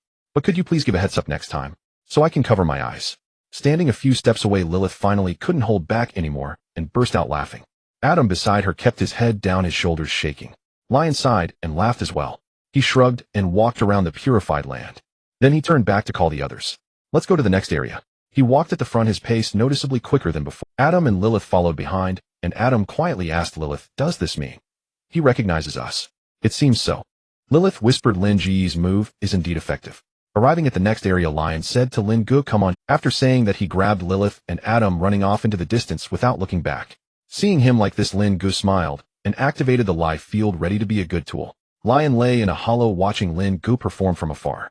It's truly spectacular. This divine art is something I've never seen before. He turned to ask Lilith and Adam, do you two know what this move is called? Lilith and Adam both shook their heads in unison, saying, no idea. A minute later, Lin Ge retracted his divine power. Lion led Lilith and Adam to stand in front of Lin Ge. May I ask, what is the name of this move? Lin Ge casually replied, it's called the life field. Don't you know? Lion was momentarily speechless. He could use the life field, but whose good person's life field looked like this? He chuckled awkwardly. I can use it, but your life field seems a bit different from others. Lin Ge shrugged it off, this is how I learned it. Seeing he couldn't get a reasonable explanation, Lion changed the topic. How many more times can your magic power support you using this life field? Lin Ge sensed the magic power within him and replied to Lion, I can cast it 3 or 4 more times. Lion took out the map and glanced at it. Good, let's purify 2 more areas, and once we finish, we'll call it a day. Lilith and Adam, who were just bystanders, quietly watched Lin Ge perform, thinking to themselves how great it was to have such strong support. Just as they were preparing to head to the next area, a hole suddenly broke open in the wall of deathly energy before them. A blurry figure was approaching them. Lion cautiously stepped forward, shielding the 3 behind him. Something's not right. When I tell you to run, you run, without hesitation. Emerald Wood's Morningstar Treehouse. Cylon. Alwyn retracted her gaze, took a sip from her teacup, and a smile crept onto her lips. We were thinking along the same lines. Cylon needs to start shouldering some responsibilities. She set down her teacup and stood up. The selection is settled. You should go visit Aldrich. He has been thinking about you. In the Garden of Trance. Littleby stood before Aldrich's enormous trunk, gazing up at its canopy. The general squatted atop his head, also looking up. Iris pressed her hand against the tree bark, closing her eyes to sense it. Life energy flowed slowly within the trunk. An ancient voice echoed in her mind, little one, you're back. Iris opened her eyes. Elder, how do you feel? The deathly energy has receded. That young man has quite the skill. The Treant elder paused. Has he eaten that fruit? Iris remained silent for a moment, then softly replied, he ate half, but there was no reaction. The branches swayed gently in the wind, as if pondering. The time is not yet, right? It said things between life and death cannot be rushed. The hole in the wall of dead energy was expanding. Leon shielded the three behind him, gathering golden holy light in his hands. Lilith whispered, "We won't be in danger, will we?" Leon motioned for her to be silent. A skeletal horse stepped out of the hole, its hooves pounding the ground and leaving behind a charred mark. Its frame was covered in dark, decayed flesh with dim light seeping through the ribs and two flickering, ghostly green flames in its eye sockets. The mane was a flowing flame, trailing a slender tail of light. Seeing it was a skeletal horse, Lilith and Adam breathed a sigh of relief, thinking the situation wasn't too serious. However, when the skeletal horse fully emerged from the hole, their hearts sank again. Sitting atop the skeletal horse was a headless knight. The knight was clad in heavy black iron armor scarred with numerous cuts, and rust crept over the rivets. Above the neck was empty, grayish-white mist swirling out from the collar. A large black iron sword hung diagonally on the right side of the saddle, the blade thick and dull. In its left hand was a kite, shield, the surface pitted and worn. Several skulls were strung along an iron chain at its waist, clattering together with a dull clack-clack sound. Lin Ge stared at the skeletal horse, his eyes nearly glaze over. The horse's entire body was pitch black with dark red rags fluttering in the flame of its mane. With each step the ground rippled with waves of dead energy. So cool, he thought, if only I could get one for Xiao. Leon's tense voice interrupted, "Don't move." Lilith stood beside Lin Ge, her face devoid of color, the needle of her compass spinning wildly. Adam drew his bow, but his hand trembled involuntarily as he watched the Death Knight. His Adam's apple bobbed nervously. The skeletal horse stomped in place, leaving behind a patch of charred claw marks. It paced back and forth along the edge of the wall of dead energy. With each few steps it paused, its hollow neck armor turning towards the fore. Each time Lin Ge and the others looked at it, their hearts trembled. Leon gently swung his hand back. "Slowly retreat." He lowered his voice, "Don't run, don't turn suddenly." Lilith and Adam nodded slowly, beginning to back away. Lin Ge stepped back step by step, his gaze still glued to the skeletal horse. He had already begun to imagine what it would be like for Xiao Bai to ride the horse. The group retreated about several dozen steps, creating some distance. Suddenly the headless knight pulled on the reins. The horse's hooves rose high, kicking twice in midair. It opened its mouth, revealing uneven horse teeth, and two thick, dark streams of dead energy spewed from its nostrils. Then it turned its head, facing the group that was slowly crawling backward. Charge! The skeletal horse was incredibly fast. As it landed, the ground cracked and black fissures spread outward. The headless knight leaned forward, protecting its chest with the kite shield, dragging the black iron sword at its side, the sword tip carving a long groove in the ground. The distance between them rapidly closed. Leon instantly turned around. He extended both hands, two solid golden light orbs forming in his palms. The light orbs flew from his hands, striking Lilith and Adam in the back. The orbs exploded against their spines, causing no physical harm, but propelling them several meters away. Lilith's compass slipped from her hand, bouncing twice on the ground. Adam's quiver fell to the ground, scattering several arrows. Both of them lay prone on the ground, dazed. Leon shouted to Lin Ge, "Take them away. Go find Alberto." Lin Ge was momentarily stunned, looking back at the two who had been thrown, and then at Leon. "Why didn't you give me one too?" Leon's forehead bulged with anger. "Get out of here." Lin Ge turned and ran. "Take care. Don't die." He dashed to Lilith and Adam's side, grabbing the back of Lilith's collar with one hand and Adam's belt with the other, dragging them towards the camp. Lilith stumbled a few steps, saying, "I can run by myself." "You're too slow." Adam struggled, uncomfortably tripping over his feet after just a few steps, nearly falling. He struggled to adjust his balance, shouting, "Let go. I can run myself." Lin Ge finally realized that his grip was not quite right and quickly released it. "Oh, sorry." As Lin Ge let go, Adam lost his balance and fell to the ground, not bothering to complain as he quickly got up to follow Lin Ge. The group ran several dozen steps, glancing back. Leon was entangled with the headless knight. Then they did not look back and continued running towards the camp. Leon faced the charging Death Knight, sidestepping to avoid the sword's edge. The skeletal horse passed closely by him, and Leon flipped his right hand, firing a holy light orb at the horse's leg. The skeletal horse staggered, its front legs weakening, tilting to the left. The headless knight reacted even faster. It pressed down on the kite shield, sinking its center of gravity to maintain balance. Then it turned back for a sweeping slash, the black iron sword cutting through the air with ghostly blue phosphorescence. The strike was too swift, Leon couldn't evade in time, and crossed his arms, a golden holy light shield forming in front of him. The sword blade struck against the shield, causing it to tremble violently, as spiderweb-like cracks appeared on its surface. Leon was knocked back several steps, his boots carving deep grooves in the ground. Dispelling the shield, he rubbed his numbed arms. That was quite a force. The headless knight turned its horse's head, raising the great sword, pointing its tip at Leon, charging at him again. Leon dodged, and the headless knight swept back. The ghostly blue phosphorescence brushed past his clothing, instantly tearing a hole in it. Charge, ride, and sweep. Is that all you've got? Leon silently thought. The headless knight halted its horse, gripping the sword with both hands and bringing it down. Leon stepped to the side, the sword blade grazing his shoulder and striking the ground. Having dodged 4 or 5 times in a row, it was always the same 3 moves: charging close, sweeping back, and a downward strike. Leon was observing the surrounding wall of dead energy while dodging. Where are you hiding? The headless knight had greater strength, but its movements were too rigid, repeating the same 3 moves. There was no movement from the wall of dead energy, and there were no signs of control over the headless knight. Leon concluded that this was a naturally born undead creature. Nurtured by the dead energy, it had formed from the bones of the battlefield. With low intelligence, it retained only the combat instincts from its past life. This will be easier. I'm not going to waste time fighting you, he said, turning to run. Come chase me, you fool. He ran while shooting light orbs behind him, not much damage but highly insulting. The headless knight was enraged. It pursued Leon with relentless strikes. In the wasteland, golden holy light and ghostly blue phosphorescence flickered and intertwined. Leon ran ahead while the headless knight chased behind. His mage robe was torn by the sword's energy, revealing the white lining underneath. Lin Ge had dragged the two out of Leon's sight, with only the dust rising on the horizon remaining. Just hold on a little longer. He dodged a sweeping slash, the sword blade grazing his back and sending a chill through him. Just hold on a little longer. He shot another light orb at the headless knight. A dull sound emitted from the heavy armor of the headless knight. Villagers from Mill Village had set up camp on the Eileen and Hal found the local lord's estate. The lord was a short, stout, middle-aged man leaning back in his chair, listening to Hal's request without raising his eyelids. Refugees. I have no shortage of those. Hal took out Yuri's badge from his pocket and placed it on the table. The lord's expression froze. He rubbed his eyes, leaned in to examine the badge, and then looked back up at Hal. Oh, why didn't you say so earlier? He stood up, rubbing his hands on his clothing, a fawning smile on his face. I will arrange for someone to allocate land for you right away. Food, tents, firewood for winter, it's all on me. He shouted outside, come. Clear out the best grain field in the east.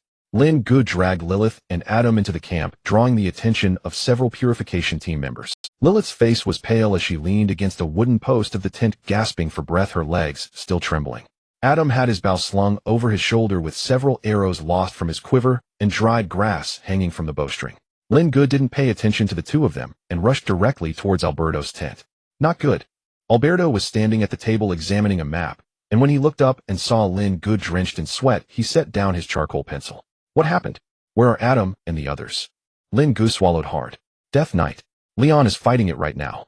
Alberto's expression changed drastically as he set down his pen and stood up. Distance. Direction. Lin Ge raised his hand to point at the map. We took about half an hour to get back from that position. Alberto asked no further questions, turned around to grab the staff leaning against the table, and strode out of the tent. Follow me. Lin Ge trailed behind him. Alberto arrived at the stable, unfastened a dark gray warhorse, and mounted it in one smooth motion. Lead the way. Lin Ge stood still, looking awkward. I can't ride a horse. Alberto stared at Lin Ge without saying a word. He grabbed Lin Ge by the collar, lifting him up and placing him across the horse's back. Lin Ge lay on the horse's back, his stomach pressed against the saddle, looking extremely awkward. Point the way. After speaking, Alberto shook the reins, and the warhorse charged out of the camp. Lin Ge was lying on the horse's back, his vision bouncing up and down, and the dust kicked up by the hooves splattered all over his face. While spitting out the dirt from his mouth, Lin Ge pointed the direction. Phew. Go that way. Alberto urged the horse to speed up in the direction Lin Ge pointed. What exactly is going on? Lin Ge took a breath and described the appearance and nature of the headless knight in a fragmented manner. Alberto listened, his brow furrowed, lost in thought. I hope it's just a natural undead. If there was a necromancer controlling it from behind, it would mean the council had torn up the truce agreement. So far, many areas had been cleared without major incidents.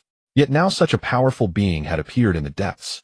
If there was more than one, the casualties for the purification team would be severe. Alberto gazed into the distance, his expression grave. Hold on, we will arrive soon. He urged the horse to increase its speed. Lin Ge lay on the horse's back, his stomach churning, biting down hard to keep himself from throwing up. Leon was still in a chase with the headless knight. He ran a few steps and turned back to cast a holy light bolt, hitting the undead horse's hind leg. The undead horse stumbled, and the headless knight swung its sword in response, the blade grazing Leon's back. Leon sidestepped to create distance and cast another light bolt. The headless knight couldn't catch up to him, but also couldn't shake him off, which made the headless knight extremely frustrated. The undead horse's charging frequency also increased. The headless knight's attacks became more frequent. Leon began to pant, beads of sweat rolling down his forehead.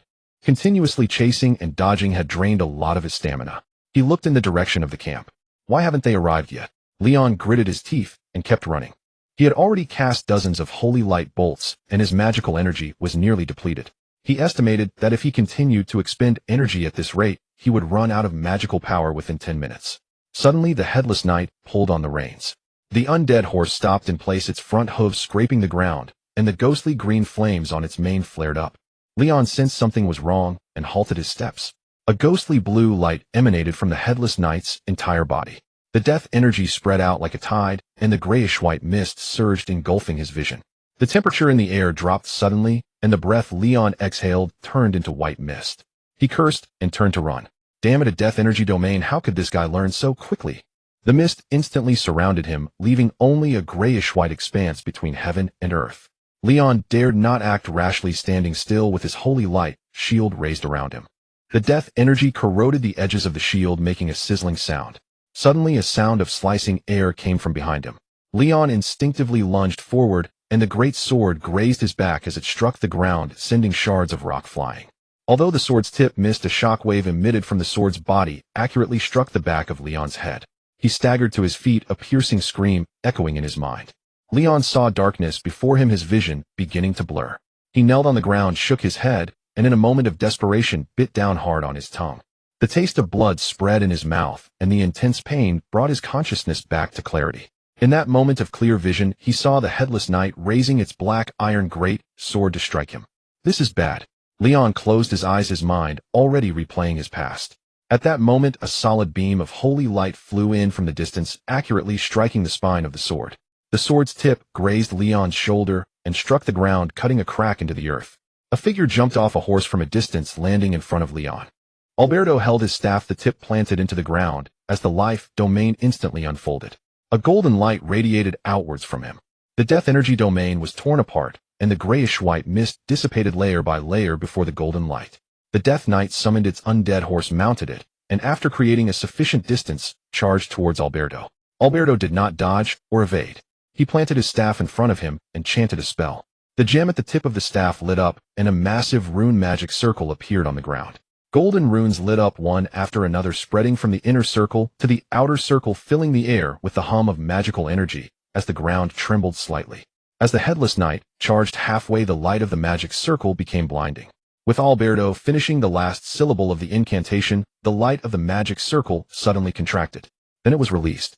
A thick, solid golden beam shot out from the center of the magic circle, completely engulfing the headless knight and the undead horse. The moment the beam collided with the headless knight, it erupted with a dull roar. A visible shockwave unfolded before everyone. Lin Ge had already dismounted and reached Leon's side, witnessing Alberto's technique, his jaw dropping in astonishment. "Is this a laser cannon?" Lin Ge muttered to himself. The light lasted for a moment before dissipating. Once the light faded, all that remained on the desolate plain was a tattered black cloak slowly falling in the wind. The headless knight and his undead horse had vanished without a trace, leaving not even ashes behind. Lin Ge excitedly approached Alberto. "Team leader, I want to learn that." Alberto ignored Lin Ge, vigilantly watching the surroundings. "Come out, there's no need to hide anymore." Hearing this, Lin Ge hurriedly ran to Leon's side, helping him up, ready to flee at any moment. Leon took a breath and spoke. Mister. Alberto, that was a natural undead." Alberto cleared his throat, trying to mask his embarrassment. "Cough, cough, be careful, no harm done." After saying this, he retracted his staff and walked towards the two. Noticing the blood at the corner of Leon's mouth, he asked, "Are you injured? Is it serious?" Leon wiped the corner of his mouth. "I accidentally suffered a soul shock and bit my tongue. It's nothing serious." Alberto patted Leon's shoulder. "As long as it's fine, we can talk about it later." After saying this, he whistled to summon the warhorse and mounted it. Lin Ge helped Leon onto the horse's back. "Take it easy." Alberto, sitting atop the horse, looked down. "You can't ride, well, it's time to learn."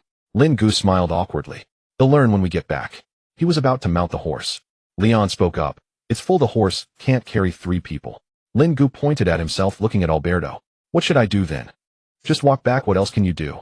After saying this, Alberto urged the horse and took off at speed, leaving Lin Ge standing alone. Lin Ge gritted his teeth. "Guess I'll take it as exercise." Then he started running towards the camp. When Aaron and Hal returned from the Lord's Manor, the villagers had already set up makeshift tents. "It's done." Hal stood among the crowd. "There's a valley to the east nestled between mountains and water. The terrain is open and the soil quality is better than our mill village. A low cheer rose among the crowd. Aaron found Liam, who was helping an elderly woman tie her luggage. Aaron said. Liam straightened up and brushed the dust off his hands. Hal approached and seeing Aaron about to leave said, "Be careful on the road." "You too." Aaron replied, mounting her horse. Liam followed behind, waving to the villagers. The two horses walked along the small path at the edge of the valley heading north. Behind them the children's laughter gradually faded. Lin Ge ran back to the camp panting heavily. At this moment Alberto was organizing people, and a group of rookies had gathered in the open area of the camp. He cleared his throat. Today the Lion team encountered a death knight. A gasp arose from the crowd. Alberto raised his hand to signal for silence, and continued. It's just naturally occurring undead with no necromancer controlling them behind the scenes, so everyone shouldn't be too tense. He scanned the crowd, noticing that some were still whispering to each other. However, based on this, for your safety the purification work will be temporarily halted. Some in the crowd were secretly pleased while others looked troubled. Alright, 6-ring mages come to my tent, the rest are dismissed. The crowd of rookies dispersed, leaving a few 6-ring mages behind. Alberto counted the number of people and found a few missing. He pointed to Gelman and said, "Gelman, go find Vera and the others." An old mage with a grizzled beard nodded in response and turned to leave. "The rest come with me." With that he walked towards his tent with a few 6-ring mages following in an orderly manner. Lin Ge mixed in with the crowd and listened to a rough summary. Alberto glanced at him a few times while speaking. After the dismissal, Lin Ge returned to his tent. Lilith and Adam were resting inside looking terrified. The impact of the Death Knight was quite significant for them. Upon seeing Lin Ge return, Lilith asked, "How did it go? Did Lion make it back?" Lin Ge sat down on his bedding and waved his hand. "Lion is fine." Alberto arrived and took down that headless knight with a single strike. Adam spoke gravely. "What about the necromancer? Was there a necromancer controlling it behind the scenes?" Lin Ge reassured him. "There's no necromancer. It was naturally occurring undead." He excitedly recounted the scene where Alberto tried to bluff the people. Lion was quite mischievous, waiting until Alberto finished speaking before he spoke up, leaving the team leader in an awkward position. Adam and Lilith finally felt relieved after hearing this. Then Lin Ge poured a cup of water and held it in his hands. "Now that the purification task is paused, what are your plans?" Lilith sighed in relief and nonchalantly said, "Just lying around. Anyway, we can't go anywhere right now." Lin Ge asked mysteriously, "By the way, who of you can ride a horse?" Lilith sat up straight, looking puzzled at Lin Ge. "Why do you ask that?" Lin Ge scratched his head awkwardly. Lilith was taken aback for a moment, then burst into laughter. Adam elbowed her from the side. "Why did you?" Adam didn't explain, looking at Lin Ge. "I can teach you." Lilith chimed in, "Yes, he can teach you. His horsemanship is..." Lin Ge looked at Adam, "Then I'll trouble you." The three went to the stable. Lilith continued to tease Lin Ge, "Aren't you Yuri's disciple? How come you can't ride?" Lin Ge was speechless for a moment. Frustrated, he retorted, "What's it to you?" Adam led out a gray-brown horse from the stable and brought it in front of Lin Ge, handing him the reins. "You try getting on the horse first. I want to see your level." Lin Ge looked at the reins in his hand, then at the horse, gently stroking its neck. "You better behave, don't throw me off." With that he moved to the side of the horse, stepped into the stirrup, and rode up. The horse was very gentle. Even though Lin Ge's clumsy movements made it uncomfortable, it didn't act out. Lin Ge sat on the horse, his legs tightly gripping its belly, looking at Adam. "What should I do next?" Adam walked around the horse. Very good." He patted Lin Ge's calf. "Relax, don't be too tense. Horses are very intelligent animals. They can sense your emotions through your movements." Lin Ge relaxed, no longer gripping tightly at the horse's belly. Adam pointed to the open space in the middle of the stable and said, "You first trot around while I'll watch." Seeing Lin Ge not moving, he added, "Pull the left rein to turn left, pull the right rein to turn right. Be gentle, otherwise the horse will feel pain and get startled." Lin Ge followed Adam's instructions, gently pulling on the reins. The horse sensed the movement and trotted around the open space of the stable several times, carrying Lin Ge. After a few laps, Lin Ge stopped the horse in front of Adam. "Doesn't it feel that difficult?" Lin Ge wiped the sweat from his forehead, pretending to be calm. "Let's go, let's ride around outside the camp." With that, Adam found a horse and rode out. Lilith also found a horse and followed Adam out of the stable. Lin Ge kept talking sweetly to his horse from behind. "Brother, sister, you must behave well. If you run nicely, I'll treat you to good feed when we get back." The horse snorted in response and followed Lin Ge, catching up with Adam. Once outside the camp, Lilith and Adam were already galloping. After circling around the camp, they stopped in front of Lin Ge. Lilith on horseback looked at Lin Ge with a smile. "Lin Ge, run a couple of laps. Don't just stand there." Lin Ge cleared his throat. "Ahem, let me get more familiar with it." With that, he leisurely rode around the camp. After running a few laps, Lin Ge tried to flick the reins, which turned out to be a mistake. It was unclear what the horse under Lin Ge thought, but feeling his actions, it galloped off wildly. Lilith saw this scene and said to Adam, "He's learning pretty quickly." Adam didn't respond, looking somewhat worried as he observed Lin Ge, realizing Lin Ge was a novice who didn't understand riding at all. However, Lin Ge's wild galloping now made him feel uneasy. Something's not right, there's an issue. Lin Ge at this moment found it difficult to dismount, leaning forward on the horse's back. As he passed by Adam and Lilith, he shouted at him, then zoomed away without a trace. After another lap, Lin Ge was still in the same state. Adam, Lilith, seeing Lin Ge so reckless, turned to Adam and said, "I'll go catch up with him." With that, she rode after him. Lin Ge at this moment dared not move on the horse's backside, nearly jolted to pieces. Hearing hoofbeats behind him, he looked back excitedly. Lilith rode up alongside him, calling out to Lin Ge, "You're learning pretty fast. Watch me." With that, she flicked the reins and tried to overtake Lin Ge. Lin Ge, feeling hopeless, hurriedly stopped her, shouting, "Lilith, how do I stop the horse?" Lilith was having fun riding ahead of Lin Ge, not hearing his shout, occasionally turning back to raise an eyebrow at him. Lin Ge lay on the horse's back, feeling utterly hopeless. "I'm tired," who just ended. Adam caught up and inquired about Lin Ge's situation. Lin Ge, seeing him as a savior, straightened his back slightly. "Adam, how do I stop the horse?" Adam, upon hearing this, finally reacted and hurriedly gestured from his horse. "Pull up the reins, lift the upper reins backward." Lin Ge sat up straight on the horse and pulled the reins up. The horse suddenly stopped, its front hooves lifting off the ground. Lin Ge lost his balance and fell to the ground. The horse beside him came over, licked his face, and then stood still beside him. Lilith and Adam rushed over from behind. Adam dismounted and came to Lin Ge's side to help him up. "Are you okay?" Lin Ge's face contorted in pain as he rubbed his waist, and then said, "This horse, it's not worth riding." In the holy city on the main street, Yuri came out of the privy council, cursing under his breath. A bunch of old fogies. He threw his robe over his shoulder. When he returned to the Grey family mansion, his father was poring over an old ledger in his study. Seeing Yuri enter, he looked up and asked, "Did the negotiations conclude?" Yuri didn't respond, plopping down in the chair opposite, crossing his legs. "I found an orphan adopted by an uncle," he said. Old Grey put down the ledger, fixing his gaze on his son's face. "Alive? More alive than I am."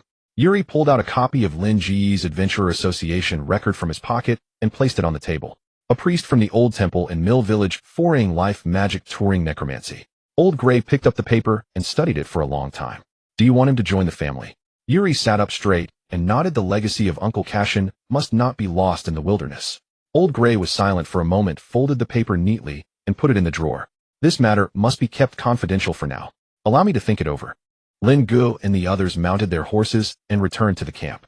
German and Varys' team returned to the camp at the same time, encountering Lin Ge and his group while putting their horses in the stable. German ignored them, merely glancing their way before turning to leave. Lin Ge asked curiously, "Who is? Looks even older than Alberto." Lilith shook her head. "I don't know him." Adam replied, "German, Hawk, codename Hunter, was once part of the Church's secret organization, the Bloody Scythe." Lilith looked at Adam in disbelief. "Is it really him?" Adam nodded. "Yes, it's him." Lin Ge was completely baffled, unable to comprehend what they were talking about. "What do you mean by that? What's the Bloody Scythe?" Adam remained silent, finishing securing the horse before walking towards the tent. Lin Ge silently followed, pondering who spread this riddle-loving habit in the church. Once inside the tent, Lin Ge could no longer hold back. "Quick, what exactly is the Bloody Scythe?" Lilith spoke. "The Bloody Scythe was an assassination organization established by the church to intimidate the subordinate kingdoms. However, it was disbanded over a decade ago due to an incident with former members either dead or fled, and I've heard no tales of anyone surviving." After speaking, she glanced at Adam, who was busy arranging arrows, seemingly not listening. Noticing Lilith's gaze, Adam raised his head side and began recounting his story. "My parents died in that incident." The tent suddenly fell silent. Lin Ge silently cursed himself. "Why did I have to say that? This is just reopening old wounds." He wanted to speak up to stop Adam, but Adam waved his hand and continued, "That day my parents took me shopping in the holy city. I can't recall why we were out. As we passed the privy council, two groups of people suddenly burst out from inside. One group surrounded the other in the street, continuously persuading them about something." Lin Ge noticed that Adam's eyes were slightly red at this moment. "My parents were surprised by this situation. The security in the holy city is usually quite good, especially for those coming out of the privy council. Seeing that something was off, my parents quickly pulled me away. Just as we turned, the surrounded group suddenly erupted in violence, shouting, 'You forced me to do this.'" Adam started to choke up, his voice trembling slightly. "My parents were the first to be attacked. My mother shielded me with her body, while my father raised a light shield behind us. In an instant, debris flew everywhere. When I came to my senses, my father was already lying motionless on the roadside, and my mother released me from her arms, using her last breath to say, 'Go home, Adam, quickly go home, listen to your mother.' After saying that, she breathed her last." Adam took a deep breath, trying to calm his emotions. Lilith sat beside him, softly comforting him. "It's all over, it's all over." Adam's eyes were red, tears welling up. "At that moment I stood there in a daze, only remembering that Alberto came over and took me away." Later, as I grew older and investigated things, I learned that the incident that day was caused by the bloody scythe. Lin Ge listened in silence, not knowing what to say to comfort him. He could only pat Adam on the shoulder and say my condolences. After that, he turned and left the tent. Once outside, Lin Ge gave himself a hard slap on the face. Told you to keep your mouth shut. He sat down in an empty spot, instinctively reaching into his pocket only to find it empty. He then realized that he was in another world and had no smoke on him. Looking at the distant horizon, Lin Ge sighed. This damn world. In Alberto's tent, it was already filled with. German pushed aside the curtain and walked in. Alberto clapped his hands to signal, everyone is here, we can start the meeting now. With that, he lightly tapped his staff on the ground, casting a soundproof barrier over the entire tent. Once prepared, Alberto took out a document from his robe and handed it to the person next to him. Pass it around. After reading it, the person looked shocked and passed the document to the next person. In no time, the document was passed around the circle and returned to Alberto. After reading its contents, some faces were filled with shock, while others appeared indifferent. Everyone has read it, so I will keep it brief. The crowd hesitated, but listened quietly to Alberto's instruction. This secret order requires us to establish a forward base here. We must comply, but I do not wish for these young people under my command to be involved. My plan is for them to assist in building the base and then return to the holy city. What do you all think? The crowd began to discuss fervently, with some questioning. Since it's a church order, shouldn't everyone comply? Others rebutted him. Those younglings from the third and fourth rings are just dragging us down. What use do they have? After a heated discussion, the crowd reached a consensus. We agree. After receiving the response, Alberto said, since that's the case, the meeting is adjourned. With that, he was about to lift the soundproof barrier. At this moment, someone raised a question. What if a necromancer comes to disrupt the establishment of the base? Alberto glanced at that person. Then we fight, just as the order states. After finishing, he lifted the soundproof barrier. After everyone left, he took out the secret order again and looked it over before putting it away. With a sigh, he left the tent. When Lin Ge returned to the tent, he happened to see Alberto approaching. He stepped forward and asked, you have arrived. Is there something you need? Alberto ignored him, lifted the curtain, and walked into the tent. Inside, Lilith was comforting Adam in her arms. Adam's emotions had settled down completely, though his eyes were still a bit red. He tried to get Lilith to let go of him, struggling a few times, but unable to break free, so he remained in her embrace. When Alberto walked in and saw this scene, he was momentarily taken aback. You all continue. With that, he turned and left, leaving the two in confusion. Lilith then realized that Alberto might have misunderstood something, and she released her hold on Adam. Her face. Adam felt the looseness and said to Lilith, "I'll go explain." Outside the tent, Alberto was pulling Lin Ge aside to ask something. Seeing Adam lift the curtain to come out, he scolded, "What are you doing outside? Hurry back in." Adam was taken aback by his tone and turned back into the tent. Lin Ge, a bit confused, spoke up, "What do you mean?" After sending Adam away, Alberto asked urgently, "Tell me, how far have they gone?" Lin Ge was puzzled, not knowing what he was referring to. "What do you mean by how far?" "I really don't know." Alberto looked serious. "Quickly tell me, don't play that slippery tongue game like Yuri. It's the most annoying." Lin Ge explained the situation of what had just happened, detailing how Adam had spoken and everything else. "So I comforted Adam and came out. As for what you said about how far, I truly have no idea." After hearing this, Alberto took a deep breath and looked at Lin Ge. This child has suffered too much. As for the matter of the bloody scythe, it must not be spread outside, understand? Lin Ge nodded, quickly understood. Alberto glanced at the tent before turning to leave. Lin Ge watched Alberto's retreating figure and muttered, "What is this all about?" Iris emerged from the emerald forest heading south. Xiaobai walked ahead of her, the golden young leaves of the crown of the tree's speaker swaying gently in the wind. The general perched on Xiaobai's head, unusually quiet. Passing by Stonebridge Town, the general suddenly flapped its wings. "The meeting is adjourned," it called out. Iris stopped in her tracks. The general flew up from Xiaobai's head, circling twice in the eastern direction before landing back on Xiaobai's head, pecking at the young bird's skull. Xiaobai turned towards the east, took a few steps, and looked back at Iris. "Are you going there?" Iris asked. Xiaobai pointed in the direction of the turquoise manor. Iris followed Xiaobai to the manor. The iron gate of the manor was ajar, and the courtyard was very quiet. The general flew from Xiaobai's head to the windowsill of the study on the second floor, looking inside through the glass.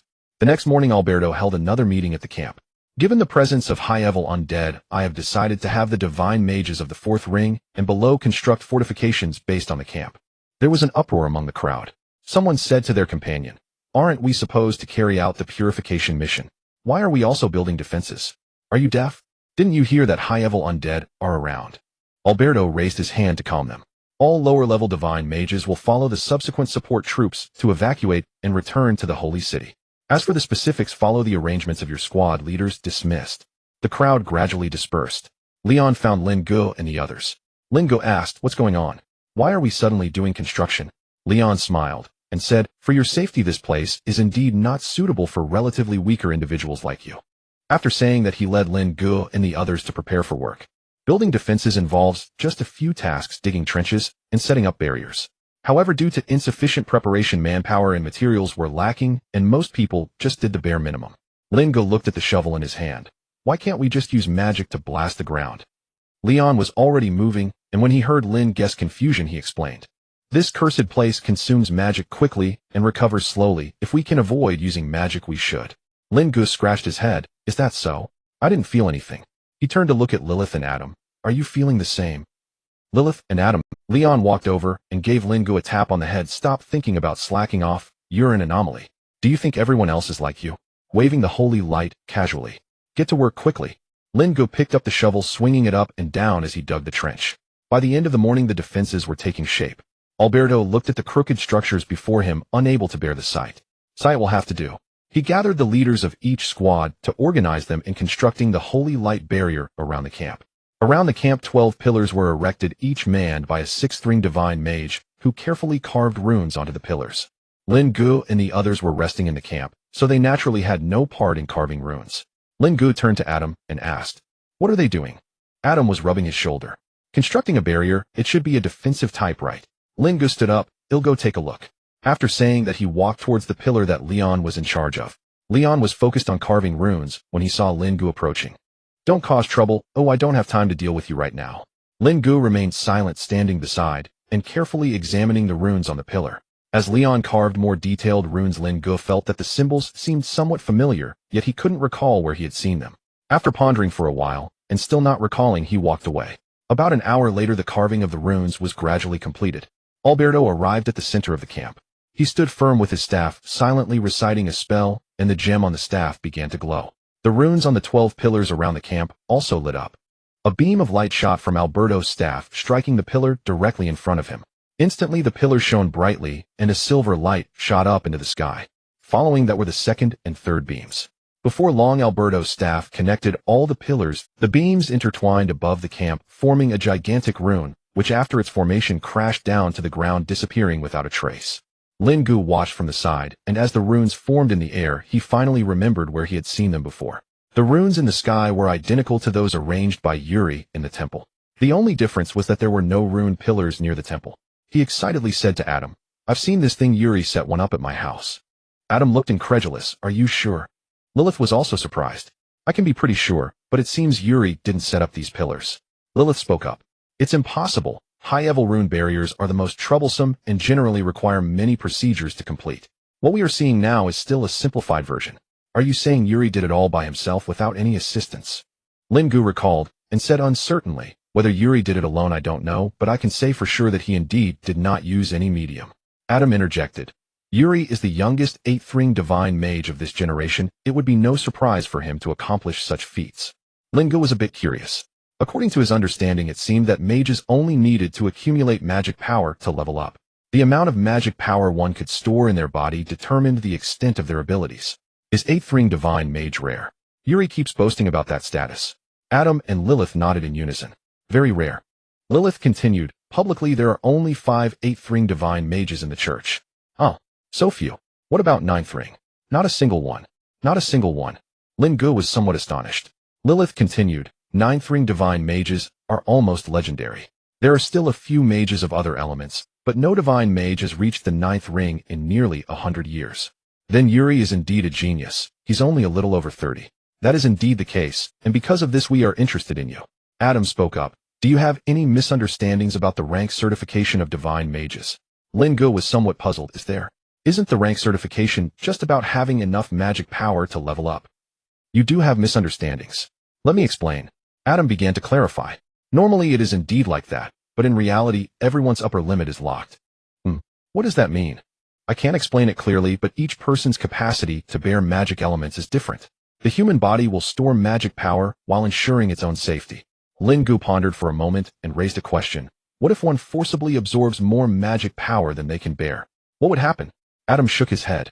"I haven't seen it, only heard of it. Forcibly raising a person's upper limit of magic capacity will make that person elementalize. This process is often irreversible. Ordinary mages are fine. You turning into a fire person or a water person won't have much significant impact if they stay in a suitable environment, but divine mages are different. What happens then? Adam and Lilith exchanged glances mysteriously saying, "We don't know." Lin Ge was, "Are you two joking with me?" Lilith added, "It's simply unknown. There was once an 8th ring divine mage who forcibly tried to break through to the 9th ring and vanished with not even a name remembered, as if that person never existed." Lin Ge analyzed, "That doesn't make sense. If that's the case, the church should be lacking in talent and strength, yet how could it dominate so many kingdoms now?" Adam replied, "Because divine magic is very special, the goddess power has a strong inclusiveness and can handle various elements." Lin Ge responded, "What about necromancy?" Lilith and Adam momentarily fell silent, unsure how to respond. Seeing that they couldn't explain either, Lin Ge stopped asking. He touched the badge Yuri had given him inside his lining and thought, "It seems I need to find an opportunity to go to the holy city and study properly." At that moment, a crow landed not far from the camp, observing the defenses and barrier being constructed. A red light flashed in its eyes before it flew back into the wall of death. In the back courtyard of the temple, Aaron and Liam returned to the temple, finding the courtyard eerily quiet. "Lin Ge, Iris." Liam called out twice, but no one responded. Four small bones stood up from the vegetable garden, tilted their heads to glance at him, then squatted down to continue pulling weeds. Meat Mountain squatted motionless in the corner. Aaron approached Meat Mountain and looked up at it. "Are they not here?" Meat Mountain opened one eye, glanced at her, then closed it again. Liam tied the horse to the stone pillar at the entrance and walked over. "So are we just waiting here?" "Yeah," Aaron replied, sitting down on the steps and resting her sword on her knees. "Let's wait a bit." The general is gone and no birds call meeting adjourned overhead. The absence of that gray-blue shadow on the courtyard wall made it feel like something was missing. Liam sat down beside her, took out some rations, broke them in half, and handed her a piece. "I'll be back," he said. Aaron took the rations, took a bite, and said nothing. In the evening, under Alberto's stern demand, a circle of observation posts was erected around the camp. The selection of the observation posts was quite meticulous, ensuring that each post had overlapping fields of vision with those on either side, so even if one person left their post, the others could cover the gap. Leon, Adam, and Lilith were sprawled haphazardly in the tent. Lin Ge looked at the 3 exhausted individuals before him and remarked, "I told you to use magic to dig a pit, but you refused. Now look at you, completely worn out." Leon weakly retorted, "You're just a freak. You've complained of being tired several times, but after a short rest you're fine again." Lin Ge turned to leave the tent and said, "All right, you all rest well. They'll take care of the watch duty for our—" After saying that, he left the tent and arrived at the designated lookout point. He sat beneath the watchtower, wrapped in a blanket facing east and observing the wall of death on the opposite side. The gray-black mist rolled along the ground, everything appearing normal. After staring blankly for most of the night, just before it was time for the shift change, Lin Ge suddenly felt as though the wall of death was slowly advancing. He rubbed his eyes and looked again, but saw nothing. Did I see it wrong? At that moment, a spectral raven silently landed not far from Lin Ge's lookout. The raven shook its head, leaving behind a rolled-up parchment that flew away. Lin Ge instantly became alert, and the people on either side of him prepared for battle. After a long period of silence, Lin Ge spoke to the people beside him. "I'm going to inform Alberto." He arrived at Alberto's tent, which was brightly lit inside. Alberto had not yet rested and was studying a map closely when he saw Lin Ge enter. "What's the matter?" Lin Ge described the situation with the raven. Alberto's expression turned serious. "Take me there." Upon arriving at the lookout, the guards were still on alert, and the parchment lay quietly on the ground. Lin Ge pointed. "Over there." The raven dropped that thing and flew away. Alberto decisively raised his hand and shot a flare. "No matter what this is, let's strike first and ask questions later." The flare fell and the parchment remained unscathed, but there was no other movement. Seeing this, Alberto stepped forward and picked up the parchment. As he unfolded the parchment, a line of text appeared on the paper.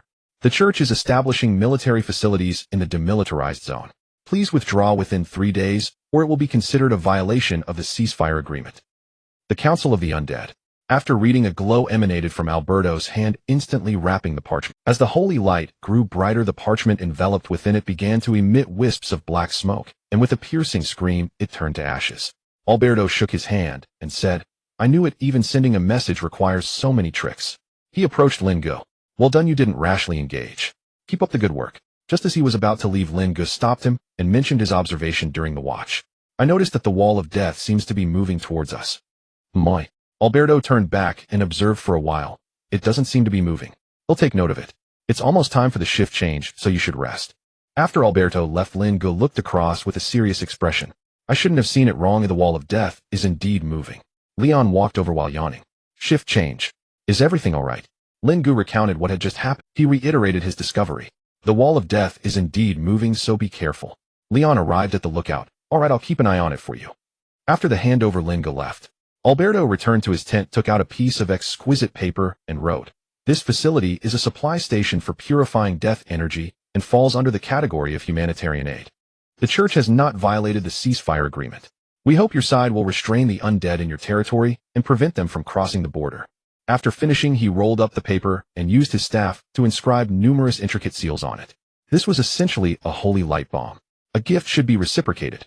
Let you taste the flavor of. He then conjured a holy light dove from the holy light, secured the message, exited the tent, and guided the dove to crash into the wall of death. As the dove made contact with the wall of death, it melted away, and the letter fell into the wall. Regardless the message was sent, whether it would be received on the other side was no longer his concern. The next morning, Leon hurried to Alberto's tent. "Leader Lin Ge was right last night. The wall of death is indeed moving towards us." Alberto inquired, "Are you certain?" "Yes, I watched it all night. The movement of the wall of death is minimal, but it is indeed moving." Alberto pondered for a moment. "Alright, you can go back now." Leon took his leave. After Leon left, Alberto looked at the map on the table and thought, as expected, the other side is not being honest. How perceptive they are. When Leon arrived at the tent, Lin Ge was already awake while Adam and Lilith snored loudly. Surprisingly, Lilith's snoring was even louder than Adam's. Helpless, he decided to step outside for some fresh air. When he saw Leon return, Lin Ge said irritably, "No wonder you were so eager to take over. You couldn't stand these two, could you?" Leon chuckled, "This is easy. Just watch me." He then entered the tent, and Lin Ge outside heard two loud. Lilith and Adam came out rubbing their arms. Leon followed behind them, saying, "Are you awake now?" Lilith and Adam rolled up their sleeves to reveal a bright red handprint on their arms. Then Leon turned to Lin Ge and said, "Your judgment last night was correct. The wall of death is indeed moving towards us." Upon hearing this, Lin Ge pulled Leon towards the tent. "Let's talk details." Leon refused. "You have to let me rest first." Lin Ge released his grip. "Oh, sorry, rest first, and we can talk when you wake up." Around noon, someone arrived at the camp. A middle-aged man walked out from the wall of death, his face pale, wearing a dark gray robe embroidered with inverted spires. He leisurely walked to the front of the camp, and the holy light barrier within the camp suddenly brightened. He stood with his hands clasped behind his back, calmly gazing ahead. Alberto approached the edge of the barrier, confronting him through a faint golden light. The man smiled slightly. "Allow me to introduce myself. My name is Morris, and I am an investigator sent by the council." Morris then changed his tone. "Mr. Alberto, the council has asked me to convey that we have received your message, but there are some details we need to discuss face to face." Alberto, somewhat impatient, replied, "Speak quickly." He glanced behind Alberto, his gaze lingering on the lookout for a moment, maintaining his smile. "A supply station does not require an observation post or a holy light barrier, does it? What exactly are you establishing here, a supply station or a fortress?" Alberto's expression remained calm. "A few days ago, our people encountered death knights while purifying the death energy. You can't possibly claim ignorance about such high-level undead, can you? If your side managed your territory properly, there would be no need for observation posts and barriers here." Morris' smile froze. "After discussing so much, can't you let me in first?" Alberto firmly replied, "No, if you dare to approach even a step closer, I will kill you." Morris' smile disappeared. "Alright, I won't stay any longer. The council will send an official representative in 3 days. I hope you will provide a reasonable response by then." With that, he turned and left. Alberto watched Morris' retreating figure, calculating in his mind, 3 days, I wonder if the follow-up support team has arrived. Churchow Town, outside the Sauncher Manor. Iris bid farewell to the Baron. Chester led a black horse, and the Baron said it was for the young man at the temple as a token of thanks to the general. Iris took the reins and nodded. The journey back to the temple took most of the day. When she pushed open the courtyard gate, Eileen was squatting by the well washing clothes. She looked up and saw Iris dropping the clothes in her hands into the basin, splashing water everywhere. "I thought you weren't coming back," Eileen said, standing up and wiping her wet hands on her clothes. "Am I not?" Iris replied. Liam peeked out from the backyard, his eyes lighting up when he spotted Iris running over in a few quick steps. "You're back. Were you tired on the way? Have you eaten?" Before Iris could answer, Liam stepped closer. Eileen, unable to bear it, kicked him from behind. Liam stumbled back a couple of steps, holding his leg and jumping up. "Why did you kick me?" "You were blocking my way," Eileen said with a straight face. After Morris left, Alberto immediately summoned all the sixth-ring sorcerers for a meeting. Leon was in the tent explaining to Lin Ge about his discoveries from the previous night. "I kept a close watch all night, and you were right, the wall of death is indeed moving towards us." Lin Ge's expression was somewhat grave.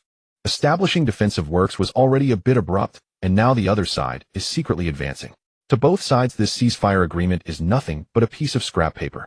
Leon was somewhat taken aback, not expecting Lin Ge to deduce this. Just then Vera walked in. "Come on, Leon. It's time for the meeting." She turned and left. Leon stood up to follow and arrived at Alberto's tent. The atmosphere inside the tent was tense.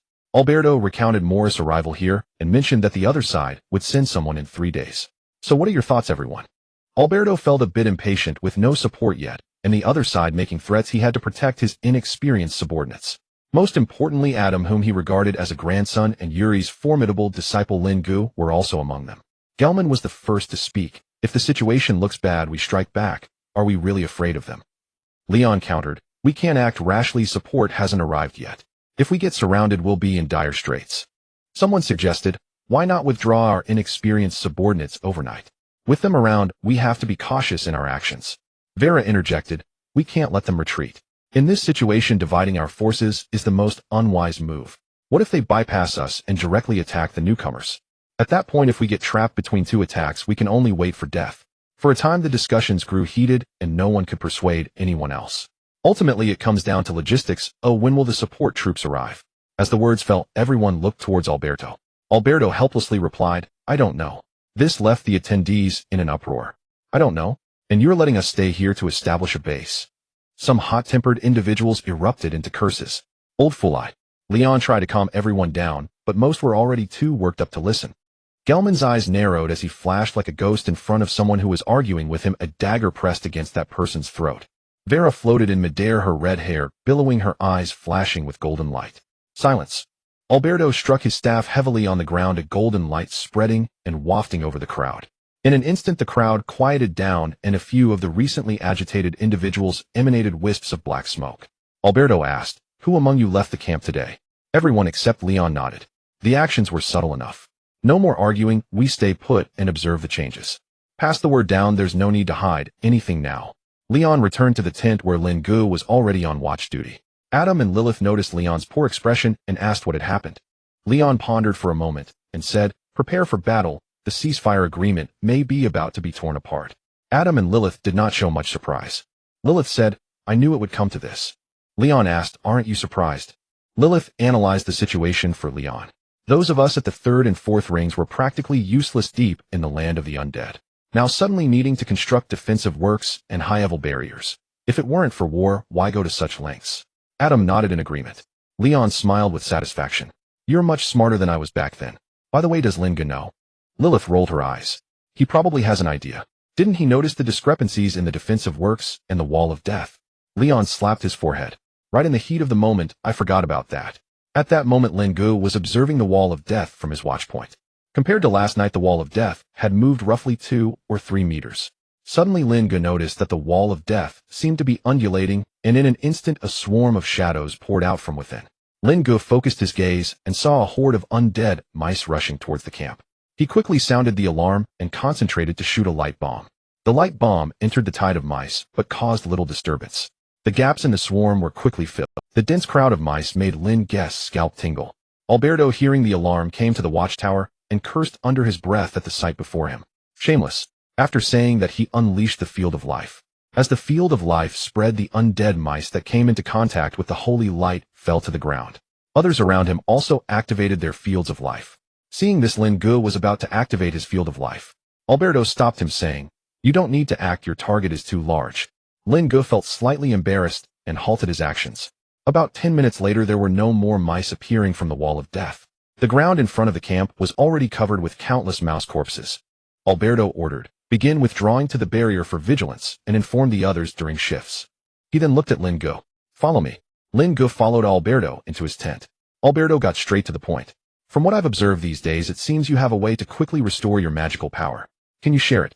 Lin Ge was unsure how to start. His abundant magical power relied entirely on the gray core. The gray core continuously absorbed the residual death energy from the air. Most of it was absorbed by the core, with a small portion converted into magical power.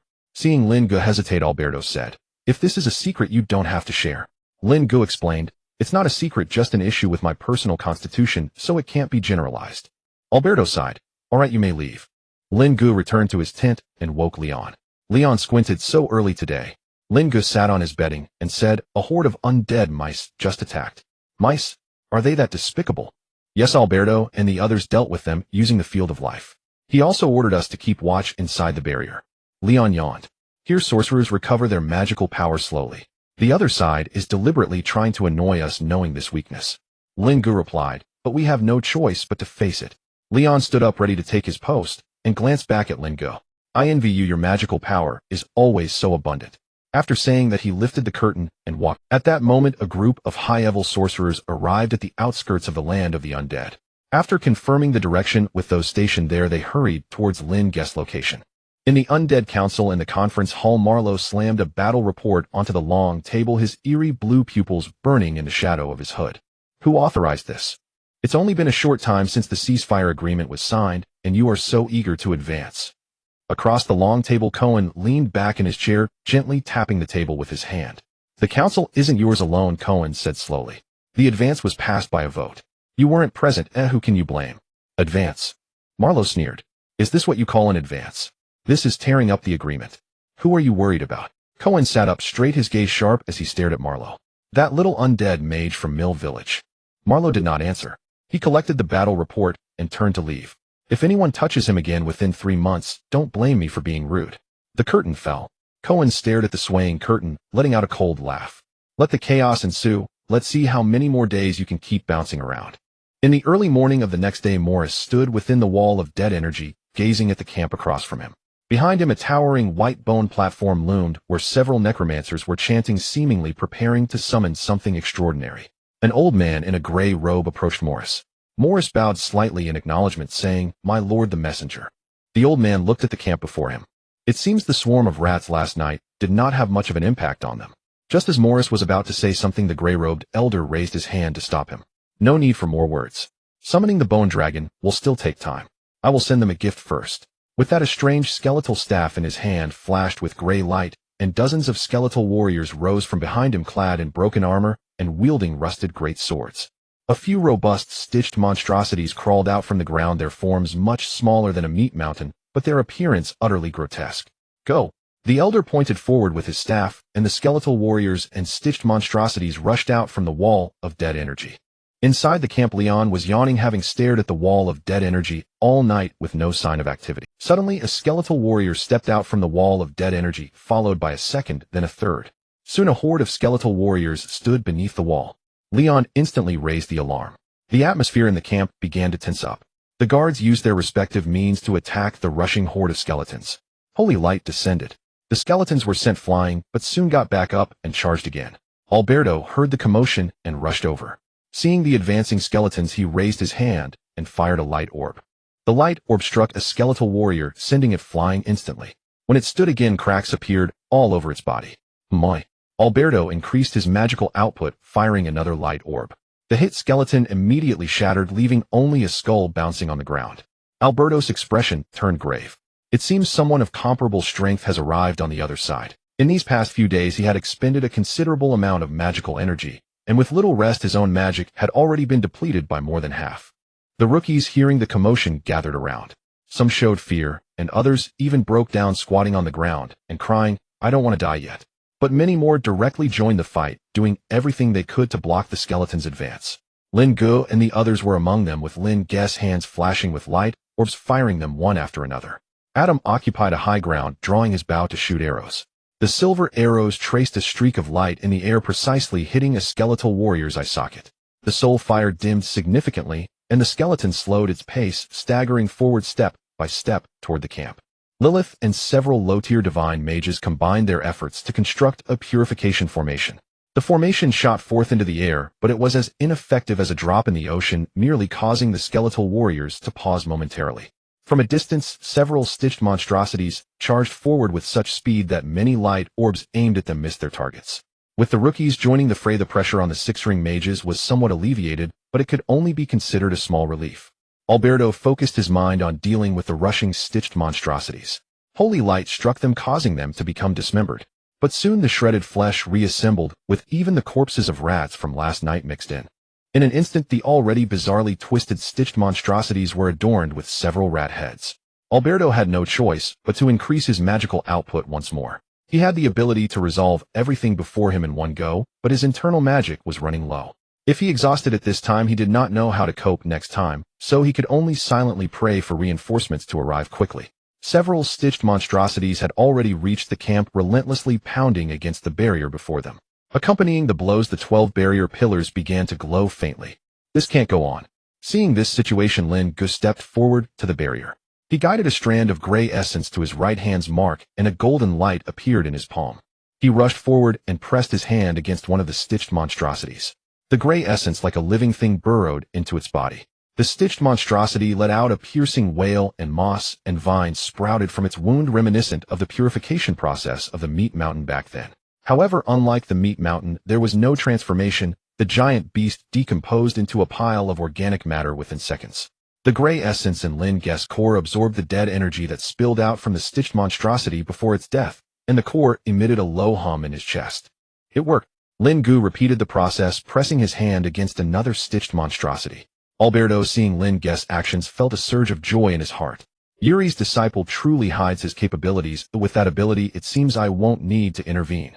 Within the wall of dead energy, the gray-robed elder saw one of his stitched monstrosities being neutralized by a young man. Who was that person? Morris looked up, seeing Lin Ge converting another stitched monstrosity. I don't know, perhaps it's a trump card hidden by the other side. The elder sneered. No matter, I will add fuel to the fire for them. With that, the light of his staff surged, and a commotion arose from beneath. Dozens of skeletal warriors formed a square formation. 8 stitched giants crouched on the ground, and 4 death knights, more complete than the one Leon had encountered before, even wearing helmets, rode on skeletal warhorses. In front of the camp, as Lin Ge quickly dealt with the stitched monstrosity before him, everyone was able to focus on the advancing skeletal warriors. Soon they had taken care of most of the skeletons. At this moment, a squad of skeletons emerged from the wall of dead energy, followed by several death knights, with the last being a stitched giant. Seeing this scene, the hearts of everyone in the camp, which had just relaxed, sank once more. Alberto, feeling helpless, directed the rookies to retreat into the camp, saying, "All 6 ring mages, maintain the barrier with all your might." Then Alberto stepped out of the camp, preparing his ultimate spell. He raised his staff high and began to chant loud. In the name of the 9th seat of the Holy City Privy Council, with 100 years of service and a lifetime of faithful belief, holding the power over the decay and flourishing of all things, and sowing the first seed of life in primordial chaos, the mother of creation, with the eternal watcher who listens silently to the world's 1,000-year sorrows without wavering, symbolized by the ever-burning light of the broken temple, the utmost mercy, the source of life, unceasing and indestructible, all worlds as one. Goddess above, your faithful follower prays to you. On the day when dead energy covers the sky, it is you who grants the holy light. When bones walk the earth, it is you who grants vitality. The dead should not linger long upon the soil of the living. Alberto suddenly opened his eyes wide, his pupils bursting with golden light. Please descend, your scepter, for this body is the vessel of this world. Purify the enemies before me. The gem atop his staff exploded instantly. A pillar of holy light shot up into the sky, reaching the clouds, and in an instant the sky was suffused with gold. The light beam rippled, expanding in all directions. The ripples shot towards the undead army on the ground. In an instant, only golden light remained between heaven and earth. The skeletons melted, first their gray bones being tainted by gold, then turning to ash piece by piece from their fingertips, scattering into the wind. The stitched giants let out a silent howl, their seams burned by the light, their bodies disintegrating bit by bit. The wall of dead energy was also blown open, and the white bone altar had transformed into a pure white bone dragon. Morris and his group sheltered beneath the bone dragon, relying on its massive body to fend off much of the impact. When they regained their senses, they saw that the bone dragon was already severely damaged. Morris, still shaken, looked at the gray-robed elder beside him. The elder was breathing heavily, panting continuously. That's quite ruthless, but this time I have one. With that, he commanded the damaged bone dragon to charge towards the camp. As the light dispersed, the people in the camp finally saw what had occurred. At this moment, Alberto had already collapsed to the ground in exhaustion. Lin Ge was the first to react, rushing out of the barrier and pulling Alberto back to the camp. After setting Alberto down, Lin Ge heard a gasp from in front of him. What is that? Lin Ge turned to look, and a massive bone dragon with most of its body missing was flying towards the camp. Lin Ge felt a chill run down his spine, murmuring, "It's over." In the holy city at the Gray family mansion, Yuri stood by the window, toying with a silver badge. The distant spires of the holy city were gilded in the morning light. Thinking about that little brat again. The voice of old Gray came from behind. Yuri did not turn around, replying, "I wonder how he is faring at the border." If you're worried, go take a look. Yuri turned around, tucking the badge into his pocket, saying, then he'll go fetch him. What about the matter of his entry into the clan? Old Gray nodded, pulling out a document from his pocket.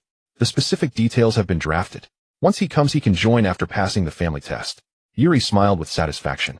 I'm off. He left the mansion and mounted his horse. The breeze lifted his cloak and the sound of hooves faded on the cobblestone road. The skeletal dragon opened its massive mouth, condensing a sphere of ethereal blue light within its throat.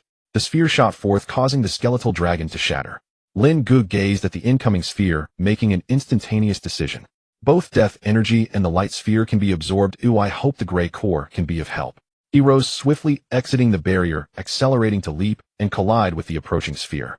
At the moment of contact, Lin Ge's gray core spun rapidly, crazily absorbing all the surrounding energy. Lin Ge felt his body tearing apart, the intense pain preventing him from making any unnecessary movements. In the camp, Lilith and Adam helped the fallen Alberto and looked in Lin Ge's direction. Lilith murmured to herself, what is he doing? Lin Ge's consciousness began to blur as the gray core frantically rotated, absorbing the energy from the light sphere. For a moment, he managed to suspend the light sphere in midair. Leon, seeing Lin Ge temporarily block the sphere, shouted loudly, run. The stunned crowd in the camp finally reacted, hastily fleeing. At that moment, Lin Ge's flesh was peeling away in layers with his ribcage fully exposed, and the gray core was left exposed, madly absorbing the energy ahead. Am I being too reckless? In a daze, Lin Ge saw a beam of white light. He saw the goddess extending her hand towards him.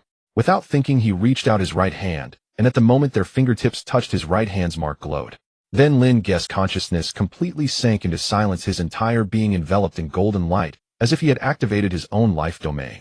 Lin Ge's physical body was continuously repairing itself, while part of the light also seeped into the gray. Despite this, the sphere's might remained undiminished. The gray core, now uncontrolled and unrestrained, frantically absorbed energy, the skeletal dragon's light sphere and golden radiance growing larger bit by bit.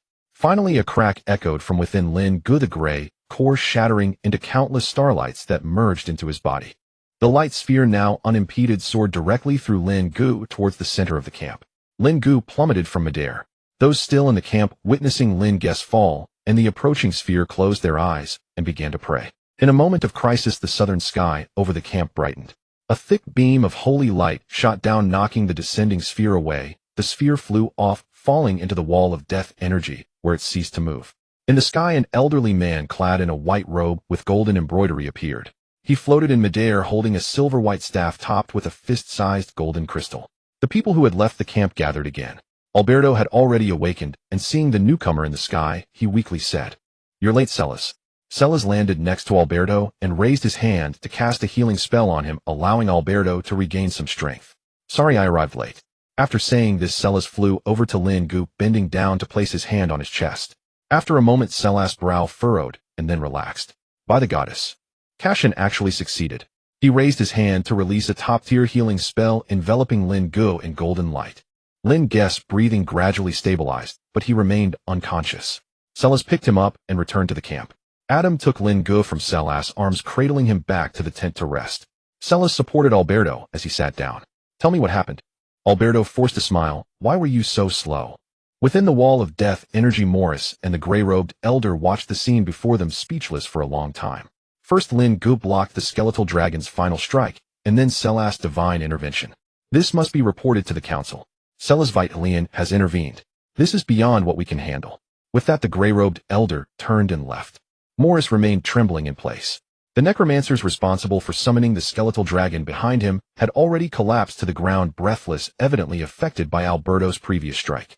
Inside the tent, Lilith and Adam gazed at the peacefully breathing Lin Ge. "Did he save us?" Lilith wore a look of concern. "I wonder when he will wake up." Adam sighed. "Since Bishop Celis has intervened, Lin Ge will be fine." At Alberto's side, Celis helped him sit down, poured a cup of water, and handed it to Alberto. "Sorry I arrived late." Alberto held the cup, taking a sip. "It's not too late, at least you made it in time. What exactly happened? Who is that young man?" Alberto set down the cup and began recounting his encounter with the Death Knight, detailing Morris' confrontation and the continuous waves of undead troops sent today. "If it weren't for my magic power being depleted, I would have gone and dispatched those lurking fellows long ago. As for that young man, his name is Lin Ge, sent by Yuri. He is probably his disciple." Celis pondered for a moment. "I need to take that child back to the holy city. What do you think?" Alberto waved his hand. "I can't decide that. You'll have to consult Yuri." Celis stroked his chin. That kid Yuri is indeed difficult to deal with. Alberto replied, there's no need to complicate things. Since you're all here, just let these little brats retreat. Lin Ge probably won't wake up for a while, so just let him return to the holy city with the team. That's a good suggestion. By the way, where are your people? Why is it just you? Celis chuckled awkwardly. You know what effect your goddess judgment has, so I saw a golden glow from afar, and figured something must have gone wrong, so I flew over by myself. The others will take a little longer. Around noon, a team arrived at the camp. 30 elite knights, all above the 4th ring. There were also 3 7th ring sorcerers and a team of medical personnel. Accompanying them were a dozen wagons filled with supplies. Hearing the commotion, Celis said to Alberto, listen, my people have arrived. He then walked out to arrange things on behalf of Alberto. People were methodically unloading supplies. Celis called over the 3 7th ring sorcerers to his side. Follow me, it's time to meet your new commander. Back in the tent, Celis wore a serious expression. By the unanimous decision of the church, the outpost base has been elevated to a border fortress. I hereby appoint Alberto Leslie Solaris as the fortress commander, and we will be sending more troops for permanent garrison duty. Alberto was taken aback. It seemed the church intended to pin him down here. Why didn't you say this earlier? Celis sat down in front of Alberto. It's not too late to say it now. He pointed to the 3 behind him. These 3 are your new assistants. They will follow your command from now on. The 3 nodded towards Alberto. Celis continued. Given your current condition, you won't be able to handle anything for a while. He'll stay a few more days. Once you recover, he'll leave. Alberto joked. You'd better not go. If you stay here, I can finally relax. After saying this, the 2 exchanged a smile. Outside the land of the undead, Yuri arrived on horseback. Walking around the camp and finding all unfamiliar faces, he inquired with the leader and learned that Alberto's team had already ventured deeper. Upon learning Alberto's location, Yuri hastened to him, filled with unease. What is Alberto doing? Is he leading that group of novices to their doom? In the backyard of the temple, Little White stood at the workbench staring at the transparent frost magic device. Inside lay half a fruit, half gold and half gray, with Lin Ge's tooth imprint still visible on it. It reached out, opened the lid, and took out the fruit. After hesitating for a moment, it turned to look at the meat mountain in the corner of the backyard. The meat mountain squatted, their eyes closed, 3 arms hanging down to the ground. Little White approached and presented the fruit to it. The meat mountain opened its eyes, glanced at Little White, and then at the half fruit. Goo. Little White pushed the fruit forward. The meat mountain extended its thinnest arm, pinched the fruit, and put it in its mouth. After a couple of chews, it swallowed it. Nothing happened. The meat mountain looked down at its stomach, then looked back up at Little White. Little White tilted its head, and the golden tender leaves on the crown of the tree's speaker gently swayed. Goo. The meat mountain emitted a low sound as if to say, it doesn't taste like anything. Little White turned and returned to the workbench, closing the lid. At dusk, the outpost base, which should now be called a fortress, came into Yuri's sight. Yuri rushed into the camp, shouting loudly, Alberto, get out here. Hearing the shout, Alberto emerged from the tent. What are you yelling about? Yuri glared at him angrily. Where are my people? It's not convenient to talk here, follow me. Celis also walked out from the tent. Little Yuri, quite the temper, huh? Yuri snorted lightly without responding. Alberto led the way with Yuri and Celis following him towards Lin Ge's tent. People they encountered along the way bowed and stepped aside. Arriving at Lin Ge's tent, Adam and Lilith were outside. Upon seeing the 3 approach, they stepped forward to greet them. Alberto asked, how is Lin Ge doing now? Adam replied, still in a coma. Yuri lifted the curtain first and walked inside.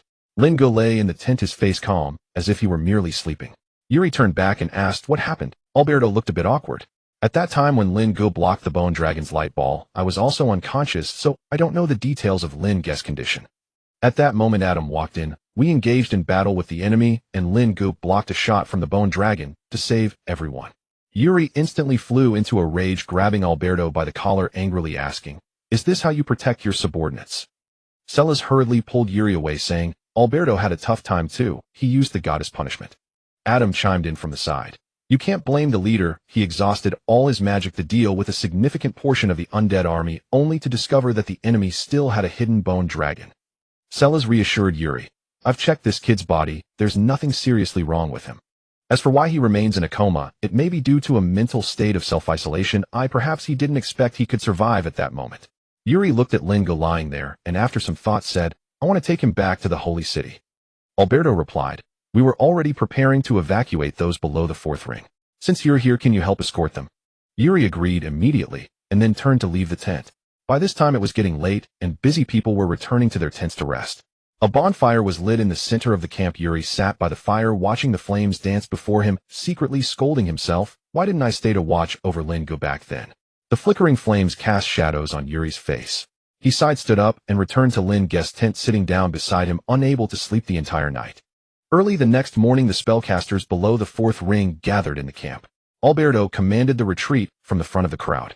The spellcasters below the fourth ring had little reaction. The earlier bone dragon had made them realize just how small they were. The carriage was already parked outside the camp, and people boarded in an orderly fashion.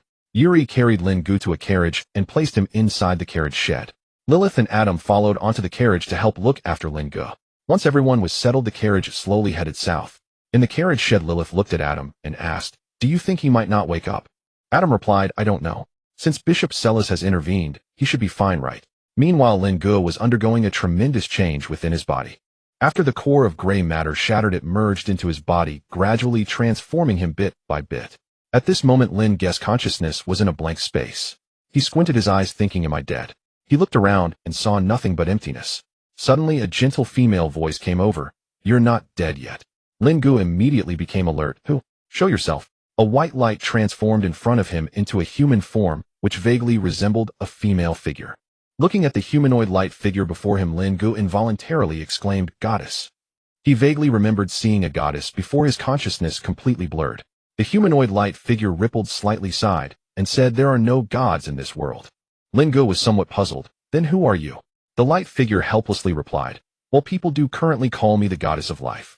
After confirming the identity of the other party, Lin Ge was very excited and asked, "Lady Goddess, could you grant me some cheats, or at least a system?" The humanoid light figure vividly conjured a question mark above its head. "Cheats? System? What are those?" Lin Ge felt a bit embarrassed. "It's the kind of thing that other transmigrators have. Oh, I've seen it written that way in novels." The humanoid light figure still spoke with a hint of confusion. "Transmigration? What does that mean?" Now it was Lin Ge's turn to be puzzled. "Transmigration means I came from one world to this world. According to what I've encountered, it seems my soul floated here and then attached itself to someone named Lin Ge. Wasn't that your doing?" The humanoid light figure rippled slightly. "It seems that might be the case." Lin Ge hurriedly pressed on. "What about the golden finger? Where's the system? The kind of thing that can make me invincible in this world." The humanoid light figure replied, "Sorry, I can't give you that kind of thing." "Oh." Lin Ge felt a bit embarrassed. "Then what can you give me?" "I can give you nothing. Everything you want must be earned by yourself." Upon hearing this, Lin Ge simply lay down and gave up. Whatever will be will be. For a moment, neither of them spoke, and the blank space fell into silence. After a while, Lin Ge couldn't help but speak. "So why did you bring me here?" The humanoid light figure pondered for a moment and then replied, "I don't know." Lin Ge sat up. "What? You don't know? You just bring people here without knowing why. Don't you have any sense of public morality? Is there no justice? Is this a distortion of human nature or a decline of morality?" The humanoid light figure ignored Lin Ge's rant. "Time is short. Just remember there are no gods in this world, and don't try to become one. Don't let her down." As the words fell, the light figure dissipated, leaving Lin Ge alone and bewildered in place. In the carriage shed, Lin Ge's eyelids twitched slightly, and Lilith noticed this phenomenon. She hurriedly asked Adam, Quick. Look, are his eyes moving?" Adam leaned in to observe for a moment. Lin Ge remained calm and still without moving. "Did you see wrong?" Lilith felt somewhat awkward. "Maybe I misread it." The convoy continued south, and the distant fortress had vanished beyond the horizon. In the Undead Council's meeting hall, Morris stood in the center, beads of cold sweat on his forehead, his robe already soaked. His voice trembled. Originally, the plan was to first use the rat swarm to deplete their magic and then charge with the Death Knights, which was supposed to be a sure win, but what? Morris swallowed nervously, but Alberto used the goddess punishment, annihilating the entire undead force, and then the church sent Celis. After speaking, he wiped the cold sweat from his forehead. A brief silence fell over the hall. One member tapped the armrest. The church is dead set on holding that outpost. Morris lowered his head, not daring to respond. "You may leave." Morris felt a great relief and quickly exited the hall. The caravan rested overnight at the outskirts of the land of the undead, during which Yuri checked on Lin Ge's condition several times, but it remained the same. "Sai, I wonder when you will wake up." In the morning, the caravan continued south, entering the territory of the Talon Duchy. Yuri crawled into the carriage shed and said to Lilith and Adam, "I want to take him for a trip." Adam asked, "Where to?" "Should be his home, right? He resides in a nearby temple, and I want to bring him back." Lilith asked, "Do we need to follow?" Yuri declined, bringing Lin Ge to the temple. Inside the temple, Aaron and Liam were practicing swordsmanship. Xiaobai led the four little bones and Iris in gathering herbs on the back mountain, while the meat mountain sat quietly in the backyard like an old farmer. Upon seeing Yuri arrive, Aaron and Liam stopped their movements. Aaron stepped forward and hurriedly asked, "What happened? What's wrong with him?" Yuri sighed and carried Lin Ge to the left ear room, placing him on the bed. It's a long story. He encountered an undead army at the border and sacrificed himself to block a fatal attack, and then he ended up. At that moment, Iris and Xiaobai came from the back mountain to the backyard.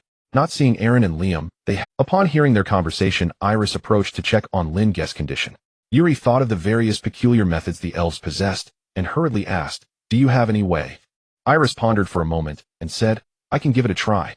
She then stood up and cast the soul link spell. A green beam of light shot from her hand, and landed on Lin Ge. After waiting for a long time with no response, Iris contemplated, "It seems it won't work." Yuri sighed, "So let's take him back to the holy city for a check." Then the group left the ear room and went to the backyard. Yuri spoke, "I plan to take Lin Ge back to the holy city and have him join the Grey family. What are your plans?" Just as Aaron was about to speak, Liam interrupted her, saying, "We will be returning to the Knight's Order soon." Yuri then looked at Iris. Iris pointed at Xiaobai and said, "My task is to keep an eye on him." Yuri thought for a moment and said, "Then I will take Lin Ge to the holy city. Iris, you stay here to guard the temple. As for Aaron, you..." Yuri paused. "It's better for you to return early." Just then, while everyone was talking, Xiaobai walked into the left ear room and squatted beside Lin Ge. He reached out and touched Lin Ge's forehead. Suddenly, the circlet of the spellcaster on his head emitted a green light that shot directly into Lin Ge's forehead. At that moment, Lin Ge, who was in a blank state of consciousness, had tried numerous methods, but all to no avail. He lay on the ground in a resigned manner, resting his legs, pondering the words spoken to him by the humanoid light. "Stingy goddess, giving nothing, yet telling me to strive for it myself. Now I've been locked up here, what does she want?" Just as he was lost in thought, he suddenly noticed a hint of green in the white space above him. The green grew more intense, rushing down and landing before him. The green light formed the shape of a skeleton. Lin Ge focused his gaze and exclaimed, "Hey, it's Xiaobai." He hurriedly walked forward, patted Xiaobai's head, and said excitedly, "Xiaobai, you came. Is there a way to take me out?" Xiaobai shook its head, then with a click grabbed Lin Ge's hand, instantly enveloping him in its green light. Then the two began to ascend into the air, gradually penetrating that blank space. As they rose higher, Lin Ge felt a wave of nausea, and his consciousness seemed to sink into the water, becoming increasingly blurred. He wanted to call out to Xiaobai, but when he opened his mouth, no words came out, and a feeling of suffocation surged instantly. Just as his consciousness was about to sink again, Lin Ge suddenly opened his eyes in reality, sitting up and gasping for breath. He touched his body and said, "I'm finally back." Looking at Xiaobai beside him, he hugged it, saying, "Wow, that's awesome, Xiaobai." Xiaobai also excitedly embraced Lin Ge. The others in the backyard heard the commotion and hurried to the ear room, finding Lin Ge joyfully hugging a skeleton frame. Aaron stepped forward, grabbed Lin Ge's hand, and asked excitedly, "You're awake. Do you remember me?" Lin Ge felt a bit bewildered and reached out to touch her forehead, saying, "No fever, why are you talking nonsense?" Yuri stepped forward. "You finally woke up, Ed, do you know what you've done?" Lin Ge recalled that he indeed seemed to have done something remarkable earlier. He scratched his head awkwardly. Yuri no longer pressed for details, saying, "As long as you're awake, that's good. Rest for a day, and tomorrow it'll take you back to the holy city. I plan to have you join the Grey family. Oh, I've already discussed it with my father." Lin Ge leaned against the headboard and pondered, "Join the Grey family? As what?" Yuri blurted out, "Of course, as my uncle's adopted son." Lin Ge responded meaningfully, "Then by that logic, shouldn't you call me uncle?" Yuri was taken aback for a moment before realizing and approached Lin Ge to give his head a tap, saying, "You little brat, taking advantage of me."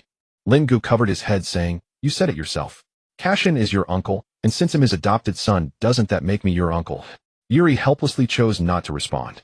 The others witnessing this scene couldn't help but laugh. After everyone dispersed, Lin Ge sensed his body's condition.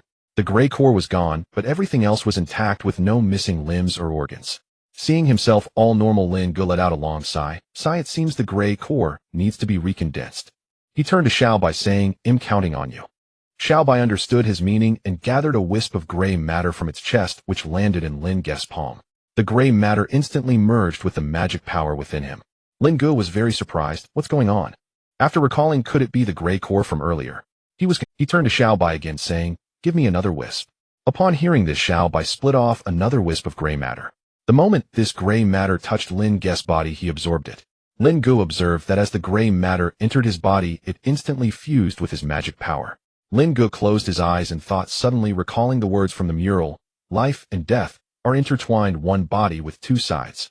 Could it be that he had to experience life and death each time before he could further merge with the gray matter? He shook his head. Forget it, no need to think too much, just let it be. In the office of the Lionheart Knights, Winston placed a report on the corner of the desk, stepped back, and stood straight. The quill scratched across the document. Where is Erin? Liam is by her side. Winston paused, sufficient to protect her. The tip of Salang's pen paused for a moment before continuing to write. Understood. Winston bowed and turned to exit the office.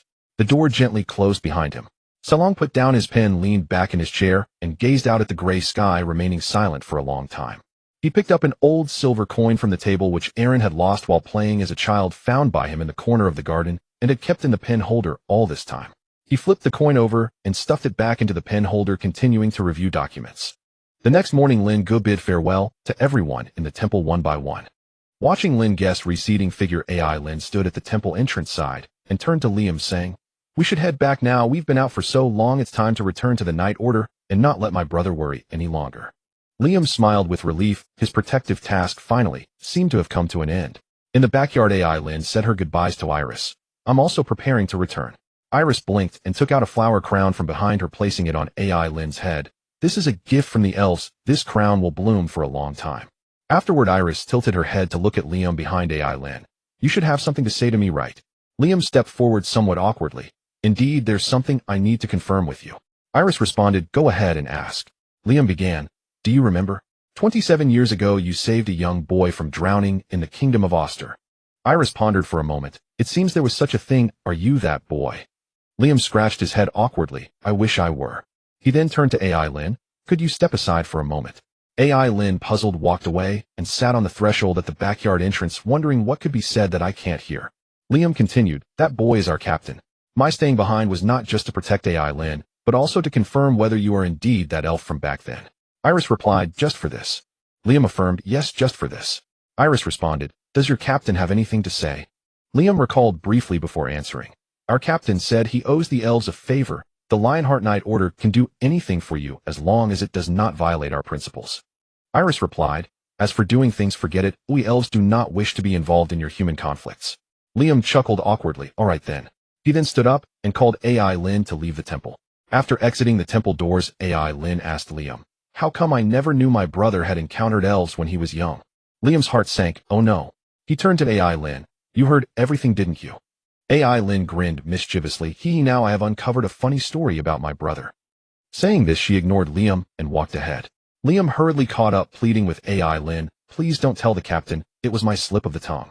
AI Lin, looking quite pleased, replied, "We'll see about that based on my mood." In the backyard, the general stood on Little White, gently calling out, "Is the meeting over?" At this moment, Lin Ge and Yuri were walking towards Stonebridge town. Lin Ge complained, "You say you came to the temple, but why did you leave the horse with the caravan?" Yuri retorted, "Isn't it all because of you? If you had woken up on the carriage, we wouldn't have this issue." The two bantered back and forth as they arrived at Stonebridge town. The town was no longer as lively as it once was, with streets bustling with many armored soldiers. The two arrived at the horse shop. Yuri stepped forward and said, "Boss, we need 2 horses, the best ones." The boss smiled apologetically. "I'm sorry, all our horses have been requisitioned. You two should check elsewhere."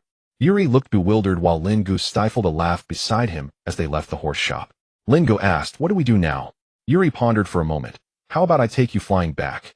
Lin Ge's smile instantly froze. The last time Yuri had taken him flying at night was still fresh in his memory, and he quickly replied, "No need."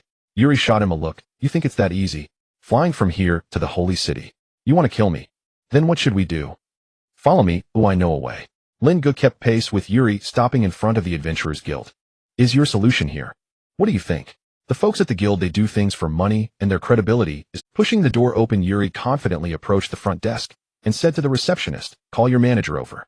The receptionist glanced at Yuri and then at Lin Ge behind him. Lin Ge hurriedly waved his hands. "I don't know him." The receptionist set down the documents in her hands, stood up, and told Yuri, "Please wait a moment." She then opened a side door and walked in. Shortly after, Gross walked out. Seeing the newcomer, Yuri turned and asked, "You are the manager?" Gross respectfully replied, "Ah, yes, Mr. Yuri." Yuri raised an eyebrow. "Oh, you know me?" Gross confirmed yes. Yuri replied, "Then there's no need for small talk. I would like to borrow your guild's internal teleportation array for a moment." Gross showed a troubled expression. "I'm afraid that won't be possible." Yuri patted him on the shoulder. "Don't worry, I will pay for it." After saying this, he reached into his pocket only to find it empty. Embarrassed, Yuri turned to Lin Ge. Do you have any money on you? Lin Ge looked shocked, staring at Yuri. What do you mean? Are you saying I should pay? Seeing the situation go awry, Gross invited the two to the meeting room while Yuri explained to Lin Ge, I left in a hurry and didn't bring any money with me. Lin Ge took a deep breath, trying to calm himself. Although he knew Yuri often acted unreliable, he still couldn't help but feel exasperated. Upon entering the meeting room and sitting down, Gross spoke first. If you two want to use the teleportation array, it's not impossible. As for the price. Lin Ge hurriedly interjected, how much do you need? Gross held up 3 fingers. Lin Ge sighed in relief. 3 gold coins. Ooh, I can manage that. Gross shook his head and cold sweat broke out on Lin Ge's forehead. Yuri stood beside him looking awkward and not daring to speak. Lin Ge questioned, 30 coins. Gross shook his head again, 300 coins, 300 for each of you. Lin Ge was instantly flabbergasted, shouting at Yuri, no money. Even if you sold me, I wouldn't have that much. Let's just forget it and walk back if it comes to that. Yuri grabbed Lin Ge's arm and said to Gross, since you know who I am, the name of the Gray family should carry some weight, right? Can't you allow us to have credit? Gross decisively shook his head no. While Lin Ge wasn't paying attention, Yuri snatched the money pouch from him and started rummaging. Oh, not bad at all, huh? Yuri found several gold coins, a few silver coins, and a bunch of copper coins among the coins. Among the copper coins there were even dozens of elven silver coins. Yuri picked up an elven silver coin. This is a good thing. He then handed it to Gross. Look, can this be used for? Gross took it, examined it carefully, confirmed it was indeed an elven silver coin, and replied, yes. If this is used for exchange, 30 coins will be sufficient. Lin Ge snatched back his money from the two. No way, this is my money. Yuri turned to Gross. Could you give us a discount? How about 20 coins? Gross pondered for a moment before replying, please wait a moment, I will go confirm. Gross then stood up and left the meeting room. Inside the meeting room, Lin Ge clutched his money pouch looking pained. About 10 minutes later, Gross walked back in. I've confirmed it. It's fine. 20 elven silver coins will do. After receiving the reply, Yuri looked at Lin Ge. What are you waiting for? Lin Ge reluctantly pulled out 20 elven silver coins from his pouch and placed them on the table, turning his head away, unable to bear looking. After Gross collected the 20 elven silver coins, he said to Yuri, please wait a moment. The teleportation array is still being prepared. Once it's ready, I will notify you. You two can wait here for now. After saying this, he got up and left. At this moment, Yuri heard a whisper in his ear. He turned to look. Lin Ge was leaning helplessly against the sofa, staring at the ceiling, muttering repeatedly, my money, the money I worked hard for. The New Homes Valley was filled with curling smoke, and children were chasing each other on the field ridge. Har stood at the village entrance, gazing in the direction of Mill Village. The mountains were layered, and in fact, Martha approached and draped an old coat over his shoulder. Thinking of Lin Ge, Har said nothing, only tightening the collar of the coat. After a long while, he finally spoke. That boy, I wonder if he has had a warm meal. Martha smiled. Isn't Lord Yuri with him? Har shook his head and turned back. Yuri, that guy is like a child himself. He walked a few steps and stopped, saying, once the war is over, we will return Meat Mountain, and Little White are really good at farming. All right, it's just money, stop nagging. They'll pay you back when we reach the holy city, Yuri said to Lin Ge. Hearing that he would be repaid, Lin Ge stopped grumbling and gritted his teeth, replying, you'd better calculate the interest. Yuri truly didn't want to hear his nagging and agreed, saying, fine, I'll pay you interest. How about 20%? Deal. After a while, Gross pushed the door open and said to the two sitting on the sofa, the teleportation array is ready. Please follow me. Under Gross' guidance, they arrived at a secret chamber. The chamber was very simple, with only an ancient array drawn on the ground in the center.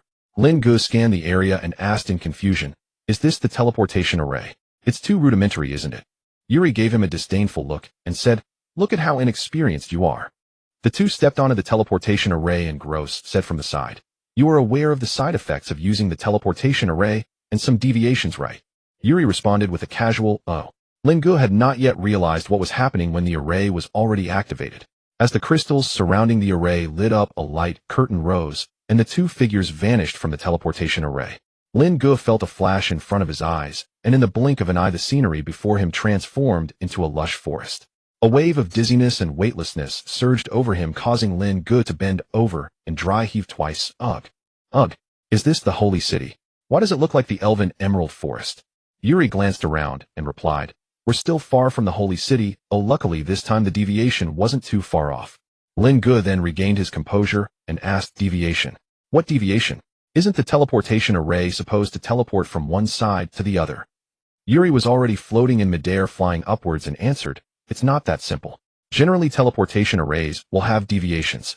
Yuri flew above the forest, looked around, then landed. Lin Ge stepped forward and asked, deviation? Yuri pondered for a moment and said, about 10 to 100 kilometers roughly. Off. Lin Ge was extremely shocked. Can this deviation still be used for teleportation? What if someone accidentally gets teleported into a rock? Yuri replied nonchalantly. Then they wait to die, what else can they do?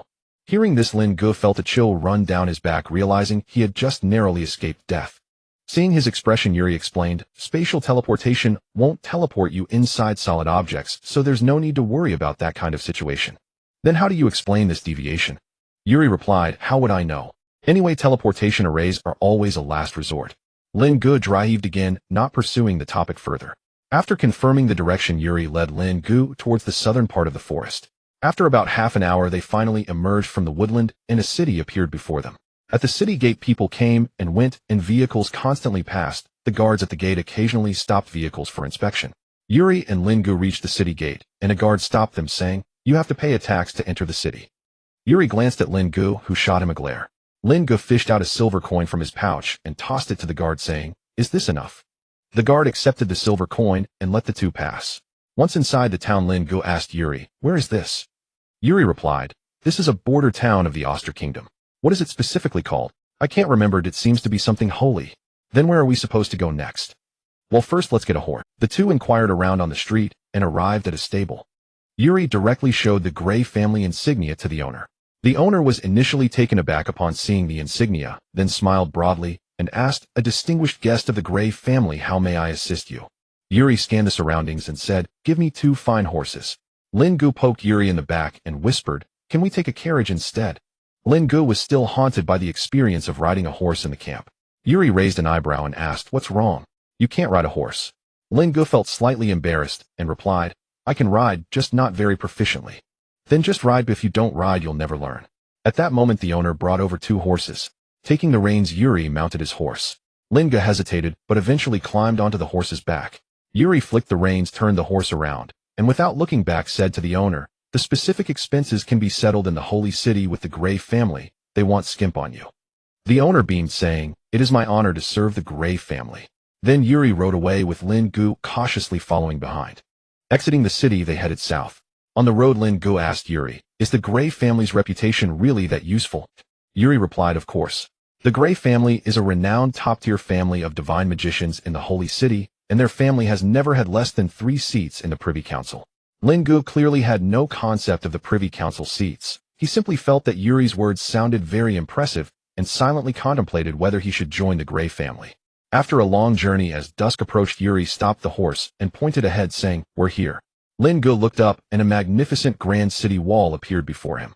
The gray-white city wall stretched for miles like a ridge, and through the wall one could see towering spires within the city, their tips covered in deep blue, glazed tiles, seemingly holding up the sky from afar.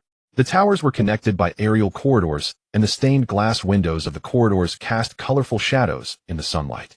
The two passed through the city gate and entered the streets of the holy city. The tall buildings on both sides of the road dazzled Lin Ge. Soon, under Yuri's guidance, the two arrived in front of a magnificent and grand large estate. Yuri dismounted and handed the reins to the guard at the entrance, instructing, this is the horse I borrowed from that town at the border of the Oster Kingdom. If they come asking for payment, remember to pay them. Lin Ge also dismounted at this time, and the guard accepted the reins. Lin Ge glanced at the lavish estate before him and compared it with the Sun family estate in Stonebridge Town. It was worlds apart. Seeing Lin Ge's naive expression, Yuri pulled him along into the estate. They passed through the garden and several corridors and arrived at the main entrance of the estate. Pushing open the door, a typical noble hall came into view. The black and white checkered marble floor was shining, and on the opposite wall hung a life-sized family portrait framed in heavy gilded carvings, with exquisitely detailed reliefs at the corners. Yuri led Lin Ge up the staircase, saying, follow me, let's meet my father first. Lin Ge, akin to a country bumpkin entering a grand garden, examined everything carefully. The handrail of the staircase, made of black pear wood, was polished smooth and shiny, and silver relief portraits of the Gray family's past patriarchs hung on the walls at the corners of the staircase. Reaching the second floor to the right was the reception room. The double doors of the reception room were half open, and Lin Ge peered inside, seeing deep red wallpaper and a portrait of a young Yuri. In the painting, the young boy in a white robe with golden patterns had a radiant smile that clashed with the solemn atmosphere of the hall. After pushing the door open, Yuri looked around. His father was not there. Yuri told Lin Ge to sit down and went to inquire about the situation. Downstairs, Yuri found the butler Alfred and asked, Alfred, where did my father go? Alfred slightly bowed and replied, "The master went to visit the Vitalian family invited by Bishop Silas." Silas is back. When Alfred respectfully replied, "Just the day before you returned." Yuri sighed, saying, "All right then." After saying that, he turned around and returned to the reception room. Lin Ge was sitting there awkwardly, feeling a bit out of place. Yuri entered and said to Lin Ge, "My father isn't here today, and let me arrange your accommodations first." Lin Ge stood up and followed Yuri to a guest room. Yuri said to Lin Ge, "You stay here for now, I'll go inform the butler." Lin Ge replied, "Okay." Then he pushed the door and entered. In the guest room, the walls were decorated with silver-gray patterned wallpaper. A four-poster wooden bed stood against the wall with simply carved bedposts. The bedding was made of linen in light beige, neatly folded. By the window was a small round table covered with deep blue velvet. Lin Ge sat down at the table, and outside the window, he could see the spire of the Privy Council Tower. Lin Ge noticed a sharp dagger elegantly placed on the small table. Lin Ge picked it up and examined it closely, muttering to himself, "Nobles are indeed different. They even leave a dagger in the guest room." However, what he didn't know was that this was merely a letter opener. The entire room lacked unnecessary decorations, yet every item had been meticulously chosen, ensuring that guests were comfortable, yet still maintained a sense of dignity. A corner of the border monument peeked out from the weeds with the emblem of the Oster Kingdom engraved on it. Eileen reined in her horse, staring at that monument for a long time. Beyond this line lies her homeland. The familiar air, the familiar land, and her brother, whom she didn't want to face. "Let's go," Liam urged from behind. Eileen took a deep breath and urged her horse across the monument. The sound of hooves striking the familiar ground echoed dully. Liam caught up and glanced at her, saying, "It's not like we're going to the gallows." "It's worse than going to the gallows," Eileen said softly. Liam chuckled lightly and stopped urging her. The two rode side by side along the main road, with the border watchtower fading into the background and familiar hills ahead. In the reception room of the Vitalian family, Old Grey was savoring the red wine in his hand. Celes sat across from him and said, "Edmund, your Grey family has struck gold this time." Edmund Grey set down his wine glass and looked at Celes, asking, "How so?" Celes smiled, but remained silent. Edmund knew what Celes wanted to say. He spoke, "I have only heard about that child from Yuri, though I am not clear about him personally." Hearing Edmund's perfunctory reply, Celes smiled and said, "That child is quite impressive, though I have checked on him at the front lines for you." Edmund narrowed his eyes. The old man before him surely didn't invite him over just to discuss this matter. "Speak, did you invite me here merely to talk about this?" Celes put away his smile and turned serious, looking at Edmund with great gravity. "Cashin's research." Edmund shook his wine glass. Celes had a solemn expression. "Do you know what this means?" Edmund took a sip of the red wine and replied, "The affairs of the Grey family do not concern you. I have my own arrangements for that child." The reception room fell silent for a moment. The two exchanged glances, both secretly cursing Old Fox. Edmund left the Vitalian estate and returned to his own manor. Edmund sensed slightly and quickly found the guest room where Lin Ge was.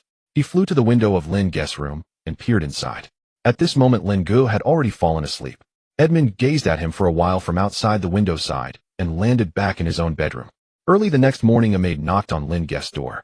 The maid pushed a cart into the room to prepare washing supplies for Lin Ge, and after placing them down, she left. After a simple wash, Lin Ge felt much refreshed. Just then Yuri walked in and saw Lin Ge had finished washing up, saying to him, "Come, I will take you to meet my father." Lin Ge set down the towel he was using and followed Yuri to Edmund's study. Edmund had been waiting here for a long time. Upon seeing Yuri push the door open, he fixed a sharp gaze on Lin Ge, scrutinizing him as if trying to see through his soul. Lin Ge noticed Edmund's piercing eyes and felt no fear meeting his gaze. Lin Ge sat down at the desk. Yuri stood behind Edmund, making faces at Lin Ge, who ignored him. Edmund assessed the young man before him and asked, "You are Cashin's adopted son?" "Yes," Lin Ge replied. "What is your name?" "Lin Ge." "What is your surname?" Lin Ge thought for a moment and replied, "I don't know." Edmund looked at Lin Ge and smiled. "Very honest young man. But mere honesty doesn't qualify you to join the Grey family." Edmund paused slightly. "However, everyone has their own value, so how will you prove that your value is sufficient to join the Grey family?" Lin Ge recalled that since his arrival he seemed to have no particular advantages. The only special thing about him was his ability to use both necromancy and life magic. "Oh, in the Grey matter." He glanced at Yuri, who nodded slightly. Lin Ge took a deep breath and answered, "You can consider this as an investment. Everyone's value varies at different times. Perhaps I cannot bring any immediate benefits to the Grey family right now, and my uniqueness I believe Yuri has already mentioned to you. So in the long run, is my unique existence worth the Grey family investing in me?" After saying this, Lin Ge sat up straight, looking at Edmund. Edmund found Lin Ge's answer quite conventional. The young man still seemed inexperienced, he thought. Edmund turned back to glance at Yuri. Although Yuri's strength pleased him, his character made him deeply resentful. Yet the maturity displayed by Lin Ge before him gave him a glimmer of hope. The Grey family might need fresh blood for some changes. He spoke to Lin Ge. Young man, do not belittle yourself. Your identity as a necromancer has already been mentioned by Yuri, and that is not an issue. As for your personal value, it does not hold much significance for the Grey family. He paused, looking at Lin Ge, trying to find a hint of nervousness on his face. At this moment Lin Ge still maintained a stern expression, trying to appear serious. Edmund continued, regarding your joining the Grey family as Cashin's adopted son, we still need to discuss this matter. After family deliberations I will give you an answer. During this time you can walk around the manor and familiarize yourself with the atmosphere here. Upon hearing this Lin Ge stood up and nodded slightly. Then I will take my leave now. He then turned and left the study. At this moment Yuri could no longer hold back and asked, Father, didn't we would let him participate in the family trial, and after passing he could join, right? Why are we discussing it again now? Old Grey sighed helplessly. Yuri's carefree and somewhat reckless character made it difficult for him to decide to let Yuri be the heir of the family. The Grey family does not lack strength or power, but rather needs a stable person. Edmund said, you should really change your character. Look at Lin Ge, then look at yourself, sigh.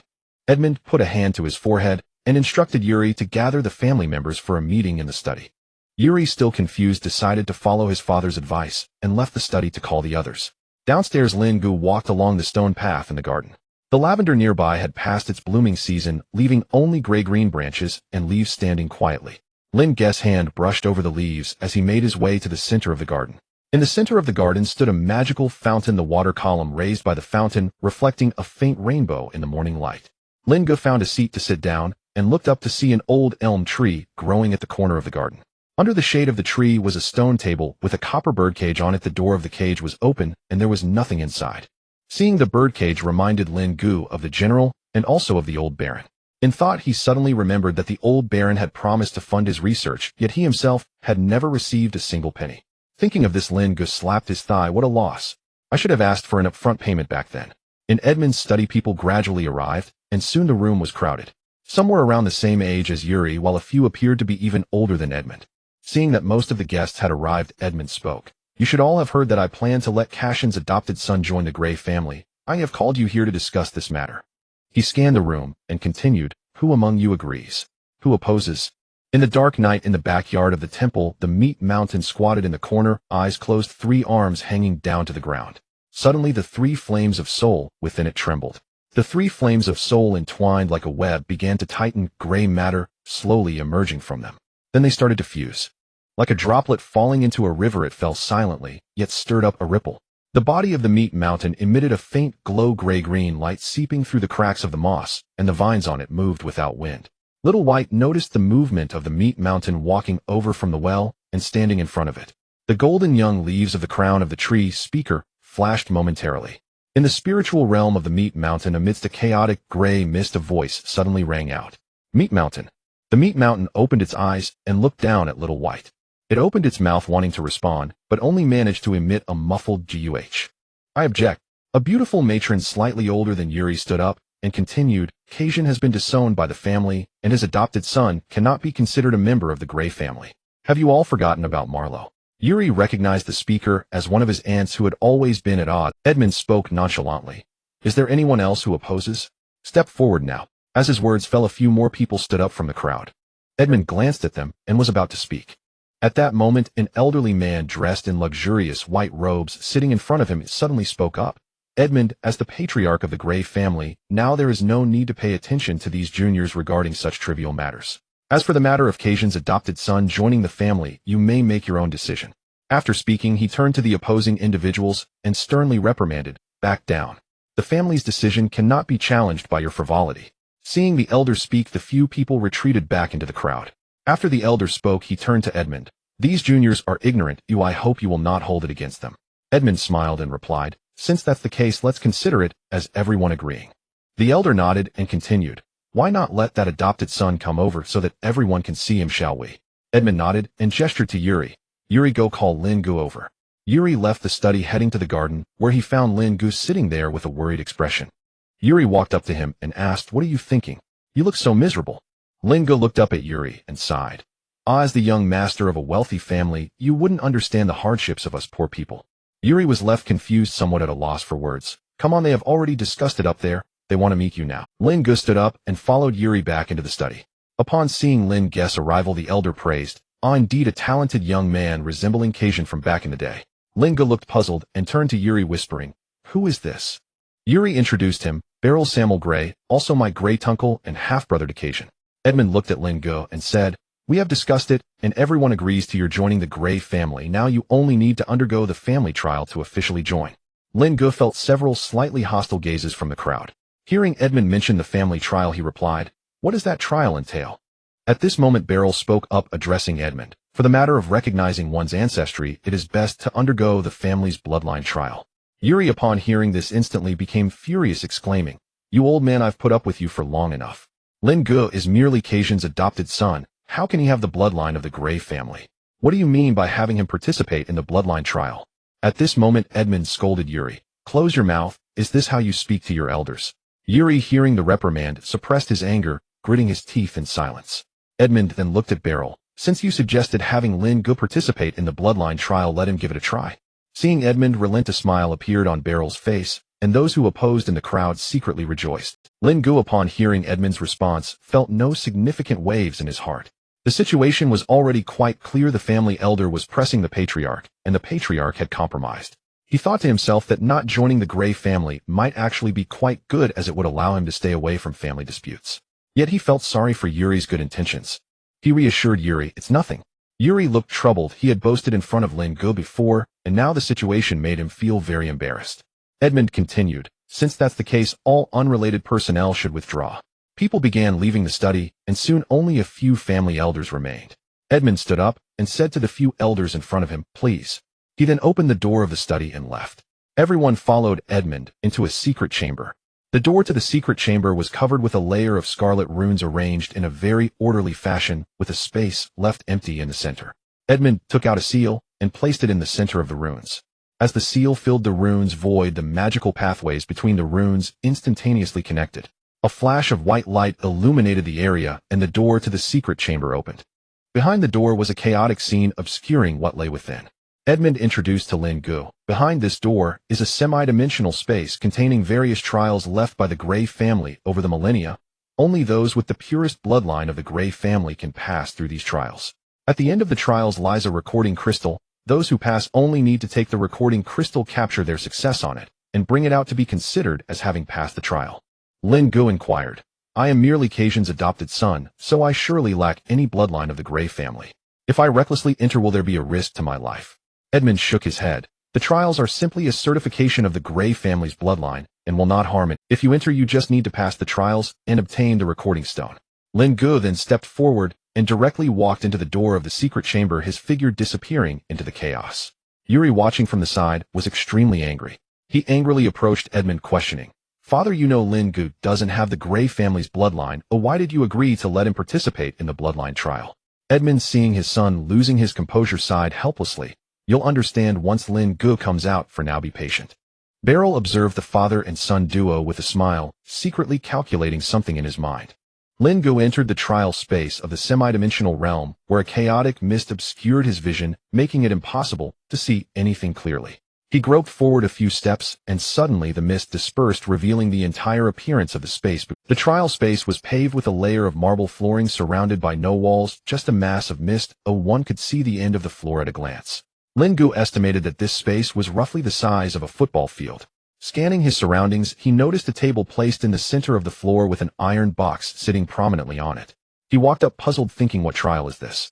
Why is there only a table? And what is this iron box for?" Lin Ge picked up the iron box and opened it, revealing a recording crystal inside. He took out the recording crystal, placed the box back on the table, and questioned, "Is this it? Is this the trial?" He recalled what Edmund had told him before entering, muttering to himself, "Do I just need to take this thing and take a picture of myself?" Saying this, Lin Ge infused a trace of magical energy into the recording crystal. The recording stone lit up and projected an image before Lin Ge. To his surprise, the person in the image was Cajun. Lin Ge recognized the person in the image. He noticed that the person looked slightly different from his memory of the old priest. The man appeared relatively younger, exuding a noble aura, and his attire was no longer the simple garb from the temple. Lin Ge looked at the person in the image and murmured, "What is going on here?" The figure of Cajun in the image suddenly spoke, "Wandering soul from another world." Upon hearing this, Lin Ge's pupils suddenly constricted, cold sweat breaking out on his forehead. How did he know? I had already died before I crossed over, didn't I? Lionheart Knight's commander's office. The door opened and Siren Griffin sat behind a long table, a feather pen hovering above the paper as he reviewed documents. Back already. Erin stood at the door, her palms sweaty. Liam followed closely behind her, desperately signaling not to slip up. Absent without leave, Siren put down his pen, his gaze landing on Erin's face. How should it be dealt with according to the knight's rules? Erin bit her lip. She was all too familiar with this. She had memorized it since childhood. Absent without leave. If no major impact occurs, 50 lashes. Siren nodded, continuing to review documents. Go receive your punishment yourself. Erin didn't move. She looked at her brother's profile, his expression devoid of any emotion, as if he had just mentioned something unrelated to himself. Erin turned and left the office.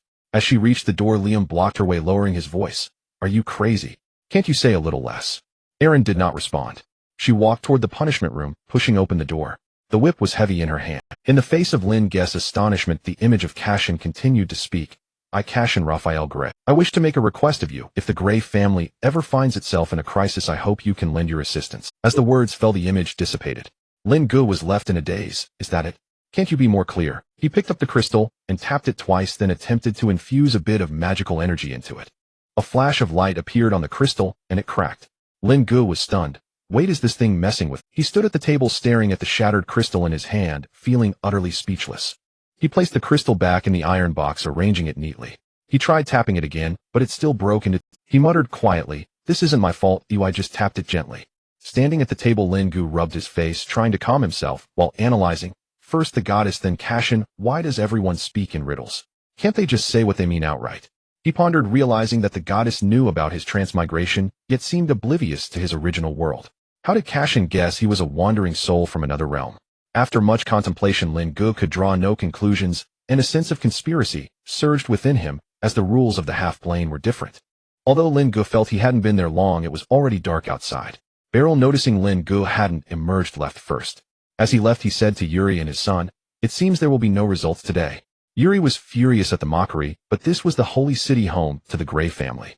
Even if he were exceptionally talented, he could not easily break the established rules. After Beryl left, Yuri couldn't help but ask Edmund, Father, why did you let Lin Ge participate in the bloodline trial?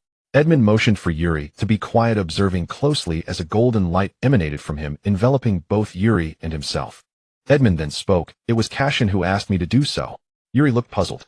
Edmund continued. Cashin came to me back, then wanting to borrow this half-plane. As my uncle and your teacher, he was once a genius of the Gray family, even though he was close to being expelled at that time. I still agreed to him.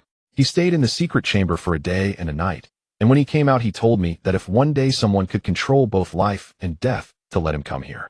Edmund then looked at Yuri and said, Impulsiveness cannot solve problems. You have had it too easy and haven't faced any setbacks. After saying this, Edmund released the golden light and patted Yuri on the shoulder. Lin Ge probably won't be out for a while and going back to rest, and you should rest early too. With that, he turned and left. Yuri stood at the door silent.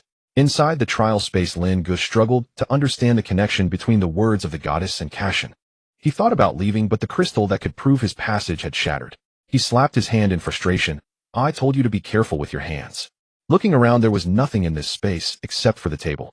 Lin Ge squatted down and knocked on the table leg, wondering if it was hollow and if there might be something hidden inside. After checking around, he found nothing. He stomped his foot, wondering if something was hidden under the floor. With that thought, he began searching, flipping over one floorboard after another in the vast space. By the time he finished searching, he was completely exhausted. Lin Ge lay flat on the ground, gasping for breath. You guys are just playing with me. After resting for a while, he reluctantly walked around the space again, still finding nothing. He tried to lean against the wall to rest, but instead fell into the surrounding mist. This stuff isn't solid. He quickly rolled out of the mist and checked himself, finding nothing unusual. He reached out to probe into the mist, then emboldened stepped into it. The mist was thinner than he expected. Just a few steps brought him to another open area. The first thing that caught his eye was another table with a row of crystals on it, and beneath the table there was a large. Lin Ge approached and picked one up, infusing it with magical energy. This time no image appeared. He held the crystal up to his face and thought that now he could report back. Looking up, he saw a massive beast the size of a mountain lying about several dozen meters in front of the table. Lin Ge immediately halted his actions, afraid to make a sound lest he disturb it. He waited in place for a long time, but the giant beast showed no signs of movement. Lin Ge tucked the recording crystal into his pocket, squatted down, and gently opened the chest under the table. The chest was filled to the brim with crystals. Lin Ge looked at this and felt a sense of despair. He gently closed the chest and thought for a moment before taking out another crystal to place in the empty spot on the table. Afterward, he made a large detour around the edges and came to the front of the giant beast. He had never seen this beast before. From the front it looked like a lion or a wolf, but he couldn't discern its exact species. The beast was currently sleeping, exhaling warm air from its nostrils. Suddenly, it sneezed towards Lin Ge. Lin Ge was so startled that he dared not move, holding back the urge to wipe the slime that splattered all over him, which was utterly disgusting. After sneezing, the giant beast merely turned over and fell back into a deep sleep. Seeing it posed no threat, Lin Ge carefully made his way back along the edge, passing through the mist and returning to the open space. Lin Ge tried to use his magical energy to shake off the slime on his body, but as soon as his magic touched it, it seeped in without a sound. Lin Ge pinched a chunk of slime in his hand and rubbed it, infusing it with a bit of magical energy, but it reacted just like before. Interesting. Feeling intrigued, Lin Ge rolled the slime into a ball and forcefully infused it with magical energy. After about a quarter of an hour, the ball of slime was filled with magic, glowing with a golden sheen, but still looking somewhat dull. Lin Ge casually tossed it aside, estimating that at this rate, he could drain himself dry trying to clean up. Forget it, this will do. As long as I don't find it disgusting, then the disgusting part falls on others. Lin Ge then retraced his steps. A ripple appeared on the door of the secret chamber as Yuri stood up, seeing Lin Ge emerge covered in a sticky liquid resembling a humanoid slime. Seeing this, Yuri instinctively took a step back, pointing at Lin Ge. Don't come over here, stay right there. Lin Ge noticed only Yuri was there, and a mischievous thought crossed his mind as he ran toward Yuri. Yuri turned to run, and the two chased each other around the garden. Yuri reacted first, using magic to wrap a ball of water from the fountain and drenched Lin Ge completely. Strangely enough, the slime dissolved upon contact with water. In an instant, Lin Ge felt much more Once the slime on Lin Ge was cleaned off, Yuri dared to approach him and asked, "Did you get the recording crystal?" Lin Ge replied, "Yes." From your tone, it sounds like you knew I would get it." Yuri smiled mysteriously but remained silent. Lin Ge pulled out the recording crystal from his pocket, tossed it in the air, and then caught it again. "Of course I def—" After saying this, Yuri told Lin Ge, "It's getting late. Hey, let's head back and notify them tomorrow." Lin Ge finally noticed that it was already evening. He was somewhat surprised and asked Yuri, "I can't have been in there that long, right? It feels like only an hour or two. How come it's dark outside?" Yuri explained, "The rules within the half-plane space are different from those outside. Every plane space has its own unique set of rules. The flow of time in the trial space is likely slower than that of the outside world." Back in the guest room, Lin Ge lay on the bed and fell into a deep sleep. That night, he had a dream remembering the time when he first arrived in this world. In his dream, a smile appeared at the corner of his mouth. In the palace of the Talon Kingdom, in the council chamber, the fireplace crackled. A lord stood beside the king, lowering his voice urgent. "Your Majesty, the church does not regard us as people at all. They are simply sending our people to the front lines to die, buying time for themselves." His finger jabbed heavily at the border on the map. "The Undead Council has sent word that as long as you give the nod, the border can retreat 50 miles, and all land north of the necropolis will belong to you. This condition the church cannot provide." The king remained silent. His gaze fell upon the map. "Your Majesty, we cannot hesitate any longer. The church's high-level sorcerers are all holed up in the holy city, while the front line is manned by novices of the 3rd and 4th rings along with a few 6th-ring leaders. They do not care about winning or losing, they only care about exhausting us." A flash of sword light. The lord's voice abruptly ceased. He looked down and saw a red line appear on his throat. Clutching his neck, he staggered back 2 steps, knocking over the candle holder, falling to the ground with disbelief in his eyes, staring at the king. Too much talk. When the morning light squeezed through the gap in the curtains, Lin Ge was still not fully awake. He turned over in bed, the dream from last night still swirling in his mind. The sound of a bell came from outside, deep and resonant. At that moment, a knock echoed at the guest room door. "Please come in." A servant entered holding a black suit, neatly folding it and placing it beside the bed, saying to Lin Ge, "This is prepared for you by young Master Yuri. He said you might need it." Lin Ge sat up in bed, rubbing his face vigorously. "Ah, okay, got it." The servant turned and left, closing the door behind him. Lin Ge got out of bed, looking at the suit. Yuri has a good eye. After changing, he adjusted his collar and left the guest room, following the servant to the reception hall. At this moment in the reception hall, some elders of the Grey family were already seated at the long table, while most of the younger generation stood behind them. Edmund had not yet entered, and Yuri stood beside the main seat, scanning the crowd below. When Lin Ge walked in, all eyes turned to him. Lin Ge adjusted his sleeves and walked to the center of the long table. At that moment, Edmund entered through a side door and took his place at the head of the table. Glancing at Lin Ge, Edmund spoke. Now that everyone is here, I announce that Lin Ge, adopted son of Cashin Raphael Gray, has passed the family trial yesterday, and from today, he is a member of the Gray family. After his words fell, a young man behind Burial stepped forward, slightly bowing to Edmund, with a very respectful demeanor. Patriarch Edmund, the result of the bloodline trial should be shown to us, right? After all, anyone can find a place to take a picture with a recording crystal, right? Yuri's jaw muscle twitched slightly as he gritted his teeth to hold back his response. Lin Ge looked at the young man, who resembled a clown, and sneered disdainfully. Hearing this, Edmund turned to Lin Ge. What he said is not wrong. Let's show it to everyone. Lin Ge took out a recording crystal from his pocket, infusing it with a trace of magic power. A faint golden light surged from the crystal, spreading above the table. The image first displayed Lin Ge's face as he faced the lens of the crystal. Then the scene shifted, revealing a massive mountain-like torso appearing on the light screen. The colossal creature lay in the depths of darkness, its body rising and falling slowly with each breath. The screen flickered, and as the image turned, Lin Ge found himself directly in front of the giant beast. At this moment, Lin Ge silently thought that it was bad. He could not let it go any further, or he would embarrass himself in front of everyone. He then withdrew his magic power, returned the crystal, and looked at the person who had questioned him, saying, "Is this enough?" The smile on the face of the young man who had questioned him had completely vanished. He opened his mouth and instinctively looked back at Burial. Burial picked up the teacup in front of him, took a sip, and calmly said to the young man, "Step back." Edmund stood up, placing his hands on the edge of the table, looking around and asking, "Is there anyone else who wants to question?" Some faint murmurs arose in the reception hall, with some people leaning closer to each other, their lips moving. Lin Ge could not hear clearly, only vaguely catching a few words. Inheritance. Cashin did not. And so on. Edmund lightly tapped on the table twice, and the voices in the reception hall immediately ceased. He then spoke. Since no one questions it, it is confirmed that Lin Ge enjoys all the rights of a Gray family member. He paused for a moment, but he does not possess inheritance rights. Upon hearing this, everyone below breathed a sigh of relief. Burial put down his teacup and slightly nodded at Edmund. Lin Ge stood in place, showing no significant change in expression throughout. The term inheritance rights felt too distant for him. He had not yet grasped this world, and naturally had no thoughts of coveting such things as inheritance. Seeing that there were no objections, Edmund then said, "The meeting is dismissed." Everyone rose and left their seats. As Burial walked to the door, he glanced back at Lin Ge, his expression unreadable. After the meeting, Lin Ge went to the garden. The Gray family felt a bit too large for him. He was at a loss as to where to go. Yuri approached from one side of the garden, standing beside him and asking, "How do you feel?" Lin Ge was fiddling with a flower in his hand, pinching a petal gently, then looked up at Yuri. "I feel nothing. I still prefer living in the small space of the temple." Yuri sat down opposite him. "You'll get used to it. By the way, what did you see inside?"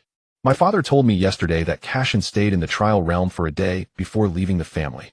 Lin Ge pondered his words and replied, "Cashin left me a recording. In that trial realm, when I entered, I only saw a table with an iron box on it. When I opened it, there was a recording crystal inside. At first I thought it was something for passing the trial, but after infusing magic power, it contained a recording made." "What did he say?" Lin Ge paused. He introduced himself briefly, then said I was the person he was waiting for, and expressed hope for me to join the Gray family. Lin Ge did not mention Cashin's request or his concerns about the goddess. He had not yet figured these matters out himself and did not want to burden others with them. Yuri looked at Lin Ge and said, "Uncle naturally has his own plans." Then Yuri stood up. "This step of joining the family is done, but there is still a banquet to attend." "A banquet?" Lin Ge looked up. "Yes, tonight. The major families have been informed and should send people over. But you don't need to worry too much about the banquet, or just eat your fill when the time comes." Lin Ge chuckled. This is what I'm good at." That day the Gray family's servants were extremely busy. The cellar door was opened and boxes of red wine were carried out, the dust on the wooden boxes not yet wiped clean before being taken to the kitchen. In the kitchen, the silverware was polished to the point of being reflective, neatly arranged on trays. The aromas wafting from the stove made one's mouth water.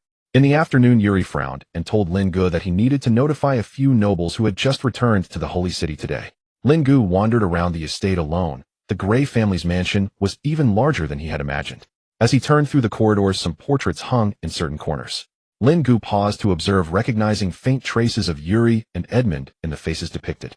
Turning a corner of the corridor, Alfred was at a small table, sorting out invitations. He held a thick stack of gilded cards, flipping through them one by one.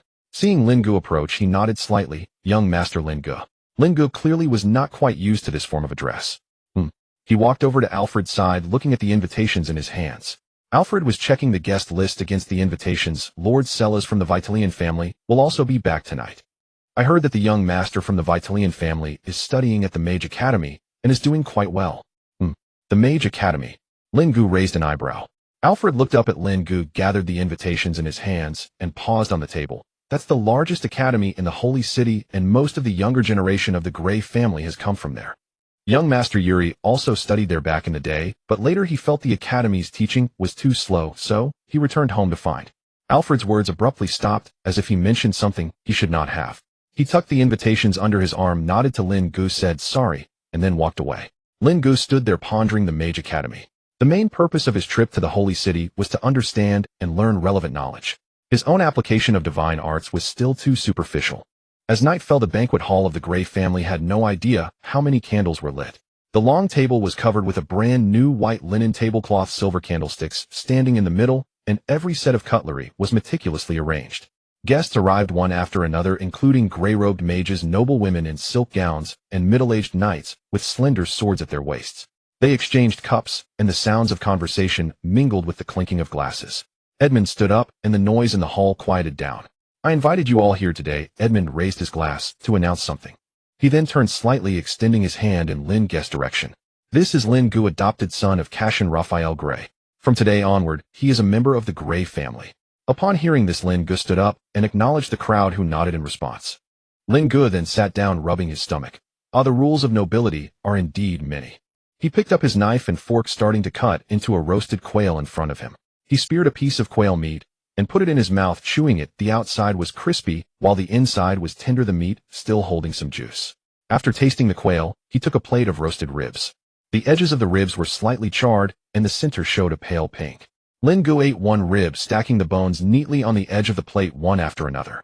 He took a sip of the red wine beside the plate, but after tasting it, he put it down, and it was a bit sour, and he simply could not get used to it. A middle-aged noblewoman in a blue silk gown approached, holding a wine glass and smiling. Congratulations on the Grey family, adding. Lin Ge looked up, cheeks puffed out, mouth full of ribs, chewing as he stared at her. Mudhound. The smile on the noblewoman's face froze, and Lin Ge's appearance left her somewhat at a loss. She raised her glass a little higher, elegantly turned in another direction, rearranging the smile on her face, and walked toward the person beside her. Yuri sat next to Lin Ge, blocking half his face with his wine glass, his shoulders shaking as he struggled to keep from laughing.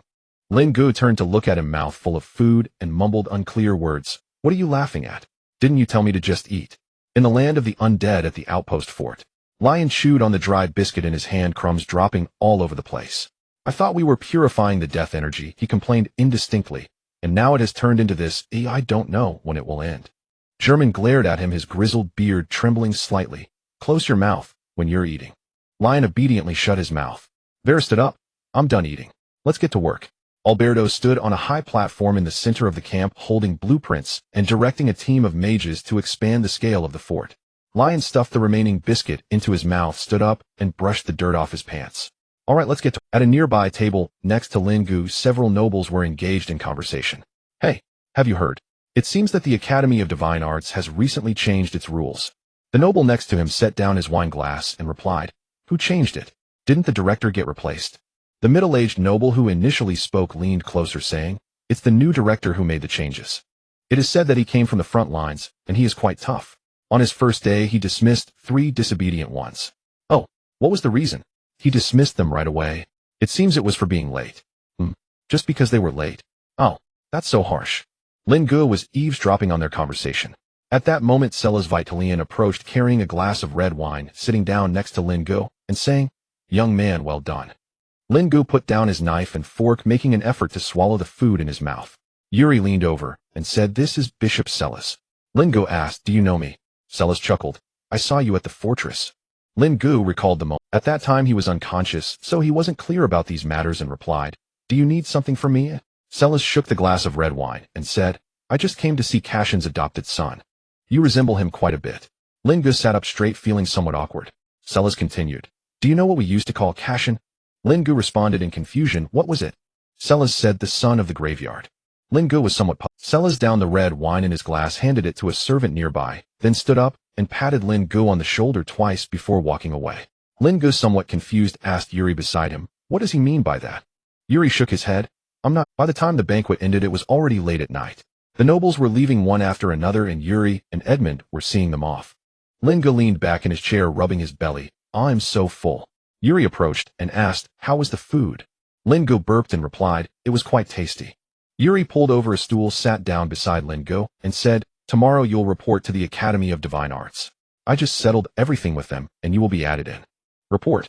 Is the arrangement this fast? Yuri stood up saying, you'll go by yourself tomorrow. I've already informed Ah Fu. Early the next morning Lin Ge changed into a brand new robe of the Academy of Divine Arts. On his left chest was embroidered a four-ring insignia, the golden thread faintly gleaming, and beside it was a badge of the Gray family. He arrived at the manor gate where Alfred had already prepared a carriage waiting. Seeing Lin Ge approach, Alfred greeted, young Master Lin Ge. Lin Ge was still somewhat unaccustomed to being called young master.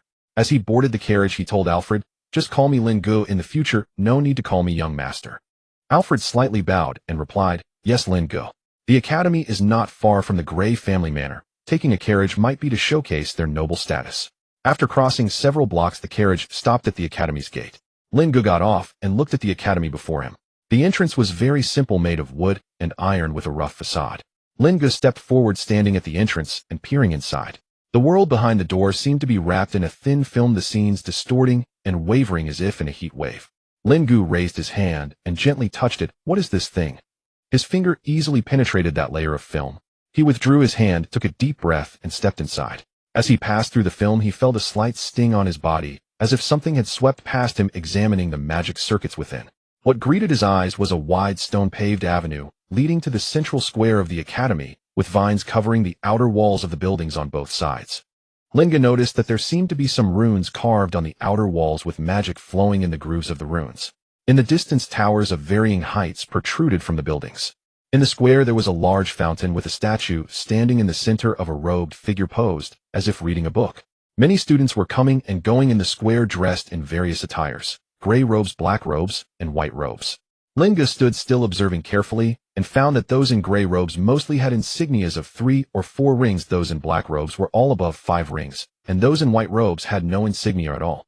Lin Ge pondered for a moment. Those in white robes must be the teachers, right? Beside Lin Ge stood a group of freshmen in gray robes, looking around in confusion, clutching sheepskin papers for registration. Lin Ge searched himself, but did not find a sheepskin paper. He wondered if Yuri had forgotten to give it to him. Lin Ge searched again. I'll forget it. There will be a way when the carriage arrives at the mountain. He crossed the square and arrived at the highest building of the academy, the central tower. Standing at the entrance, he saw a line of words carved above the stone archway. Knowledge is fire. Whether you can hold it is your own skill. Interesting. Just as Lin Ge was about to stop a passerby to ask for directions, a voice came from behind him. Oh, a newcomer. The place to report is inside. Go in and turn left to the 3rd room. Lin Ge turned around upon hearing this.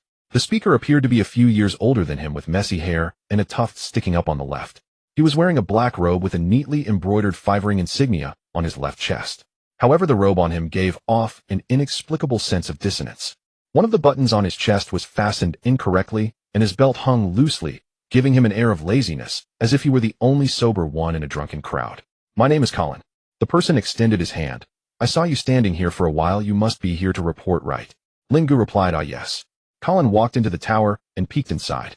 Confirming that there was someone at the registration desk, he turned back and waved at Lin Ge. You are here to report, right?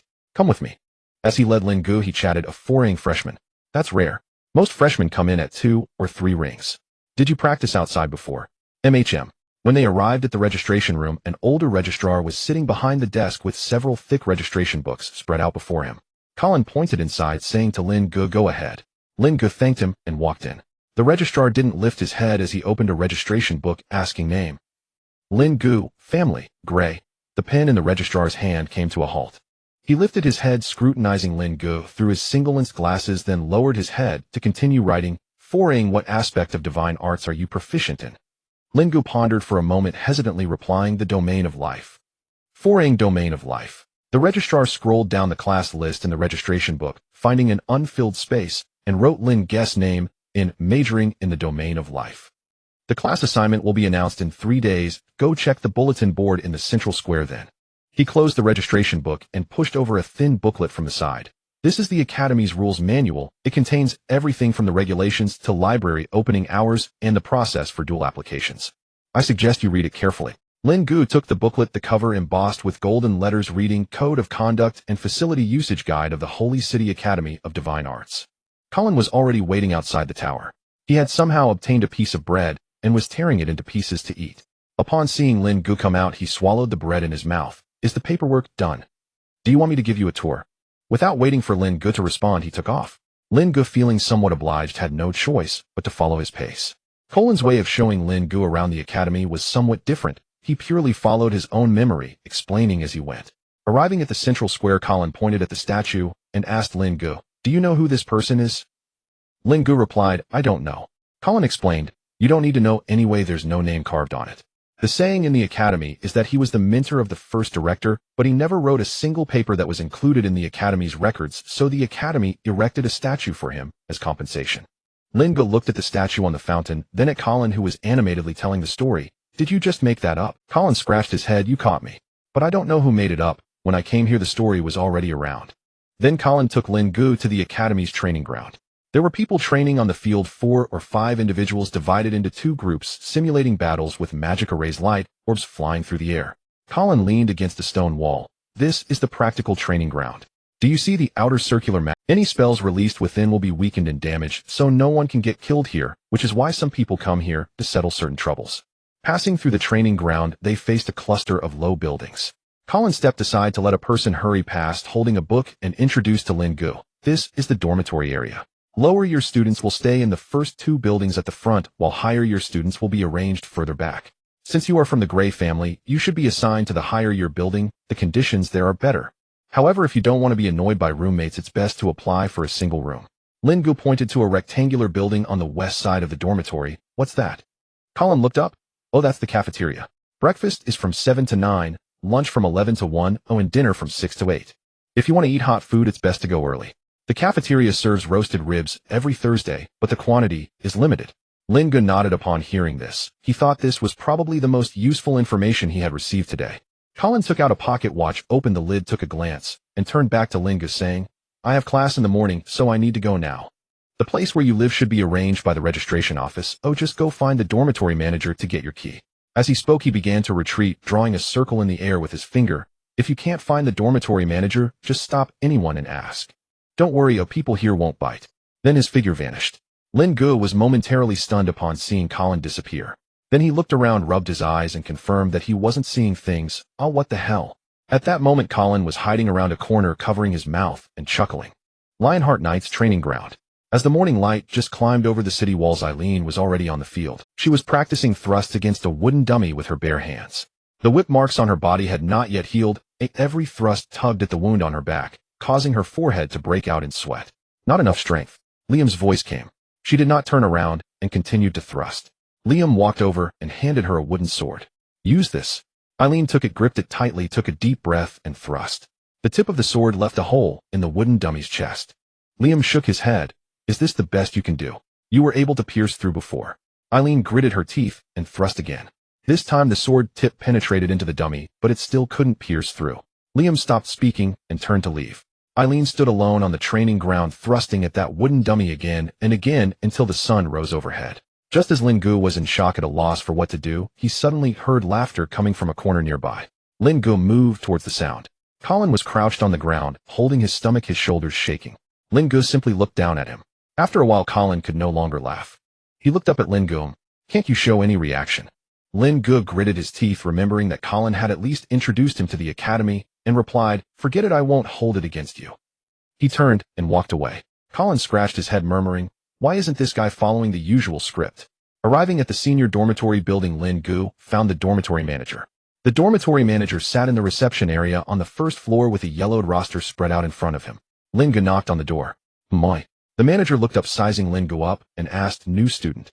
Lin Ge nodded and replied, "Yes." The manager flipped through the roster. "Name?" "Lin Ge." The manager found Lin Ge's name at the end of the roster, saying, "From the Gray family, there's been a discussion." He opened a drawer, pulled out a key, and handed it over. "4th floor room, 407 single room." Lin Ge took the key, nodded in acknowledgement, and entered the dormitory building. As he went upstairs, he heard intermittent voices and the sound of pages turning in the corridor, alongside a burnt smell wafting from who knows where. Arriving at door 407, he opened it and walked in. The dormitory was small, with a wooden bed against the wall. A desk was placed by the window, and a wardrobe stood in the corner opposite the bed. Lin Ge approached the window and looked outside. The view was quite nice. He then opened the wardrobe, which contained 3 sets of gray mage robes. "It's good to have money," Lin Ge remarked as he sat on the bed leaning back and gazing at the ceiling. After lying there for a while feeling utterly bored, he decided to go for a walk. As he went downstairs, the burnt smell grew stronger. Passing through the corridor on the 2nd floor, he heard a quarrel. "Your proportions are all wrong. Have you even tried it? You just say it's wrong." Lin Ge felt a bit doubtful. Are they still doing experiments in the dormitory? With that smell, they won't blow it up, will they? As he was leaving the dormitory building, the manager called out to him, "Remember, don't keep magical beasts in the dormitory." There was a kid before who somehow got a fire-breathing lizard almost set his room on fire. Lin Ge replied, "Got it." He left the dormitory area and arrived at the academy's teaching building. Suddenly footsteps came from around the corner followed by a voice. "Oh, Lin Ge." Lin Ge looked up to see Lilith approaching with a stack of books. Adam was following behind her, also holding a few books. Lilith asked, "What are you doing here?" Lin Ge replied, "I came to register. I just arrived today." What? Adam adjusted the books he was holding and rested his chin on them. "Going to attend a theory class. You haven't been assigned a class yet, right? Since you have nothing to do, why not come listen?" Lilith raised an eyebrow at Lin Ge. "Exactly, it doesn't cost anything to come and listen."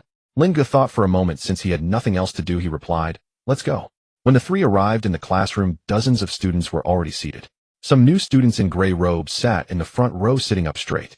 In the back row, some upperclassmen seemed much more relaxed. Some were yawning while others had their legs propped up on the chairs in front. Lilith found a spot in the middle and placed her books on the desk. Lin Ge and Adam sat beside her. Around 3 to 5 minutes later, a middle-aged man in a white robe entered the room. He had very short hair and seemed a bit bald. He walked to the podium and placed a thick stack of books that could crush someone on the podium. Bang! The classroom instantly fell silent. Then he spoke, "Class, today we will discuss the basic conduction model of divine magic circuits."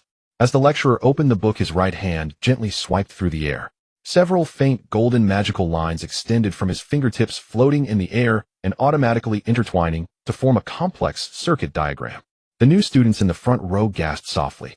Lin Ge looked at the magical circuit diagram in the air, feeling a kind of indescribable sensation. These contents had been covered in the Introduction to Divine Magic Basics that Yuri had given him, but hearing it from a teacher and reading it from a book were completely different matters. Lin Ge carefully observed the magical circuit diagram, comparing it to the knowledge in his mind, and suddenly felt that Yuri was not a suitable teacher. The lecturer continued, "The so-called conduction efficiency essentially depends on 2 points. First, the material of the circuit, or rather the magical properties within you. Second, the design logic of the circuit." He pointed to his bald head. "Is that nerve in your brain connected?" Then he casually picked up a chalk piece and circled a node on the magical circuit in the air. Looking at the students below, he said, "Many people have problems at this node. The reason is simple. They think that the more complex the circuit is, the more powerful the magic they cast will. But the problem is every circuit node consumes your magical energy. For example, you novices with your current 3 to 4 rings of magical power, trying to construct an 8-ring level circuit, you probably won't even finish before it blows up." Lin Ge stared at the nodes circled by the chalk. The more complex the circuit, the more powerful it is. He reflected on all his previous combat methods. Except for that bizarre life domain, it seemed that his application of divine magic was quite simple and crude. Purely relying on quantity to win, it was like he forcefully broke other circuits. He muttered to himself, "So I am a reckless person." The class bell rang, and the teacher closed the book. The magical circuit diagram in the air slowly dissipated. Before leaving, he remarked, "Before the next class, if any of you want to try blowing yourselves up, you can first attempt constructing a basic circuit based on what we discussed today. I have acquaintances in the infirmary who can give you a discount." After saying that, he picked up his book and left. Adam stretched, lazily yawned, and turned to Lin Ge saying, "This teacher actually teaches quite well. It's just that his way of speaking is a bit strange, always giving the impression that he's scolding you." Lin Ge nodded in agreement. "Indeed." Lilith picked up the books on the table. "This teacher is considered one of the better ones. You wouldn't believe it, last time, when Adam almost blew up the laboratory, teacher Rose's shouting nearly turned off all the lights in the building." Adam awkwardly cleared his throat. "That was an accident." Lilith replied, "It's always an accident with you." Then she looked at Lin Ge and asked, "Are we going to the library?" Lin Ge raised his hand to show he didn't mind. "Sure, but I don't know where the library is." Adam got up and said to Lin Ge, "Follow me." The library of the Academy of Divine Magic was a standalone building located in the northwest corner of the academy. From the outside, it appeared somewhat worn, a tower 3 to 4 stories high. Upon entering the library, Lilith headed straight for the literature section on the 3rd floor with Adam following behind her. The two were quietly discussing whether the explosion of the experimental vessel could be considered an accident. Lin Ge did not follow them up. He looked around the hall. The library's interior was much larger than he had imagined, with densely packed bookshelves filling nearly the entire hall. He randomly picked a direction and walked in. In the middle of the bookshelves, he glanced at some words related to experiments. He took one out, flipped it open, glanced at it, and then returned it. Lin Ge muttered to himself, "This section should be all experimental records, right?" He turned to leave when he suddenly felt his magical energy being drawn by something. Lin Ge paused and looked back. In this area there was no one else but him. He closed his eyes to sense carefully, and in front of him to the left of the bookshelves something was teasing his internal magical energy. Over there. Lin Ge opened his eyes and walked in that direction. After turning past several rows of bookshelves, he discovered a set of stone steps leading down. Lin Ge glanced around, finding no one nearby. He thought to himself, could it be that coincidental? Just arrived at the academy and already encountering a fortuitous event. He shook his head, preparing to turn and leave. However, the fluctuations coming from the stairs made his heart itch. Lin Ge bit his lip and stomped his foot. This is the holy city, it shouldn't be dangerous. Forget it, wealth comes from risk. Saying this, he walked towards the stairs. The steps were not long, just a few dozen steps to the bottom.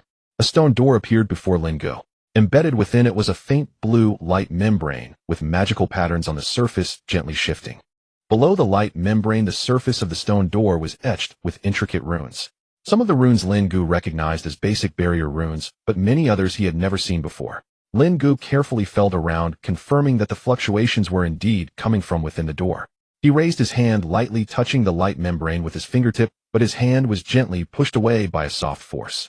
Lin Ge withdrew his hand, staring at the faint blue light membrane. Not letting me in. At that moment, a white-robed administrator pushed a cart past him from above. He glanced inside and saw Lin Ge standing there.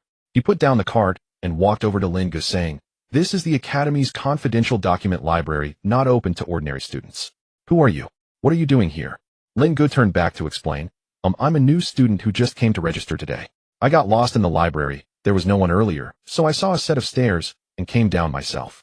The administrator sized him up, noticing the gray family emblem pinned on Lin Ge's clothes. "You should head back, this is not a place for you." After saying this, he stepped aside. Lin Ge ascended the stairs and left the library. After Lin Ge left, the administrator approached the stone door, checked the runes above, found everything normal, and then left. When Lin Ge came out of the library, the sun was already slanting in the west. "I need to find an opportunity to go in and take a look." At this point, Lin Ge felt a bit hungry and decided to head to the cafeteria. After all, that was the most useful information Colin had given him, and he couldn't waste it. The cafeteria wasn't too crowded at this hour. Lin Ge pushed the door open and was greeted by a rush of warm air mixed with the aroma of food. He grabbed a tray from the side and went to the back of the line. When it was his turn, the lady serving scooped a bowl of meat soup over the rice and added 2 pieces of bread to his tray. Just as Lin Ge was about to pay, someone behind him with a tray squeezed past. "Don't block the way, buddy." Lin Ge pushed aside, was a bit confused. Is it free, eh? He found a corner to sit down with his tray. Across from him sat a boy about his age, quickly dipping bread into the meat soup and stuffing it into his mouth. After the boy swallowed his food, Lin Ge asked, "Bro, do we not have to pay for the meal?" The boy looked up at Lin Ge. "You're a new student, right? No need to pay." He picked up another piece of bread, dipped it in the meat soup. The fees collected before school started have already covered everything. Accommodation, meals, and basic textbooks are all included. As long as you stay at the academy, you generally won't. After he finished speaking, he glanced at the food on Lin Ge's tray that hadn't been touched, urging, "Hurry up and eat. The food here gets cold and isn't good." Lin Ge picked up a spoon, took a scoop, and put it in his mouth. A bit salty. The boy had finished eating, and seeing Lin Ge's expression said, "Just make do with it. I've complained many times, but they just won't change it." Saying that, he got up to leave. Lin Ge looked at the food on his tray, can't waste it. He then dug in and finished it. In the back courtyard of the temple, Iris sat on a hammock holding a leaf with some words written on it showing remarkable, "Say Lin Ge." She pointed towards the distant temple entrance. Xiaobai tilted his head, the crown of the tree speaker flashing above Lin Ge. "Say Meat Mountain. Meat Mountain. Say thank you. Lin Ge." Iris sighed. After teaching for a whole morning, repeating this name over and over, the general squatted on Xiaobai's head, cocking his neck to observe for a long time before suddenly flapping his wings. "Fool. Idiot." His words were clear and crisp. Iris was taken aback. Xiaobai was also stunned, raising a hand to touch the general on his head. The general proudly shook his feathers and added, "Meeting adjourned." Iris looked at the general, then at Xiaobai, silently putting down the leaf. "Forget it, you go first." She pointed at the general. "You shut up." Just as he was about to head up the stairs, a loud bang echoed down the corridor on the second floor. Lin Ge turned to look inside, where white smoke was seeping out from the gap of a dormitory door. Just as he was about to head up the stairs, a loud bang echoed down the corridor on the second floor. Lin Ge turned to look inside, where white smoke was seeping out from the gap of a dormitory door. Curious, Lin Ge walked over and knocked on the door. Is anyone there? What's going on inside? All he heard was a rustling sound from behind the door. After about 10 seconds, a crack opened and a face emerged from the gap. The face was smeared with black soot and the lenses of the glasses were fogged. He looked at Lin Ge and asked nervously what is happening. Lin Ge peered through the gap, but all he could see was white smoke obscuring everything. At the same time, he caught a whiff of a pungent sulfur smell. He asked the student, "What are you guys doing?" The person tightened the gap a little and hurriedly replied, "Nothing much, just conducting some experiments." At that moment, another voice came from inside the room. "Who is it?" The student who poked his head out turned back and said, "Just someone from the neighboring dorm." After saying that, he closed the door. Lin Ge stood at the door, inhaling the sulfur smell, recalling what the dorm supervisor had told him yesterday about a guy who had brought a fire-breathing lizard. Lin Ge thought for a moment and decided to let it go. It was none of his business. He glanced at the door number 205 and then turned to leave.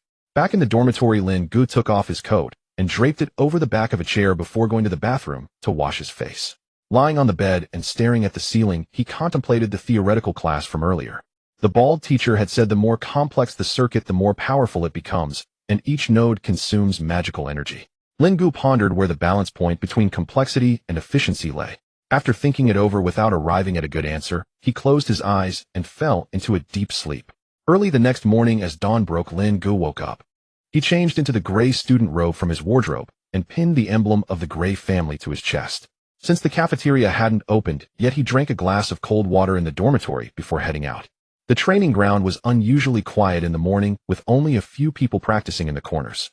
Lin Ge walked into the training ground and found an empty spot to stand.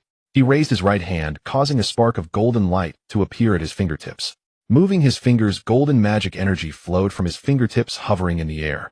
He began to sketch the magic circuit, mimicking what the bald teacher had drawn yesterday. When Lin Ge reached the third node, he suddenly noticed something was off with the rune he was creating. The magical energy he had infused into the circuit was clearly golden, yet the rune he was constructing was tinged with a faint gray. Lin Ge paused, examining the rune before him. What's going on? It looks a bit like gray matter. After pondering for a moment, he stopped outputting magical energy, retracting the circuit, and the golden light at his fingertips faded as well. At that moment, he heard Colin's voice behind him. "Your circuit doesn't seem right." Lin Ge turned to look, and Colin was leaning against the stone wall at the edge of the training ground. His trademark messy hair swayed slightly in the morning breeze. Lin Ge asked, "What's wrong?" Colin walked over to Lin Ge and replied, "The color. Don't deny it, I saw it. Normal life circuits are purely golden, but yours had a hint of gray." Lin Ge shot him a glance. "You must be mistaken." Colin quickly waved his hands. No. That's impossible. My eyes aren't blind." Lin Ge didn't respond, not wanting to engage with him. Colin circled around Lin Ge, grabbing his right hand. Then he raised his own hand, producing a glimmer of silver light at his fingertips. "This is the spatial inheritance of the Vitalian family. Every few generations one appears, and I happen to get it in my generation." Lin Ge gazed at the silver light at Colin's fingertips, which swayed wildly, making him feel a bit dizzy. He shifted his focus back to Colin and asked, "Why are you telling me this?" Colin retracted the silver light, tucking his hand back into his robe pocket. "My grandfather wants to see you right now." "Your grandfather?" "Celes Vitalian." Colin scratched his messy hair. "You should know who he is, right? It was he who brought you back from the ancient dragon in the fortress." Lin Ge turned to Colin and said, "Shall we go?" Colin looked puzzled. "Go? Where?" Lin Ge facepalmed. "To meet your grandfather. Isn't that what you said?" "Lead the way." Colin finally responded. "Oh." He guided Lin Ge out of the academy. The Vitalian family's residence was located on the west side of the holy city, separated from the Gray family by several blocks. Their residence was much smaller than the Gray family's manor. The outer walls were constructed from large blocks of limestone devoid of gilded carvings or fountain gardens. The iron patterns on the doorframe revealed dark red rust spots, giving the entire residence an ancient appearance. Colin pushed the door open and led Lin Ge inside. Walking through the foyer, they reached a corridor this way. Colin led Lin Ge through the corridor to an open wooden door, knocking gently on the doorframe twice. Celes Vitalian was sitting behind a desk, wearing a deep blue robe with an open book in front of him. He looked up at Lin Ge and gestured, "Sit." Lin Ge sat down in the chair opposite the desk. Colin didn't come in, leaning against the doorframe, pulling a piece of bread from his pocket. Lin Ge spoke up, "Bishop Celes, what do you need from me?" "No need to call me Bishop." Celes waved his hand, then stood up, opening a low cabinet beside the desk to take out a wooden box. He pushed the wooden box in front of Lin Ge. "Open it and have a look." Lin Ge took the box and opened the lid. Inside lay a copper key. Lin Ge picked up the key and examined it closely. It was covered in fine scratches, some deep and some shallow, with the handle polished to a shine. Lin Ge asked, somewhat confused, what is this? Sellers sat down, fingers interlocked in front of him. It's the key to the library's basement, corresponding to the sealed document room you discovered yesterday. That door cannot simply be opened with a key. It was sealed by Cashin himself. The condition for unsealing is singular. Only someone who masters both life and death magic can open it. Lin Ge felt a bit tense. You know my identity. Sellers reassured him, relax. I do not oppose Cashin's theories. In fact, I support him greatly. The church needs reform and doctrines cannot remain static. Your presence makes me feel it's time to promote change. Before Lin Ge could say anything, Sellers stood up to send him off. You can go now. You have the key. My people at the academy will protect you. The holy city isn't as peaceful as it seems. On the way back to the academy, Colin looked at Lin Ge with a strange expression. Lin Ge felt uneasy under his gaze and said, if you have something to say, just say it and don't hold back. Staring at me makes me uncomfortable. Colin looked around and leaned close to Lin Ge's ear, whispering, what kind of being are you? Lin Ge instantly became angry. How can you insult me like that? Colin quickly waved his hands. No, you misunderstood. I meant to ask, are you human? Lin Ge replied, are you sure you're not insulting me? Colin nodded. Although I know you are Cashin's adopted son in the Grey family, that alone doesn't justify why my grandfather values you so much and why he would send someone to protect you. Lin Ge retorted, what? Are you jealous? Colin explained, Cashin, the heretic of the holy city, is said to be keen on conducting life and death experiments, even performing experiments on living subjects and later collaborating with necromancers. So I think you might be something he created. Lin Ge shot him a glare. First of all, I am not a thing. I am. Secondly, regarding whatever human experiments Cashin conducted, I have nothing to do with it. To some extent, I merely inherited some of his research legacy, and that's all. Colin said with a meaningful, oh, so you are also a heretic. Lin Ge replied irritably, I am not a heretic. Think whatever you want. Lin Ge felt helpless. Why did he always encounter such odd characters? First Yuri, then Colin, both of whom were more eccentric than the other. Upon returning to the academy, Colin reiterated his earlier excuse, saying he had a class and would not follow Lin Ge anymore. After saying that, he vanished before Lin Ge's eyes. Lin Ge looked around, and after confirming Colin had left, he headed toward the library. He arrived at the stone steps he had discovered yesterday. He glanced around. There was no one nearby, and the administrator was also absent. Suddenly, he thought of the person Sellers mentioned who was supposed to protect him. Lin Ge stroked his chin. Could that administrator be the one? Otherwise, how would Sellers know about my discovery? After pondering for a moment, he descended the stone steps and approached the stone door. The stone door looked the same, with a faint blue glow flickering slightly. Lin Ge took out the key Sellers had given him, only to awkwardly realize that the stone door had no lock. Lin Ge scratched his head. How do I use this thing? After thinking for a moment, he suddenly recalled the scene of Edmund activating the trial space. The seal inserted into the gap in the rune complemented the magical circuit. With this thought in mind, Lin Ge looked down at the key in his hand. Could it be? He raised his hand and aimed the key at the stone door. The key easily penetrated the layer of light, and this time the light did not repel his hand.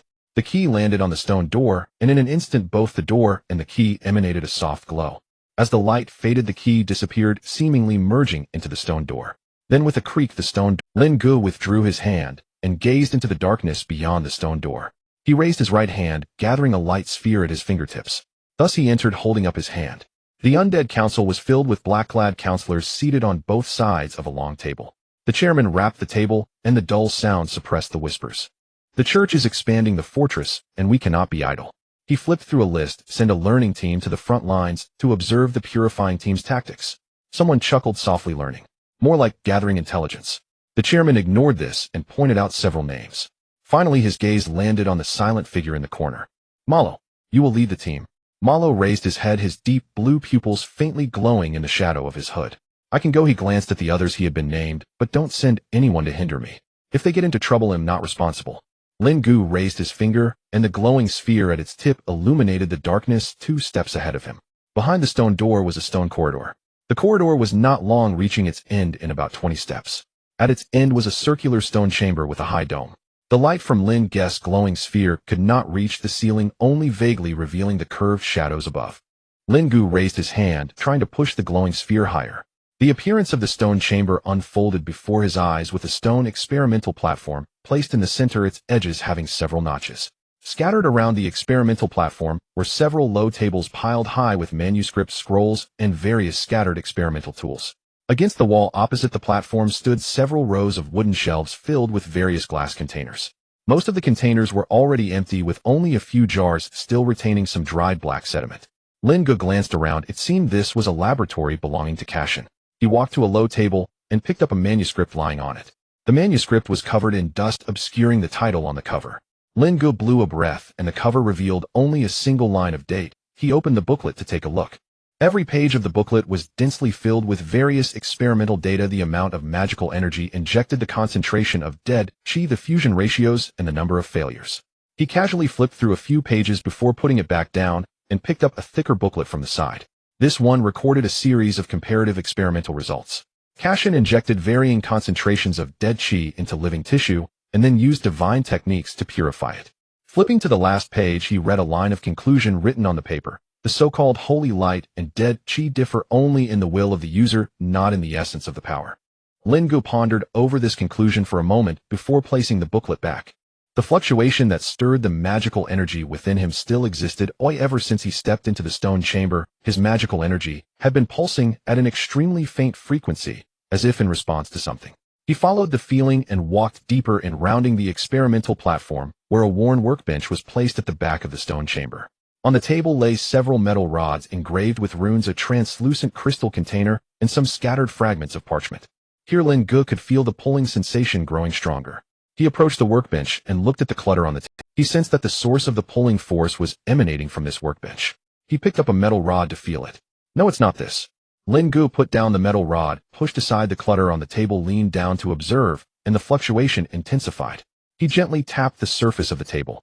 Thud! The surface was hollow. A hidden compartment. Lin Ge explored the table's surface, which was smooth and flat, finding no seams or pull rings. He stood in front of the table, deep in thought. How do I open this?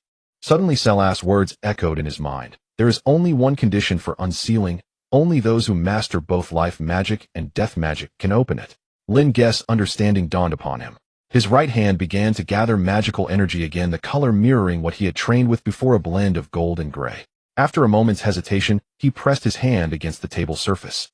The moment the gold-gray magical energy infused into the table, a faint golden script appeared on the surface.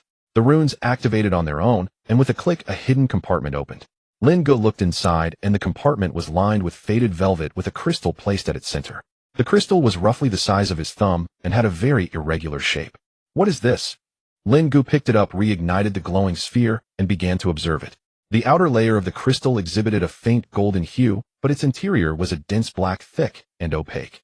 There was no clear boundary between the gold and black, showing a state of fusion.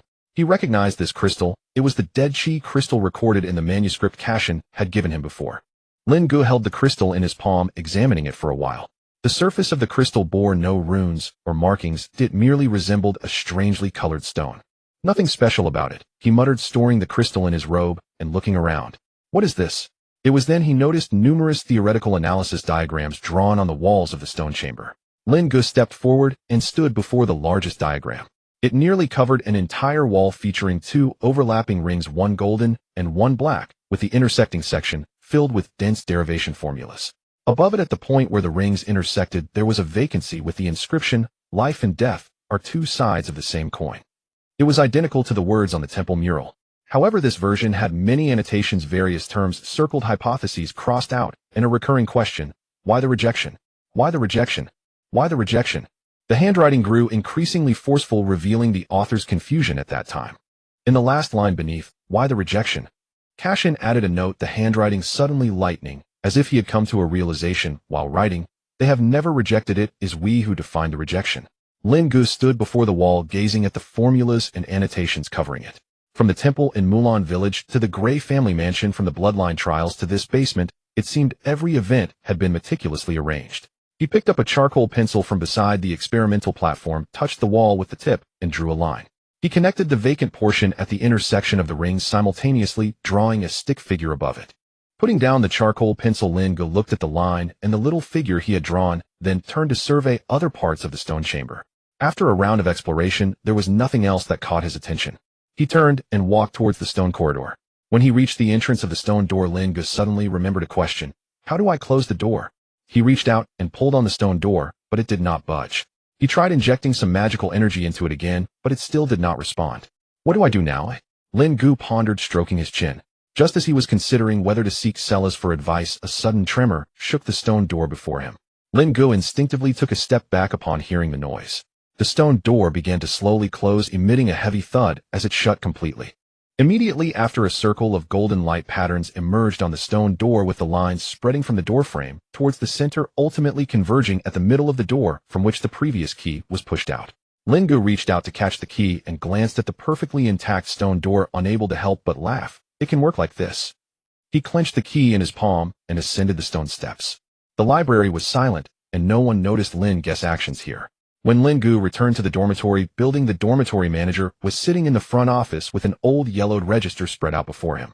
Lin Ge knocked on the door, and the dormitory manager looked up. "Is there something?" Lin Ge pointed upstairs, room 205 on the second floor. "The two people from yesterday conducted an experiment, and it seems they blew it up, leaving a sulfur smell in the room."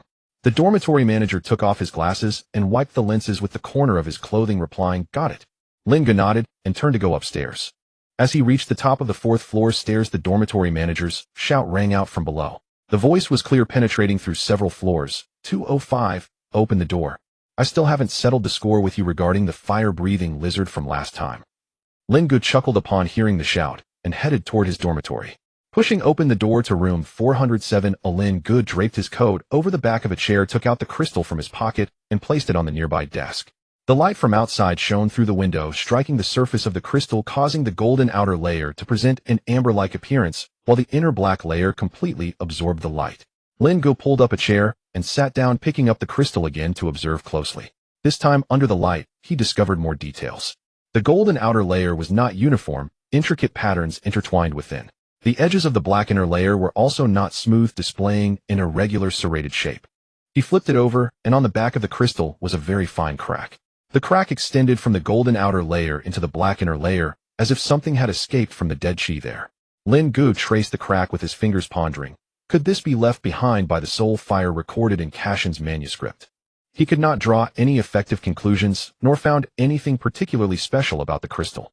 Lin Ge placed it back on the table and leaned against his chair. At that moment, there was a knock on the door. "Who is it?" "It's me, Colin. What do you want?" "I came to see you after class. Is that not okay?" Lin Ge rose and opened the door. "How did you know I lived here?" Colin replied, "It's quite a coincidence we live in the same dormitory." I asked the dormitory manager.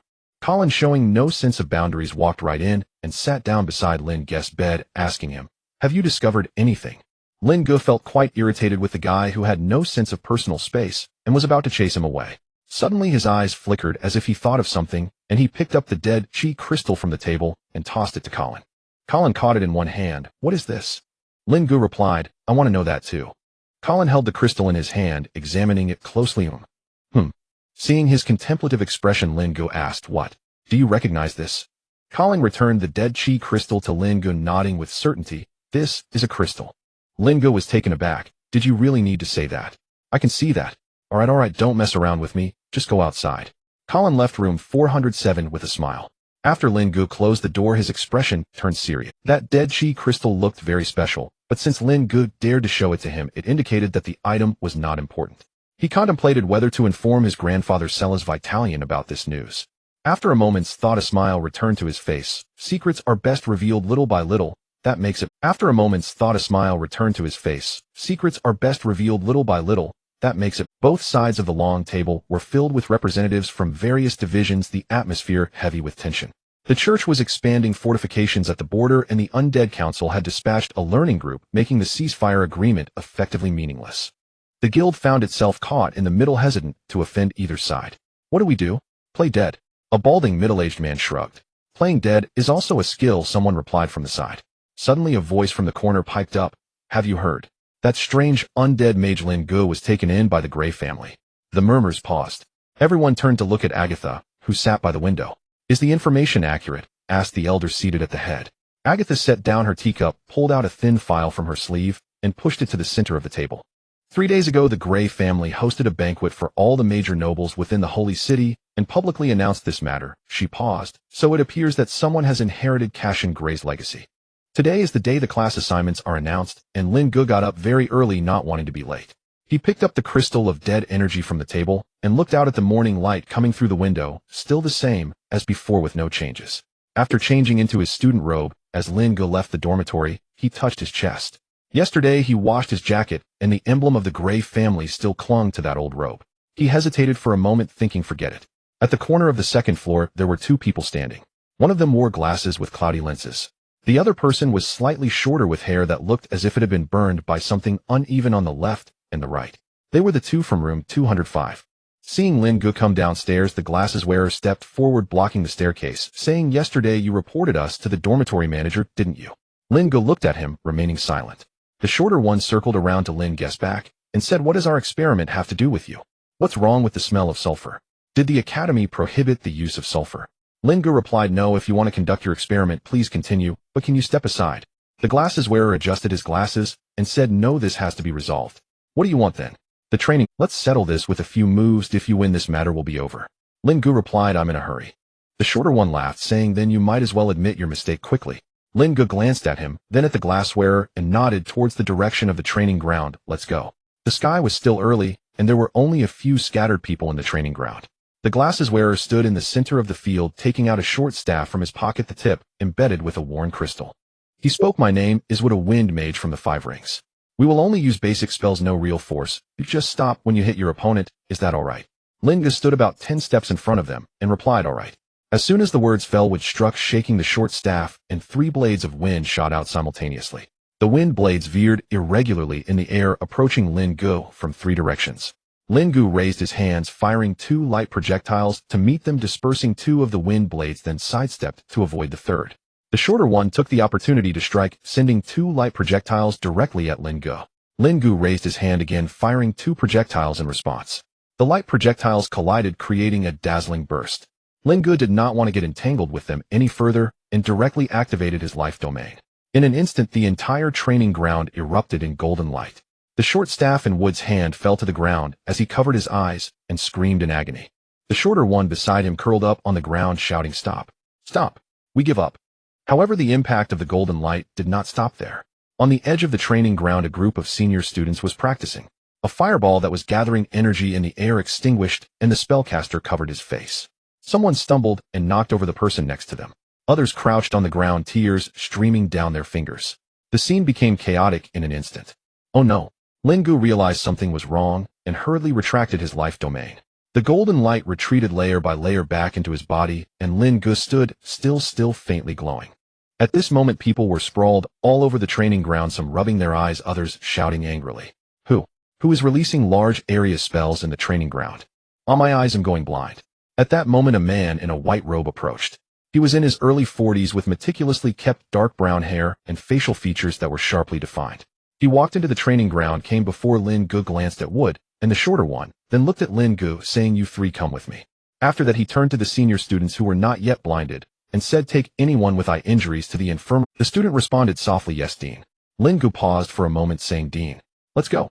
Arriving at the dean's office, the furnishings were extremely simple. A long table, a few chairs, and a bookshelf. The dean sat behind the long table and asked the 3 in front of him names. Lin Ge, Wood, Das. "What happened?" Wood spoke first. We just wanted to spar with him." "Spar? Can sparring create that kind of scene?" He looked at Lin Ge and asked, "What was that light just now?" Lin Ge hesitated for a moment and said it was the life domain. "The life domain is not like that. My life domain is like that." The dean stared at Lin Ge for a while, then stood up and walked to Lin Ge's side, saying, "Show it to me again, let me see." Lin Ge looked up at him, asking, "Right here?" "Right here." Lin Ge hesitated for a moment, raised his hands, preparing to cast the life domain. The dean interrupted him, saying, "Wait a moment." He pointed at Wood and Das, saying, "You 2 step outside first." The 2, as if granted amnesty, ran out of the office. The dean took out a pair of goggles from the drawer of the desk behind him, the lenses made of deep black crystal. He put on the goggles and stepped back 2 paces, saying, "Start." The golden light erupted again. The dean, wearing the goggles, stood still, watching Lin Ge. As the light dispersed, Lin Ge remained standing, the radiance around him still flickering faintly. The dean took off the goggles and asked, "Who taught you this?" Lin Ge recalled the scene of Yuri teaching him the life domain, first this way, then that way. He felt that his ability to comprehend it was entirely reliant on his talent and the goddess' favor. He answered, "Yuri Gray." The dean placed the goggles on the table and sat back down in his chair. He looked at Lin Ge, silent for a while, then spoke, "Can you control what you just did?" "Currently, I can control it freely." "What about the range?" Lin Ge shook his head, saying, "I haven't tested it, so I'm not sure how far it can reach." The dean nodded, standing up and walking towards the door, saying, "The class assignment announcement is about to end. I'll take you there first." As he opened the door, he looked back at Lin Ge, saying, "In the future, if you want to fight in the academy, go to the practical training ground. Also, large area spells are prohibited in the training ground." Lin Ge nodded, following the dean's footsteps. In front of the notice board in the square, a crowd had gathered. A group of gray-robed freshmen squeezed in there. Lin Ge followed the dean to the notice board. He found his name in the life domain section, class 4. There were over a dozen names in class 4 with his name at the bottom. Let's go. The dean turned and walked towards. Arriving in front of a classroom, the dean pushed the door open. Upon seeing the visitor, the teacher stopped what he was doing, and when he saw the person at the door, he put down the chalk which floated in the air. Dean, is there something wrong? A dozen pairs of eyes in the classroom turned to the door. Lin Ge stood behind the dean, feeling those gazes scanning over him. New student transfer. The dean stepped aside, allowing Lin Ge to step forward. Lin Ge from class 4 in the life domain was delayed due to some matters in the training ground. The teacher at the podium glanced at Lin Ge and nodded, saying, "Come in, there's a seat in the back." Lin Ge walked into the classroom and sat down in a window-side seat. He could feel the stares of the students in the room fixed on him. The dean was still standing at the door, saying to Lin Ge, "Come to my office after class." Who is that person? A low murmur arose in the classroom. What a big deal being escorted by the dean. I don't know, I don't recognize him. He must be some big shot son. The teacher at the podium picked up the chalk again, and the murmurs in the classroom instantly ceased. The teacher wrote the words life domain on the blackboard. Turning around, he asked, "Can anyone here tell me what the essence of the life domain is?" The front row of freshmen exchanged glances, but no one spoke up. In the early morning, Iris was awakened by a low rumbling buzz. She opened her eyes to see Meat Mountain standing in the center of the backyard. Iris sat up from the hammock. Meat Mountain. Meat Mountain turned its head. There's a hint of golden light slowly swirling in its deep-set eyes. It opened its mouth, a low voice emanating from its throat. "Lin Ge." The voice was hoarse and somewhat unclear. Iris was taken aback. The general flew off of Little White's head and landed on Meat Mountain's shoulder. Smart creature. Little White scampered over, pretending to hit. The general flapped its wings and flew up to a branch, declaring, "Meeting adjourned." Meeting adjourned? No one. Then let me tell you. The teacher replaced the chalk in its holder. The essence of the life domain does not lie in rune circuits nor in your magical power. It does not belong to any merely technical plane. He drew a vertical line in the center of the blackboard, writing request on the left and response on the right. The essence of the life domain is the goddess's response to you. Lin Ge sat in the back row, listening intently to the teacher. Whatever you petition the goddess for, the goddess will answer. The teacher took up the chalk and drew 2 arrows between the 2 words on the board. Request and response. This is the irreplaceable core of the life domain. Healing, dispelling, purification, all divine arts are merely variants of this model. The only distinction lies in what you request and the manner in which the goddess responds. At the same time, he drew a circle on the board and 3 lines flowing in different directions within it. But that does not mean the technical aspects are unimportant. He tapped each of the 3 lines with his chalk. The driving circuit determines whether your request can be transmitted. This is why most 3-ring divine practitioners cannot manifest a life domain. If the driving circuit is constructed incorrectly, or if your magical power is insufficient, the goddess will not receive the signal. The amplification circuit governs how wide and how long the goddess's response will reach. The chalk paused on the 3rd line. The release circuit. The teacher turned and looked down at the students on the benches. It determines in what form the goddess's response descends into this world. A light orb, a beam, or a domain. You cannot simply will forth whatever you desire. The form you construct for the release circuit is decisive. The goddess pours her light into that form, and only then can you manifest it. Lin Ge leaned against his chair back, recalling that his life domain's form was utterly unlike anyone else's. But there is a problem, the teacher said as he set the chalk down. Circuit forms vary from person to person. In theory, if driving, amplification, and release, the 3 subsystems, are correctly linked, the life domain should function normally. Yet each person's magical attribute and constitution differ, and their manner of petitioning the goddess differs as well. Thus, even when 2 people construct identical circuits, the effects they produce may be completely different. He raised his hand, and a thread of golden light extended from his fingertip, assembling a standard circuit system in the air. This is the textbook rune circuit, driving, amplification, release, the 3 in series. Most people operating their magic along this rune circuit will produce an effect like this. He extended his left hand and pressed the constructed circuit toward the ground. Golden radiance diffused from the center of the rune and spread along the floor into a small halo. Where the halo passed, dust on the ground was gently pushed aside. This is a domain. It radiates outward and covers the ground. The teacher withdrew his hand, and the halo dispersed. He shifted his gaze to Lin Ge, but some people have a flow of magic within them that differs from the norm, and the life domain they manifest will therefore be different. Lin Ge heard the words and felt the description aimed squarely at him. He and Yoli had both been baffled by the peculiar appearance of their life domains. The teacher brushed chalk dust from his hands. Such cases are exceedingly rare in the Academy's records, but they are not without precedent. He paused. If any of you encounter this situation, do not force your internal magical circuits into the standard shape. The bell sounded for the end of class. The teacher tidied the lectern and announced that will be all for today's lesson. After you return, each of you should attempt to construct a basic rune circuit capable of sustaining the driving and amplification subsystems. As for the release, we will address that in the next class. Next class, I will discuss individual differences in release forms. He then turned and left the classroom. Lin Ge rose from his seat, and just as he was about to go, a girl stopped him.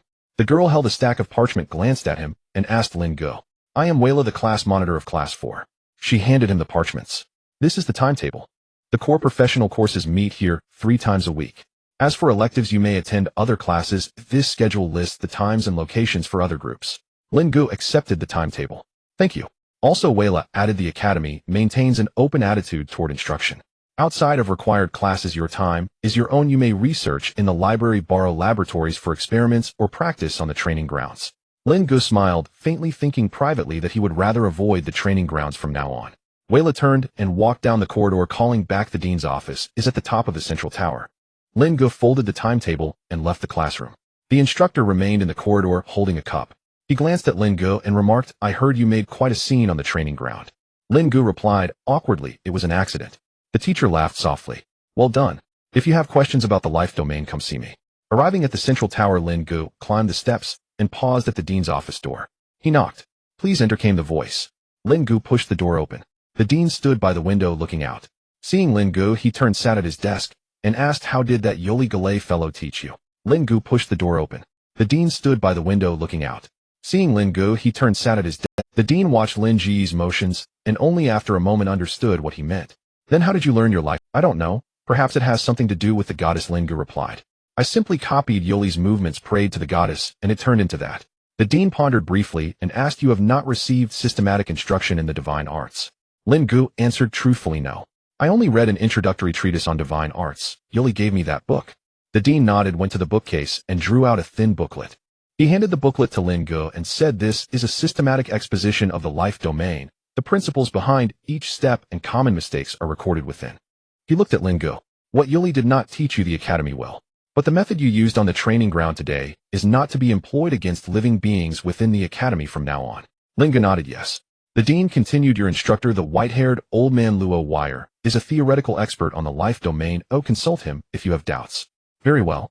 You may go." Lin Ge hesitated with the booklet in his hand and asked, "May I take up a moment?" The dean raised an eyebrow. "What is it?" "I have seen practitioners from other factions in the Academy," Lin Ge said. "Is this not a school for divine artists?" "Ah, that," the dean replied. "It is not strange. The Academy admits students from many factions. It is only that being located in the holy city, the proportion of divine artists here is rather high. Even the dual discipline practitioners here often study divine arts as well." "I see," Lin Ge said. The dean looked at him. "Any other questions?" Lin Ge shook his head. "None." He then turned and left. See Lin Ge. Outside the fortress gate, Mo Lizzie looked up at the newly erected walls. Rune plates were set into the pale gray stone, their faint patterns of sacred light traced in pale gold. "Halt!" A voice called from the watchtower. Mo Lizzie produced a roll of parchment from his chest and held it aloft. "The Wangling Iway study delegation comes to parley under the terms of the truce." The gate opened a crack. Mo Lizzie led his party slowly inside. Liang stood on the parade ground watching the contingent. Mo Lizzie, who walked at the front, wore a stiff expression. Fine beads of sweat dotted his brow. Behind him followed a dozen black-robed figures, some peering about with curiosity, others impassive. "Didn't the intelligence say the leader would be Ma Luo?" Mo Lizzie walked up to Erbichuo and forced a smile that barely reached his eyes. "I have long admired you." Erbichuo did not offer a hand. Mo Lizzie walked up to Erbichuo and forced a smile that barely reached his eyes. "I have long admired you." Erbichuo did not offer a hand. He merely stepped aside and said, "The camp has been assigned. Do not cross the boundary." Leaving the dean's office, Lin Ge tucked the detailed explanation of the life domain system under his arm and headed towards the dormitory. He was still reflecting on the things discussed in Professor Lowell's class. He took out his schedule and glanced at it. He had no classes tomorrow and could sleep in. When he arrived at the entrance of the dormitory building, the dormitory supervisor was dozing off in the lobby. Lin Ge lightened his steps and walked up the stairs. Upon reaching the 4th floor, he saw 2 people standing in front of his dormitory door, Wood and Das. Lin Ge paused, thinking to himself, "Here we go again." Wood and Das approached him. When they reached Lin Ge, both of them bowed simultaneously. "We apologize." Lin Ge was taken aback for a moment. Das' voice came through. We failed to recognize the heir of the Grey family. Oh, please forgive us. Lin Ge looked at the two bowing before him and asked, how did you know? Wood straightened up and adjusted his glasses. We inquired, you are the newly inducted young master of the Grey family. Das pulled out 2 small pouches and handed them over, a token of our sincerity. Oh, please accept it. Lin Ge took the pouches, weighing them in his hand. They were not light. All right, in light of the money, I forgive you, and this matter ends here. Das and Wood both sighed in relief simultaneously. Lin Ge looked at their relieved expressions and felt a bit. Just as he was about to open the dormitory door, he suddenly turned around and asked the two, by the way, what experiment are you two conducting? Upon hearing this, Das and Wood's eyes lit up almost simultaneously. Wood leaned closer to Lin Ge. Das had already taken the lead, waving his hand back. Come, we'll demonstrate for you. Unable to resist their enthusiasm, Lin Ge followed the two to the door of room 205. Wood took out a key and unlocked the door. As soon as the door opened, an odor mixed with sulfur saltpeter and some unidentifiable burnt smell wafted out. Entering the room, Lin Ge glanced around. 2 beds were pushed against the wall, and a long workbench was squeezed into the middle of the room. The tabletop was covered with asbestos cloth, and various experimental apparatuses were haphazardly arranged on it. In the corner of the room, there were several ceramic jars labeled sulfur saltpeter and charcoal. Lin Ge asked the two, aren't you just making gunpowder? Wood rolled up his sleeves, walked to the workbench, and picked up a charcoal pencil to draw a simple diagram. Our project is magical gunpowder. He pointed at the diagram with the charcoal pencil. Ordinary gunpowder relies on the physical mixture of sulfur saltpeter and charcoal. However, we theorized that if we replaced the saltpeter with magical crystal powder, we could theoretically create an immensely powerful gunpowder. Lin Ge couldn't help but twitch the corner of his mouth upon hearing this. Are you making bombs? No. Das pulled out a handbook from the bed, opened a page, and pointed at the formula for Lin Ge to see. Look. Here the displacement reaction can theoretically be controlled as long as we manage the timing and amount of magical energy injected. Lin Ge noticed that while Das was speaking, the other hand was reaching for a crucible on the workbench. Hey, wait. Das had already picked up the crucible. Let me demonstrate for you. He took a dropper, sucked up half a pipette of a transparent liquid from a nearby small bottle. This is the extraction liquid containing dissolved magical crystal powder, and the ratio is based on the new formula I calculated last night. He then held the dropper above the crucible. Seeing this, Lin Ge quickly stepped back a few paces and moved to the door of the dormitory. Wood took the handbook and started flipping through it, saying to Das, are you sure this ratio is correct? The previous formula exploded 3 times. Das replied, I just adjusted it yesterday. Oh, it definitely won't explode this time. He squeezed the dropper, and the liquid fell onto the gray powder inside the crucible. It made a hissing sound. Then boom. A cloud of white smoke erupted from the crucible, instantly filling the entire room with a thick white mist, the sulfur smell making it hard to open one's eyes. Lin Ge turned his head, covering his mouth and nose with his sleeve, and left the room. A violent coughing sound came from the smoke. Das fumbled to open the window, letting the smoke pour out. After the smoke cleared, Das and Wood emerged from inside, their faces as black as if they had just crawled out of a coal mine. At that moment, the dormitory supervisor's voice came from downstairs. It's you two again. Das and Wood exchanged glances, grabbed Lin Ge's wrist, and pulled him down the stairs on the other side of the court. The 3 of them circled around the dormitory, weaving along until they reached a corner of the square and stopped. Lin Ge bent over, catching his breath, looking at the two squatting on the ground. He pointed at his own face. Aren't you two going to clean yourselves up? Wood then noticed that he was completely covered in sweat. He raised his right hand, fingers slightly spread, and a small stream of air began to gather from between his palms. The wind flowed from his fingers, enveloping his entire body, forming a small cyclone that gradually stripped the dust off him. As the cyclone dispersed, Wood's clothes returned to their original color, though his hair stood on end looking like a... Das brought his hands together, silently reciting something, and a layer of faint golden light appeared around him. The light swept down from his head, eliminating the black soot wherever it passed. After a few seconds, the two looked human again. Lin Ge watched the gradually dissipating golden light from Das' hands and blinked. Can purification magic be used like this? Otherwise, Das adjusted his collar. The original purpose of purification magic is to dispel filth. As long as I consider the dirt on me to be filth, purification magic will take effect. Wood added from the side, theoretically, any foreign attachment that does not belong to the original object can be cleared by purification magic, but most people only follow the standard steps in the textbook. Lin Ge nodded thoughtfully. Before coming to the academy, he had always thought that purification magic was solely for dealing with the undead and death energy, never considering that it could be used for laundry. Wood took out a handkerchief from his pocket and wiped the dust off his glasses. All right, where were we? Lin Ge sat down on the stone steps beside him. You just blew up a crucible. Das scratched his still smoking head. I recalculated that formula I reduced the ratio of magical crystal powder by 7 and diluted the concentration of the extraction liquid. Wood interjected, but it still explodes on contact.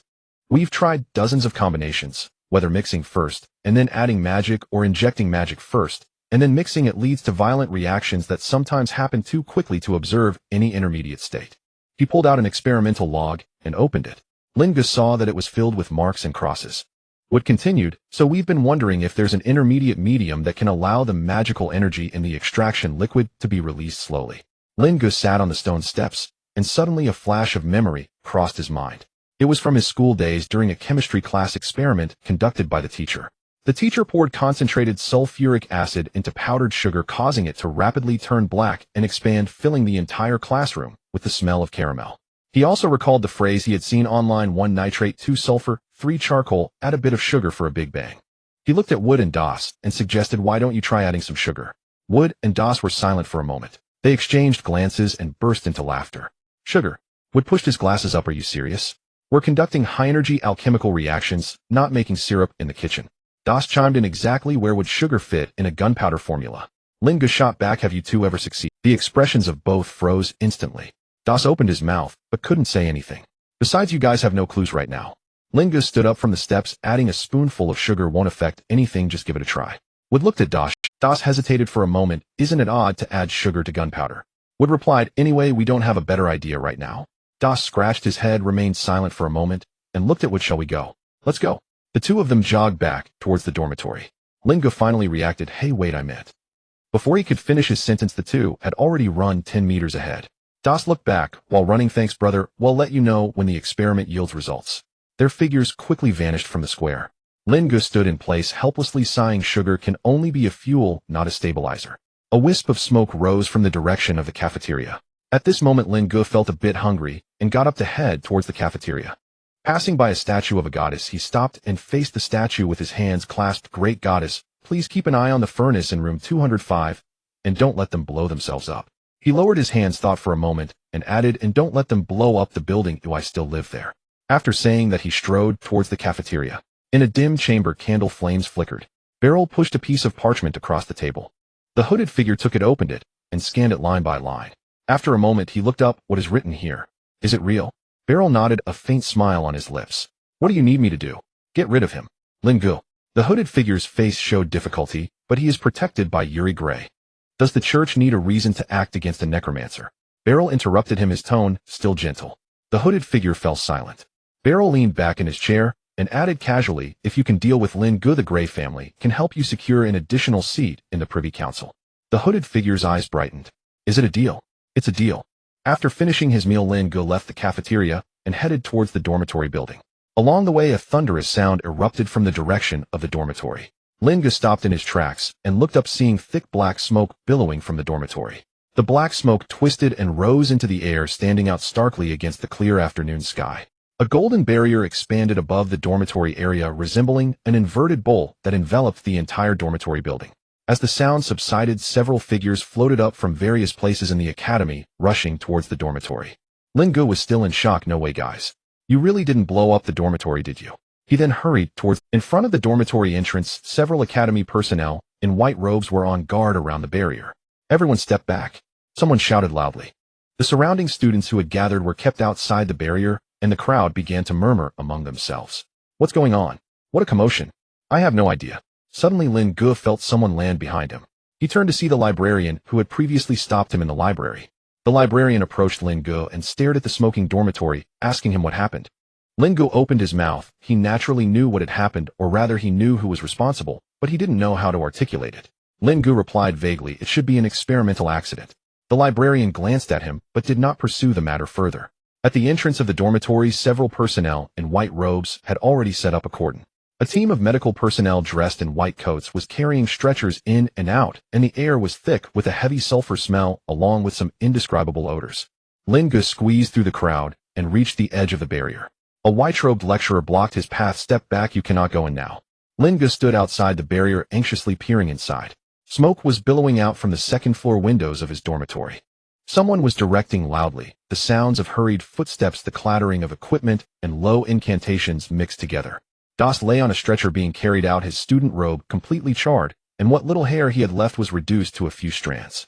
There was a distinct burn mark on his arm, flesh torn, and the edges charred black. Nearby, a medical staff member was pouring a bottle of golden potion into his mouth. Wood followed closely beside the stretcher as it was brought out. He looked much better with only a few smudges of ash on his face. Most of his sleeve was burned away, and his exposed arm had several blisters. His glasses were cracked with numerous lines. Lin Ge noticed that his expression was somewhat complex, a mix of a smile and sadness.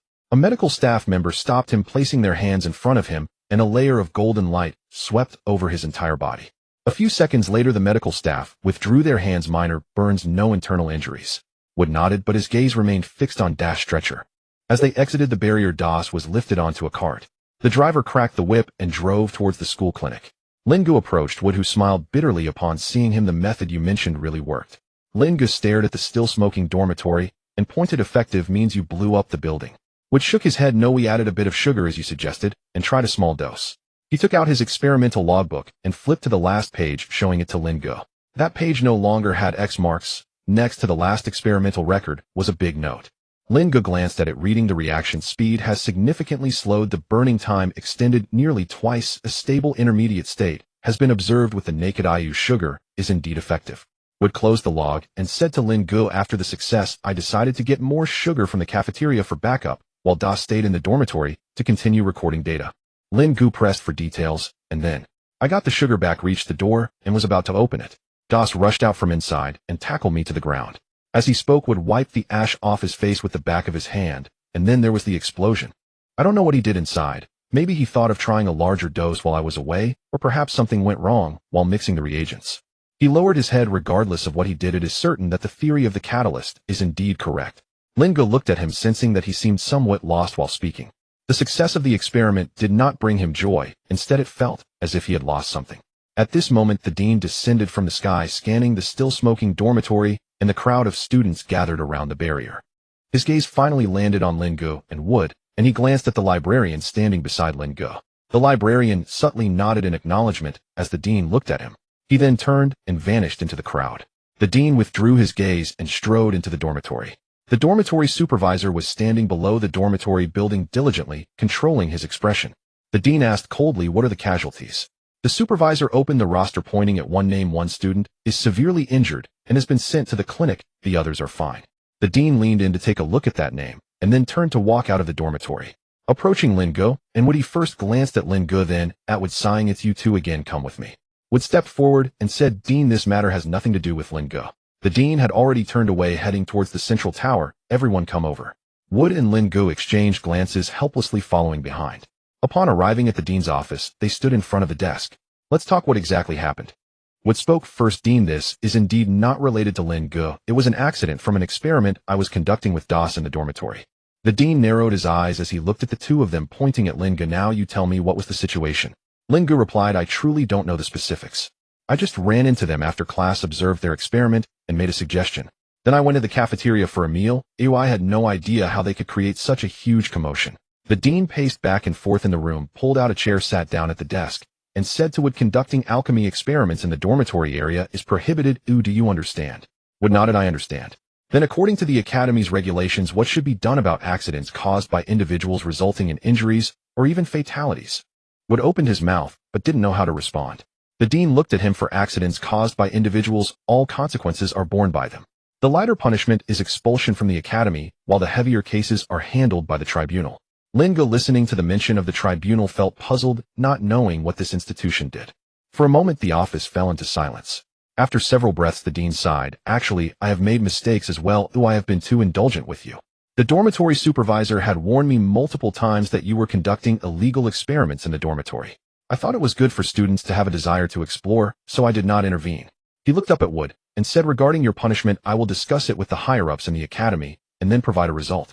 Submit a detailed report of the illegal experiments you conducted in the dormitory. Upon hearing this, Wood took out his experimental logbook and placed it on the desk. This contains all the experiments we conducted in the dormitory. However, regarding some of the reagent preparations and formula derivations, Das was in charge of those. He is currently unconscious, so there are some things I am not very clear about. The dean picked up the experimental log and glanced through it. We will understand Das' situation. When he wakes up, you don't need to worry about these matters. Then Lin Ge and Wood slightly bowed to the dean and left the office. Before they exited the door, the dean added, "Until a conclusion is reached, you are not allowed to leave the academy." After the two left, the dean sat at the desk reviewing the experimental log. After a thorough reading, a light sparkled in his eyes. Closing the log, he thought, these two are truly talents. At the same time, the dean wore a worried expression, thinking, how can I save both of them? On the back mountain of the temple, Iris was bending down to pick berries. The four little bones followed her closely. Gu was holding a basket. Gu was reaching for high-hanging fruits, while Sangu and Xiao He were responsible for picking up what fell on the ground. A shadow fell behind her. Iris instantly turned around, green light condensing in her hand. Don't move. Black light shot from Mallow's fingertips, precisely embedding into Iris' forehead. Her body went limp, collapsing beside the bushes with berries rolling all over the ground. The four little bones froze in place, their soul fire flickering violently. A black mist split from Mallow's body, wrapping around the four little bones like a living creature. They struggled a few times before becoming still. Mallow glanced down at the unconscious Iris. You can sleep here for a while. He looked up at the temple on the hillside. The barrier set by Yuri was faintly visible in the dusk. Mallow's lips moved slightly, transforming into black smoke and vanishing into the forest. Behind him, the four little bones were carried away with him. As Lin Ge and Wood emerged from the dean's office, the sun was already hanging low in the west. Wood, with his hands in his pockets, stared at the stone pavement. As the two crossed the square, the evening breeze swept by, carrying a faint scent of sulfur. When passing by the statue of the goddess, Lin Ge paused. It was evident that the goddess had not blessed the furnace in room 205. Suddenly Wood spoke up, "Is Das going to be okay?" Lin Ge looked at him and reassured he will be fine. This is the holy city. This is the academy, home to the most elite healers. Arriving in front of the dormitory building, the light barrier had already been taken down. The ceiling of the second-floor corridor was charred black, and the air was mixed with a burnt smell. At the stairway, a hemp rope was stretched across with a wooden sign hanging that read, "Under maintenance, please do not enter." The dormitory supervisor had been waiting there for quite some time. Upon seeing Wood approach, he spoke, "I've had someone clear out the remaining items from your room." He pointed upstairs, room 310, "You'll be sharing with someone else now. The second floor is temporarily vacant and needs to wait for the maintenance team to address it." Wood nodded and walked up the stairs. The dormitory supervisor glanced at him before turning to descend. Lin Ge reached the fourth floor, pushed open the door to room 407A, and stepped inside. He placed the book, detailed explanation of the life domain system that the dean had given him on the table, took off his coat, and laid down on the bed.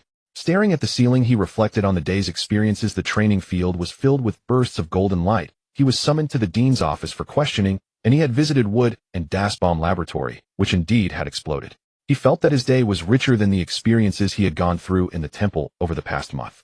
Covering himself with the blanket and closing his eyes, Lin Ge recalled a statement made by Lowell during class, "The essence of the life domain is the goddess response to you." However, he now felt that this response was more like the goddess had shoved something inside him. Lin Ge turned over and sighed, "Forget it, I can't make sense of it." In the conference room at the top of the central tower, the dean sat at the head of the long table with Wood's experimental log placed before him. People were entering one after another.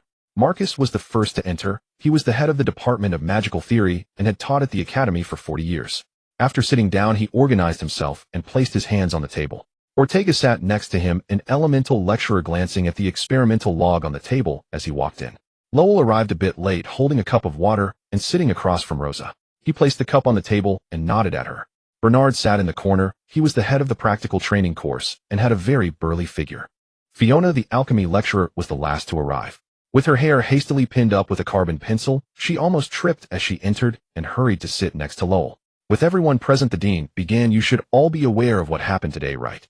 He picked up the experimental log on the table and handed it to Marcus. "This is the experimental log of the two students. Please pass it around." Marcus took it, flipped through a few pages filled with dense marks, and paused at the words "white sugar," chuckling softly before handing the log to Ortega. Ortega casually skimmed through it, his lips moving slightly, and passed it to the next person. When the log reached Fiona, she examined it very carefully, comparing the experimental records of different ratios. Upon reaching the last page with a successful record, she noticed the mark for white sugar, and a smile appeared on her face. The log made its rounds and returned to the dean. The dean looked at everyone. "What are your thoughts?" Marcus spoke first. "Conducting high-energy alchemy experiments in the dormitory and nearly blowing up a roommate is unacceptable." He paused and looked at the dean. "This is a serious violation of academy regulations. They should be expelled immediately with no room for negotiation." Ortega interjected, "What Professor Marcus said is correct. Previously, I had a student manually mix magical catalysts in the laboratory without activating the protective array, and we nearly ruined his hands. He glanced at Marcus, then at the dean. That incident occurred in the lab, but this one happened in the dormitory. It should warrant a heavy penalty. Fiona could not contain herself and said, "Did you all read their experimental records?" She pointed at the log on the table, speaking rapidly. Dozens of combinations, each recorded in detail, including reasons for failure, adjustments made, and ideas for the next attempt. This isn't nonsense. Adding white sugar. Check any alchemy textbook. Which one teaches you to add white sugar to gunpowder? This isn't nonsense. Adding white sugar. Check any alchemy textbook. Which Marcus looked at Fiona. The desire to explore cannot be an excuse for violating rules. The academy has its regulations. What if every student acted this way? Then should the academy continue to operate? Lowell took a sip from his cup and said, "It's a good thing for students to have a desire to explore, and we should guide them correctly, not stifle them blindly." He glanced at Marcus, then at the dean. "But conducting experiments in the dormitory is indeed against the rules." Bernard finally spoke, looking at the dean. "Did these two students have any safety measures?" The dean shook his head no. Bernard then asked, "What about the casualties?" "One is seriously injured and unconscious, while the other is lightly injured and fine. The seriously injured one is currently still in the medical room." Bernard nodded and closed his eyes to rest. Fiona stood up, pointing at Marcus. "Rules. Professor Marcus, when you expelled Cashin back then, you also said to uphold the rules, and what was the result?" The conference room fell into silence.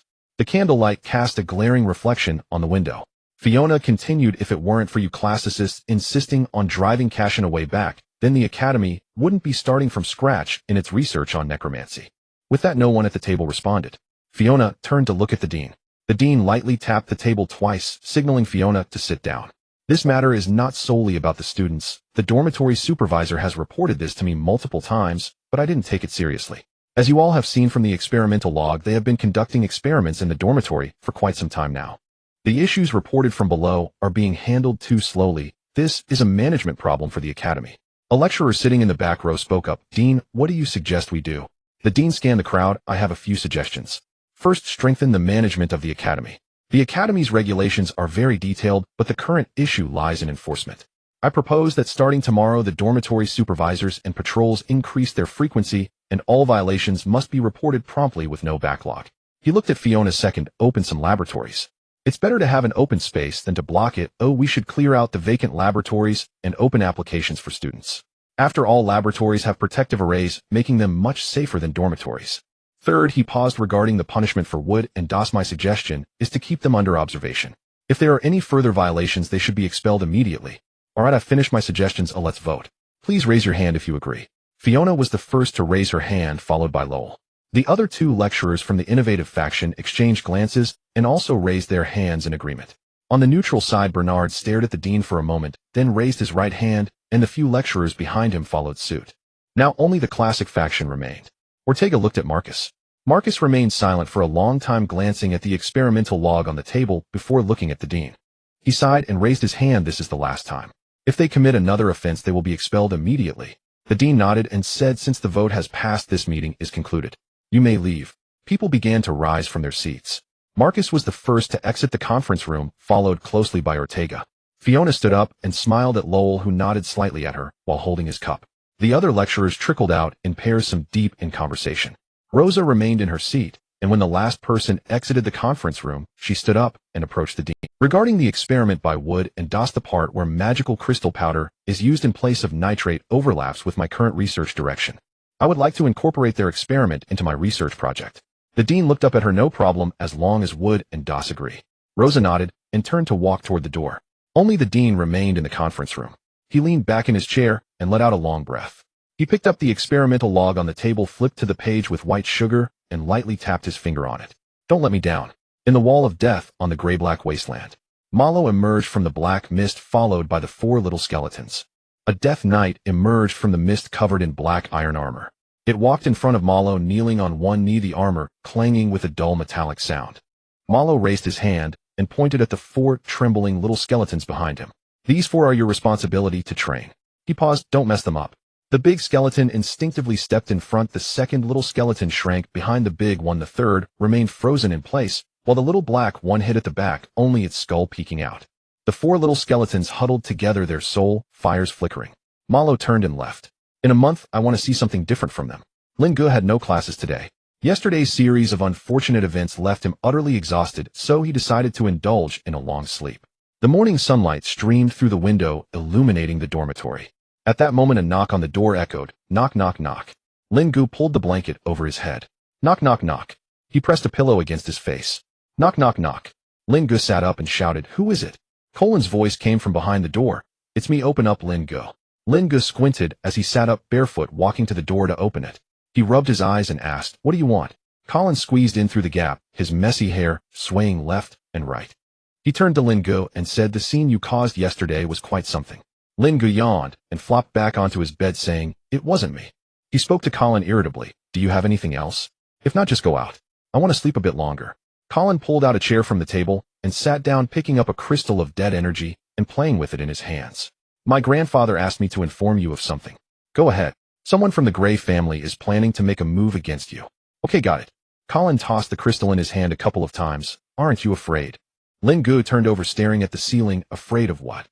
They can't attack within the academy, can they? Colin put the crystal back on the table. Not necessarily. Lin Ge waved his hand at him. Let them come, I just want to sleep for a while.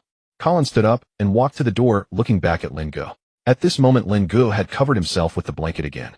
Colin said, the message has been delivered, you handle the rest yourself. Lin Ge buried his head in the pillow. Please close the door for me. Colin, seeing Lin Ge like this, chuckled and walked out, gently closing the door. In the corridor, Colin glanced back at the door of room 407. The news he delivered was only half complete. Lin Ge's identity as a necromancer had already reached the Privy Council. Leaning against the wall, he stared at the ceiling for a moment. Good luck to him.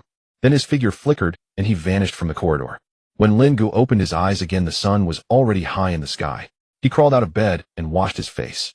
After freshening up, he remembered Colin's visit, but couldn't recall what he had said. After changing his clothes and going downstairs, Lin Ge arrived at the cafeteria, where the same meat soup with rice awaited him. Finding a corner to sit down, he took a taste. Still a bit salty. As he was halfway through his meal, someone sat down across from him. Wood took a seat opposite Lin Ge and asked, shall we go see Das? Lin Ge swallowed the food in his mouth. Sure. After finishing their meal, the two left the cafeteria and headed to the infirmary. The infirmary was located in the east wing of the teaching building, and a scent of medicine wafted through the corridor, sweet, yet bitter. Das was lying on the bed, already awake. His burns had been treated, leaving fresh pink marks on his skin. Only a few strands of hair remained on his head, sparsely standing in disarray. Upon seeing Lin Ge and Wood enter, he sat up in bed. His movements were clean and swift, indicating that he was no longer in serious condition. Wood sat on the edge of the bed and asked, how are you feeling? I'm okay, just a bit chilly on my head. He raised his hand and touched the top of his head, causing the few strands of hair to sway. Seeing this scene, Lin Ge laughed. After a round of friendly inquiries, Wood stared at Das and asked, what exactly did you do after I left yesterday? Das lay back down on the bed and recalled, I just repeated the experiment as usual, but increased some of the dose. Wood frowned and shook his head. Increasing the dose wouldn't cause such an explosion. Das was silent for a moment. Maybe it was because I prayed to the goddess before the experiment. Lin Ge spoke up from the side. Prayed? Das nodded. Yeah, I prayed for a more powerful explosion. Wood was amused by this. At a time like this, you're still joking. Lin Ge stood by, looking utterly astonished. He believed Das' words. He was not at all surprised that the unreliable goddess would do something like this. Wood put away his smile and adjusted his glasses. Next time you conduct an experiment, remember not to pray. Das smiled and nodded. Sure, I got it. Just then the door of the infirmary was pushed open. Rosa walked in and headed straight for Das' bedside. Seeing Wood there too, she said, just in time, since both of you are here, join my project team. Das was taken aback, using magical crystal powder to replace the reaction path of niter. Rosa took out a document and handed it to Das. Your experiments overlap with my research direction. I've already spoken to the dean and he agreed. Then she looked at Wood. You two, are you in? Das opened the document, read through it, and passed it to Wood. Wood opened it and saw the title on the document, Research Project on Alternative Solutions for Magical Media and High-Level Alchemical Reactions. He looked up at Rosa. What about our punishment? Rosa replied, it was discussed last night and the dean personally made the decision. You two will be under observation in the academy for now. If you make another mistake, you'll be expelled immediately. Das and Wood exchanged glances. Wherein. Hearing this, a smile appeared on Rosa's face. She took back the document and walked towards the door, saying, come to my lab tomorrow morning to report in. Don't be late. Das leaned against the head of the bed, muttering to himself, this time my hair is definitely doomed. Lin Ge laughed and replied, you can pray to the goddess to protect your hair. The three exchanged glances and laughed. Meanwhile, within the Privy Council of the Holy City, in the circular conference hall, a semicircular long table was placed in the center with 9 high-backed chairs arranged in front of it. Today, however, only 4 chairs were occupied. Celas Vitalian sat in the first seat, with the second and third seats belonging to the Gray family vacant. Lucius Orlando sat in the fourth seat with a confidential report placed on the table in front of him. Ignolo Ashton occupied the fifth seat, his imposing figure much more robust than that of Lucius across from him, and in front of him lay intelligence captured by the Silver-Winged Knights in the land of the undead. Margaret Vane sat in the sixth seat, dressed in a gray long dress, her silver hair neatly pinned up. In front of her was an open old file prominently displaying a name, Cassian Raphael Gray. Celes scanned the others and spoke. The Gray family is absent today, so it's just the four of us. Lucius picked up the parchment in front of him. In that case, Bishop Celes, this confidential report should have been received by the Privy Council yesterday, right? Celes looked at him. Yes, it was received yesterday. Lucius continued. Then why haven't we sent the tribunal to apprehend him? A necromancer dares to appear in the holy city. Ignolo picked up the intelligence from the Silver-Winged Knights. This intelligence supports the authenticity of that confidential report. Celes remained silent. Margaret closed the file in front of her, glanced at Lucius, then at Ignolo, and finally said to Celes, "You hesitate because he is Cassian's adopted son, don't you? Do you still not understand what happened with Cassian back then?" Celes sighed and replied, "What do you all want to do?" Lucius spoke first. The existence of the Privy Council is for the safety of the Holy City. A necromancer infiltrating the Academy constitutes a safety risk. Ignolo added, "At the very least we should contain him, locking him away in the Privy Council until a decision is made after a full vote." Margaret said nothing, quietly organizing the file in front of her. Celes observed the three of them. With the Gray family absent and Alberto's men on the front lines, this was a well-orchestrated situation. If he did not agree to their requests, he would surely face impeachment. If he stepped down, the balance the church had struggled to maintain would be shattered. After a long silence, Celes reluctantly nodded. He stood up and announced, "Notify the tribunal to detain Lin Ge and await a full vote by the Privy Council." When Iris returned to the temple from the back mountain, the four small bones had already vanished. Xiaobai pointed at the sky. The crown of the tree speaker was flashing continuously, transmitting fragmented images, black robes, eerie blue eyes, and the four small bones being whisked away by black mist. "Malo." Iris furrowed her brow. The general flew down from the beam and landed on Xiaobai's head, unusually quiet. Meat Mountain stood at the backyard door. Lin Ge. Iris rummaged through the drawer of her workbench, pulled out a piece of parchment, and quickly wrote a few lines with a charcoal pencil. She folded the letter, tucked it into her sleeve, and turned to leave the temple. "I'm going to Stonebridge Town," she said to Xiaobai. "Watch the place." Xiaobai nodded. Returning from the infirmary, Lin Ge parted ways with Wood. He returned to his dormitory, sat down at his desk, and picked up the book, Detailed Explanation of the Life Domain System, opening it to read a little. The content inside detailed the construction process of the life domain. For instance, it described the distribution of nodes in the driving circuit, the magical threshold of the amplification circuit, and the individual differences in release forms. Lin Ge flipped to the chapter on the driving circuit, which stated the key point in constructing the driving circuit is stability. One must not simply release magical power, but rather build a stable magical circuit within the body. Lin Ge closed his eyes and attempted to construct the magical circuit as described in the book. Magical power surged from his chest, winding around his shoulder to construct a node, passing through his elbow to form another magical node, and finally converging in his palm. After feeling it for a moment, Lin Ge indeed noticed the difference. With the enhancement from the circuit and nodes, the magical power he mobilized was significantly more substantial than when released directly. Lin Ge pondered, it seems that the construction of the magical circuit is not limited to the life domain. Even the most basic light bulb, when enhanced in this way, should also have its power increased. He continued flipping through the book, arriving at the chapter on the amplification circuit. This section recorded a wealth of data, the ratios of magical power, the layering of nodes, and the construction of runes. It detailed different ratios of magical power and what effects different runes would produce. Lin Ge compared them carefully, raising his hand to draw in the air, gradually forming a golden rune in his palm. He withdrew the magical power, causing the rune to dissipate, and flipped to the chapter on the release circuit.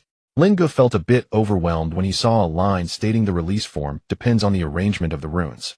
His life domain was completely different from others. While others' forms often unfolded in halos with a traceable pattern, how was he to find the arrangement of runes for his humanoid light form? Flipping to the last few pages, which discussed standard circuits, Lin Ge closed the book and pushed it to the edge of the desk. After some contemplation, he decided to try it out in his dormitory. After all, there is no one here, so I don't need to worry about blinding anyone. He stood up, moved to the center of the dormitory, and gathered his magical power. The magical power traveled through the driving circuit constructed earlier, the mark in his right palm, glowing as a rune slowly formed. Lin Ge then prayed to the goddess in his heart, pressing his right hand down towards the floor. A dazzling golden light burst forth from the window of room 407. A student passing by downstairs looked up and exclaimed, "Who is that? This building has just had an accident, and now more trouble is brewing. I have to report him." After saying that, he quickly ran away. Inside room 407, Lin Ge gazed at his glowing hands and sighed, "It's still like this." He withdrew his hands, returned to his chair, and waited for the faint glow around him to dissipate. In his boredom, he picked up the death chi crystal from his desk and held it up to the window. Sunlight passed through the crystal, leaving a patch of light on the wall. Lin Ge simply held it up and watched, not knowing how long had passed before he withdrew his hand and placed the crystal back on the desk. At that moment, 3 people walked in from outside the academy gate. They wore identical dark gray uniforms, each adorned with an emblem of a sword and a balance, with the sword resting at the center of the balance beam. The leader held a scroll of parchment in his hand, the wax seal on it already broken, with some fragments still clinging to the closure. The 2 individuals behind him had unknown metallic rings hanging from their waists, with runes flowing slowly on the rings. The 3 walked straight through the school gate, and the students in the plaza automatically made way. Discussions erupted among the onlookers, the sword and balance. What are the people from the tribunal doing here? What do they want here? The 3 maintained their resolute gazes and continued walking through the plaza towards the central tower. Altega emerged from a nearby teaching building, frowning upon seeing the 3. He set aside the teaching tools in his hands and strode over. "What are you doing here?" The leader of the tribunal unfolded the parchment in his hand. Altega took it, glanced at the contents, then returned the parchment and stepped aside. Fiona peeked out from the other side of the teaching building, holding a carbon pen and jotting down notes as she walked. Upon seeing the 3 in dark gray uniforms, her steps halted and the carbon pen slipped from her fingers. The 3 passed by her and headed straight for the central tower. Fiona's anger surged, and she turned to run back into the teaching building, pushing open the door to the research office. Marcus was sitting by the window sipping tea. Fiona shouted, "You actually called the tribunal here? Because of one explosion, you're going to ruin them." Marcus put down his teacup, confused by what she was saying. "What do you— Stop pretending. You were the loudest yesterday, demanding an expulsion without room for negotiation." Marcus stood up and approached Fiona, saying, "I have no idea what you're talking about. The tribunal, I did not notify them. Moreover, I raised my hand in agreement during last night's vote. Though I, Marcus, am conservative, I would never stab someone in the back." Fiona, realizing she had been abrupt, turned to walk towards the door. "Let's go find the dean." Marcus closed the door to the research office and followed her. In front of the dean's office, the 3 pushed the door. The leader approached the dean, spreading the parchment on the desk. "Kevin Block, we come by the order of Bishop Sellers. This is the document of detention. Please take a look." Kevin picked it up, and it read, "This is to inform that Lin Ge, a student of the Academy of Sorcery, has been reported to practice necromancy. By decree of the Privy Council, we hereby authorize the tribunal to proceed to the Academy for the temporary detention and isolation review of this student." Kevin shifted his gaze to the signatory section, where it read, "Sellers Vitalian." Kevin furrowed his brow, unable to understand why Sellers would sign this document. Just as he was about to speak, Fiona rushed in with Marcus closely behind her. "Dean, what are they here for?" The leader of the tribunal glanced at Fiona and then at Dean. "Kevin, this matter is serious. It would be best not to let any outsiders in." Just as Fiona was about to explode, Marcus sensed the tension and pulled her away. After Fiona and Marcus left, Kevin stood up and said to the individuals before him, "I acknowledge this inspection order and allow you to conduct a search within the academy. However, I hope you do not disrupt the normal teaching order of the academy." The individual replied, "That is indeed our intention. We came to find you directly upon entering the campus, Dean Kevin. We hope you can assist us in the investigation." Hearing the word assist, Kevin realized that his tactic to delay time had been seen through. Reluctantly, he said, he opened a nearby bookshelf, revealing a precise and complex rune imprinted on the wall behind it. He pressed his seal ring against the rune, and in an instant a stream of light swept across the academy. Students who saw the light exclaimed, "What is that?" Some teachers who recognized it looked towards the central tower. Moments later, Kevin withdrew his seal ring and said to the 3, "Let's go, follow me." The leader praised the academy indeed lives up to its reputation. Such a large-scale detection barrier can only be set up by you. Kevin walked straight out the door. At the Gray family estate, in a study, Beryl sat in a chair by the window, holding a white porcelain teacup and gently stroking the rim with his fingers. Footsteps were heard outside the door, and a subordinate entered bowing. "Sir, the tribunal has already gone to the academy." Beryl smiled slightly upon hearing this, a hint of amusement in his eyes. He placed the teacup on the table and said, "Understood. Make sure to keep a close watch over there. Don't let that kid Yuri find out in advance." The subordinate nodded and left. Beryl stood up and walked to the window, gazing at the old elm tree in the garden. "Cashin," he murmured to himself, "it's time to repay what you owe me." Kevin led the 3 of them to the dormitory building. They walked in silence. Upon reaching the door of room 407, just as Kevin was about to knock, the leading member of the tribunal stepped forward. He raised his hand and shot a flash bomb at the door lock, splintering wood.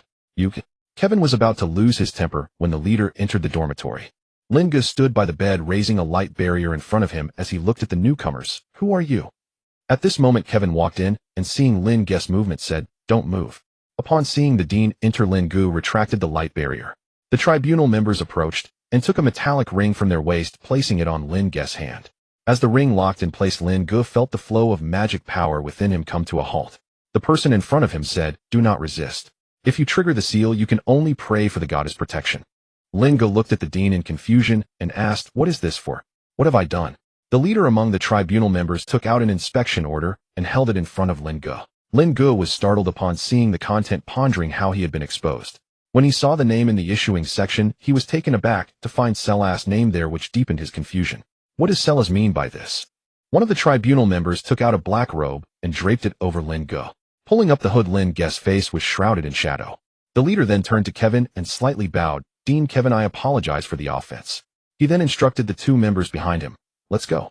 A crowd had already gathered outside the dormitory. As the three led a shadowy figure in a black robe out of the building, the surrounding students murmured among themselves. Who is that? I don't know, I can't see their face. Isn't that the one from Experiment 205? I told you the tribunal wouldn't come to the academy for no reason. The person beside him chimed in. Right, it's definitely related to the explosion case. Upon arriving at the academy gates, the tribunal members escorted Lin Ge onto a carriage. Kevin instructed the few teachers behind him. I can go alone, you all stay behind. He then turned and followed the steps of the tribunal members. The carriage passed through the block and reached a street corner where the leading person abruptly pulled the reins left, changing the direction of the carriage. Kevin landed on the ground to block the carriage, questioning, This isn't the route to the Privy Council. The leader pulled the reins tightly, stopping the carriage. Dean Kevin, the tribunal is conducting business and does not allow for your questioning. We are going to the headquarters for identity verification first. Kevin retorted coldly. Lin Ge has not been convicted. He is merely detained, not a prisoner. You do not have the authority to take him back to the tribunal headquarters. The leader jumped off the carriage. Dean Kevin, this is not something you can interfere with, is it? Lin Ge is a student of the academy. If I don't protect him, who will? As his words fell, Kevin's right hand opened, flames seeping through his fingers. A faint golden pattern crawled from his palm to his left forearm. In an instant, flames erupted from one side of Kevin's body, while the other half shone with golden light. The leader, seeing this, immediately assumed a defensive posture, a dual-element mage. Kevin raised his hand, sending a massive dark red fireball hurtling towards him. The leader hurriedly summoned a light barrier to defend himself. However, before the barrier could form, a wave of scorching heat crashed against his chest, sending him flying. Kevin flew to the leader's side, placing one foot on his chest, and looked down to say, First take the person to the Privy Council, then do as you please. I will not interfere with the Privy Council's decision. The other two in the carriage had already jumped down, taking up a defensive stance against Kevin. At that moment, a figure emerged from the shadows at the corner of the street. It was the librarian. He stood in front of the two and said, If you want to act, you can try. The scene froze at that moment. The leader appeared quite flustered, yet he still held his ground, saying to Kevin, If you have the guts, kill me. You know the consequences of killing a tribunal member in the holy city. Kevin pressed down harder. Do you think I'm afraid? With that, the fire fist he had conjured in his right hand was about to strike down. The fist stopped just short of the leader's nose. The leader felt a chill down his spine. He could sense that Kevin had genuinely intended to kill him. The foot pressing down on him had already cracked his sternum. Even if the fire fist did not descend, the force of Kevin's foot could still crush him. He finally spoke. Fine. Kevin withdrew his foot and extinguished the fire and light surrounding him. He lifted the man on the ground and said to him, I don't care what you intend to do, but we must go to the Privy Council first. The leader stood up, hurriedly walked to the carriage, grabbed the reins, and turned the carriage towards the direction of the Upon arriving at the Privy Council, the three made the necessary handover with the relevant personnel. Lin Ge looked up as the hood fell, gazing at the magnificent building before him, feeling a mix of emotions. In the detention room of the Privy Council, Lin Ge was pushed inside. The room was extremely simple, containing only a bed. The magic suppression ring was on Lin Ge's wrist, its runes flickering. He walked to the bed and sat down, staring at the wall in front of him, which was etched with numerous scratches. That evening, the holy city was in an uproar. At the Vitalian household, Kevin pushed open the door to Selah's study and sat down at the desk. When you signed that document, did you ever think he would become the second Cashin? Selah's looked up at Kevin. I knew, which is why I signed the inspection order, not the verdict. He then took out a document from the drawer of the desk and handed it to Kevin. Instead of coming to argue with me, why not investigate who is behind this? In the Grey family's manor, Edmund's study was brightly lit, and Burial stood by the window. Edmund asked sternly, What have you done behind my back? Burial turned around slowly and responded, Chief, the Privy Council's decision was not signed by me, nor did I send anyone to the tribunal. What do you mean by interrogating me at this time? The other three major families in the Holy City were very quiet. The Liches family reviewed the accounts of the mining operations they managed. Ignaro practiced sword swings in his family's training ground, and Margaret locked away a document. In the Privy Council, Lin Ge lay on the bed feeling a bit anxious, contemplating how to deal with the upcoming trial. Meanwhile, Yuri was far away on the front line of the land of the undead. In the forward base, Yuri was questioning Morris in front of him. Yuri chewed on a dry biscuit, seemingly indifferent. Where's Marlowe? Morris wiped the sweat from his forehead, nervously blinking. Councilman Marlowe left the team from the very beginning. Yuri slammed the biscuit on the table, left the team. Morris' heart skipped a beat. The speaker had intended for him to lead the team, but after arriving in the land of the undead, he left. I don't know. Upon hearing this, Yuri stood up. Fine, consider this a wasted trip. After giving some instructions to Alberto, Yuri set off back to the Holy City. As he passed the temple, Yuri tied his horse at the foot of the mountain and went up alone to the temple. In the backyard, Xiaobai and Meat Mountain seemed to be communicating about something, and the crown of the speaker on Xiaobai's head was flickering. The general dropped down from the treetops, tilting his head to look at Yuri. Yuri scanned the surroundings and looked at Xiaobai. Where is everyone? Where did Iris go? Xiaobai scratched his head, and the crown of the tree speaker on his head flickered, shooting a green light towards Yuri. In an instant, a scene appeared in Yuri's mind of Iris leaving the temple with a letter. Yuri reached out to rub Xiaobai's head. Pretty impressive, Xiaobai. Since Iris is not here, I will take my leave. He then flew away from the temple and returned to the foot of the mountain. Griffin family study. Baron Griffin stood by the window. We cannot let Aaron wear that armor. If the time truly comes when it must be used, let me handle it. No way. Baron turned his back to him. The Lionheart Knights cannot be without you. Selen frowned and gritted his teeth, about to speak when the door was pushed open. Gareth walked in holding a ledger, his gaze scanning the two. Let me handle it, he said. Selen turned sharply, glaring at him. What are you meddling in? Just mind your own business. Gareth approached the desk and placed the ledger on it. Aaron is also my sister. I can't just stand by and watch. Baron turned around and looked at his two sons. One was hot-tempered while the other appeared mild, but was equally stubborn. He sighed. Stop arguing. It's not time for that yet. The next morning, Lin Ge was summoned for questioning by the Privy Council. Outside the circular conference hall of the Privy Council, a staff member behind him gave him a gentle push. Go. Lin Ge stepped into the hall. Inside the conference hall, those presiding over the judgment were already seated. Lin Ge stood firmly in the center of the hall, facing a curved long table with 5 people seated in the 9 tall back chairs. He recognized 2 of them. One was Celas, and the other was Edmund, while the other 3 were strangers to him. When he looked at Edmund, Edmund nodded slightly. In the audience section behind him, there were also about 10 people seated. Kevin was sitting next to several teachers. Beryl was in the second row of the audience, slightly to the side, looking like he was watching a play. Celas struck the wooden gavel, the muffled sound echoing beneath the dome of the conference hall. The first hearing of the Privy Council, please maintain silence, everyone. He then looked at Lucius, signaling him to read the charges.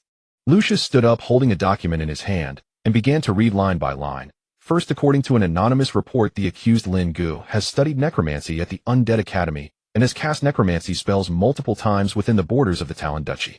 Second, the Silverwing Knights provided intelligence from the front line, which independently corroborated the above. Third, he raised his eyes to Lin Ge and said, regardless of the subjective intent of the accused, a person who masters necromancy infiltrating the Holy City under the guise of the Grey family and entering the Academy of Divine Arts objectively poses a risk to the security of the Holy City.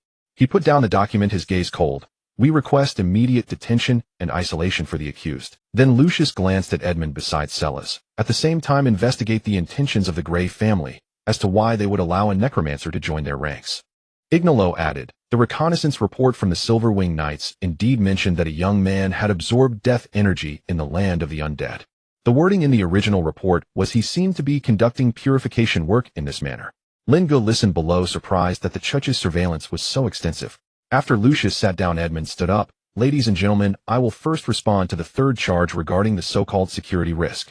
Lin Ge participated in purification work on the front lines of the land of the undead, and his team leader Alberto Solarius can testify.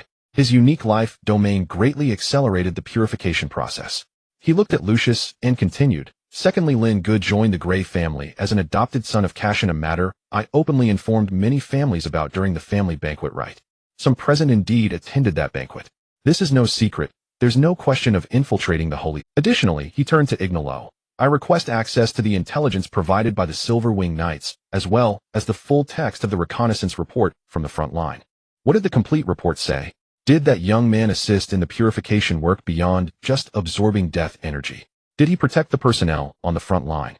Ignolo pondered for a moment. The complete report needs to be retrieved, which will take time. Edmund sat down. Then retrieve it, I can wait. Lucius looked at Edmund, a grim expression on his face. Eldest Edmund, you have said so much, but have not denied one fact: the accused indeed can use necromancy. Even if he can unfold the life domain, this situation itself is an anomaly. He then raised his voice a bit. Cassian's theories have already been rejected by the church, so you are defending one heresy with another heretical logic. Edmund replied, Cassian Raphael Gray has never been formally convicted by the Privy Council. What you call heretical logic does not hold. Margaret's voice interjected, the file on Cassian is still marked as pending judgment. Everyone's gaze. The silver-haired woman opened an old file in front of her and began to read the words. Before Cassian left the Holy City, he submitted a research report to the Privy Council, concluding that the forces of life and death are not oppositional, but two phases of the same power. The rejection is not about the essence of the power, but rather the way the circuit is constructed has been artificially severed. This report was shelved by the Privy Council on grounds of lack of evidence, neither approved nor refuted. Thus Cassian's theory has never been falsified, but it also has not been verified. Lucius frowned, unsure why Margaret would defend someone from the Grey family. Margaret, are you trying to overturn a heresy? Margaret closed the file. I am merely stating the duty of the court is to rule based on facts. At that moment a voice came from the audience. Ladies and gentlemen, Beryl spoke. Theory is ultimately theory. I have a good suggestion. He looked at Lin Ge, a faint smile on his lips. Since the accused is present, why not let him demonstrate? If he cannot cast necromancy, then Lord Lucius' accusations will naturally fall apart. Sella, seated in the central position, looked at Lin Ge and asked, Accused, do you acknowledge the charges against you? Lin Ge stood still, his gaze directed at Edmund, who nodded slightly at him. At this point the matter of necromancy could no longer be concealed, so it was better to admit it directly. Lin Ge glanced around at the present company and found that Yuri was absent. He thought to himself, what would Yuri do if he were here? Lin Ge could almost envision the scene where Yuri would definitely stand up and scold Lucius. Lin Ge took a deep breath and replied, I only admit that I can indeed use necromancy. As for the other charges, I do not agree. Accused, do you agree to demonstrate in public? Yes, but I have a condition. What condition? I request a complete demonstration. I can use necromancy, and I can also cast life divine arts. As for right or wrong, let everyone present and the goddess judge. He then raised his hand. Please remove this restriction. Sella stared at him, seemingly deep in thought. Then he nodded and a staff member stepped forward to remove the magic suppression ring from Lin Ge's wrist. Lin Ge moved his wrist, and everyone present was staring at him. Lin Ge raised his right hand, the mark in his palm shining a golden light, emerging, unfolding layer by layer, expanding outward from his palm. At this moment someone from the academy exclaimed, the goddess blessing. Lucius squinted his eyes looking at the mark in Lin Ge's hand, disbelief evident in his gaze. Ignolo's eyes were fixed on Lin Ge's right hand. Lin Ge retracted his right hand, the golden light dissipating, and then raised his left hand. A gray-black death energy flowed from his palm, a chilling necromantic aura suddenly appearing in the sacred conference hall. The death energy curled like a thin mist, quietly wrapping around his fingertips. Lucius stood up, pointing at Lin Ge. Enough, this is evidence. However, Lin Ge made an unexpected move. He brought his two palms together, the golden light and gray mist converging between his hands. In an instant, everyone present was staring intently at the movement in Lin Ge's hands. The intertwining golden and gray light spun in his palm, the two forces entangled and permeated each other, forming a substance they had never seen before. Margaret's feather pen slipped from her hand as she stared at the ball of golden gray light, forgetting to take notes. Ignolo stood up, wanting to step forward to investigate. Lucius remained standing, his fingers still pointing at Lin Ge, his mouth opening, but unable to utter any word. Sella slowly rose, gazing at the swirling golden gray light in Lin Ge's palm, murmuring, Cassian's theory. Beryl in the audience leaned back in his chair, striving to maintain his expression. Lin Ge retracted his hands, the light dissipating. It was then he realized his hands were slightly trembling. This was Lin Ge's first attempt to merge two forces externally. He was taking a gamble, and this time the gamble had succeeded. After catching his breath, Lin Ge looked up at Lucius. Tell me, what was that just now? He then looked at Ignolo. Is this necromancy? Sellus stood there staring at Lin Ge. Then he picked up the gavel and struck the tabletop, in light of the fact that this hearing involves matters beyond the current doctrine's coverage. Lucius was about to speak, but Sellus raised his hand to stop him and continued, in the absence of the 3rd and 9th seats of the Privy Council. This court decides to temporarily adjourn. Bishop Sellus. Lucius' voice was almost a shout. Sellus turned his gaze towards him, his expression cold. Procedure is procedure. Aren't you supposed to adhere to the procedure? Shut your mouth. Sellers then laid the gavel flat on the table. The first hearing is temporarily adjourned. Lin Ge is to remain in the isolation room of the Privy Council and must not leave without approval. The date for the next hearing will be announced after all members of the Privy Council are in attendance. He then scanned the gathered crowd and said, "Court dismissed." Staff members approached to reattach the magic suppression ring to Lin Ge's wrist, which clicked tightly in place. As Lin Ge was escorted towards the isolation room, Edmund passed by him and whispered, "You did well. Don't worry, everything will be fine." Lin Ge nodded slightly in response. When Iris came out of the Adventurers Guild in Stonebridge Town, the sky was already dark. She stood at the door feeling her empty pockets. She had come in too much of a hurry and forgot to bring money. Gross stubbornly refused to be lenient, insisting she pay the commission guarantee. She pleaded for a long time from "I am an elf tree speaker to the neutrality of your guild," but Gross just shook. Finally, she took out a withered yellow leaf from her sleeve, still retaining a faint trace of natural magic. Gross took the leaf, examining it carefully for a while, then pulled out a magnifying glass to look at the leaf veins before raising his head to glance at Iris. "Fine." Iris walked out of the guild, the night wind ruffling her deep brown short hair. She cursed Lin Ge softly in her heart. "Why didn't you leave some money before you left?" Behind her, Gross placed the fallen leaf into a magical device, thinking to himself, "This time, I've made a great profit." Lin Ge lay on the bed, reminiscing about the scene in the courtyard. A swirling orb of golden gray light slowly flowed at his fingertips. Where did Yuri go? Outside the Privy Council, Margaret caught up with Sellers' pace. "Bishop Sellers, you saw what happened just now. The fusion of golden gray matter has verified Cashin's theory." "I saw that." Margaret stepped in front of him. "Then why not vote directly? If today's situation drags on, there will be too many variables." Sellers stopped and looked at Margaret. "Voting requires a quorum. Today there are only 5 of us. Even if Edmund and I agree with your usual style of abstaining, we cannot resolve the issue. Alberto is at the front line, and the member of the Grey family has not shown up for years. Voting is meaningless until everyone is present." The two walked side by side and Margaret nodded. "Then what can I do?" Sellers turned to her. "Help me find the complete report from Cashin's time. The one in the Privy Council's archives is incomplete." Margaret looked puzzled. "Incomplete?" Sellers explained, "A page from the case file in the Privy Council has been torn out. Your family has a habit of recording history. I believe you must have a backup." Margaret agreed.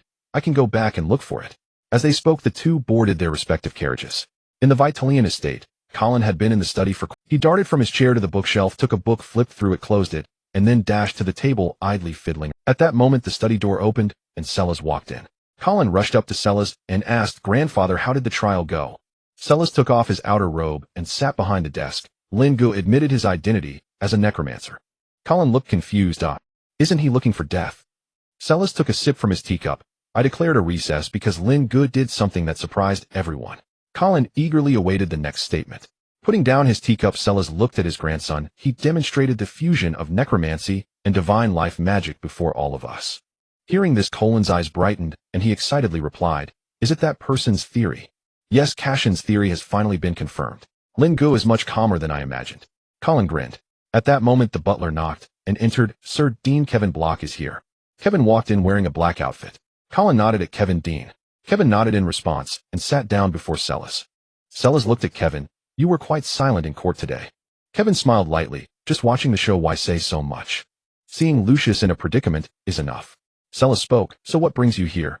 "I hope that at the second trial the Academy can apply to appear as expert witnesses. We both witnessed Lin Ge's exhibition in court today. His potential in academic research is immeasurable." Sellers pondered for a moment. "That can be arranged." Kevin then took out a document and placed it on the table. "As for who submitted the intelligence report to Lucius, we have found several candidates." Sellers opened the document to take a look, then raised his head to ask, "Who do you think it might be?" Kevin pointed to a name. "This one from Margaret's family, currently the prime suspect." Sellers closed the document and inquired, "Is there substantial evidence?" Kevin shook his head. Sellers then turned to Colin. "Colin, starting tomorrow you will keep an eye on things. You need not concern yourself with the quarantine area. Just note who comes to visit Lin Ge." Colin scratched his head. "This is my specialty." Kevin stood up to take his leave. Edmund returned to the Grey family's estate, and Alfred took his outer robe. "Has Yuri returned?" Alfred shook his head. "Young Master Yuri has not yet returned." Edmund pondered for a moment, took back the outer robe from Alfred, and said, "Prepare the carriage." "Where are you going?" "Sir, it's getting late. I need to visit Ignacio." Alfred turned and went out to prepare. At the door, Edmund said to Alfred, "Have him come find me when Yuri returns." "Yes." Inside the estate, Burial sat alone in his room. Burial recalled the thing he saw from the spectator's seat. At this moment someone entered from outside the door and came to his side. My Lord Sellers and Margaret talked for a long time after leaving the court, and Edmund just went out to prepare the carriage. The direction seems to be the knight's residence. The Academy's Dean Kevin went to the Vitalian estate. Burial closed his eyes to digest the information, his fingers tapping incessantly on the table. After a moment he spoke. Keep a close eye on the Privy Council. Once the date for the second trial is set, I want to be informed in advance. Yes. After his subordinates exited, he gazed out the window deep in thought. Burial took a sip of the cool tea in front of him. It's time for the old man to make an appearance. The night was deep inside the quarantine room. A ray of moonlight streamed through the vent in the stone wall. Lin Ge leaned against the stone bed, counting the scratches on the opposite wall to pass the time. Suddenly a figure appeared before him, and Lin Ge nearly shouted, "Colin." Colin put a finger to his lips and crouched down in front of Lin Ge. Grandfather asked me to relay a message. Dean Kevin is preparing to testify in the second trial, and Yuri will arrive tomorrow. He was at the frontline fortress before. Arriving tomorrow. Yes, Colin stood up. I've delivered the message, so we'll take my leave now. The patrols will be coming soon. Lin Ge grabbed him and asked, did you also relay a message to me before? Colin looked puzzled. Yes. Did you forget? Lin Ge scratched his head in embarrassment. I really did forget. Colin was taken aback for a moment, then laughed. Just don't forget this time. Then he suddenly vanished from in front of Lin Ge. Inside the Lionheart Knight's residence. Before dawn, Aileen stood on the training ground. She first ran 10 laps around the field, her iron boots clashing against the mud. After running, she did 50 push-ups, her palms developing thin calluses. Next was the blocking practice. The wooden sword was held in front of her, simulating the angles of an opponent's strikes 30 times to each side. Then came the footwork, sidestepping, advancing, retreating, leaving a mess of footprints in the mud. Finally, the swordplay combination. Block, sidestep, thrust, crouch, sweep, kneel, cut. Each combination was repeated 20 times. As she sheathed her sword, the sky was just beginning to lighten. She bent down to pick up her cloak, draping it over her shoulders as she walked back to the barracks. Behind her, the wooden training dummy bore countless sword marks, recording yet another dawn. In the direction of the East District at the Vane family estate, Margaret sat at the long table in the archives. 2 documents were spread out before her. One was the cash and research report retained by the Privy Council with a jagged tear at one corner. The other was the complete version found in the family backup. She arranged both documents side by side for comparison. The torn page recorded data from one of Cashin's experiments years ago. At the moment of the fusion of gold and gray, the magical threshold exceeded all known limits of the time. At the bottom of the page was a scrawled signature, its ink different from the rest, seemingly added later. This is... She stared at the signature for a long time. The candlelight flickered. Then she folded the backup page neatly and placed it in the drawer. With a twist of the key, the lock clicked. She leaned back in her chair, her expression unreadable. I can't let Sellers know what the holy city needs now is stability. The sound of a carriage wheel rolling over the cobblestones came from outside. The morning light was rising from behind the tower in the east. Yuri returned to the holy city and pushed open the manor's large gate. Alfred approached, saying, Young Master Yuri, the master is waiting for you in the study. Waiting for me? Is there something going on? Alfred replied, the master did not say. Opening the door to the study, Edmund sat behind the desk. Father. Edmund looked up at Yuri, gesturing for her. Then he spoke. Lin Ge has been locked up in the Privy Council. Yuri had just taken a seat and jumped up again. What? Sit down. Yuri fixed his gaze on Edmund, slowly sitting back down. What happened? Edmund picked up his teacup and took a sip. Someone submitted anonymous information to the Privy Council accusing Lin Ge of being a necromancer. Then those 3 families pressured Sellers to have the court search the academy. Hearing the words, the court, Yuri became agitated and tried to stand again. Sit still, I haven't. Yesterday the first hearing was held. During the trial, Lin Ge demonstrated the fusion of necromancy and divine magic in front of everyone, shocking all present. Sellers then announced a recess. After hearing this, Yuri pondered silently and asked, so what about Lin Ge now? He is currently locked in the isolation room of the Privy Council. Yuri stood up and said, then I need to go see him. Sit down. I know you're anxious, but don't rush. Last night, I already spoke with Ignaro to verify the authenticity of this information. You know Ignaro, although he's quite rigid, he would never lie. Yuri sat quietly in his chair waiting for more. After a moment, seeing that Edmund had stopped speaking, Yuri asked, that's it? That's it. Then fine, I'm going to the Privy. Edmund admonished, just don't cause any trouble. Yuri reached the door of the study and replied, got it. At the Academy of Divine Arts in the research room, Kevin and Lowell sat across from each other at the long table. Old experimental data of Cashin was spread out on the table, the parchment yellowed and the corners curled. Lowell held a charcoal pencil, making annotations line by line. The fluctuations in the magical threshold prior to the fusion of gold and gray correspond to Lin Ge's performance in court yesterday. Lowell set down the charcoal pencil The academic continuity is sufficient to support expert testimony. Kevin looked out the window as the morning light swept over the tower's spire. That's all for today? Well, wait for the second hearing. Lowell lifted his teacup and took a small sip. Are you sure they will summon you? I don't know, but I've already had a word with Celis. Lowell set down his teacup and picked up the charcoal pencil again. Then he'll proofread it once more. Yuri entered the Privy Council and arrived at the isolation room. At that moment, Lin Ge was sitting on the edge of the bed staring vacantly into the air. Hearing someone approach, he turned his head and was momentarily stunned. Then he broke into a smile, saying, "Oh, the busy man is back." Yuri stood at the door looking him over with a frown. Not bad after a run-in with the court, you're still in one piece. Quite impressive. The two chatted casually for a moment, during which Lin Ge animatedly recounted what happened yesterday. You have no idea how they looked when I fused necromancy and divine magic. By the way, I noticed that there were clearly 9 chairs at the judge's table yesterday, but only 5 people sat down. I recognize Celis and your father, Edmund, but who are the other 3? Oh, you're asking about this.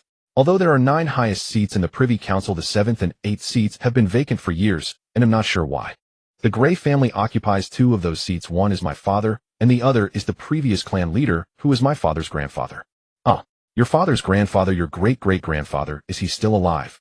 Yuri shot him an annoyed glance. What are you talking about? You're now considered part of the Grey family. Is this how you talk about your elders? Oh, I was wrong. What about the other 3? The other 3 belong to prominent families in the Holy City. Among them, the Liches family is a major taxpayer at the church level, controlling the economic lifeline of the Holy City and responsible for the collection and sale of magical crystal mines. That burly man Ignaro is the leader of the Silverwing Knights, one of the 3 knight orders under the church. He's quite rigid and lacks flexibility. After pondering for a moment, Yuri continued. As for the silver-haired woman Margaret, her family is more like the historian of the church. I've heard they hold many of the church's secrets. Lin Ge thought for a moment and said, so when you say they don't get along with the church's higher-ups, you're referring to... Yuri nodded. Indeed, that Lucius fellow doesn't resemble a church higher-up at all. He seems more like someone from the Adventurers Guild, only caring about money. And Margaret, in my view, is just a fence-sitter. She always abstains from voting on every decision. Lin Ge sat on the bed, digesting this information. He thought and thought, but still couldn't figure it out. What exactly did I do to offend Lucius? And I am also considered part of the Grey family now. Oh, I haven't blocked his financial path. Yuri shook his head. Some people just dislike you for no reason. By the way, I heard you were tried yesterday. Lin Ge sat up straight on the bed and began to recount yesterday's trial. He animatedly described how he fused magic in front of everyone and how Lucius stood up pointing at him, unable to say a word. Do you remember when we were at the temple and you mentioned that bridge part during the analysis of magical fusion? Yuri recalled and nodded, saying, I remember. It seems I no longer need to construct a bridge. Saying this, he began to demonstrate just like yesterday. Yuri watched the ball of light. Oh, so that's how it is. Lin Ge withdrew the magic and looked at Yuri, noticing that he didn't appear very surprised, and asked in confusion, aren't you surprised? Given that you were thrown into the land of the undead, you must have absorbed quite a bit of death energy. It's not surprising you can do this now. Yuri continued, when I returned yesterday, I passed by the temple, but Iris wasn't there. I don't know where she went. However, Little White gave me a surprise. Do you know? It used the crown of the tree speaker to project the image of Iris leaving the temple in my mind. Hearing this, Lin Ge fell silent for a moment, recalling the image of him instructing Little White to bomb Aaron. He couldn't help but laugh. Yuri looked at him and asked in confusion, what are you laughing at? It's nothing, just thought of something amusing. Seeing him like this, Yuri lost interest in questioning him. All right, you keep laughing to yourself. Ooh, I'm leaving now. He stood up and walked towards the door. Halfway there, Yuri turned back. By the way, be mentally prepared. Lin Ge put away his smile. Prepared for what? According to the usual style of those old folks at the Privy Council, they will definitely pin a charge on you in the end. When that time comes, just admit it and don't go against them. Lin Ge looked a bit puzzled. Why? I didn't do anything wrong. You haven't done anything wrong, but likewise the church can't afford to be wrong, understand? Lin Ge pondered and said, all right, I understand. After Yuri left the isolation room, fell silent. Suddenly the runes on the door lock glowed. Colin emerged from the air, standing by the stone bed. You came again. How did you know I would come? Lin Ge gestured at the door lock. Every time you come, the door lock, change it up next time. Colin scratched his head, taking note of this. What did Yuri tell you? Lin Ge recounted Yuri's warning. Colin listened in silence for a moment. He's right. The church cannot afford to be wrong. Lin Ge laughed. When did you become so serious? I've always been serious. Lin Ge looked at him. Colin shifted his gaze away, feeling guilty. All right. I'm heading back. My grandfather is still waiting for news. Lin Ge called out to him, hey. You keep appearing and disappearing like this, aren't you afraid of being caught by the court one day? Colin turned back and grinned. Catch me. They have to see me first. With a flash of his figure, he vanished. Colin returned to the Vitalian family, where Sellers was waiting for him in the study. Did Yuri come by? He did. Stayed for half an hour. Colin recounted what Yuri said. Sellers nodded upon hearing it. That brat, at least he knows some restraint. Grandfather, can we win at the second trial? Winning doesn't depend on the trial. It's about matters outside the trial. Colin stopped questioning. He leaned against the bookshelf, the tuft of hair on his head hanging quietly. Yuri returned to the entrance of his family manor. A figure rushed out from the alley and almost collided with him. The two exchanged glances. Yuri recognized that face. It belonged to someone from the burial faction. The person's lips moved, then they turned and hurried away. Tisk tracking me. On the other side of the Gray family estate in burial study, the person stood panting at the table. My lord. Yuri went to the Privy Council's isolation room.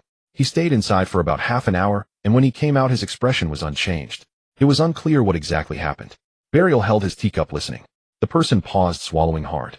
On the way back, I bumped into Yuri at the entrance of the Gray family manor. Understood. You may leave.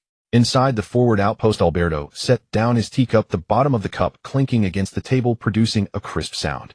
Mr. Morris, you have stayed here for so many days, inspected our barracks, toured our watchtower, and even inquired about the mortar mix for the new city wall. Now please go back and inform the council that the training of the learning group has concluded. Morris opened his mouth to say something, but Alberto had already stepped aside to let him pass. Take care, no need to see you off. Morris stood up and left directly. He had not wanted to stay here in the first place. After Marlowe left, he had no one to discuss matters with, and he had been going through the motions with the church every day. His throat felt dry. Now that Alberto spoke up, it was just what he wanted. He felt lighter on his feet as he stepped out of the tent. Alberto's voice came from behind. By the way, go back and tell your speaker that next time you send someone, don't send someone who's going to bail out at the last minute. Morris did not respond. He mounted his horse, organized his team, and galloped towards the wall of death. Behind him, the flag of the outpost fluttered in the wind. The Academy of Sorcery. Inside Rose's laboratory, Wood and Das were busy at the experimental table. Wood was recording the experiment and said, should we increase the dosage this time? Das replied, sure. Soon after, the laboratory filled with smoke as the ventilation array activated. Wood and Das exited the lab, coughing continuously. Cough, cough, cough. Das' already sparse hair was now smeared with a layer of black ash. Wood's glasses were covered in a haze. He picked up the experimental log and crossed out the latest entry. Suddenly Wood spoke. Why haven't I seen Lin Ge these past few days? Das wiped his face with his sleeve and replied, I don't know, could he have been taken by the tribunal? Wood closed the log. He's from the Gray family. Why would the tribunal take him for no reason? Das thought for a moment and agreed. Maybe there's something happening at his home. As the smoke cleared, the two returned to the laboratory. At that moment, Rosa peeked in through the door. Did it explode again? No explosion. Wood pointed to the crucible. It just got burnt. Rosa approached, glanced at the black residue at the bottom of the crucible, and flipped through the experimental log. Not bad, quite spirited. Take a break. According to this log, you two haven't stopped since last night. Wood took off his glasses and wiped. Das leaned against the wall, closing his eyes. The laboratory fell silent. In the circular chamber of the Privy Council, 5 high-backed chairs were occupied by people. They were Celas, Edmund, Lucius, Ignaro, and Margaret. Yuri stood in the listening area nearby. Celas began. This informal meeting is called to discuss the agenda for the second trial. Please state your thoughts clearly in advance. Lucius spoke first. Everyone during the first trial, the defendant Lin Ge publicly demonstrated what he claimed to be a fusion, attempting to link it to Cashin's theory. He paused, looking at Margaret. Cashin's research has never been officially recognized by the Privy Council, and his file is still marked as pending judgment. To defend the defendant using such an unrecognized theory, I believe this is legitimizing heretical scholarship. My proposal is that the second trial should focus on the legitimacy of Cashin's research. If his theory itself is heretical, then the defense regarding Lin Ge as a continuation of that scholarship cannot even be discussed. Celas nodded, looking at the others. Does anyone have any opinions? The crowd fell silent. Celas then said, in that case, let's follow Lucius' suggestion. Cashin's theory indeed needs to be examined. Lucius frowned, sensing something was amiss. Since we need to examine it, Celas continued, we need professionals. I propose that we invite representatives from the Academy to testify as expert witnesses. Dean Kevin has already organized Cashin's academic files, so let them clarify whether Cashin's research is heretical. Lucius was taken aback. After a moment, he raised his voice. You're changing the subject. We are discussing the legitimacy of Cashin's theory, not letting the Academy act as judges. Celas interrupted him. The agenda was proposed by you. The Academy has the most authority to speak on whether Cashin's theory is legitimate. If you think the Academy is unqualified, then who do you think should be invited? Is it you? Lucius opened his mouth. He looked at Ignaro. Ignero said professional matters should be handled by professionals. Oh, I think it's fine for the Academy to come forward as expert witnesses. Lucius looked at Margaret again, who remained silent. This is a procedural issue. Lucius shifted his angle. Expert witnesses should submit written materials before the formal trial, not appear at the last minute. Sellers responded, the materials have already been prepared. Dean Kevin finished organizing Cashin's experimental data yesterday. If you need written materials, they can be asked to submit them right now. Lucius' words were cut off. He leaned back in his chair, realizing that he had ultimately fallen into his own trap. Sellers then said, let's vote. Those in favor of inviting the Academy as expert witnesses, please raise your hands. He raised his hand first, followed closely by Edmund. Lucius glared at Sellers. What are you? The vote has started. Please cast your votes. Ignero pondered for a moment and also raised his hand. Margaret then spoke. I abstain. This was quite in line with her usual style. Lucius gritted his teeth, glaring at those who raised their hands. Yuri in the listening area couldn't help but chuckle at the scene. Sellers lowered his hand and said, 3 votes in favor, 1 abstention, and 1 against. The resolution passed. So the second trial is set for tomorrow. How does that sound? No objections, Edmund said, and Ignero and Margaret also chimed in no objections. After the meeting, Edmund caught up with Sellers in the corridor and asked, how did you guess that Lucius would target Cashin? After the meeting, Edmund caught up with Sellers in the corridor and asked, how did you guess that Lucius would target Cashin's research? Sellers stopped and looked at Edmund. I didn't know it was his own suggestion. Edmund narrowed his eyes, suspiciously staring at Sellers for a long while. If you don't want to say, then forget it. He then turned and left. Just as Edmund exited the corridor, Margaret approached from the other side. Bishop Sellers. Sellers turned to look at her. Margaret came before him and said, I've checked the records concerning Cashin at home are not complete. Compared to the Privy Council's archives, the content is largely the same. The contents of the torn-out page remain unknown. Sellers fell silent for a moment. Understood, thank you for your effort. Margaret nodded and turned to leave. Footsteps faded away in the corridor. Sellers stood still for a moment, then clasped his hands behind his back and walked toward the front door. Yuri returned to the Grey family's estate, turning towards the other side of the manor. He passed through a narrow corridor adorned with portraits of the Grey family's past patriarchs. At that moment, Belial approached from the other end of the corridor, and they met face to face. Yuri bluntly said, Are you behind Lin Ge's troubles? Belial looked at him and then laughed. Yes, it's me. Yuri gritted his teeth, ready to explode, but suddenly remembered Edmund's words, the family needs stability. Belial walked past him. The procedures of the Privy Council are legal and compliant, and the intelligence is real. I merely entrusted someone to submit something to them. Whether Lin Ge can withstand it is his own business, not mine. Yuri turned to look at him. Belial. My. They'll remember this. Belial burst into hearty laugh. Upon reaching the end of the corridor, Belial turned around, and his figure disappeared. Yuri stood in place, staring at the direction Belial had left for a long time. Then he punched the wall and turned to leave. Belial exited the corridor and crossed through a garden, arriving at the backyard of the manor. The stone path grew narrower, and at the end of the path was a small yard with a quaint church, its stone walls weathered. He pushed the door open and entered. A row of wooden benches stood empty in front of the altar, where a few candles were lit. A white-haired elder knelt in front of the altar, praying for something. Belial stood quietly beside the last row of benches, waiting patiently. Halfway through, the candles burned. A pool of wax accumulated on the candlestick. The elder finished his prayer, slowly rose, and turned to look at Belial. Little bell, huh? Belial straightened up upon hearing this. Go back, the elder said. Do not argue anymore. Belial opened his mouth. He had many things to say about Lin Ge, about